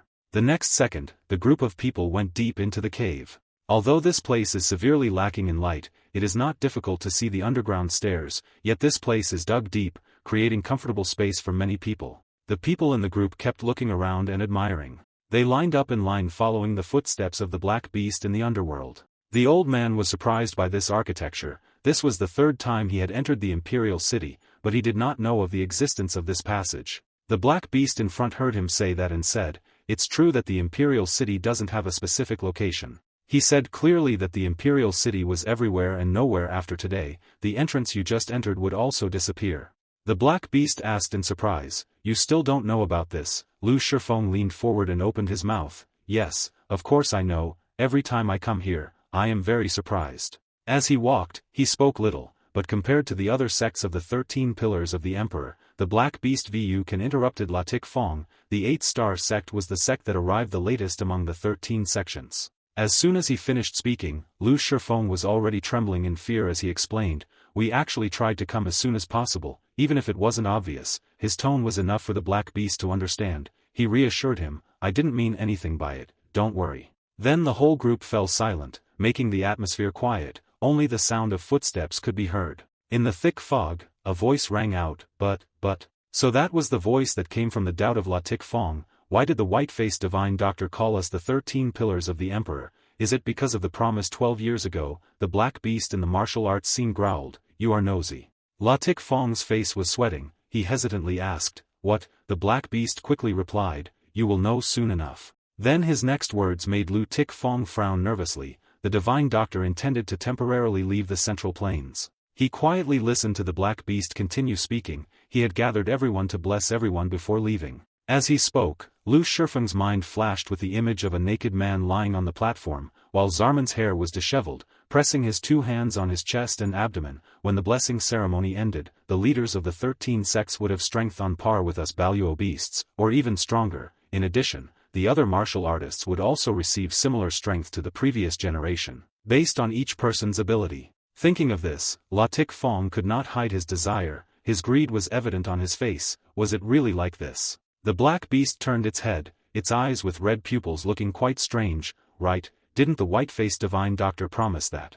Standing in front of a huge gate, a voice rang out in my ear, "You're here already." The black beast gently pulled the door open, and light from inside shone through the crack. This was a place prepared in the imperial city for the martial artists of the 8-star languages. Lu Shifeng was so surprised that he exclaimed. The group of people slowly walked inside. The wind was so shocked that they stood still. The black beast pointed forward, looked at the crowd, and introduced himself. "Until the divine doctor's orders, let's temporarily put aside all worries and rest here. In front of your eyes is a massive architectural complex located in the middle of majestic nature, surrounded by towering mountains and waterfalls flowing from the cliffs. In front of the citadel is a winding lake with a calm water surface. The scenery is filled with spring colors with blooming cherry blossoms mixed with lush green grass, the blue sky with white clouds floating, giving the viewer the feeling of being in a fairyland.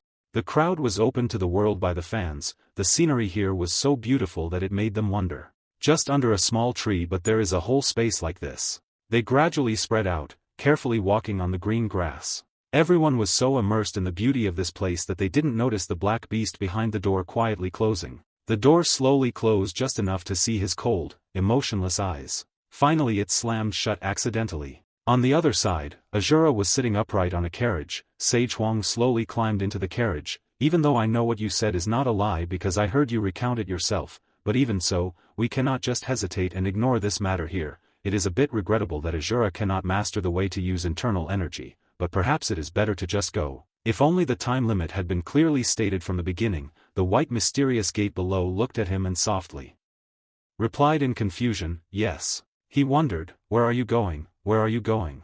Sage Huang turned around and looked back slowly, without replying. At that moment, in the green forest, the old man's question echoed, where is the imperial city? Ba Quang was surprised. The two of them were going to the imperial city. What was he talking about? Why were they going there? Without explaining much, Sage Huang replied briefly, all right, if we have the chance to meet again in the future, I'll be leaving. The unresolved question made by Xian Gang even more anxious. Wait a minute, elder. He ran towards the car with his legs curled up. What's the point? Of course I have to go with him. His words surprised Sage Huang. When Ba Quang just put one foot on the carriage, he suddenly stopped. He turned around and ran quickly behind, so fast that dust flew up from the ground.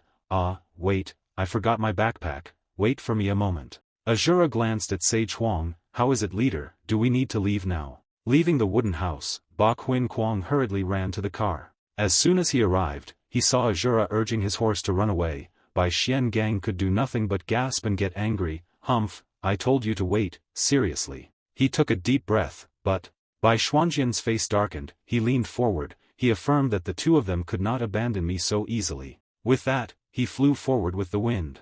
Looking at the carriage in sight, Ba Quang thought to himself, that old carriage's speed is not scary at all. As he ran, he was arrogant. With the lightness skill of the white mysterious chain, this was too easy. Bai Xian Gang was covered in sweat. His eyes widened in surprise as he looked forward. It turned out that the carriage had disappeared, leaving only a deep groove on the dry road, causing him to shout in surprise. Bai Xian was startled and rushed forward, quickly wondering in despair, what happened, what happened, what happened? Ba Quang stood still, looking around in a daze at the deserted place with no one in sight. Staring at the pile of smoke and dust fluttering in front of him, Ba Quang couldn't believe it. Gone, not even the horse carriage tracks were left. He widened his eyes, sweat rolled down his cheeks, and breathed heavily helplessly. The white horse roared loudly in the air, filled with surprise and inexplicability. It couldn't be that the old horse could run so fast. On the other hand, the Asura's chariot fell into another space, rushing forward without any resistance. Holding a talisman in hand, Sage Huang chanted. The spirit fire guide quickly appeared. As soon as he finished speaking, the talisman in his hand was engulfed by a blue flame. Sage Huang pulled up the green cloth. On top of it a blue light stream that looked like a ghost fluttered in his hand. The old man controlled the blue light and ordered, lead me to the owner of this torn piece of clothing. As soon as he finished speaking, that stream of air rushed forward, making Sage Huang unable to react in time. It wiped so fast that the old man gasped and shouted impatiently, quickly follow, don't lose track. One hand pointing forward, one hand placed on Asura's shoulder, Sage Huang said, the smaller the piece of cloth the faster its speed. If we lose it then we will be stuck in space forever. The horse seemed to know its mission. It steadfastly watched the fire. In the pure, pitch-black space, only the sound of horse hooves could be heard. On the other hand, in a winding secret room, a cruel story will be told. My name is Lu Zilin. A man calmly walks on the coal steps. This is the forest of swordsmen and passerby. He looked haggard, his face covered in dust, staring pensively ahead. This person was once the deputy head of the Black Assassin's Mansion, an organization within the Imperial City. Lu Zilin suddenly remembered the evil and monstrous faces of Sage Huang and Asura and felt indignant. Those aliens had destroyed the Black Slaughter Palace and ruined our lives in just one night. What followed was a series of painful days for him as he was under the command of the Black Beast of the Martial Realm. After reading my memories of the foreign people, the Black Beast of the Martial Realm said it would spare my life, but, looking at his inhuman face, Lu Zilin thought to himself, I have a feeling he won't let me live long. Sitting in a prison with only 4 walls and a stone bed, I was so depressed that instead of waiting for death, I chose to escape. In a flash, there was no trace of him in the prison. For someone who had mastered the art of ghost hiding, which was only passed down within the family, escaping was not difficult at all. It seemed like it was over, but the problem happened after we escaped. Lu Zilin just kept moving forward. I frantically wandered looking for a way to get away from the Black Beast as soon as possible and ended up in a strange place. Looking pensively forward, Lu Zilin continued writing the story, and it didn't take long for me to realize that this place was the Imperial City. He leaned over and muttered to himself, damn it, why do I have such a familiar feeling? I know that the black beast in the underworld is the representative of the white-faced divine doctor,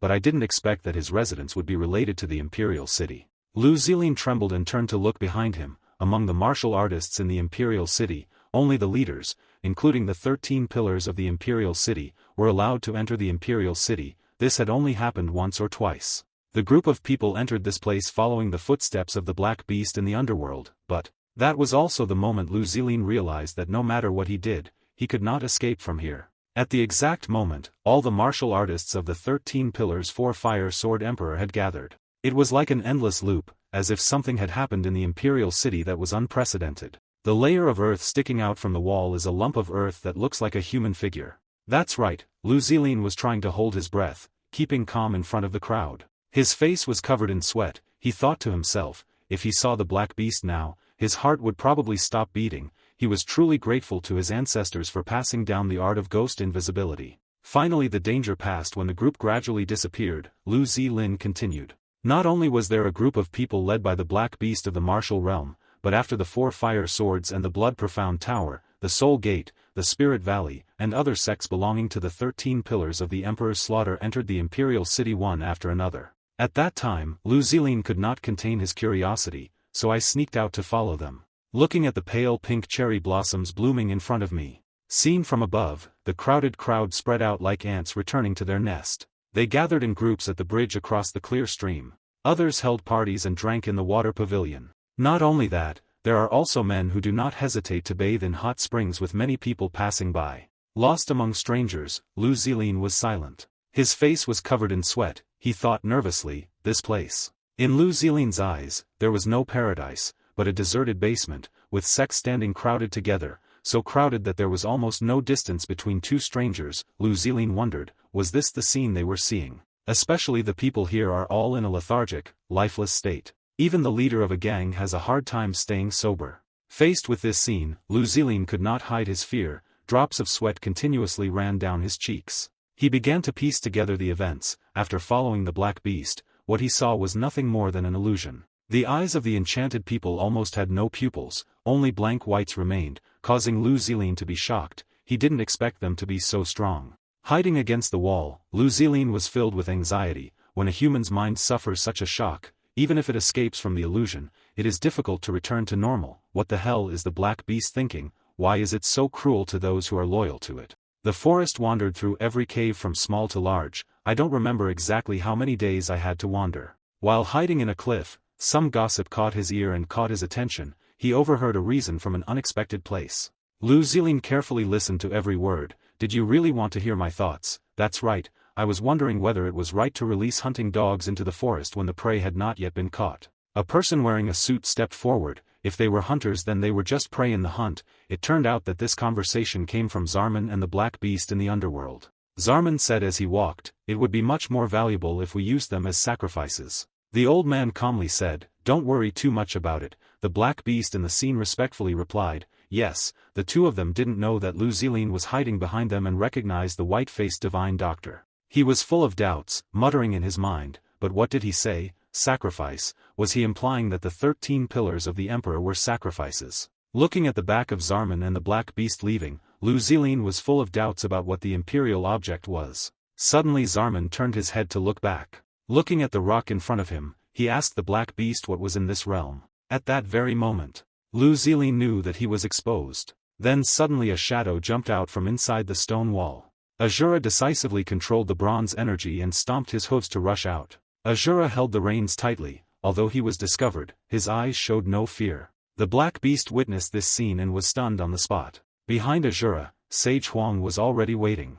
Zarman's expression gradually changed. He was stunned as if he couldn't believe his eyes. The bronze gas just kept rushing towards the two of them. Sage Huang's facial expression was extremely calm and determined. His eyes did not waver in the slightest. But Zarman was not at all calm. He stared in surprise as if he realized who had just appeared. The black beast was sweating profusely. His eyes widened in shock. These were the foreign people that his subordinates had met in the memories that were passed down. How could they be? Immediately after, the black beast immediately withdrew its hand and used its power. He quickly warned, your subordinate will immediately catch it again, you just stay here. Asura tightened his gaze, taking in every move of the person before him. In the blink of an eye, the place where he was sitting was no longer a shadow of anyone, only a sudden afterimage flashed away. Asura directly left the car, the copper wire rushed behind, he resolutely stepped forward. Asura rushed towards the black beast. He firmly grasped the hilt of his sword, his speed and momentum were both extremely powerful.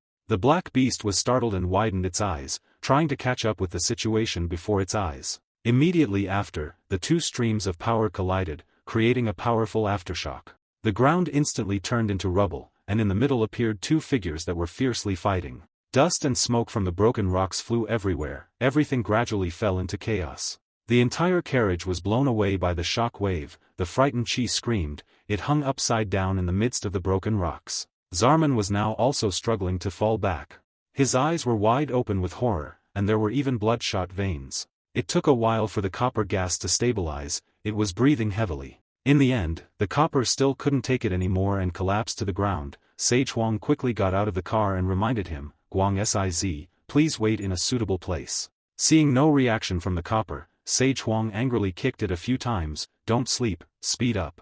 On the Asura side, the white smoke gradually dissipated, and the two were now in a head-to-head confrontation. The black beast, filled with murderous intent, took out two sharp blades. Asura immediately snorted with interest, you look strong, are you also one of the 8 La beasts? The black beast completely ignored him, and directly charged towards the Asura. At this moment, from behind suddenly came the call of Asura. Asura was startled and turned his head to look back. In that split second, 3 sharp cuts swept across his body. But the black beast slashed them, leaving only afterimages, while the Asura quickly jumped up to avoid it. A few short seconds of floating in the air, the Asura quickly looked back. Sage Huang was standing not far away with the same aura. The old man raised his hand to his mouth, his expression a bit tense, as if he wanted to convey something to the Asura. Asura watched him intently without leaving him. Sage Huang was indeed using his mouth to say something to the Asura. Asura quickly landed. He immediately averted his eyes and quickly turned around.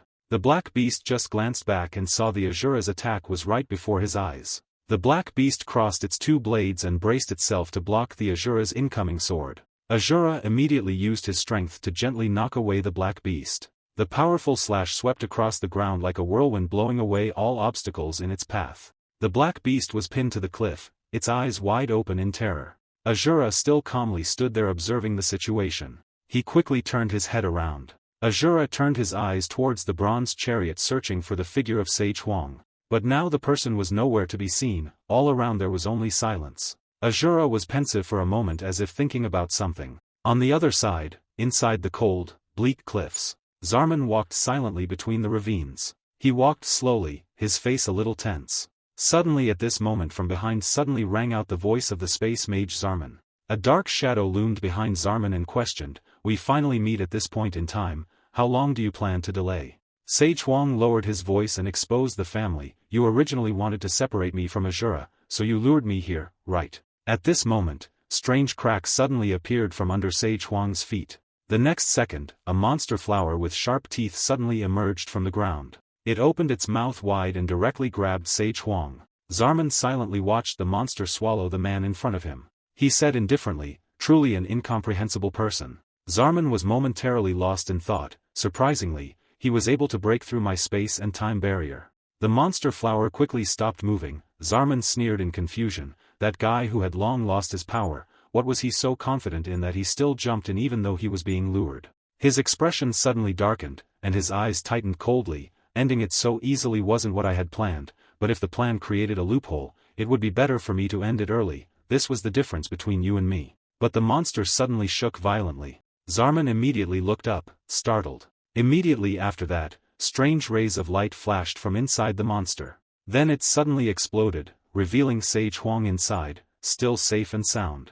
In his hand was a talisman, it seemed he had relied on it to escape danger. The talisman quickly dissipated. The ground was now covered with white smoke and the blown-away remains of that terrible monster. Sage Huang calmly retorted, Zarman, you're still as talkative as ever, I've regained my strength for a long time, but with just my inherent ability alone, it's enough to deal with these childish tricks of yours. But witnessing the scene just now made Zarman speechless, his eyes widened in horror. Sage Huang calmly spoke again, long time no see, Zarman. After a while, still not seeing any reaction from the person opposite, the old man became annoyed and questioned, but why are you looking at me like that? Zarman still hadn't recovered from his shock, his eyes were bloodshot, he just stared silently. Bright red blood splashed out. On the Asura side, he was standing before a black beast that was no longer intact, the upper half of its body was completely crushed. Asura sighed and looked down. The black blood stains soaked the ground, looking extremely terrifying. Asura just turned away. But as soon as he looked towards the carriage, he stopped. Oh, leader. Just as he turned his head again, what caught Asura's eyes was the familiar figure of the black beast. Asura looked puzzled. The black beast suddenly spoke, "What's up?" Strange swirls appeared in the depths of his eyes. The black beast asked coldly, "Do you think I'm dead?" Asura was stunned for a few seconds. But he just secretly laughed coldly in his heart. The next second, the black beast's head was once again gouged out. Asura attacked without hesitation. Red blood splattered again, clearly the black beast was lying on the ground without any sign of life. But in the blink of an eye, everything disappeared as if nothing had happened. Asura stared in shock at the confusing situation unfolding. From behind him suddenly came a sarcastic voice, "You're slow, wow." The black beast appeared behind the Asura. He proudly whispered into his ear, "You have fallen into the illusion trap of this black beast." Asura quickly turned around. But his spear only hit the air, and everything around was covered in pitch black. Asura glared angrily. At this moment he could no longer keep his composure like before. From above suddenly appeared a pair of red swirling eyes staring at Allah. From the depths of the black beast's eyes, there seemed to be some kind of magical power. He roared madly, "No matter how hard you try, it's useless." The black beast repeated over and over as if to hypnotize the Asura, "You will not be able to get out of this place alive." Asura's eyes gradually changed, then his whole body seemed to lose strength. Asura gradually falls into the dark void. He kept falling with no end in sight, but Asura couldn't react either. Everything fell into a terrifying silence. Back to the side of the two old men, between the cliffs, white smoke fluttered up. The ground at this moment looked like it had just gone through a terrible battle. The ground was torn apart, leaving behind shapeless, shattered rocks. Sage Huang's shadow appeared and disappeared through the thin smoke between the flying pieces of rubble. The old man silently watched. Zarman was still being fierce just now, but now he resolutely turned around and ran away. The cave he ran into suddenly made a noise. Just then, a large rock suddenly appeared, blocking the entrance. Sage Huang let out a frustrated sigh. Then he threw a talisman that stuck to the rock. That seemingly incredibly solid stone wall, seconds later immediately shattered into hundreds of pieces. With just one big bang, the rock was blown away. The entrance was thus cleared and cleared. Sage Huang calmly walked in. The old man stepped on the pile of broken rocks and dirt. Inside was another large cave. There was a passageway looking deep inside, but it was also blocked by rocks and soil. Sage Huang just silently observed, his face still unchanged. After a while, Zarman escaped to another large cave. He was deep in thought, suddenly realizing something. Looked down at the ground, pieces of rock suddenly fell to the ground. Zarman hurriedly raised his head to look up. What he saw was the cave roof dripping with water. Immediately after that it exploded. The rocks and soil fell down like a waterfall, and the ground shook again. Zarman panicked and raised his hand to cover. The shadow of Sage Huang appeared behind the white smoke. The two were separated by a pile of rubble and rocks. When Sage Huang shouted loudly, it was indeed Zarman. Sage Huang spoke calmly as if he had expected this. "You ambushed me, but when you saw it was useless, you ran away." The old man looked at Zarman and judged, even though time passed, this evil character still did not change. Zarman heard this and suddenly trembled and asked again, "Cowardly." He grimaced and roared in anger, "You have cruelly trampled and slaughtered us like insects, even though we have been loyal as dogs for so many years. What right do you have to open your mouth to say those two cowardly words?" Sage Huang thought for a moment. Then he bluntly refuted, "Zarman, you want to believe that, too, that is really your thinking, even though I wanted to seriously ask you like that, but now it no longer has any meaning." The tension was pushed to its peak. Sage Huang resolutely exposed, "To be able to maintain this long,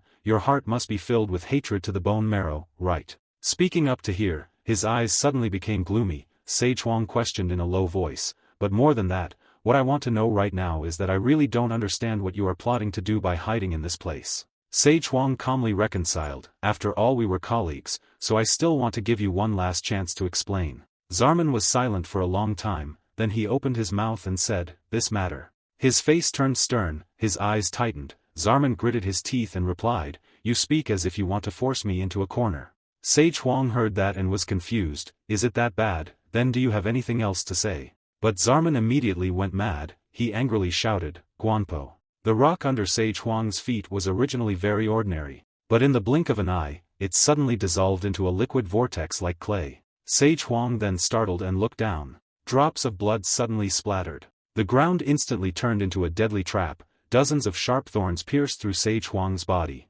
Sage Huang painfully vomited blood, his eyes wide open in disbelief. Seeing the old man writhing in the vortex, Zarman coldly spoke, "It's a bit late for me to introduce myself."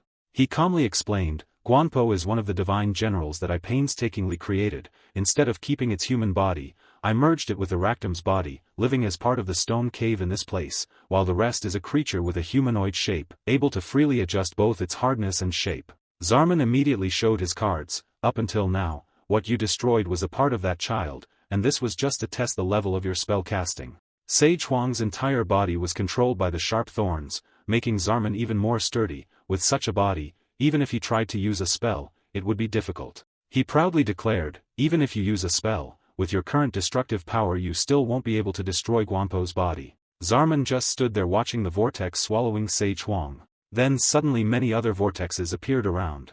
Sage Huang was pushed into a dilemma. Those deadly traps blocked all his escape routes. Zarman stood silently outside and made a condition, "If you can survive." The old man calmly said the promise, "I will answer your question." Immediately after that, Sage Huang had to grimace, enduring the pain that penetrated to the bone marrow. The two vortexes closed like that, and Sage Huang was completely swallowed by the trap. Once again, everything fell into a silent dark void. Returning to the Asura side, he had now entered a clearing. Around him were red blood stains. Asura walked aimlessly. Fresh red blood drops dripped down drop by drop. Since when, in the hand of Asura was a bloody knife? He looked doubtfully at his reflection in the blade. Suddenly that image turned into the young Asura himself. Although he had the immature appearance of a teenager, his hands were stained red with blood. Asura stood there silently, in the middle of the battlefield filled with blood and flesh. In the middle of the barren land, an earthen castle was burning, smoke billowing high. In that ruined citadel,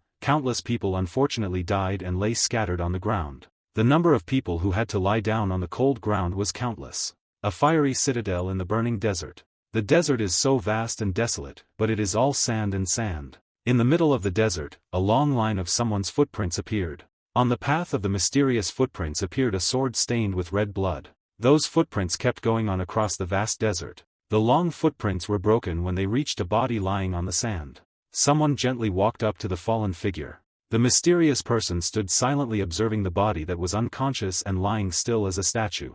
Sage Huang gently pulled down his veil and said softly, "Found it." Sage Huang gently knelt down beside the Asura's corpse lying on the sand. Sage Huang knelt down beside the Asura and sighed inwardly, "I don't know what your previous life was like, but most children born with a divine body have to go through a difficult life, so it's very meaningful that you were chosen by the Asura." Despite Sage Huang's whispering, Asura still lay still without moving. Luckily, it was not too late. Suddenly a ray of light flashed as if to tear through the dark space. A gloomy gray scene appeared, countless big and small black shadows appeared behind the layer of bones. A destructive force exploded, making the scene even more hazy, making it impossible to see anything clearly anymore. An angry face rushed forward as if wanting to tear everything apart. Suddenly the scene became brighter. Two round objects with snow-white eyes slowly fell down. Sage Huang opened his eyes slightly, waking up from a deep sleep.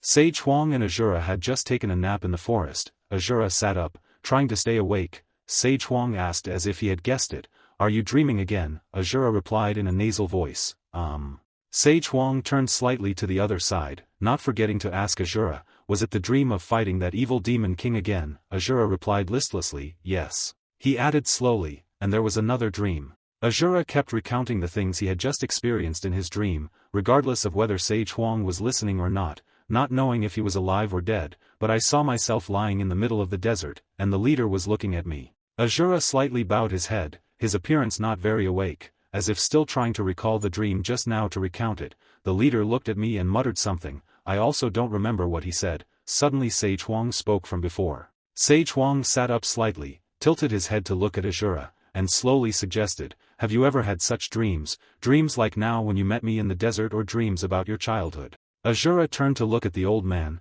He was silent for a moment as if thinking about something, then hesitantly said, "No, this is the first time." Sage Huang sighed softly, he was somewhat confused and wondered why the erased memory returned in the dream. Asura asked in surprise, as if he just realized something important, so was it just a dream or did it already happen? Was that the memory that the leader said was erased? Sage Huang calmly replied, yes. Asura vaguely understood everything, he gently expressed what he felt.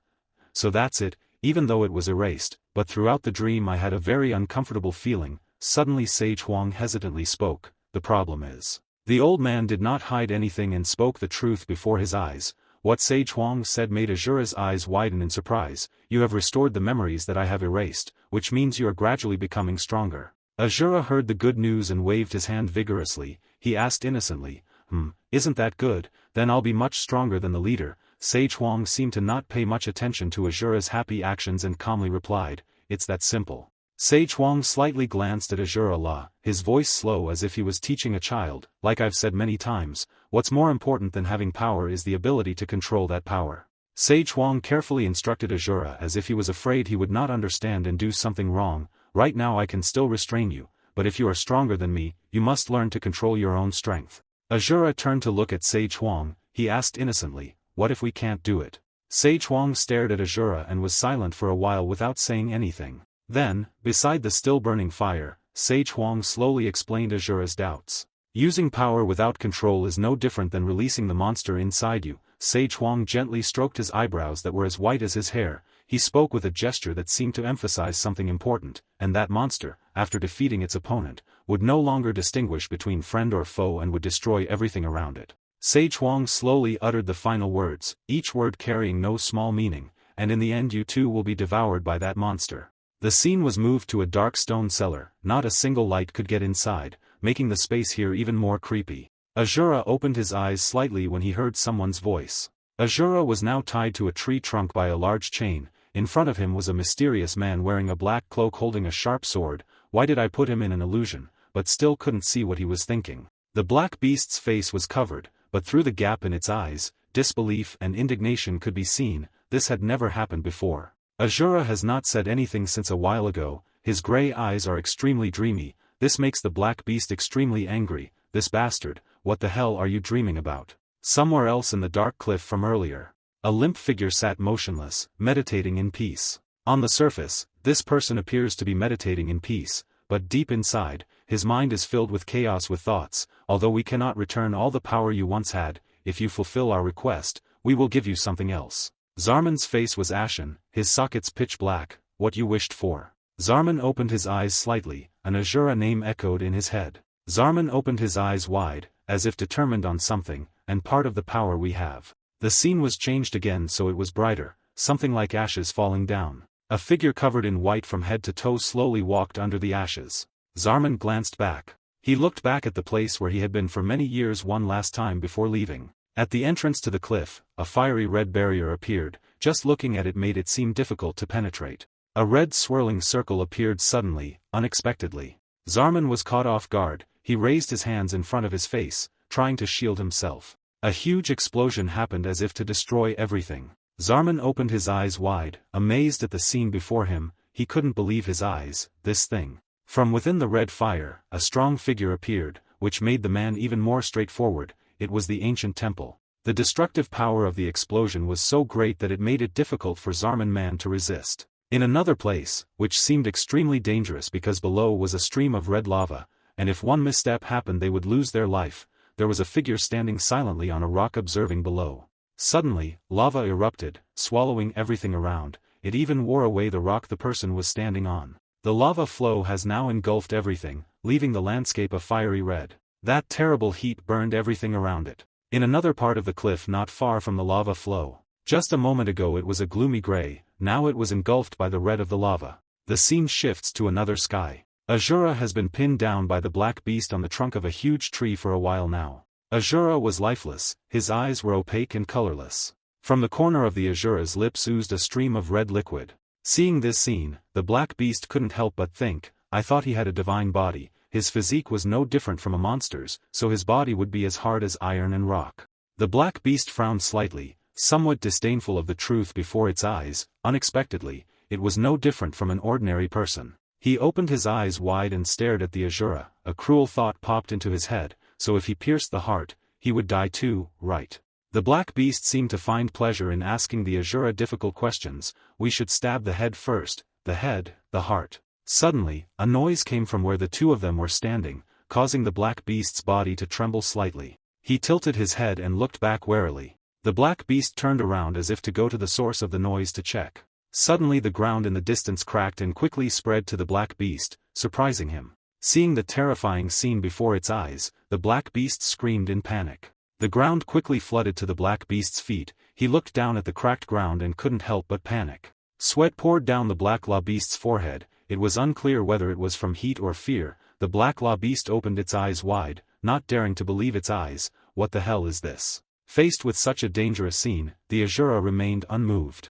Only when the flying pieces of ash came near him did the Asura slightly roll his eyes. The table and chairs in the middle of the floor shook slightly and fell over. The ground crumbled and they fell to the bottom of the abyss. All shook with the earthquake. A series of small and large pieces of debris fell down. From above, they fall at great speed, turning into deadly weapons. There were large pieces of rock falling straight to the ground. People were running in chaos everywhere. Everyone is trying to escape this nightmare. Their faces paled when they saw that someone had died. Their feet accelerated even more. Screams echoed everywhere. A red dot flickering on a mountain. It just kept getting brighter and brighter. Two treasures found their way around that cave. Zarman ran after it, searching everywhere. He said loudly, "Guanpo." Zarman shouted anxiously, "If you are still alive then answer quickly, Guanpo." He looked at the towering mountain that only echoed his voice, helplessly scratching his fingernails on the stone slab. Damn it, he thought to himself. A voice of narration from the space suddenly rang out. Unexpectedly, he was able to summon the power of the Lords of the Paradise. Even Guanpo had to lose his life. Zarman blamed himself. His face was covered in sweat. It was me. It was my arrogance that caused things to come to this point, that caused Guanpo to die. Dark and gloomy cave. Suddenly a light appeared at the end of the road. Zarman turned his head in surprise and looked back.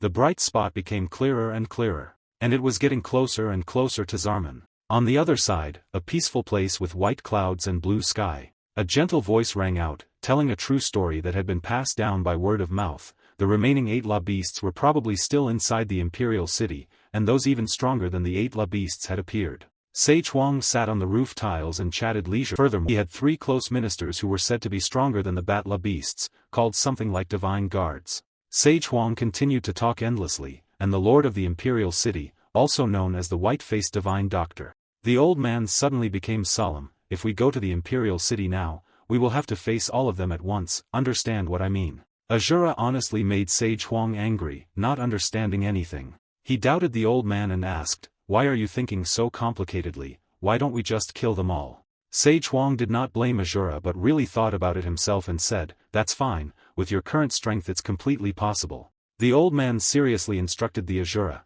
but I also kept reminding him over and over again, "You must know how to distinguish between the power you possess and the power you can use. Maintaining the power that your will can control is considered your power. Only by practicing every day can you improve this ability." Sage Huang turned to him and said uncomfortably, "In my case, the source of my power and the way I use it are different from yours, so it's difficult to teach you how to use my power in detail." The old man relaxed his face, his eyes narrowed, wishing. Sage Huang's next words left Asura stunned. "Don't be still. There is someone who can teach you how to control and regulate the immense power you possess." Suddenly Asura felt something different about him. He dropped his stick and sat down screaming in pain. Sage Huang looked at Asura worriedly and asked what was wrong. Asura immediately said loudly, "Ah, my shoulder hurts so much." Suddenly he felt the pain from the stab wound to his chest. Asura's eyes widened in surprise. He immediately fell down, holding his arm and groaning. Sage Huang stared at Asura and spoke, "Where does it hurt?" He trembled and hugged his whole body, then replied, "Ah, my whole body hurts so much. I don't know why my body suddenly hurts so much." Asura whispered. He spoke tiredly, in so much pain he could not speak. But Sage Huang only used his hoarse voice to scold, "Why does it hurt for no reason?" Sage Huang closed his eyes, struggling with the truth, that pain was just an illusion. Asura trembled and hugged his chest, but it was really painful, it was not an illusion. The old man angrily shouted at him, "How many times do I have to teach you?" Sage Huang said with a serious face, "If that pain without reason is not an illusion, then the existence of a person along with that pain is an illusion." Asura's face darkened. He listened attentively to the old man's words. "So." Sage Huang frowned. Hurry up and get up before your body is trampled. He widened his eyes in surprise at those words. On the other side, the air was filled with gloom. In the sky, flying objects are everywhere. The mountain was eerily silent and deserted. Suddenly from the cliff came a loud noise and violent shaking. A man appeared from the wall. He spread his arms and knocked away the layer of rocks pressing on him. His eyes widened in fear. In the middle of the deserted hills, he shouted loudly, shaking the whole area. He raised his head and said resentfully, this kind of thing had never happened in the imperial city before. What the hell was going on? Suddenly loud knocking sounds rang out in his ears. He turned his head to look in that direction and saw the injured Asura lying face down on a small rock. He walked closer to him and looked at the chains that were holding the Asura tightly. He said excitedly, I have wanted to be chosen from the body analysis by the divine doctor. He thought about it while he was still unconscious, but grasping the situation must come first. I should finish you off first before going to see the white-faced divine doctor. Suddenly he looked at the chain on the Asura's body. He was stunned and stood still. Then holding the knife, he sat down cautiously and looked at the Asura. How could he pull this thing out? He was so strong that he could even break a chain. Asura's trembling hands suddenly moved. The terrified guy said loudly, huh. Suddenly his eyes moved slightly. The Asura regained consciousness and quickly rushed towards him. The guy was sweating profusely. How could he still be conscious? He quickly reacted, reaching out his hand towards the Asura. The Asura gripped his weapon tightly. Asura is not an easy person either. He reached out and grabbed his face. Asura's eyes were filled with murderous intent. He squeezed hard, making the guy tremble. Fresh blood splattered into the air and splattered everywhere. The scene moved to a desolate cliff, without any trace of life. Here, a strange figure suddenly looked out from the crevice of the rock. The mysterious man witnessed the entire bloody slaughter scene of the Asura. At this moment, he was completely lost, his face darkened, and he looked down at the ground. Suddenly, Asura raised his head, his eyes filled with murderous intent. On this side, the mysterious man was startled when he met that gaze. But Asura was not lucky and continued to attack the black beast. He quickly tore his body into pieces and threw it into the air. At this moment, Asura seemed to have completely lost his humanity, his face showing no sign of emotion. Suddenly, Asura glared. He suddenly looked around with murderous intent. Suddenly, Asura was stunned and stiffened. His whole body immediately trembled and he screamed in pain. I kept feeling pain. It turned out that something was stuck inside. Seeing this, the mysterious man couldn't help but be terrified, thinking to himself, could it be that I've also been blinded by the black beast's illusion? Very quickly after that, a series of thoughts rushed through his mind. How could such a powerful black beast be defeated by that little oaf? Could this happen in reality? Compared to him, that brat, he thought as he glanced at Asura pensively. The mysterious man immediately asserted that no one could escape the black beast's illusion, unless the black beast personally broke it. How did he escape, unless someone other than the black beast had planted the illusion suggestion in that brat's subconscious? At this moment, two weapons suddenly fell down, leaving Allah's hand. Unable to contain himself, he suddenly cried out in pain. But then just a moment later, he suddenly woke up and opened his eyes. Seeing the scene of devastation before his eyes, Asura was immediately surprised and wondered, but what is this? What happened while I was under the illusion? Without hesitation, Asura asked loudly, is the speedy light still sleeping? Where are you, light speedy light? As soon as he finished speaking, on the other side, the mysterious man's eyes widened. A loud noise suddenly rang out, making him momentarily surprised, and he quickly looked up. From afar, the bronze gas rushed forward and appeared before the Asura. Very quickly it had time to break, stopping right in front of him. The bronze man bowed his head and his whole body trembled. It lost its balance for a moment and fell to the ground before the Asura's astonished eyes. Seeing that, he did not hesitate at all and quickly climbed into the carriage. Okay, I'll take a nap too. But then the next second, Asura suddenly realized and asked loudly, but where is the medicine box? The scene shifts to inside the carriage, where Asura is now carefully bandaging his wound. He quickly put on a familiar scarf. In a moment, the Asura suddenly called out loudly, Lightspeed child, hey Lightspeed child, wake up quickly. Immediately these words awakened the spirit, causing it to slowly and sluggishly rise. Seeing that, Asura hurriedly asked, did you find the leader's location? In response, the bronze gas just stood still. After a while, it suddenly let out a loud cry. Immediately, the Asura loudly ordered, okay, let's go. Very quickly, the scene changed to a barren land, devoid of any life. Here, a golden egg appeared. It was covered with a series of broken blood streaks. Faced with it, the man before him was momentarily startled and stiff. At the same time, in a deserted cave, a familiar figure gradually appeared in the space. It turned out to be the white-faced divine doctor. He was now kneeling on the ground, making the other party look stunned. The mysterious person immediately hurriedly bowed his head respectfully and paid his respects to the white-faced divine doctor. He was momentarily trembling as he reported. It seemed like something had happened,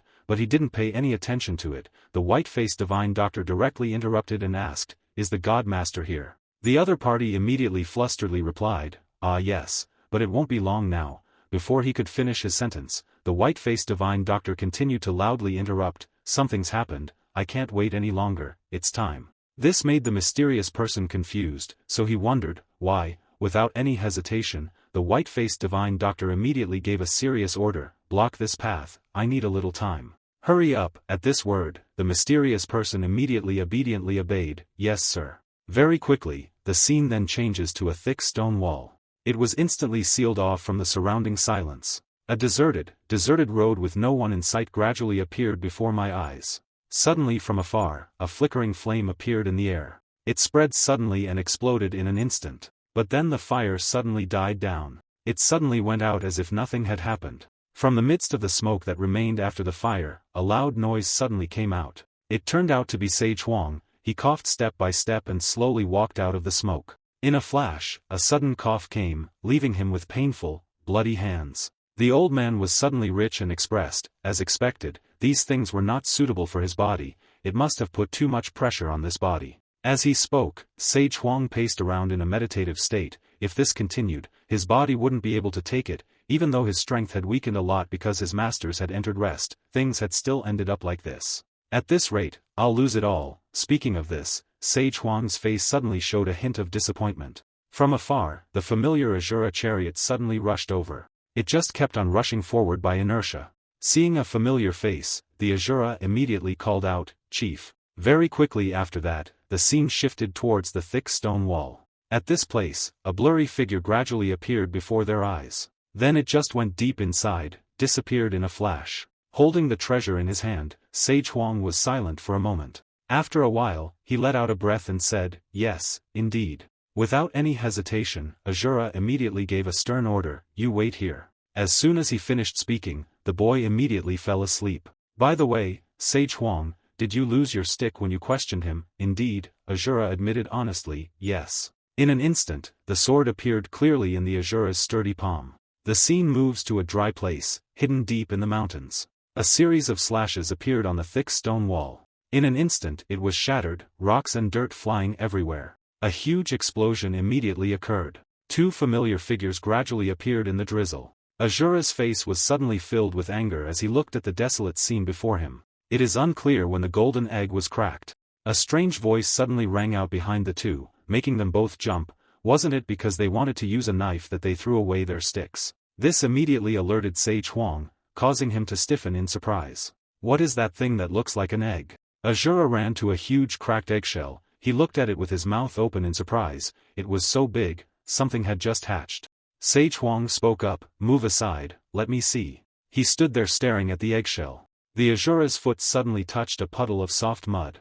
He looked down in surprise. Asura immediately bent down and picked up a handful of dirt. He crumpled it in his hands and crushed it. Asura pondered and exclaimed, "This isn't just ordinary water, it seems like there's something more serious." Sage Huang said nothing, just staring at the broken eggshell. Then he suddenly opened his mouth and said, "It sucked blood." Sage Huang thought to himself, "This is apparently the magical ingredient used in the demon resurrection ritual." The old man suspiciously took out a small telescope from his sleeve. This was the first time he had seen something this huge. What kind of terrible monster had Zarman revived? Sage Huang brought it up to his eyes to observe the eggshell more clearly. The old man's pupils in the glasses suddenly widened and widened. His perspective now was a corner of a broken egg. Then suddenly the screen went black. Everywhere was filled with red liquid. And the egg is immersed in that liquid.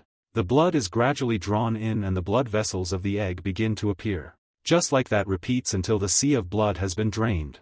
The egg, now covered with blood vessels, suddenly lit up. The thing inside moved constantly, leaving a bright shadow on the shell. A small, round dot suddenly appeared in the center of the egg. The circular spot gradually grew larger and took the shape of a newborn baby. The child's eyes were sharp, making Sage Huang startled and stunned.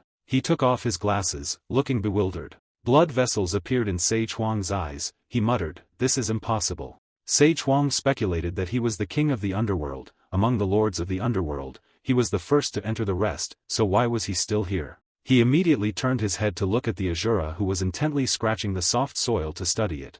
The more he scratched the backside, the more sticky it became. And then countless human skulls gradually appeared. Asura was terrified and speechless. Se Chuang sensed something was wrong. He immediately called out this Asura. He said in a concerned tone, "You're injured, are you okay?" Asura touched his body with his hand and softly replied, "It's okay, there's dragon bone in the medicine box, so I applied it, now the swelling is gone." Se Chuang was silent. He was thinking to himself, if I were to summon the power of the lords of the paradise now, perhaps this body wouldn't be able to take it, even if I was lucky. Se Chuang solemnly turned to Asura and said, "If possible, I hope you will not use power beyond your control." Suddenly, behind them came a loud noise. They looked closely and saw two figures standing in a cave on the cliff. They walked forward, the light gradually revealing their faces. Se Chuang looked in panic at the hand of the leader, who was carrying a child. His face gradually darkened with fear. Se Chuang doubtfully exclaimed as if to confirm, "Zarman." The old man said angrily, "Even when using magic there are some rules that cannot be broken." Se Chuang suddenly became agitated, glanced at them and growled, "How dare you use the demon summoning ritual to fight against the Lord of the Paradise? You will not be able to pay for this great sin." Zarman carried the king in his arms and spoke softly, "I still don't know who this is." He was pensive, "But don't misunderstand me about this matter." Zarman's next words made Se Chuang's eyes widen in shock. "I didn't choose this person took the initiative to come to me first." Se Chuang gritted his teeth in anger, "Don't mess around." Zarman raised his eyelids in provocation, "Believe it or not." The old man looked at the child in his arms and said, "The king of hell has refused the temptation disguised by the name rest and chosen to stay in this world. I simply accepted the request and performed the ritual." Zarman turned towards where the Asura and Se Chuang were standing. "Even though according to my plan, you will be the final sacrifice for the resurrection ritual." The old man spoke with satisfaction, "It was the wise king who chose you as a sacrifice to commemorate his rebirth."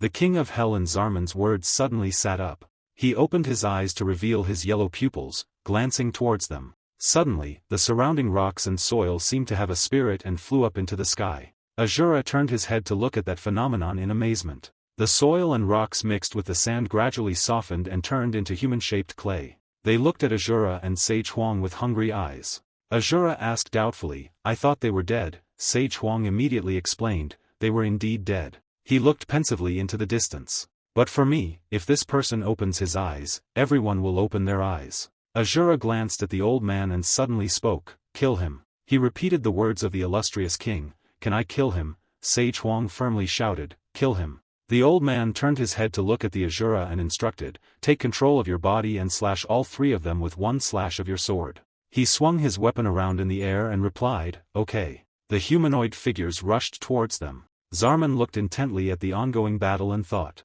The king's arm trembled as he raised it. He clenched his fist as if giving orders to the human-shaped clay. At that moment, the humanoid beings gradually gathered towards the Asura and Se Chuang in greater and greater numbers. A large number of them rose from the ground and walked slowly. They pounced on the Asura fiercely. Se Chuang shouted impatiently, "What are you waiting for? Hurry up." Asura quickly grabbed his weapon and rushed forward. Only the small body of the Asura had to face the tens of thousands of hideous corpses. The Asura flew high above them. They were slashed so suddenly that they had no time to defend themselves. Asura could have killed those guys in an instant with just one slash of his sword. There was something in the cave on the cliff that caught his attention. A slash passed before the Asura's face so fast that it could not be seen. Asura also quickly responded. The numbers of both sides were completely different. The two shadows in the cave remained as still as statues. The beams of light slashed out by the Asura continuously attacked the mouth of that small cave. No matter how much noise there was outside, the two people in the cave remained motionless, and the rays of light gradually disappeared. Asura's eyebrows slightly furrowed together. He seemed to have noticed something. The figure on the cliff gradually appeared. The white figure held a child in its arms. Its mouth hummed softly. So it was Zarman. His face was expressionless, although he looked quite exhausted. That brat's sword energy wasn't bad, but it was useless. The full moon shines brightly into the cave where Zarman is standing. Perhaps no one will notice, but the place where we are standing is surrounded by an endless space boundary. Nothing can cross that boundary and approach this place. Zarman just kept talking to himself. In other words, that place and this place were two completely different spaces, even though they looked like the same place. As soon as Zarman finished speaking, Sage Huang's forehead also appeared more wrinkles than the endless barrier. Asura was also silently observing Zarman's every move. Zarman's eyes were filled with a terrifying coldness. The souls there were all those who had been sacrificed to the underworld king, and we were warriors who had chosen to abandon our troubled lives to become immortal. Both Sage Huang and Asura suddenly stood motionless on the ground. The zombies were piled up layer upon layer, creating a gruesome scene. It seems like they are slowly crawling up. Asura also felt them coming back to life. They rose up in increasing numbers. Zarman's voice echoed again at that scene. Since they were already dead, killing them was useless, even trying to get rid of them wouldn't stop them. Although their bodies are no longer intact, they are not dead. Unless the king revokes his order, they will follow you to the ends of the earth. Despite the order, Zarman's expression still stopped him from moving forward. Zarman seemed to be looking forward to the outcome of this 1 versus 1,000 match. His opponents were obviously immortal warriors, to see how long he could last. The Asura's body trembled slightly, something that couldn't be seen from afar. Blood droplets splattered into the air, making him turn his head to look. Leader. It turns out that Sage Huang was one step ahead of Asura. He used a spell to finish them off. Sage Huang still held 2 talismans in his hands. I said you have a very healthy body, right? Asura immediately replied to the old man, well, that's true, but... Sage Huang faced Asura and asked again, do you remember what happened when you were stuck in the space-time maze? Asura suddenly realized something that made him stunned, time and space. Even though Sage Huang's mouth didn't move, the words were still spoken. If you still remember how to get out of there, then break the wall of the endless barrier in the same way. Sage Huang spread his hands forward and ordered Asura, when the enemy is careless is the opportunity, hurry up. Asura also stood at attention to receive orders from the old man. The Asura's feet no longer stood still and began to step forward. I remember the space-time maze, it was in the North Sea. In just a moment, his figure was no longer on the ground. Above the pile of black corpses suddenly appeared 2 rays of light cutting across. It turned out that Asura was slashing them while taking advantage of that to walk on the pile of corpses. His eyes were like a sharp knife observing the surroundings. A white beam of light cut across them again. The other zombies could only stand and watch. The Asura's huge foot suddenly stomped on the face of a zombie. Its head was instantly deformed to the point where its original form was no longer recognizable. Asura just like that smoothly flew up to the sky. They could only look up and do nothing else. The Asura quickly flew towards the cave where Zarman and his companions were standing. Zarman was calm as if nothing happened.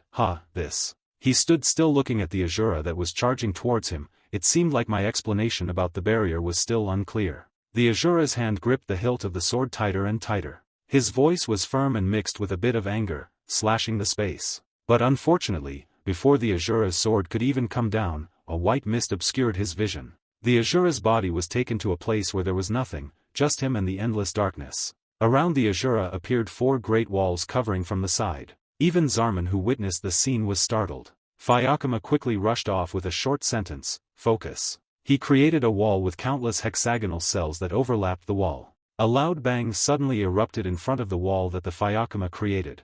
The mountains and cliffs are gradually cracking. Countless rocks and boulders were slowly falling down. All the rocks and soil fell into the deep void. The Asura's body was also falling with the rocks pouring down from above. Luckily he managed to stay steady on the rough, dusty ground. Asura noticed the black hole before his eyes. Zarman and Fayakuma also couldn't escape the earthquake just now. They are trying to get up. Cough cough, is the divine doctor okay? Zarman's eyes suddenly widened, and small stones kept falling from his head. The two of them quickly realized that the Asura was standing on the opposite side. Fayakuma was already in a fighting stance. Let me handle him. Zarman behind him raised his voice to stop him. Wait. Fayakuma didn't believe that the old man would stop him, so he turned around and asked, what? The corners of the Asura's lips were also turning up. Suddenly something caught his eye. He looked down. Before the Asura's eyes was a newborn baby wrapped in a blanket. He gently walked closer to the baby. That child is the dark-skinned king. His eyes also gradually opened. The Asura was startled by this. The black and gold eyes of the underworld king were sharp and had a hint of cunning. Asura's eyes suddenly widened. The whites of his eyes seemed to outnumber the reds. Everything around seemed to freeze and then be hypnotized into a strange feeling. The eyes of the king of hell grew brighter and brighter. Asura also tried to keep himself from being blown away by him. A sudden thought that cannot be moved. Although he has the body of a newborn baby, the eyes of the wise king are sharp, no different from a poisonous snake. The king's mouth moved slightly. A stream of white air blew out from his mouth. That stream of air was gentle and vague, like a bone thread flying straight up to the Asura's face. Both Zarman and Fayakuma witnessed this scene and had to widen their eyes in surprise. A thought suddenly came to Zarman's mind, the breath of the spirit. That stream of air was like sweet honey poured into the Asura's ears. Asura's eyes are round like marbles. He was just like that, made unconscious by the breath of the king of hell. His whole body was like a soulless person. Blood threads began to grow from the Asura's white eyes. Asura seemed unable to hold on any longer, his entire body began to shake and was about to fall. The Asura's entire front body almost collapsed to the ground. The sky also turned gray. The Asura's heart and liver were pounding strangely, like those of people in the final stages of cancer. The tip of his sword was embedded deep into the ground. Although he lost his will, the Asura still tried to resist and not let his body fall down. His body now was no different than a snail moving. The Asura's head was slightly raised, his skin was white without a drop of blood. The king still kept that sharp gaze. Blood began to flow from below the Asura's eyes, and more blood vessels appeared. Just looking at the eyes of the king of hell, one can guess how scary he is. The Asura's rough armored hands suddenly grabbed the king's head. Although still in a coma, the Asura was able to lift the king up with just one hand. Blood threads continued to flow out from under the Asura's eyes. His fingers tightened on the face of the king. The rocks kept falling down without stopping. A hand from somewhere placed on the Asura's chest.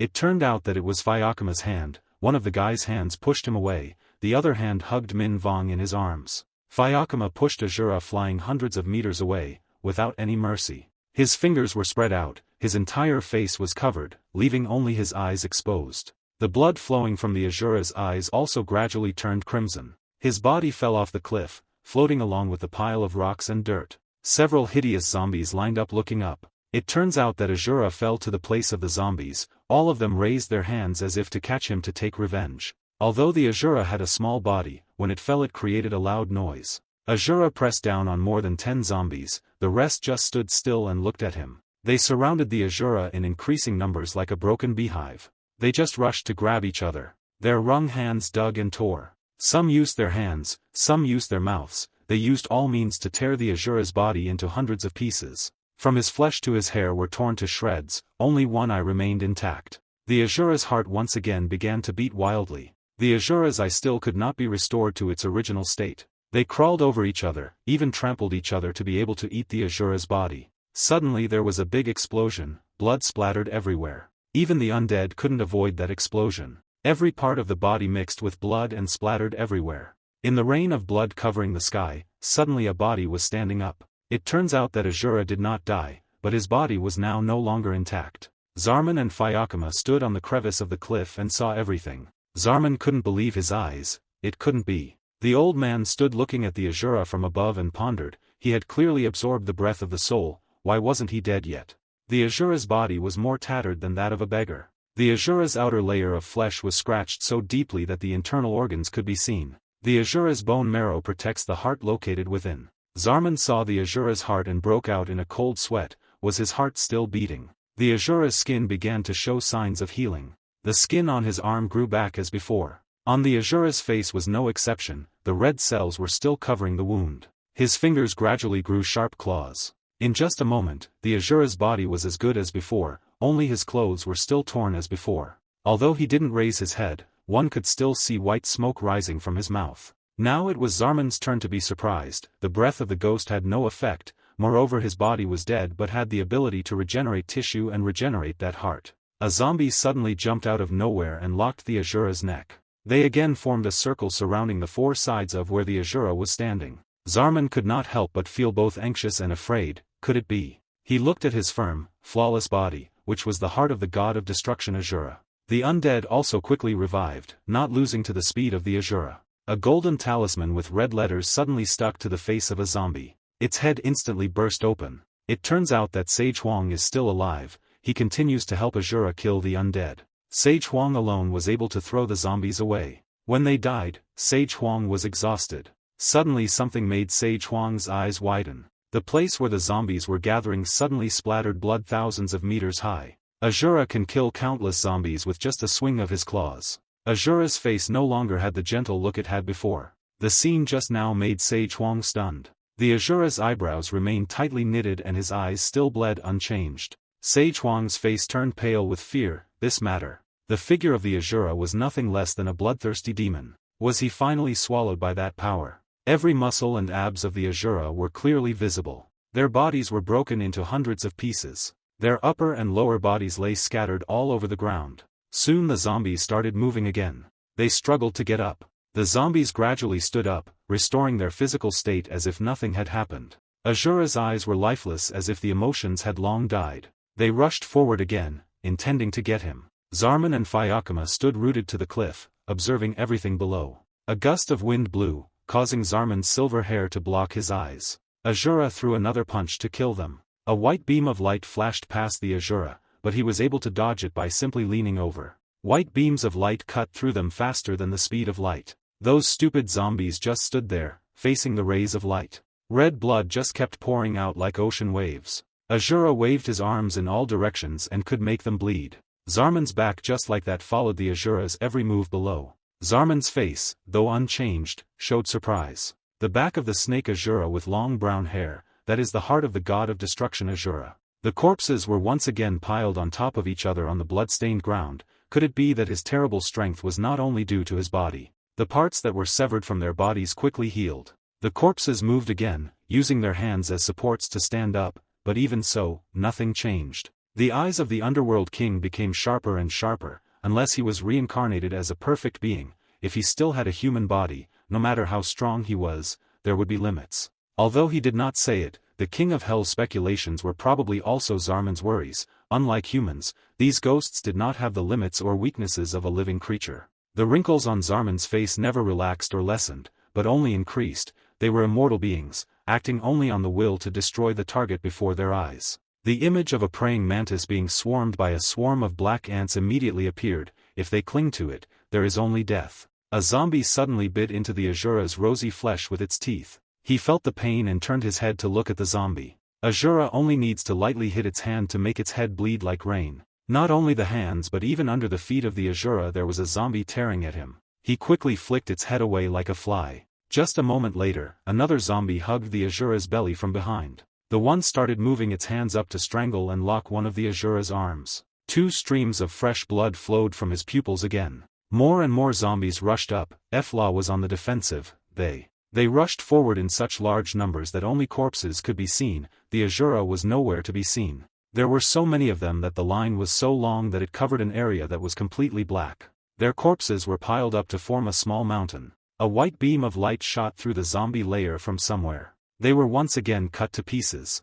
Their corpses melted into a bloody rain, and the figure of the Asura reappeared. Asura had just finished dealing with one group when another group rushed in. There were so many zombies that it could form a circle of corpses. A large bloodstain erupted right in the center of the circle. The rotting corpses in the middle were once again piled up in a mess of parts. Zarman still did not make any move or action. He just stood there like a statue. Zarman just muttered a few words, useless. Zarman looked towards the Asura who was fighting with tens of thousands of undead and judged, if you defeat 1, 3 more will rush in, if you defeat 3, 9 more will rush in. Moreover, they continuously revive without getting tired. What are you going to do? He said in a contemptuous tone. Sage Huang seems to be getting weaker. I was wrong. The old man stood helplessly looking at the mess before his eyes, unable to do anything. Asura was still so energetic that he single-handedly fought against the thousands and thousands of undead that were constantly pouncing on him. Perhaps now in the Asura's body there is no more feeling, I am too ambitious. The King of Hell lay comfortably in Fyakuma's arms and observed. Even though he had not yet reached the state of a holy body, he was still one of the lords of the paradise, an opponent that the current you could not deal with. The sweat on Sage Huang's face fell more and more. Even if his bones were to be crushed, he should have been the one to do it from the beginning. Sage Huang alone stood still like a statue, surrounded by several of their corpses. The undead quickly recovered and stood up again. Even if my body is intact, I'm not confident I can endure this power, so I don't summon it. They jumped toward Sage Huang, but he didn't move even a bit. But if the opponent was this strong then there was no other way. The zombies quickly rushed in, and gradually people could no longer see him. A bolt of lightning suddenly struck from the sky. The eyes of the King of Hell were now wide open, no longer as sharp as before. The King of Hell, who had not been able to speak for a long time, suddenly waved his hand and made a mumbling sound. Zarman heard this and immediately turned his head to look. The zombies pounced on Sage Huang like a tiger that had been starved for a long time. That lightning bolt fell straight down where Sage Huang was being tormented by the undead. Everything exploded, the bright white light made the scene harder to see. His face became more and more wrinkled, his eyebrows also drew together. I don't know if this old body can take it. Sage Huang's voice rang out at the same time as the lightning was continuously exploding, but you guys still couldn't escape in one piece. Lightning appears more and more frequently, which means the destructive power is also great. The zombies were struck directly by lightning, causing their entire bodies to glow. They were slowly burned by the lightning. Even Asura couldn't dodge it, causing his hair to stand up in the air. The light of the thunder was so bright that it blurred everything, only the Asura's eyes remained unscathed. The lightning just now created a beam of light that was reflected towards where Zarman was standing with the other two. Even he had to widen his eyes in surprise. The whole sky was so bright that nothing could stand. The undead were burned by that light source. The rest of the group had not yet been struck by lightning and were still alive. Their heads were the first to be smashed into 1,000 pieces. Countless other lightning bolts were about to strike down.